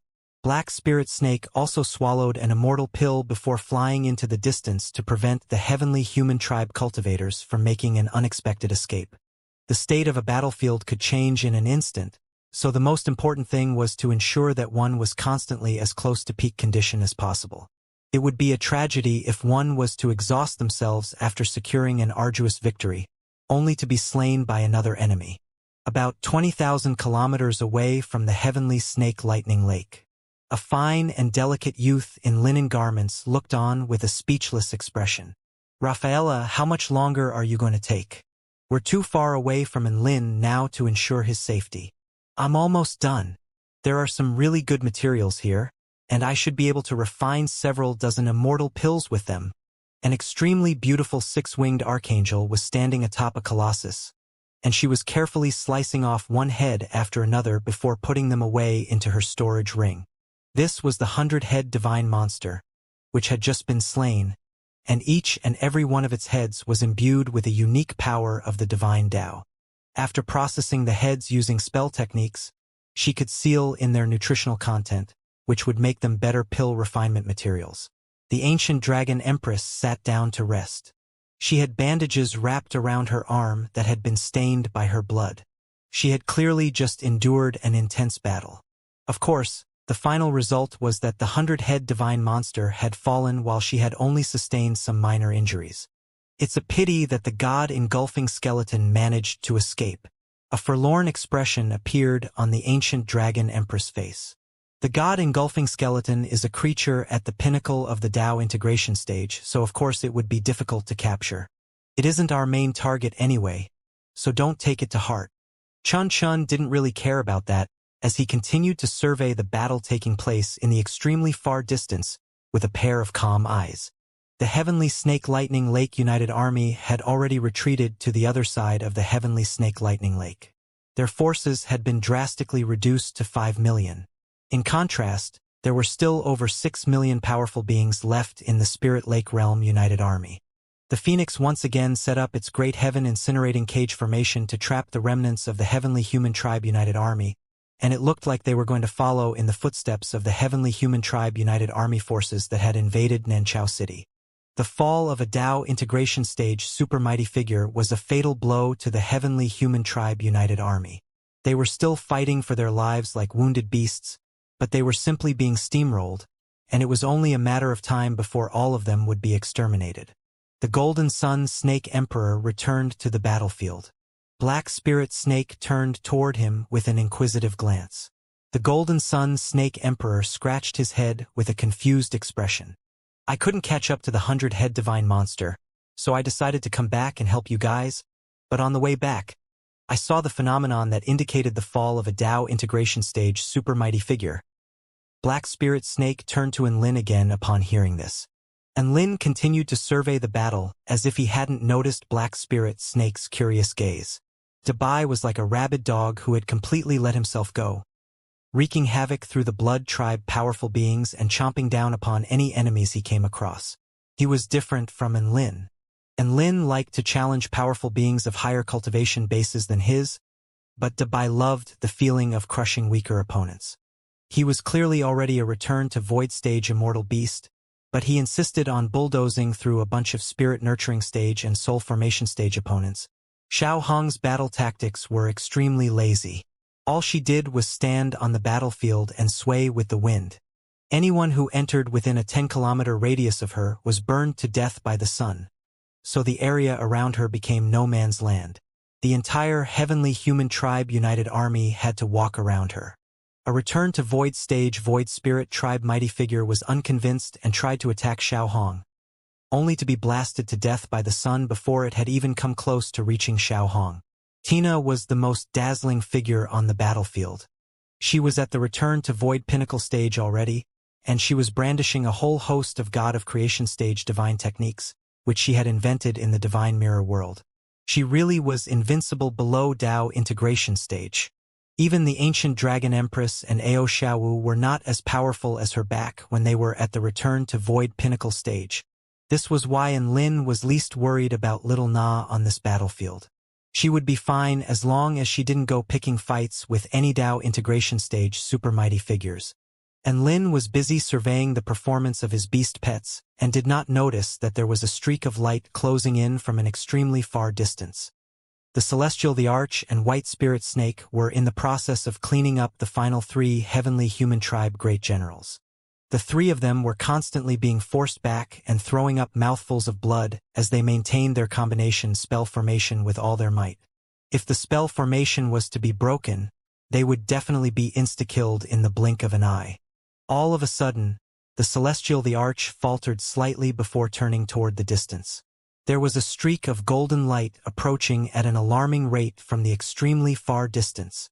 Expression of ecstasy appeared on the faces of the Heavenly Human Tribe Great Generals. This aura, it's Heavenly Goddess Lin Yu. Ha ha ha. Our Heavenly Goddess Lin Yu is here. You're all dead. You're going to experience the invincible might of a divine heaven stage mighty being. The 3 Heavenly Human Tribe Great Generals all flared up with excitement. To them, the divine heaven stage was the most mighty rank. It was the power they dreamed of. Now that Heavenly Goddess Lin Yu had arrived, their enemies were all going to be wiped out. It was also at this instant that the Celestial the Arch and White Spirit Snake both unleashed extremely terrifying blasts of powers toward their combination formation. Bam! The formation was broken. Expressions of astonishment appeared on the faces of the 3 Heavenly Human Tribe Great Generals. Your Heavenly Goddess may be here for you, but you won't be able to survive until she arrives. The Celestial the Arch chuckled coldly. An enormous power of the divine Tao erupted, instantly reducing the 3 Heavenly Human Tribe Great Generals to mincemeat. The Heavenly Human Tribe Great Generals, who had just been ecstatic mere moments ago, had now been wiped off the face of this world. The Celestial the Arch shook his head. He really didn't understand what those great generals had been so happy about. Did they really not understand their situation? Now that their divine heaven stage heavenly goddess was here, they were obviously going to be eliminated as quickly as possible. 1 second later, heaven and earth suddenly began to rumble. Boundless golden light swept through the heavens. An extremely holy and powerful aura spread through heaven and earth, as if a peerlessly powerful existence had descended upon this world. The Spirit Lake Realm United Army all faltered in their footsteps before looking up into the sky with awe and veneration. The Blood Tribe and Void Spirit Tribe powerful beings within the Heavenly Human Tribe United Army were also given a fright and were at a loss for what to do. Only the regal Heavenly Human Tribe powerful beings bowed in unison. We pay our respects to Heavenly Goddess Linyu. A golden divine light illuminated the earth. A figure appeared at the pinnacle of the heavens. All living beings who laid eyes upon her felt as if they were looking at the purest and holiest life form in this world. She was outrageously perfect and was not a living being that should exist in this world. My God! That's a heavenly goddess? So pretty! All of the living beings on the ground below were either gasping with amazement or completely entranced, and Lin also raised his head to look up at the figure in the sky. This was a divine heaven stage heavenly human. Apparently, every gate had at least one divine heaven stage heavenly human stationed there, and all of them were unfathomably powerful. They were the most powerful beings in the heavenly human tribe, and it was a clear indication of their power that they were also referred to as heavenly gods, just like the representatives of the heavenly Tao. Heavenly goddess Lin Yu wore a white dress that framed her lithe and graceful figure, revealing her fair and flawless arms. Her features were outrageously perfect with her sharp nose, gorgeous and thin lips, clear and gentle golden eyes. She was not cold and emotionless like most heavenly human tribe living beings. Instead, she seemed to have a greater capacity for emotion. Heavenly goddess Lin Yu wrinkled her nose slightly with a frustrated expression. So many casualties. I came too late after all. Her voice was like a flowing creek in the heavens. She turned to look at the Celestial the Arch, White Spirit Snake, Black Spirit Snake, the Golden Sun Snake Emperor, the Phoenix, and Enlin, as well as the coffin on Enlin's back. In that instant, Enlin felt like heavenly goddess Lin Yu had seen through his entire existence. A sense of danger instantly welled up in his heart. Are you Enlin? I've heard reports from my subordinates that you're able to use the powers of the heavenly gods. Lin Yu asked as she turned toward the Celestial the Arch. The Celestial the Arch. Enlin. A conflicted expression appeared on the Celestial Thearch's face. Should he deny it or take one for the team? It was probably best to hide Enlin's identity for the moment. That's not it, heavenly goddess Lin Yu. He's Enlin. A soul-piercing stage general corrected her as he pointed toward the man carrying the coffin on his back. An awkward expression appeared on Lin Yu's face, and she nodded lightly before turning to Enlin. Enlin glowered at that general. He was going to commit this general's face to memory. Enlin. Heavenly goddess Lin Yu stared at Enlin. This was why Enlin was reluctant to use the powers of the heavenly gods. He was going to be noticed by the heavens sooner or later, and Lin braced himself before turning to face heavenly goddess Lin Yu with a cold expression. You sure are young. A vibrant smile appeared on heavenly goddess Lin Yu's face. Her smile seemed to have reinvigorated the entire heaven and earth. It was so beautiful and enchanting. All of the living beings were stunned by this smile. And Lin was also a little dumbstruck. Was this heavenly goddess not going to attack him? You're only just over 20 years of age, and you're already at the return to void stage. Furthermore, your way of cultivation is very unique. You really are an unfathomable man. Countless divine symbols flashed through heavenly goddess Lin Yu's eyes as she spoke with a dainty smile. And Lin's heart jolted with shock upon hearing this. Everyone thought that he was already over 100 years of age, so how did heavenly goddess Lin Yu know that he was actually only just over 20 years of age? Did she really glean all that just from looking at him, or did she know about what happened to the heavenly time god? Aside from that, even the unique nature of his way of cultivation had been gleaned by Lin Yu. How did she manage to do that? And Lin felt like he had significantly fewer secrets in the face of this heavenly goddess. She extended 2 fingers before speaking in a lighthearted voice. I'll give you 2 options. Number 1, we can be friends, and I can let these humans go and allow them to live for a while longer. Number 2, if you're unwilling to come with me, I'll kill all of them and take you by force. Pick one. Almost all of the living beings present were given a fright upon hearing this. They had been startled not just by Lin Yu's bold proclamation, but also by the fact that she was extending an invitation toward Enlin. This was a legendary powerful being, and she was inviting Enlin to become her friend? What the fuck was going on? If Enlin becomes her friend, then she'll release all these people? Just what is Enlin to our heavenly goddess? Could it be that heavenly goddess Lin Yu fancies Enlin? Impossible. The heavenly gods serve only the heavens and represent the will of the heavens. How could she have emotions like those? This is incredible. What the hell is going on? All of the living beings on the ground below discussed spiritedly among themselves with astonishment etched on their faces. What a bizarre turn of events. Even the Celestial the Arch, Black Spirit Snake, and the others had all turned toward Enlin with expressions of shock and confusion on their faces. Enlin was still completely dazed when heavenly goddess Lin Yu winked at him with a cheeky smile. What do you say, heavenly lightning god? Or do you go by heavenly wind god? Heavenly lightning god? Heavenly wind god? Heavenly goddess Lin Yu's words exploded in everyone's mind like claps of thunder. What was that supposed to mean? None of the living beings present were idiots, and they naturally knew what heavenly goddess Lin Yu's words entailed.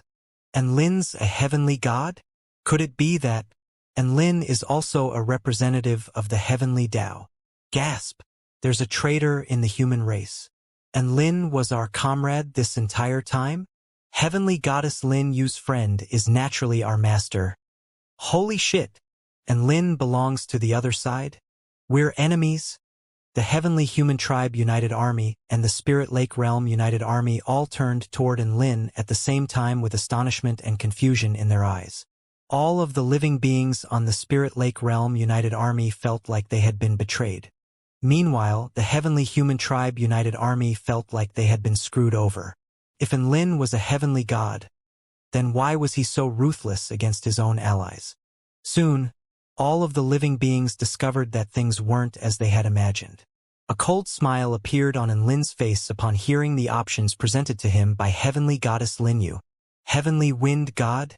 Heavenly lightning god? Sorry, I'm neither of those. However, I did kill both of them. Everyone exploded upon hearing this. None of the powerful beings had heard about the heavenly wind god and heavenly lightning god incidents, but Enlin was announcing that he had slain both of them. All of them knew what the heavenly gods entailed. Those were representatives of the heavenly Tao. And Enlin had managed to kill 2 of them? Just how powerful was this man? All of the living beings stared at the white-robed man with either reverence or horror. Heavenly goddess Lin Yu was not enraged upon hearing this. Instead, she nodded with a genuine smile of approval. That's right, you did indeed kill them. However, you inherited their powers, so you are the heavenly wind and lightning god. You are one of us, and I would like to make you my friend. Boom! Another clap of thunder exploded in everyone's mind. So Enlin wasn't a representative of the heavenly Tao after all? However, the information being revealed now made him even more badass than if he really were a representative of the heavenly Tao. Not only had he slain 2 heavenly gods, but he had also inherited their powers? What the hell was going on? Even the heavenly disciples of the heaven-crushing sect wouldn't be capable of doing something like this. And Lin was also a little astonished by heavenly goddess Lin Yu's attitude. He had slain representatives of the heavenly Tao. Yet heavenly goddess Lin Yu had chosen to forgive him and try to make him her friend? Was she really that kind? Black Spirit Snake felt like Enlin was becoming more and more of an enigma, and she stared intently at him as if she was trying to unravel some of his mysteries. The Celestial the Arch wasn't all that shocked.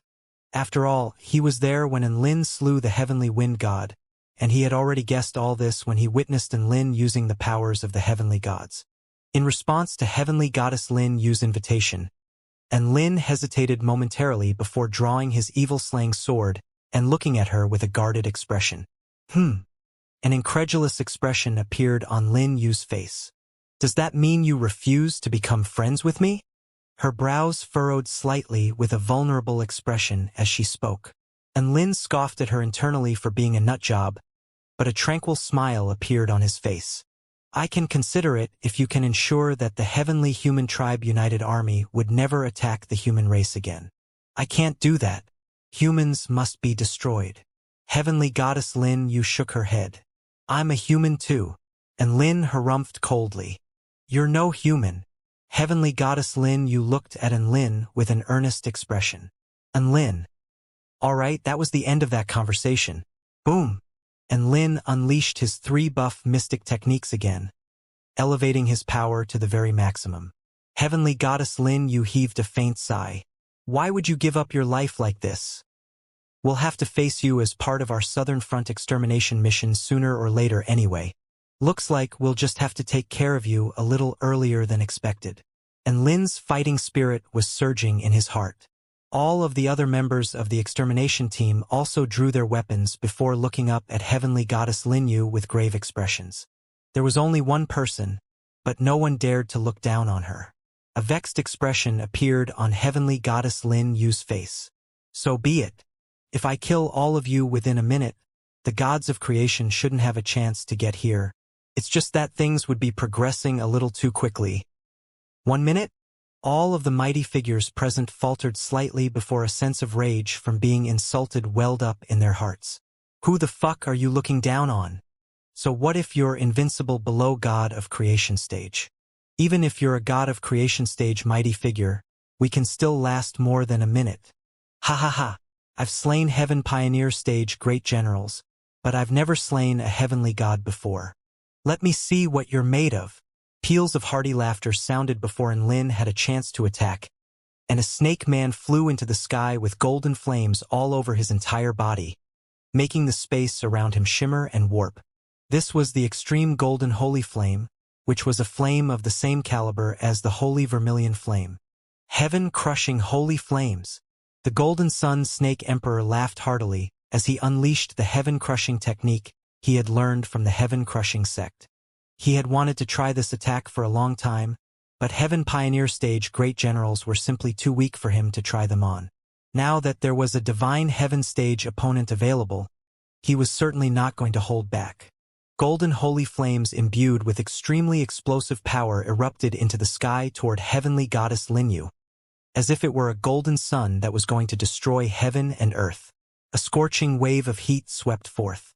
Heavenly Goddess Lin Yu's long hair danced in the heat waves, but her lithe and graceful body remained standing on the same spot. At the same time, a golden divine halo suddenly appeared on her right wrist. Golden strength, Heavenly Goddess Lin Yu said in an indifferent voice. A paramount power descended upon her from the heavens above. She clenched a tight fist before launching it toward the golden sun. Bam! The fist was imbued with the power of the heavens. The golden sun, which was imbued with heaven-crushing true intent, shattered like a papier-mâché ball in the face of the devastating fist, and it exploded before dissipating. The golden sun snake emperor's pupils contracted drastically, but before he had a chance to move, the power behind the fist crashed into his body, shattering his protective holy flames before landing on his stomach. This was an indescribable power. Boom! Bones, flesh, and blood flew through the air.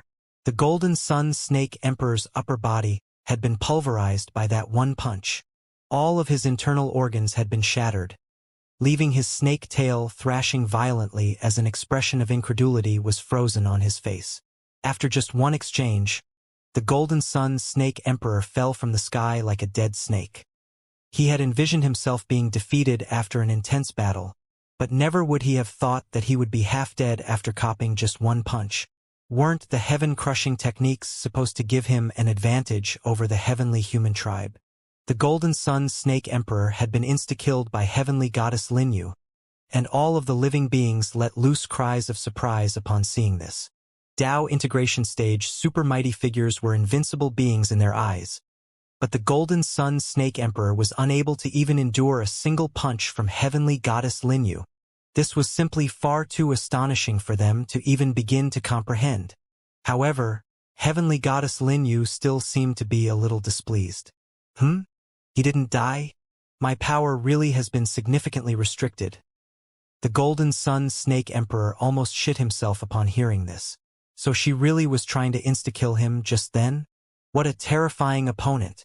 The Golden Sun Snake Emperor plummeted from the sky, and his body trembled uncontrollably at the sight of Heavenly Goddess Lin Yu gearing up for another punch. Just as she was about to unleash another devastating fist, a golden sword fell from the heavens directly toward Heavenly Goddess Lin Yu's head.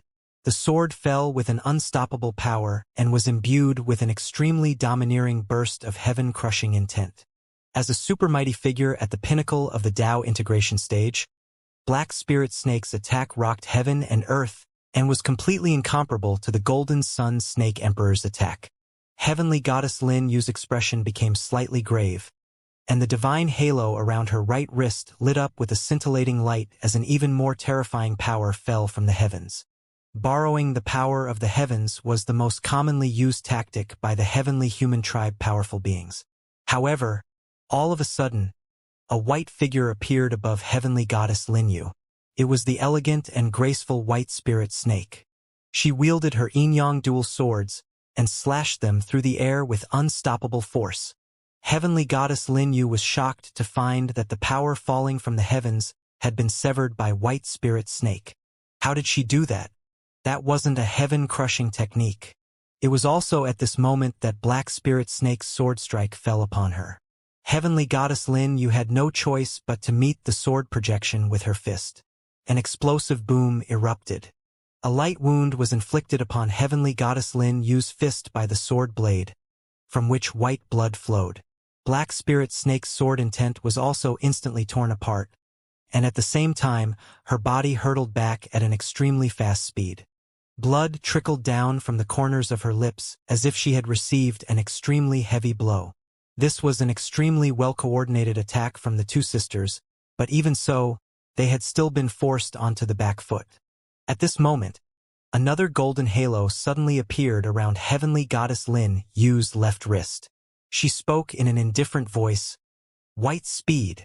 The golden divine halo suddenly turned white. It was also at this moment that her aura explosively elevated once again. White Spirit Snake descended from the sky and wielded her dual swords to create a watertight net of sword intent. Heavenly Goddess Lin Yu looked up at White Spirit Snake, and her body suddenly disappeared. Boundless sword projections sliced through Heavenly Goddess Lin Yu's afterimage, but her actual body was nowhere to be seen. White Spirit Snake's expression shifted slightly, and she quickly moved to the side, as if she was trying to evade something. However, her assailant was simply too fast for her to react to. Heavenly Goddess Lin Yu's speed had inched beyond the Tao integration stage. Right at this moment, the Celestial the Arch suddenly appeared behind White Spirit Snake and spread open his hands. Tome of the Heavens. Countless inky black symbols appeared in the air before enshrouding White Spirit Snake and the Celestial the Arch himself, thus creating an indestructible barrier that exuded a faint power of the heavenly Tao. This was a power that was extremely similar to Heavenly Goddess Lin Yu's power. He was using the power of the heavens to combat the heavens. Bam! An extremely violent collision took place. Heavenly Goddess Lin Yu's tall and slender figure appeared with her fist rammed into the barrier. The barrier trembled violently, but it did not crack. Oh! A hint of surprise flashed through Heavenly Goddess Lin Yu's eyes. To think that there's someone in this world that can use just the power of his Tao to borrow the true power of the heavens.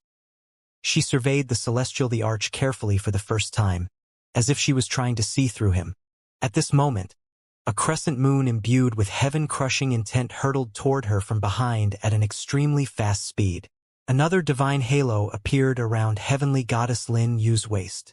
It was blue and exuded power as vast and boundless as the ocean. Blue defense. Her crisp and enticing voice sounded. A blue barrier appeared around Heavenly Goddess Lin Yu's entire body. The crescent moon imbued with extreme sharpness crashed into her barrier, only to have all of its power drained away, as if it had fallen into the boundless ocean. Su Qianyun's assassination had failed, and Lin's expression shifted once again upon seeing this. Heavenly Goddess Lin, you had summoned 3 divine halos? Did each of those halos correspond with one of her abilities? In all honesty, those divine halos were quite similar to his divine halos. However, they were slightly different in that they did not appear to be as pure, but they were still extremely powerful. Furthermore, it made up for its inferior quality with quantity. Xiao Hong summoned a heaven-crushing sun that fell from the sky, blinding almost all of the living beings present with its incandescent light. Heavenly Goddess Lin, you remained unfazed. This attack was not powerful enough to break open her defenses anyway. She continued to look ahead before unleashing another punch toward the celestial Thearch's tome of the heavens. However, it was also in that instant that an extremely beautiful little fairy appeared nearby via spatial skipping. A divine symbol constructed from golden lines could be seen on her forehead, and her aura was extremely ethereal, as if she had transcended to a higher plane of existence. She put her palms together before separating them, upon which a chaotic ball appeared. It had no set shape nor form, and it was like an abyssal black hole, but it was also as dazzling as the sun. Light and darkness intermingled with one another, creating both the power of new life as well as the power of destruction. Heaven-crushing chaotic ball. Tina pressed her hands forward, and the heaven-crushing chaotic ball instantly hurtled toward Heavenly Goddess Linyu. Heavenly Goddess Linyu was struck by a sense of danger for the very first time. In her eyes, the Golden Sun Snake Emperor, Su Qianyun, and Xiao Hong had only mastered elementary heaven-crushing techniques, which were no threat to her. However, this tiny fairy's heaven-crushing technique was on an entirely different level. She was even struck by the impression that if the spell technique was honed and improved to a higher level, it really would be able to blast a hole in the heavens. The heaven-crushing chaotic ball crashed into Heavenly Goddess Lin Yu's barrier. The barrier materialized by the blue halo finally began to tremor violently. Heavenly Goddess Lin Yu's expression shifted slightly as a divine light erupted from the divine halo around her waist in order to strengthen her defenses. At the same time, Bai Ling had set up her cannon, and it was beginning to accumulate power. This was the heaven-crushing cannon that had once penetrated the ancient Dragon Empress and made her doubt her entire existence. Bai Ling refrained from using it earlier as Heavenly Goddess Linyu was moving too quickly for her to aim at. But now that Heavenly Goddess Linyu had faltered for a split second, it was the perfect opportunity for her to strike. Boom! Heaven and earth tremored violently. The cannon blast tore through space and rose into the sky, leaving an extremely dazzling trajectory in its wake. An even more potent sense of danger arose.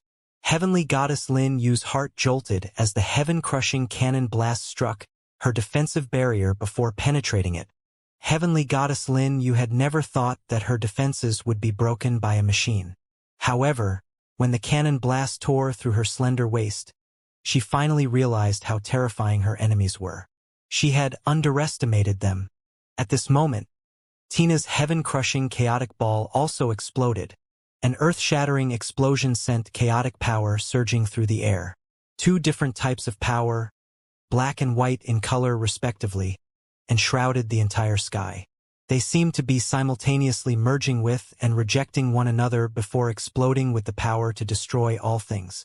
Heavenly Goddess Lin Yu was completely engulfed by that explosion.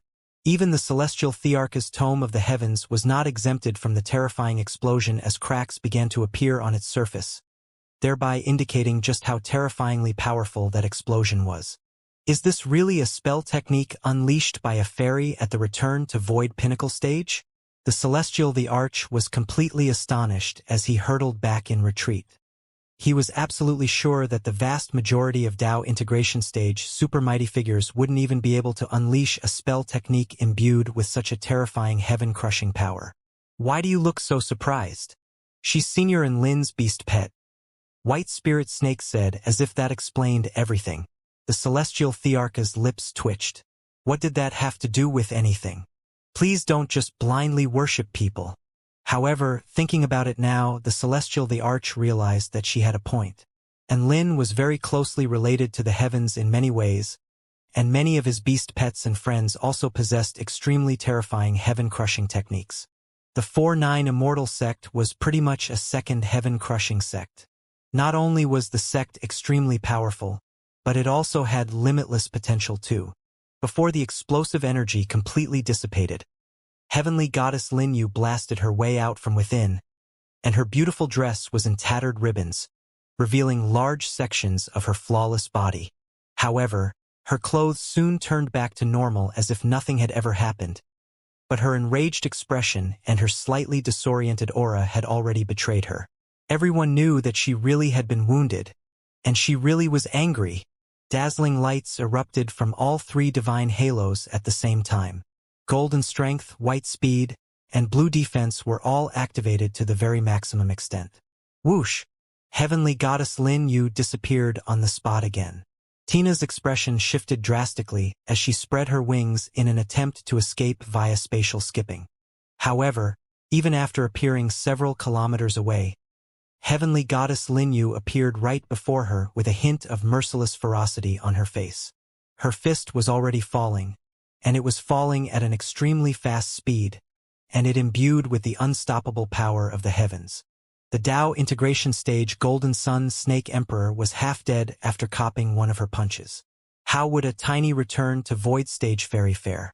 Tina was struck by a sense of despair in that instant. In this impossibly dire situation, a bolt of lightning tore through the air before crashing toward her head with unerring accuracy, as if it had predicted that she was going to unleash an attack like this. Both the angle and the timing had been calculated to perfection. What was most astonishing to heavenly goddess Lin Yu was that this bolt of lightning was imbued with the purest will to pierce through all things. This was the will of the heavens, the power of the heavenly lightning god. Heavenly goddess Lin Yu's reaction speed was extremely terrifying with the enhancement of her white speed divine halo, and she was able to decelerate before turning her head to the side mid-attack. The dazzling bolt of golden void lightning grazed her cheek, charring it black in the process. Tina immediately took this opportunity to retreat using her spatial skipping again. Heavenly goddess Lin Yu turned around to stare at the man in the distance. This was the man who had declined her friend request, and he now had a crackling cloak of golden lightning draped over his body. A lightning divine halo revolved above his head, exuding paramount divine might. This time, the Heavenly Human Tribe United Army and the Spirit Lake Realm United Army were convinced that Lin really could use the powers of the heavenly gods. After all, this aura that was even more regal and pure than that of the Heavenly Human Tribe could not be released by just anyone. "You've finally used that power." Heavenly goddess Lin Yu traced her fingers over her charred cheek, and it instantly returned to its flawless, delicate state. "Hee, come on. Let's see whose divine halos are better." And Lin chuckled as his body gradually floated into the air. Countless bolts of lightning revolved around his body while wreaking havoc and emanating surging divine might. Each and every bolt of lightning struck everyone with a sense of horror. If all of those bolts of lightning fell at the same time, it would most likely result in a doomsday-like scenario. He had never unleashed his complete heavenly lightning god form in front of others. This was the first time. Heavenly goddess Lin Yu was surprised but not fearful. She was already mentally prepared for something like this, and she gently tapped her feet into the air, sending ripples proliferating through the sky. Whoosh, whoosh, another 2 divine halos appeared. Both of them had appeared around heavenly goddess Lin Yu's ankles. Purple divine light imbued with a certain type of strange divine might erupted, and Lin was struck by a hint of fear. Heavenly goddess Lin Yu had 5 divine halos on her body, and her aura soared explosively again, giving Lin a sense of asphyxiation, as if he were facing 5 representatives of the heavenly Tao at the same time. The atmosphere became increasingly more tense, as if an earth-shattering battle was only moments away from erupting. And Lin bowed forward slightly as the lightning around his body crackled with terrifying power. Heavenly goddess Lin Yu's eyes narrowed slightly, and a scintillating light erupted from her 5 divine halos. However, her expression suddenly shifted drastically just as she was about to spring into action, and she immediately flew toward the south. The heavenly goddess who was brimming with confidence just a moment ago was now fleeing into the distance. "Get back here!" And Lin faltered momentarily before chasing after her. A dazzling golden light erupted from Lin's body, and he merged into a bolt of golden void lightning, which tore through space as he chased heavenly goddess Linyu. The Celestial, the Arch, and the others were also given a fright. Heavenly goddess Lin Yu had just announced that she was going to destroy everyone in less than a minute, but she was scurrying away with her tail between her legs now. They hesitated for less than a second before also giving chase. However, a Dao integration stage super mighty figure speed was no match for heavenly goddess Lin Yu's full speed. Even in Lin, who had transformed his body into a bolt of golden void lightning in order to maximize his speed, was unable to catch heavenly goddess Linyu. Tens of thousands of kilometers away, a bolt of golden void lightning dissipated, leaving a heavily panting man in its place. And Lin looked on as heavenly goddess Linyu disappeared into the distance with indignation and confusion on his face. Why did she run? Am I really that scary? And Lin was completely dumbstruck. He wasn't even sure if he could defeat heavenly goddess Linyu, but she had escaped before their battle even erupted. This didn't make any sense. The Celestial, the Arch, and the others all hurried over moments later, and they stopped as well upon seeing Lin. Did heavenly goddess Lin Yu detect some sort of danger? Black Spirit Snake's brows furrowed slightly. Of course. She must have recognized the fact that she can't beat Senior and Lin, so she ran away. White Spirit Snake spoke with a smile of blind faith on her beautiful face. And Lin turned around, and his divine halo disappeared as he clasped his hands behind his back with a faint smile. That is indeed the case. Black Spirit Snake rolled her eyes so hard she felt like she could see her brain, whereas White Spirit Snake continued to wear a wide, beaming smile. The Celestial Thearch's face convulsed, and he cleared his throat. There must be some sort of unknown reason behind heavenly goddess Lin Yu's escape, or perhaps there was something that could threaten her life. Regardless, this is a good thing for us. And Lin was carefully assessing himself. Just what was so badass about him that could scare heavenly goddess Lin Yu away like this? She was so fearful that it must have been some sort of power that could absolutely crush her. After racking his brain for a while, he found that only the power he obtained after sacrificing 1/5 of his lifespan to his system when he was on the brink of death could strike so much horror into heavenly goddess Lin Yu's heart. Was heavenly goddess Lin Yu really powerful enough to even be able to see that hidden buff mystic technique in his system? Surely that couldn't be the case. Even a representative of the heavenly Tao was oblivious to this, so how could a heavenly human tribe heavenly god possibly know? And Lin became more and more perplexed the more he thought about it. Meanwhile, about 5,000 kilometers away from the heavenly snake lightning lake, the ancient dragon empress heaved a sigh of disappointment. We were too slow again. Rafaela's brows furrowed, and she had a pitiable expression. It's all my fault. It's okay. Our opponent is very sensitive, so even if we were nearby, we would not have been able to catch her. Chun-Chin wore his usual nonchalant expression. On the contrary, it's a good thing to have Lin face off against a heavenly human tribe heavenly god this early on. Rafaela faltered slightly upon hearing this. Had she just been consoled? She blinked her bright blue eyes and turned toward the youth in linen garments beside her. She suddenly felt like he was so thoughtful and gentle. Even though his expression was still a little cold, he suddenly seemed a lot more human to her. What do we do now? The ancient dragon empress asked. Let's keep hiding and not get too far away this time, Chun-Chun replied. Thus, the three of them trailed along behind the extermination team. They had a lot of self-awareness as a hidden trump card. Even if this trump card had already been detected by the enemy, they still had to pretend that they were oblivious. On the heavenly snake lightning lake battlefield, the heavenly human tribe united army had experienced what it felt like to go from heaven to hell, then hell to heaven, then plummet back to hell again. They felt like they had been thrown on a roller coaster. The most powerful being among them had just declared that she was going to kill all of the powerful beings present within a minute. A minute later, she had disappeared into the distance. Was this a fake heavenly god? Each of the heavenly human tribe powerful beings was struck by the urge to throw up a mouthful of blood.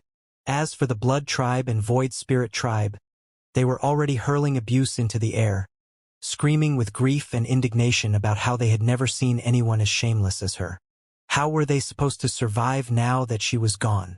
The Phoenix was still maintaining its massive divine flame cage, which was impregnable even to return to void stage mighty figures. A battle erupted again. This time, the Spirit Lake Realm United Army was firmly in the driver's seat. The Heavenly Human Tribe United Army had no choice but to fight for their lives. They fought like wounded beasts, and even though the Spirit Lake Realm United Army held a crushing advantage, casualties were still inevitable. All that changed when Enlin, Black Spirit Snake, White Spirit Snake, and the Celestial the Arch returned. The Tao integration stage super mighty figures laid waste to remnant forces of the opposing army, bringing about a cataclysmic disaster upon them. Black Spirit Snake wielded her divine sword, cutting down a huge number of enemies with every single strike. White Spirit Snake danced through the air, wielding her yin-yang dual swords, sending sword intent erupting through the air within a radius of close to 10 kilometers. In the process, she was able to avoid all of her allies with unerring accuracy before sealing her opponents with ice or incinerating them with scorching flames. The Celestial the Arch made his way through the battlefield, literally flexing everyone to death. He only had to unleash his terrifying aura in a crushing wave around him, and all of the enemy forces would self-detonate. On the contrary, the Spirit Lake Realm United Army felt like they were basking in a warm spring breeze. Upon seeing the Celestial Thearch's warm smile, they felt like their hearts had been soothed, and they were even struck by the impression that their injuries were being healed. And Lin found the Heavenly Human Tribe General who had blown his cover to Heavenly Goddess Linyu, and he immediately unleashed a Heavenly Ghost Palm upon him. The Heavenly Ghost Palm was a spell technique he had attained after suffering through that unspeakable life as a blade of grass. The Heavenly Ghost Palm was imbued with extremely potent power of Yin, and was a manifestation of a simulation of the resentment of countless vicious ghosts. This technique could even unleash the power of extreme evil from the river of time to inflict excruciating agony upon the target. As the soul-piercing stage general who dared to expose Enlin's identity, Enlin naturally had to return the favor and give it a taste of his Heavenly Ghost Palm. Thus, a Heavenly Human Tribe General's blood-curdling cries erupted across the entire heaven and earth. Never would he have thought that correcting Heavenly Goddess Lin Yu's mistake would place him on Enlin's hit list. To think that Enlin would come to him after such an intense battle just to inflict such unimaginable pain upon him as revenge. How fucking petty was he? Where was his poise? The Heavenly Human Tribe General was given a taste of what it truly felt like to suffer pain worse than death. His blood-curdling cries, as well as his twisted and agonized expression, sent chills running through the entire Heavenly Human Tribe United Army. Even the Spirit Lake Realm United Army had been frightened and were forced to reevaluate Enlin. This was a man who definitely held grudges and was not to be messed with. The battle was still progressing, but there was no suspense with regard to what the final outcome would be. Soon, the Heavenly Snake Lightning Lake battle came to a conclusion with the Heavenly Human Tribe United Army completely wiped out. On the battlefield, Heavenly Human Tribe, Void Spirit Tribe, and Blood Tribe bodies piled up into mountains as blood flowed like rivers. The Spirit Lake Realm United Army stared at the deathly silent battlefield with slightly dazed expressions. Aside from the god-engulfing skeleton, the entire Heavenly Human Tribe United Army of over 10 million powerful beings had all perished. This was the most crushing victory the Spirit Lake Realm United Army had had during the past few decades this war had been raging for. Everyone turned their eyes toward that white-robed man, as well as the dozen or so beings who had seemingly descended from the heavens. If it weren't for their timely arrival, there was no way they could have secured such a crushing victory. In fact, it was unclear whether they would have been able to secure victory at all. This was like a dream come true, and it had finally given them a glimmer of hope amid what had been several decades of despair.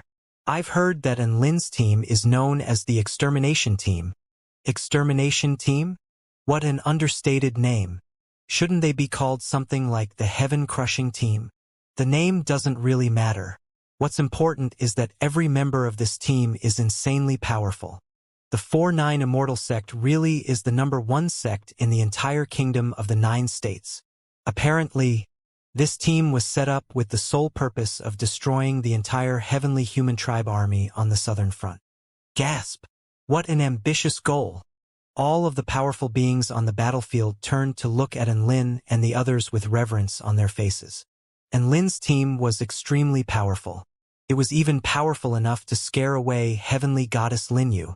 Powerful, mysterious, full of hope. This was everyone's first impression of this team. Enlin, Su Xiaolan, the Celestial, the Arch, the Phoenix, Tina, Bai Ling, Shen Yuancheng, and a whole host of other mighty figures had become the most eye-catching superstars, and there were greetings and salutes being extended toward them wherever they went. Enlin gathered his extermination team to swallow immortal pills together. It was imperative that they recovered from that battle as quickly as possible, as they were going to be faced with even more intense upcoming battles.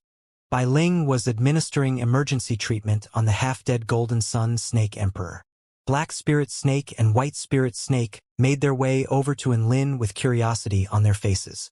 Aside from them, even the Fifth Sage and the other Return to Void stage mighty figures also gathered around him. "Senior, I knew you were still alive." White Spirit Snake ran over to him and gave him an elated hug.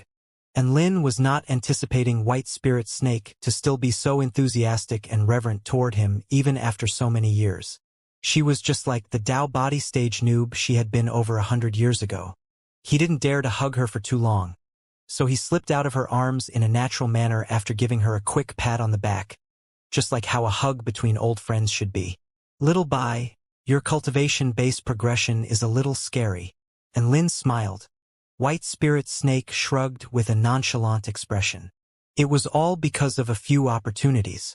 Besides, I'm the reincarnation of a mighty figure, so I still have my original Dao and observations, which makes me progress a little more quickly." And Lin's lips twitched. "When you say a little more quickly, are you referring to jumping from the Dao body stage to the Dao integration pinnacle stage in 100 years? Alright, let's talk about cultivation bases another time."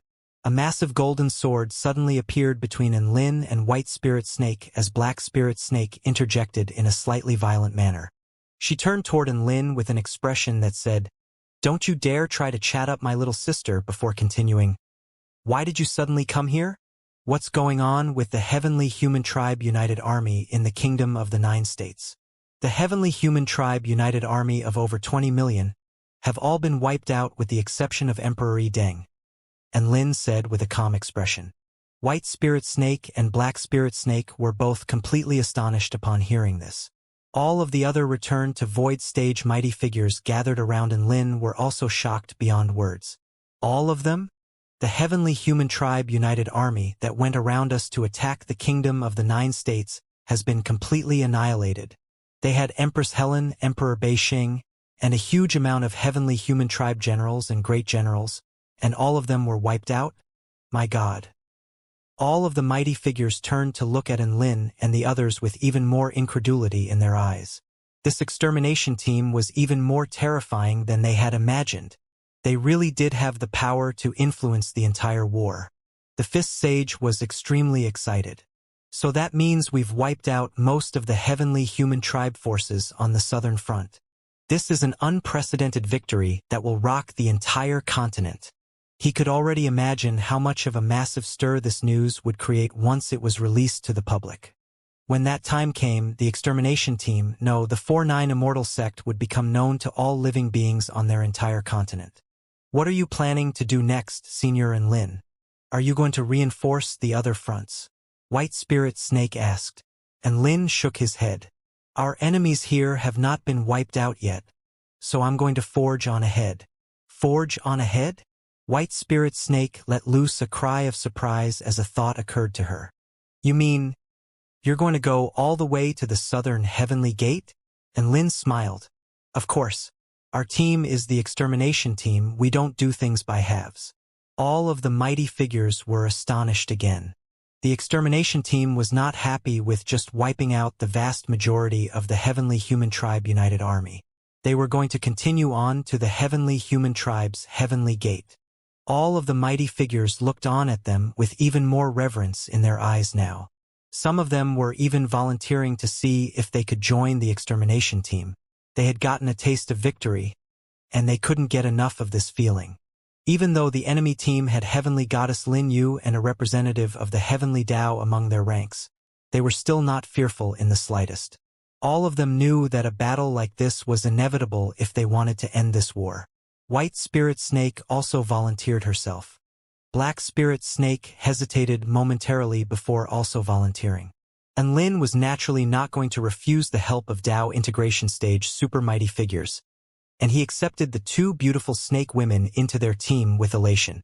He also reluctantly accepted the bald man's request. The fifth sage was someone who had beaten him up in the past, so they were acquaintances, and Lin had to give him a spot on the team no matter what. As for the extremely severely wounded Golden Sun Snake Emperor, as well as all of the other mighty figures clambering to join the team, Black Spirit Snake issued stern orders for them to stay behind at the Spirit Lake realm in case of unforeseen circumstances. And Lin was quite happy already to have been able to recruit the two beautiful and powerful snake women, so he didn't insist on taking anyone else. Thus, their extermination team was bolstered once again. White Spirit Snake continued to ask Lin all sorts of questions about what Lin had been through in the past 100 years. And Lin had no choice but to give a brief recount. So on so forth, so on so forth. White Spirit Snake was filled with astonishment upon hearing his recount. Black Spirit Snake also joined in on the conversation a few times. Their relationship had improved significantly upon Lin's return, perhaps because they had a common enemy and had fought together as comrades. Knock, knock, knock. A knocking sound erupted from the coffin on Lin's back. And Lin was startled by this and immediately recalled that Xiaolan was still lying in the coffin. He hurriedly removed the coffin lid. Su Xiaolan opened her eyes before raising her arms. And Lin immediately helped her out of the coffin with a gentle smile on his face. Xiaolan, how do you feel? Su Xiaolan was still quite feeble, and she surveyed the battlefield around them with curious eyes. I'm fine now. Is the battle over already? And Lin nodded. That's right. The Heavenly Human Tribe United Army has already been defeated. Tina added with an excited expression. We even managed to scare away the divine heaven stage Heavenly Goddess Lin Yu. Su Xiaolan turned to Lin with astonishment. What did I miss? And Lin immediately gave her a recount of events. He talked about how Heavenly Goddess Lin Yu had made a bold proclamation that she was going to annihilate everyone within a minute, only to be scared off by his terrifying power. Su Xiaolan was even more astonished upon hearing Lin's recount. After knowing Lin for such a long time, she could automatically filter out some of his words. For example, the part about Lin scaring off Heavenly Goddess Lin Yu with his power had to be filtered out, and the rest was most likely quite an accurate recount of events. She had to admit that Heavenly Goddess Lin Yu gave her a sense of foreboding. Are we still going to keep advancing? Su Xiaolin asked, and Lin nodded with a firm expression. Yes. He looked at Su Xiaolin's pale, feeble features. I'll come with you. Su Xiaolin immediately cut him off. A warm smile appeared on his face. Then you should focus on recovery. The Blood Soul Jade Coffin used in conjunction with an Immortal pill complemented the astonishing recovery ability of Su Xiaolan's Vermilion Bird bloodline to allow her to recover extremely quickly. However, Lin was still quite concerned. He had used his divine inspection technique to inspect Su Xiaolan's body, and he could see the after effects that the mystic technique had on her body. Her meridians had become extremely brittle, and her consciousness was still significantly diminished. Those two aspects were going to take a long time to recover. With her brittle meridians, doing anything would put her in great pain. Xiaolan was most likely still hurting a lot and merely putting up a strong front. After a brief period of rest and recuperation, Lin lowered Su Xiaolan into the coffin again before carrying the coffin on his back. The Celestial, the Arch, Black Spirit Snake, White Spirit Snake, the Phoenix, Tina, Bai Ling, the Fifth Sage, and a whole host of other mighty figures stood up with battle intent burning in their eyes. Everyone turned toward the group flying toward the Phoenix's back with scorching reverence and worship in their eyes. They knew that this legendary team was about to go and do some legendary things. Extermination team, advance. and Lin announced in a heroic voice as he pointed toward the south. Chirp! The phoenix also let loose a heroic cry. It spread its dazzling, fiery wings and flew into the sky like the most beautiful shooting star in this world. Everyone looked up at the crimson streak of light flying through the sky as if it were the light of hope. The heavenly human tribe on the southern front had first appeared in the southernmost region of the Taichu continent, on the border of the southern heavenly wing nation. Apparently, there was a gargantuan heavenly gate there, which was indestructible even to Dao integration stage power. It was a gate between two worlds, and on the other side of the gate was most likely where the heavenly human tribe was born. The mission of Lin's extermination team was to annihilate all enemy forces, and also find a way to detonate that heavenly gate. Only then could they truly live up to their name as the extermination team. Oh, that looks like a heavenly human tribe camp. Little Huang. And Lin looked down at a mighty fortress within which many heavenly human tribe living beings were walking around. The phoenix heeded his call and opened its mouth to expel a massive ball of flames from within. The massive ball of divine flames fell from the sky like a meteorite. The heavenly human tribe living beings were astonished to see this and immediately set off their sirens. Enemy invasion! Enemy invasion! The entire fortress was in turmoil.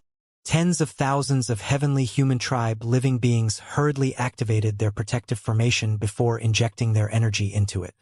The formation encompassed an area within a radius of close to 10 kilometers, thus protecting the entire fortress. However, they were still in complete despair when they looked up to discover the massive ball of flames descending upon them like a sun that had obscured the entire sky. Are you serious? Which Dao integration stage super mighty figure is coming to this rural place to play a prank on us? Many of the heavenly human tribe had tears streaming down their faces. The phoenix's ball of divine flames crashed down upon the heavenly human tribe fortress, tearing apart their formation in the most brutal manner before exploding violently to form an extremely majestic mushroom cloud. Divine flames instantly engulfed the entire fortress and burned tens of thousands of heavenly human tribe living beings to dust. Nice! Shen Yuancheng praised with a scorching light in his eyes. And Lin shot a glance at him and resisted the urge to grumble about how much Big Brother Cheng had changed. The phoenix continued onward without pause. This heavenly human tribe fortress was not even enough of an obstacle for the phoenix to falter momentarily. All it had to do was spit out a nonchalant fireball before flying proudly on its way.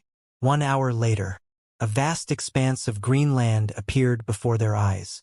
One massive tree after another extended into the sky, as if they were competing to see who was taller. There was a vast abundance of trees hundreds of meters tall, and there were also many thousand-meter tall trees. In fact, there were even super trees that were thousands of meters tall and divine trees that were over 10,000 meters tall. All of them grew in a massive, lush forest, competing with one another. All of the powerful birds liked to make their nests on trees that were as high as possible. This was an indication of their positions and statuses. As for the sun tree, it was inhabited by 3 Dao integration stage mythological beasts, thereby indicating their paramount status. If anyone wanted to damage the sun tree, they would be executed several dozen times. This is the southern heavenly wing nation. A reminiscent expression appeared on Lin's face. Thinking back, he had had a wonderful adventure in the southern heavenly wing nation. He had met the adorable vermilion bird princess here, as well as the guardian of the sun tree Ili. He had also received the core inheritances of the eternal sun god, the mythological beast Kuanpong, and the vermilion bird princess. So this was a place with many fond memories for him. When the heavenly human tribe first descended upon the world, the southern heavenly wing nation did not choose to side with the heavenly human tribe even though they were closest to the southern heavenly gate. Instead, they chose to remain neutral. This was good news for Lin. At least, he wouldn't have to fight his friends here in battle. At this moment, in the core region of the southern heavenly wing nation, there was a gargantuan divine tree extending into the clouds. On the 8th level of the sun tree, which was enshrouded by a white mist. This was a silent and serene place with specks of starlight in the darkness. Black leaves rustled in the wind. A young woman in a colorful dress was meditating when she suddenly opened her bright eyes. A Dao integration stage super mighty figure has set foot upon the southern heavenly wing nation. Holy fuck! There are so many. The young woman sprang up with astonishment written all over her face. Is this a full-blown invasion? This beautiful and slender female was none other than one of the southern heavenly wing nation's Dao integration stage cultivators. 9-colored divine vermilion bird. Vermilion bird princess, don't be afraid. A warm and gentle voice suddenly sounded at this moment. A gigantic mythological bird suddenly appeared before the female who was dressed in rainbow clothes. Its outer appearance was similar to an eagle, and its body was covered in pure white feathers. Its eyes were golden, and surprisingly, there were 2 pairs of wings behind its back. Moreover, it stood on 4 slender bird legs. From afar, it looked very much like a land-based beast. However, it was actually a member of the bird tribe. Not only that, it was, in fact, the strongest member of the southern heavenly wing nation Eternal Sun God. Don't be afraid. There are 5 Dao integration stage cultivators. The vermilion bird princess held out a hand and extended 5 slender fingers. 1, 2, 3, for 5. We traversed the mountains to capture a tiger alive, she said in an exaggerated manner. We fail to capture a tiger, and the birds suffer pain too abusive. The 5 super mighty beings had suddenly intruded into the territory of the southern heavenly wing nation without any warning. Anyone who was faced with such a situation would feel alarmed and endangered. After all, not a single top-tier power on the Taichu continent would dare to ignore a group of 5 Dao integration stage cultivators. The Eternal Sun God was carefree and relaxed as it gazed toward the north. Their target isn't us, it chuckled. Not us. The vermilion bird princess was momentarily dazed. Then, her eyes widened and she exclaimed, Don't tell me that their target is that gate in the south? The Eternal Sun God smiled and remained silent. Where did all these Dao integration stage cultivators come from? Who gave them such courage? There was still a look of disbelief on the vermilion bird princess face. Perhaps they're the underlings of a god of creation. Or perhaps the kingdom of the 9 states and the heaven-crushing sect are taking a gamble. Who knows? There was a bright glimmer in the Eternal Sun God's eyes. The only thing I can say with confidence is, they'll provide us with quite the spectacle. 5 super mighty beings of the Dao integration stage were enough to wreak havoc across an entire realm. However, the heavenly human tribe was no pushover either. There was heavenly goddess Lin Yu, who was of the divine heaven stage, and there was also an unknown heavenly god. No living being from the Taichu continent had ever neared the southern heavenly gate before. Moreover, no one knew what lay behind the southern heavenly gate. One could imagine. This was definitely going to be an earth-shattering battle. The vermilion bird princess had clearly realized this too. She started humming softly as she walked across the void. Little vermilion bird, where are you going? The Eternal Sun God's expression changed slightly. It's going to be such an epic battle. The vermilion bird princess giggled. Of course I'm heading over to spectate it from up close. Her body transformed into a 9-colored light as it vanished into the distance. The Eternal Sun God opened its mouth to speak. Then, it suddenly recalled the 9-colored divine vermilion bird's peculiar personality. In the end, the Eternal Sun God eventually decided against trying to convince her. A noble and elegant divine vermilion bird soared over the sun tree and flew toward the south. Upon seeing that vibrant, colorful, and slender body, countless birds lowered their heads as if they were saluting in respect. The 9-colored divine vermilion bird was the most beautiful bird. Any bird that saw her would develop a feeling of inferiority and voluntarily view themselves as lower than her. For such a proud tribe, this was a very rare phenomenon. The birds kept their heads respectfully lowered as they watched the 9-colored divine vermilion bird fly off into the distance. Phew! The 9-colored divine vermilion bird has flown away. Such a beautiful and enchanting figure. I can't get enough of her. I wonder where the divine vermilion bird is heading. The south is home to an ominous stretch of land. Will she face any dangers over there? She's a mythological beast. Even if there are dangers, What can you do about it? The birds started chattering spiritedly among one another. They were situated amid a vast expanse of mountain forests, so they remained unaffected even as the Taichu continent was plunged into a chaotic war. They went about their lives as usual and appeared especially happy and carefree. However, before the birds could even breathe a sigh of relief, a terrifying aura suddenly swept over from the distance. Even the temperature in the air suddenly shot up. Like a blazing red blanket, a sheet of scorching flames unfurled through the sky. Then, under the envious gazes of tens of thousands of birds, a mighty figure appeared on the horizon. Divine flames blanketed the sky as a phoenix soared through the air. The birds were all enraptured by the phoenix's indescribable nobility and beauty. Phoenix! It's actually a pure-blooded phoenix. My God! This is a real mythological phoenix. The birds started exclaiming in fervent excitement. In contrast to their appreciation of the nine-colored divine vermilion bird, the phoenix was more able to arouse their excitement. In fact, some birds even wanted to follow behind the mighty phoenix. However, after a mere few seconds, the phoenix had already left them in its dust. A phoenix has reappeared in this world. Is this some sort of omen? It looks a bit like the 4-9 immortal sex phoenix. Don't be stupid. The 4-9 immortal sex phoenix is battling against the heavenly human tribe in the kingdom of the 9 states. How can it appear here? The birds suddenly stopped chattering. After a short moment of uncanny silence. No way. It's possible. So you're saying that the phoenix's target is the southern heavenly gate? Some birds were so shocked that they dropped the fruits they held in their mouths. Holy fuck. Badass. This is so exciting. The birds all became extremely worked up. At this moment, the phoenix had already arrived at the southern end of the southern heavenly wing nation. It appeared as if it really liked this place. Chirp, chirp, chirp. The phoenix's chirps were somewhat melodious, and it sounded as if it was singing.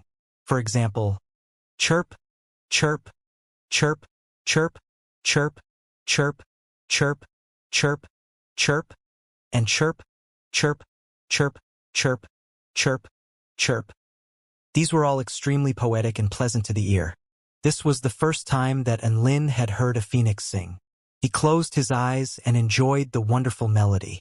Tina hummed along with the phoenix, and it appeared as if she was also mesmerized by its splendid melody. When Su Xiaolan, who was lying in the coffin, heard these sounds, she felt a bit drowsy. As the phoenix sang, it suddenly turned its head and spat a blazing ball of divine flames toward some location 150 kilometers away. The ball of divine flames streaked toward the ground like a meteor and instantly transformed an area of hundreds of kilometers in radius into a fiery hell. Everything within its range was incinerated. An army of over 20,000 heavenly humans was instantly annihilated. It was very likely that they were incinerated before they had even caught a glimpse of the phoenix's true figure. The reason for this was simple. The gap in power between them was like a boundless chasm. The phoenix had already destroyed a dozen similar encampments. Due to their lack of powerful generals, these heavenly human encampments were all annihilated instantly. They were nothing more than cannon fodder.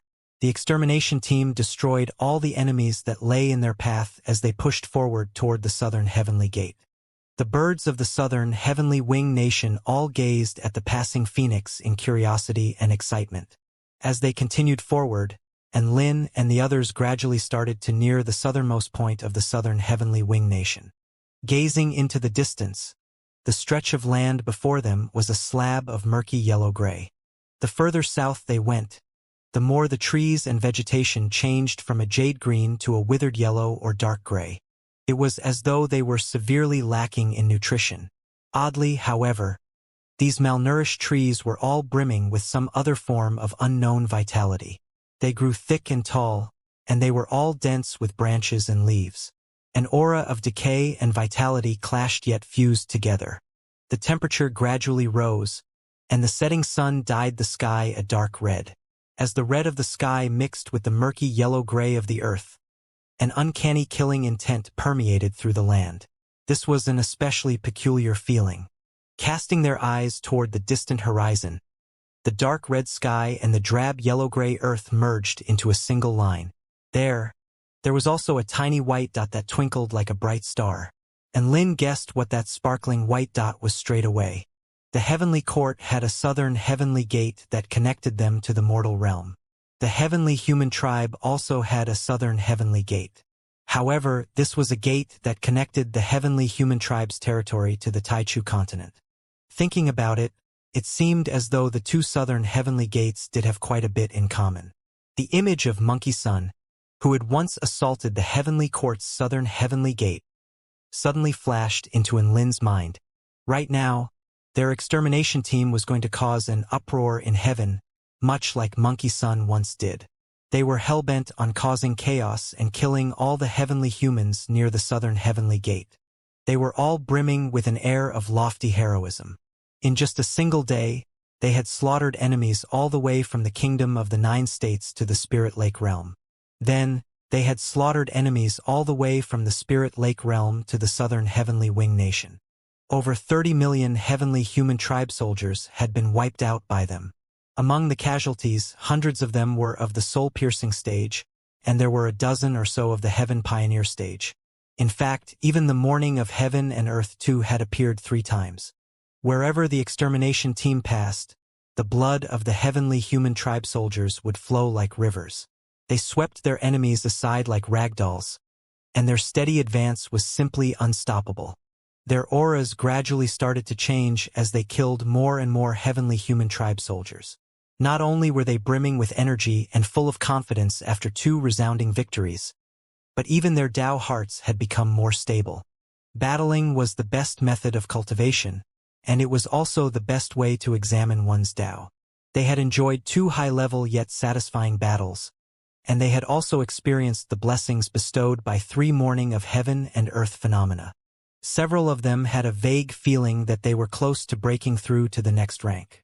And Lin took a deep breath as he gazed at the sparkling white that was drawing closer and closer.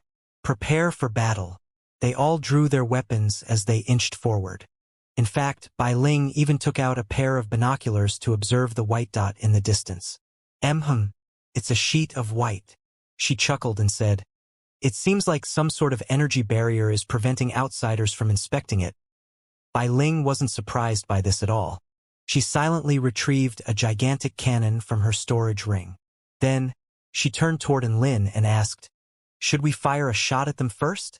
Shen Yuancheng's eyes lit up, and an expression of excitement spread across his face. Clearing the extermination team's path with a cannon? Great idea. And Lin also found this suggestion very interesting. Thus, he nodded his head in approval. The corners of Bai Ling's mouth curled up into a slight smile, and there was a look of eagerness in her eyes as she gently patted the cannon. A complex white spell formation materialized in the air and started activating the cannon. At the same time, the energy within the cannon was also activated. An increasingly devastating might started gathering inside the cannon. Upon sensing the formidable energy that was forming within the cannon, the members of the extermination team all backed off silently. Even though they knew that Bai Ling's control was insanely precise, they still chose to back off into the distance. This was out of instinct, and not out of mistrust toward Bai Ling. As if feeling uneasy, the phoenix chirped twice. After all, anyone would feel queasy and scared if there was a cannon charging on their head. "Energy refill complete," Bai Ling said in an emotionless and mechanical voice. "Activating stealth and disguise systems. Refining flight path. Target locked. Path error of 1/1,000,000%. Preparing to fire." She extended a slender hand and lightly slapped the butt of the cannon. Slap. Boom. An earth-shattering boom tore through heaven and earth. The cannon roared like a ferocious beast as it spat out a terrifying, sun-like energy ball. The phoenix was thrown back by the devastating force of the cannon, and it almost lost its balance. The energy of the strike was extremely condensed, and it contained a power that even the Celestial the Arch was apprehensive of. It ripped through the air and hurtled toward the star-like white dot in the distant horizon. The energy ball lit up the evening sky as it streaked through the air. The Celestial the Arch was stunned by what he saw. They were still at least tens of thousands of kilometers away from the southern heavenly gate, a distance that was far beyond the attacking range of ordinary Dao integration stage cultivators. However, Bai Ling's cannon was still able to launch a breathtakingly precise attack. This was extremely shocking. Moreover, in terms of power, this energy ball was also extremely terrifying. At the very least, even the Celestial the Arch, the strongest cultivator in the Kingdom of the Nine States, probably couldn't defend against it.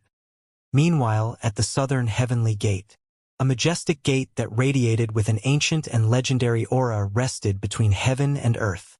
It was composed of two multicolored energy pillars that soared 100,000 feet into the air. Connected to these pillars were two gigantic bronze gates, which were currently opened outward. Between the pillars was a boundless stretch of white light. One couldn't see through the sea of white, yet it appeared extremely tempting and enticing. It was as though it led to another world. In fact, the heavenly human tribe's widely renowned southern heavenly gate was very simple. However, in the dozens of years that it had existed, not a single human had dared to set foot upon this stretch of holy land. Sitting before the gate was a stretch of lush green grassland where all kinds of beautiful and fragrant flowers grew. These flowers were half a human tall, and they released an air of silent allure as they gently swayed with the light breeze. There were also several small houses resting on the grassland. They were refined and simple, and they all appeared particularly ordinary. However, all of them radiated a formidable aura. Numerous powerful heavenly humans were moving about in the small houses. In fact, all of them were of the Heaven Pioneer stage. In other words, every single one of them had the ability to command an army of 1 million heavenly human tribe soldiers. The setting sun dyed the sky a dark blood red. A blood-colored moon silently rose into the sky and merged harmoniously with the similarly colored evening sky. Heavenly Goddess Lin Yu was currently sitting on a lounge chair. Her figure was lithe and graceful, and her beautiful golden eyes reflected the iridescent dusk clouds. She raised a lotus-shaped cup to her lips and took a small sip of the immortal flower juice inside. There was a gloomy expression on her delicate and beautiful face. "Ah," she sighed softly. It was clear that there was something weighing on her mind. Moreover, there was also a hint of resentment in her voice. "Don't overthink things. If one has no desires, then one is free from all worries." A warm and gentle voice sounded. Not far to her left, there was a meditating male who was also dressed in an identical cloudy mist garment. The male's eyes were shut, and his hands were formed into a peculiar hand seal. A vast amount of energy flowed down from the sky and funneled into his body. Heavenly Goddess Lin Yu became even gloomier upon hearing this. "How can one have no desires?" She humphed in annoyance and said, "I was almost humiliated to death just then. Didn't you see Lin's smug expression when he was chasing me? That was definitely the most humiliating moment in my entire life." Right now, she wasn't feeling a shred of distress about the heavenly human tribe united army being wiped out. Rather, she was feeling a great sense of humiliation about being forced into such an awkward situation. The male shot a glance at Heavenly Goddess Lin Yu. "Instead of worrying about that, why don't you focus on healing the injuries you suffered due to the Heavenly Tao's backlash first?" Heavenly Goddess Lin Yu raised her left forearm upon hearing this. There was a patch of black on her pale wrist, and it looked like her flesh there was decaying. Moreover, this kind of decay was showing signs of spreading outward. Lin Yu, who believed in perfection and was perfect herself, couldn't help but frown upon seeing her blackened wrist. This was a glaring flaw that had appeared on her perfect body. "Sigh, what can I do? I can only wait for Father Time to heal this imperfection. Next time we meet, I'll definitely exact my revenge."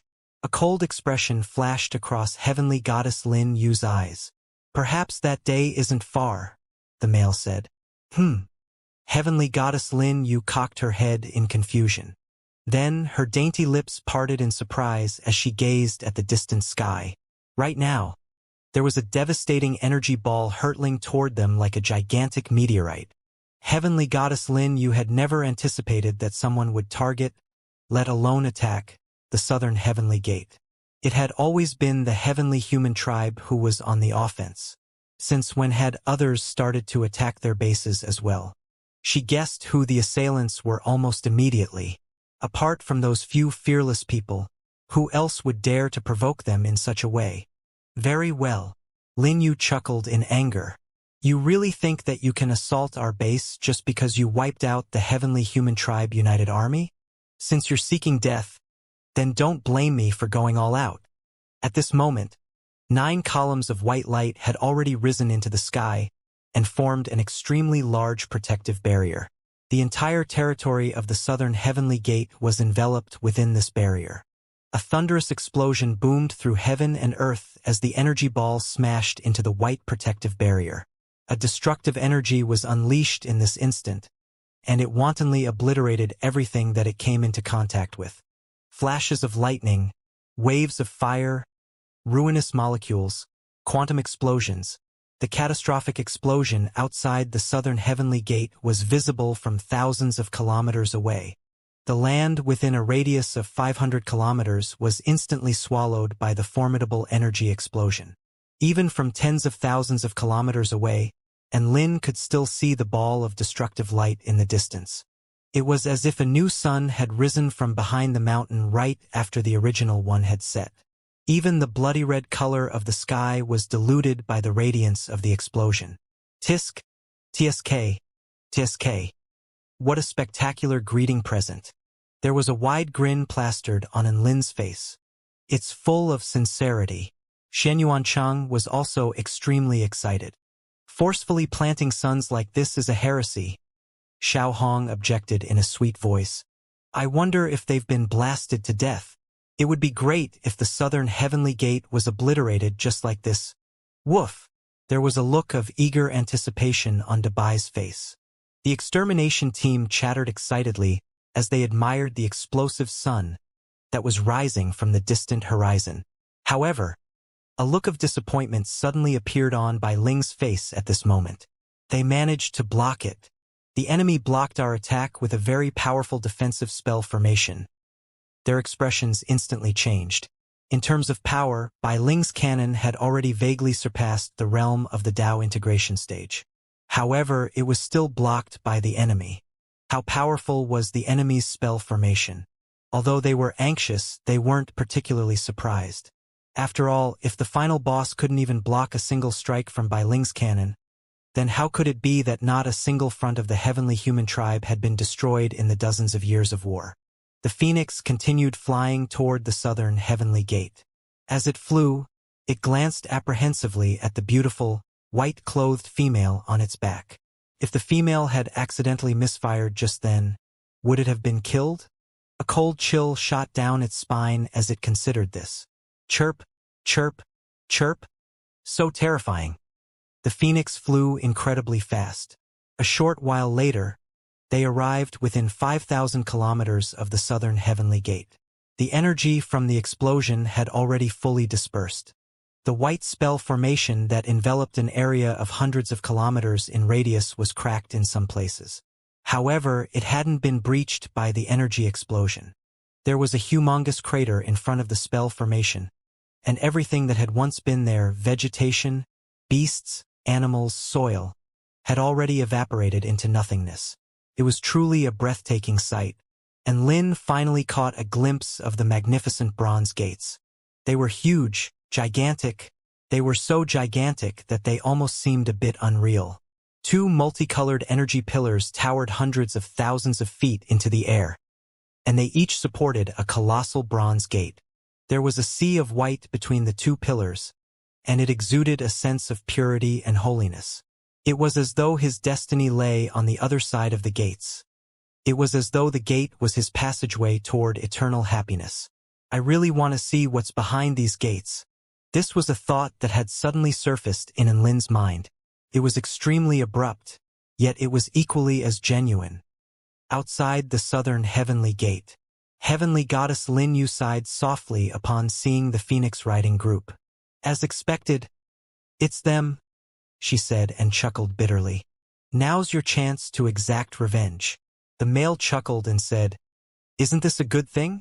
Heavenly Goddess Lin Yu stared at the patch of decayed black flesh on her wrist. Then, she pursed her lips and said in an upset voice, "Jordan, how about you go and fight them? I don't want to become any uglier." Heavenly God Jordan couldn't help but chuckle. "I certainly can't deal with them by myself. If you and I attack at the same time and deal with them quickly, then won't we be able to keep the Heavenly Tao's backlash to a minimum?" Lin Yu pondered for a moment before reluctantly accepting Jordan's proposal. She was willing to concede that she had underestimated Lin and the others before. That was purely her own fault. However, the two heavenly gods of the southern heavenly gate were both going to engage in battle now. Thus, the only fate that awaited Lin and the others was death. "Why don't we ask the heavenly metal?" "No need. How can we trouble him with such trivial matters?" Heavenly God Jordan immediately rejected Heavenly Goddess Lin Yu's suggestion. Then he left the room to prepare for battle. "Attention, great generals! Destroy all intruders!" 9 Heaven Pioneer Stage great generals roared in unison as they released their terrifying auras. Then, they traversed through the void and followed Heavenly God Jordan toward the front line of the battleground. Lin Yu grudgingly followed behind Jordan as she prepared to face off against Lin and the others. On the Phoenix's back, Dabai sucked in a deep breath as he looked ahead in shock. "It's completely different from my imagination of fighting against hordes of large armies. The enemy is so few in number, but they're all ferocious individuals who can fight against armies of 1 million people by themselves." There was a stern expression on Yi Ling's face. 9 Heaven Pioneer Stage heavenly humans who each possesses a power equivalent to that of a newly ranked up Dao Integration Stage cultivator, plus 2 heavenly gods who are rumored to be as powerful as gods of creation. The Fist Sage's face twitched as he cast his gaze over the enemies. He was beginning to question his decision to come here with the extermination team. Why had his brain suddenly gone haywire and convinced him to join the extermination team no matter the cost? Oh, that's right. He had initially thought that there would be armies of cannon fodder for him to pummel. That way, he would be able to pummel cannon fodder while witnessing a legendary battle unfold before him at the same time. However, the reality was cruel. After seeing the enemies, he tragically realized that he couldn't beat a single one of them.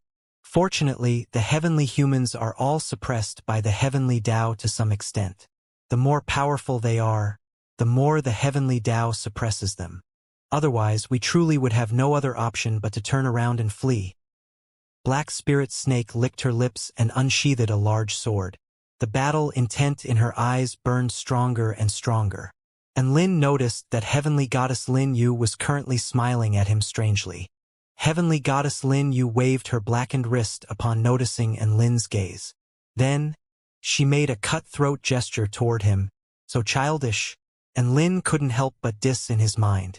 However, he had to admit that he was genuinely alarmed by her threat.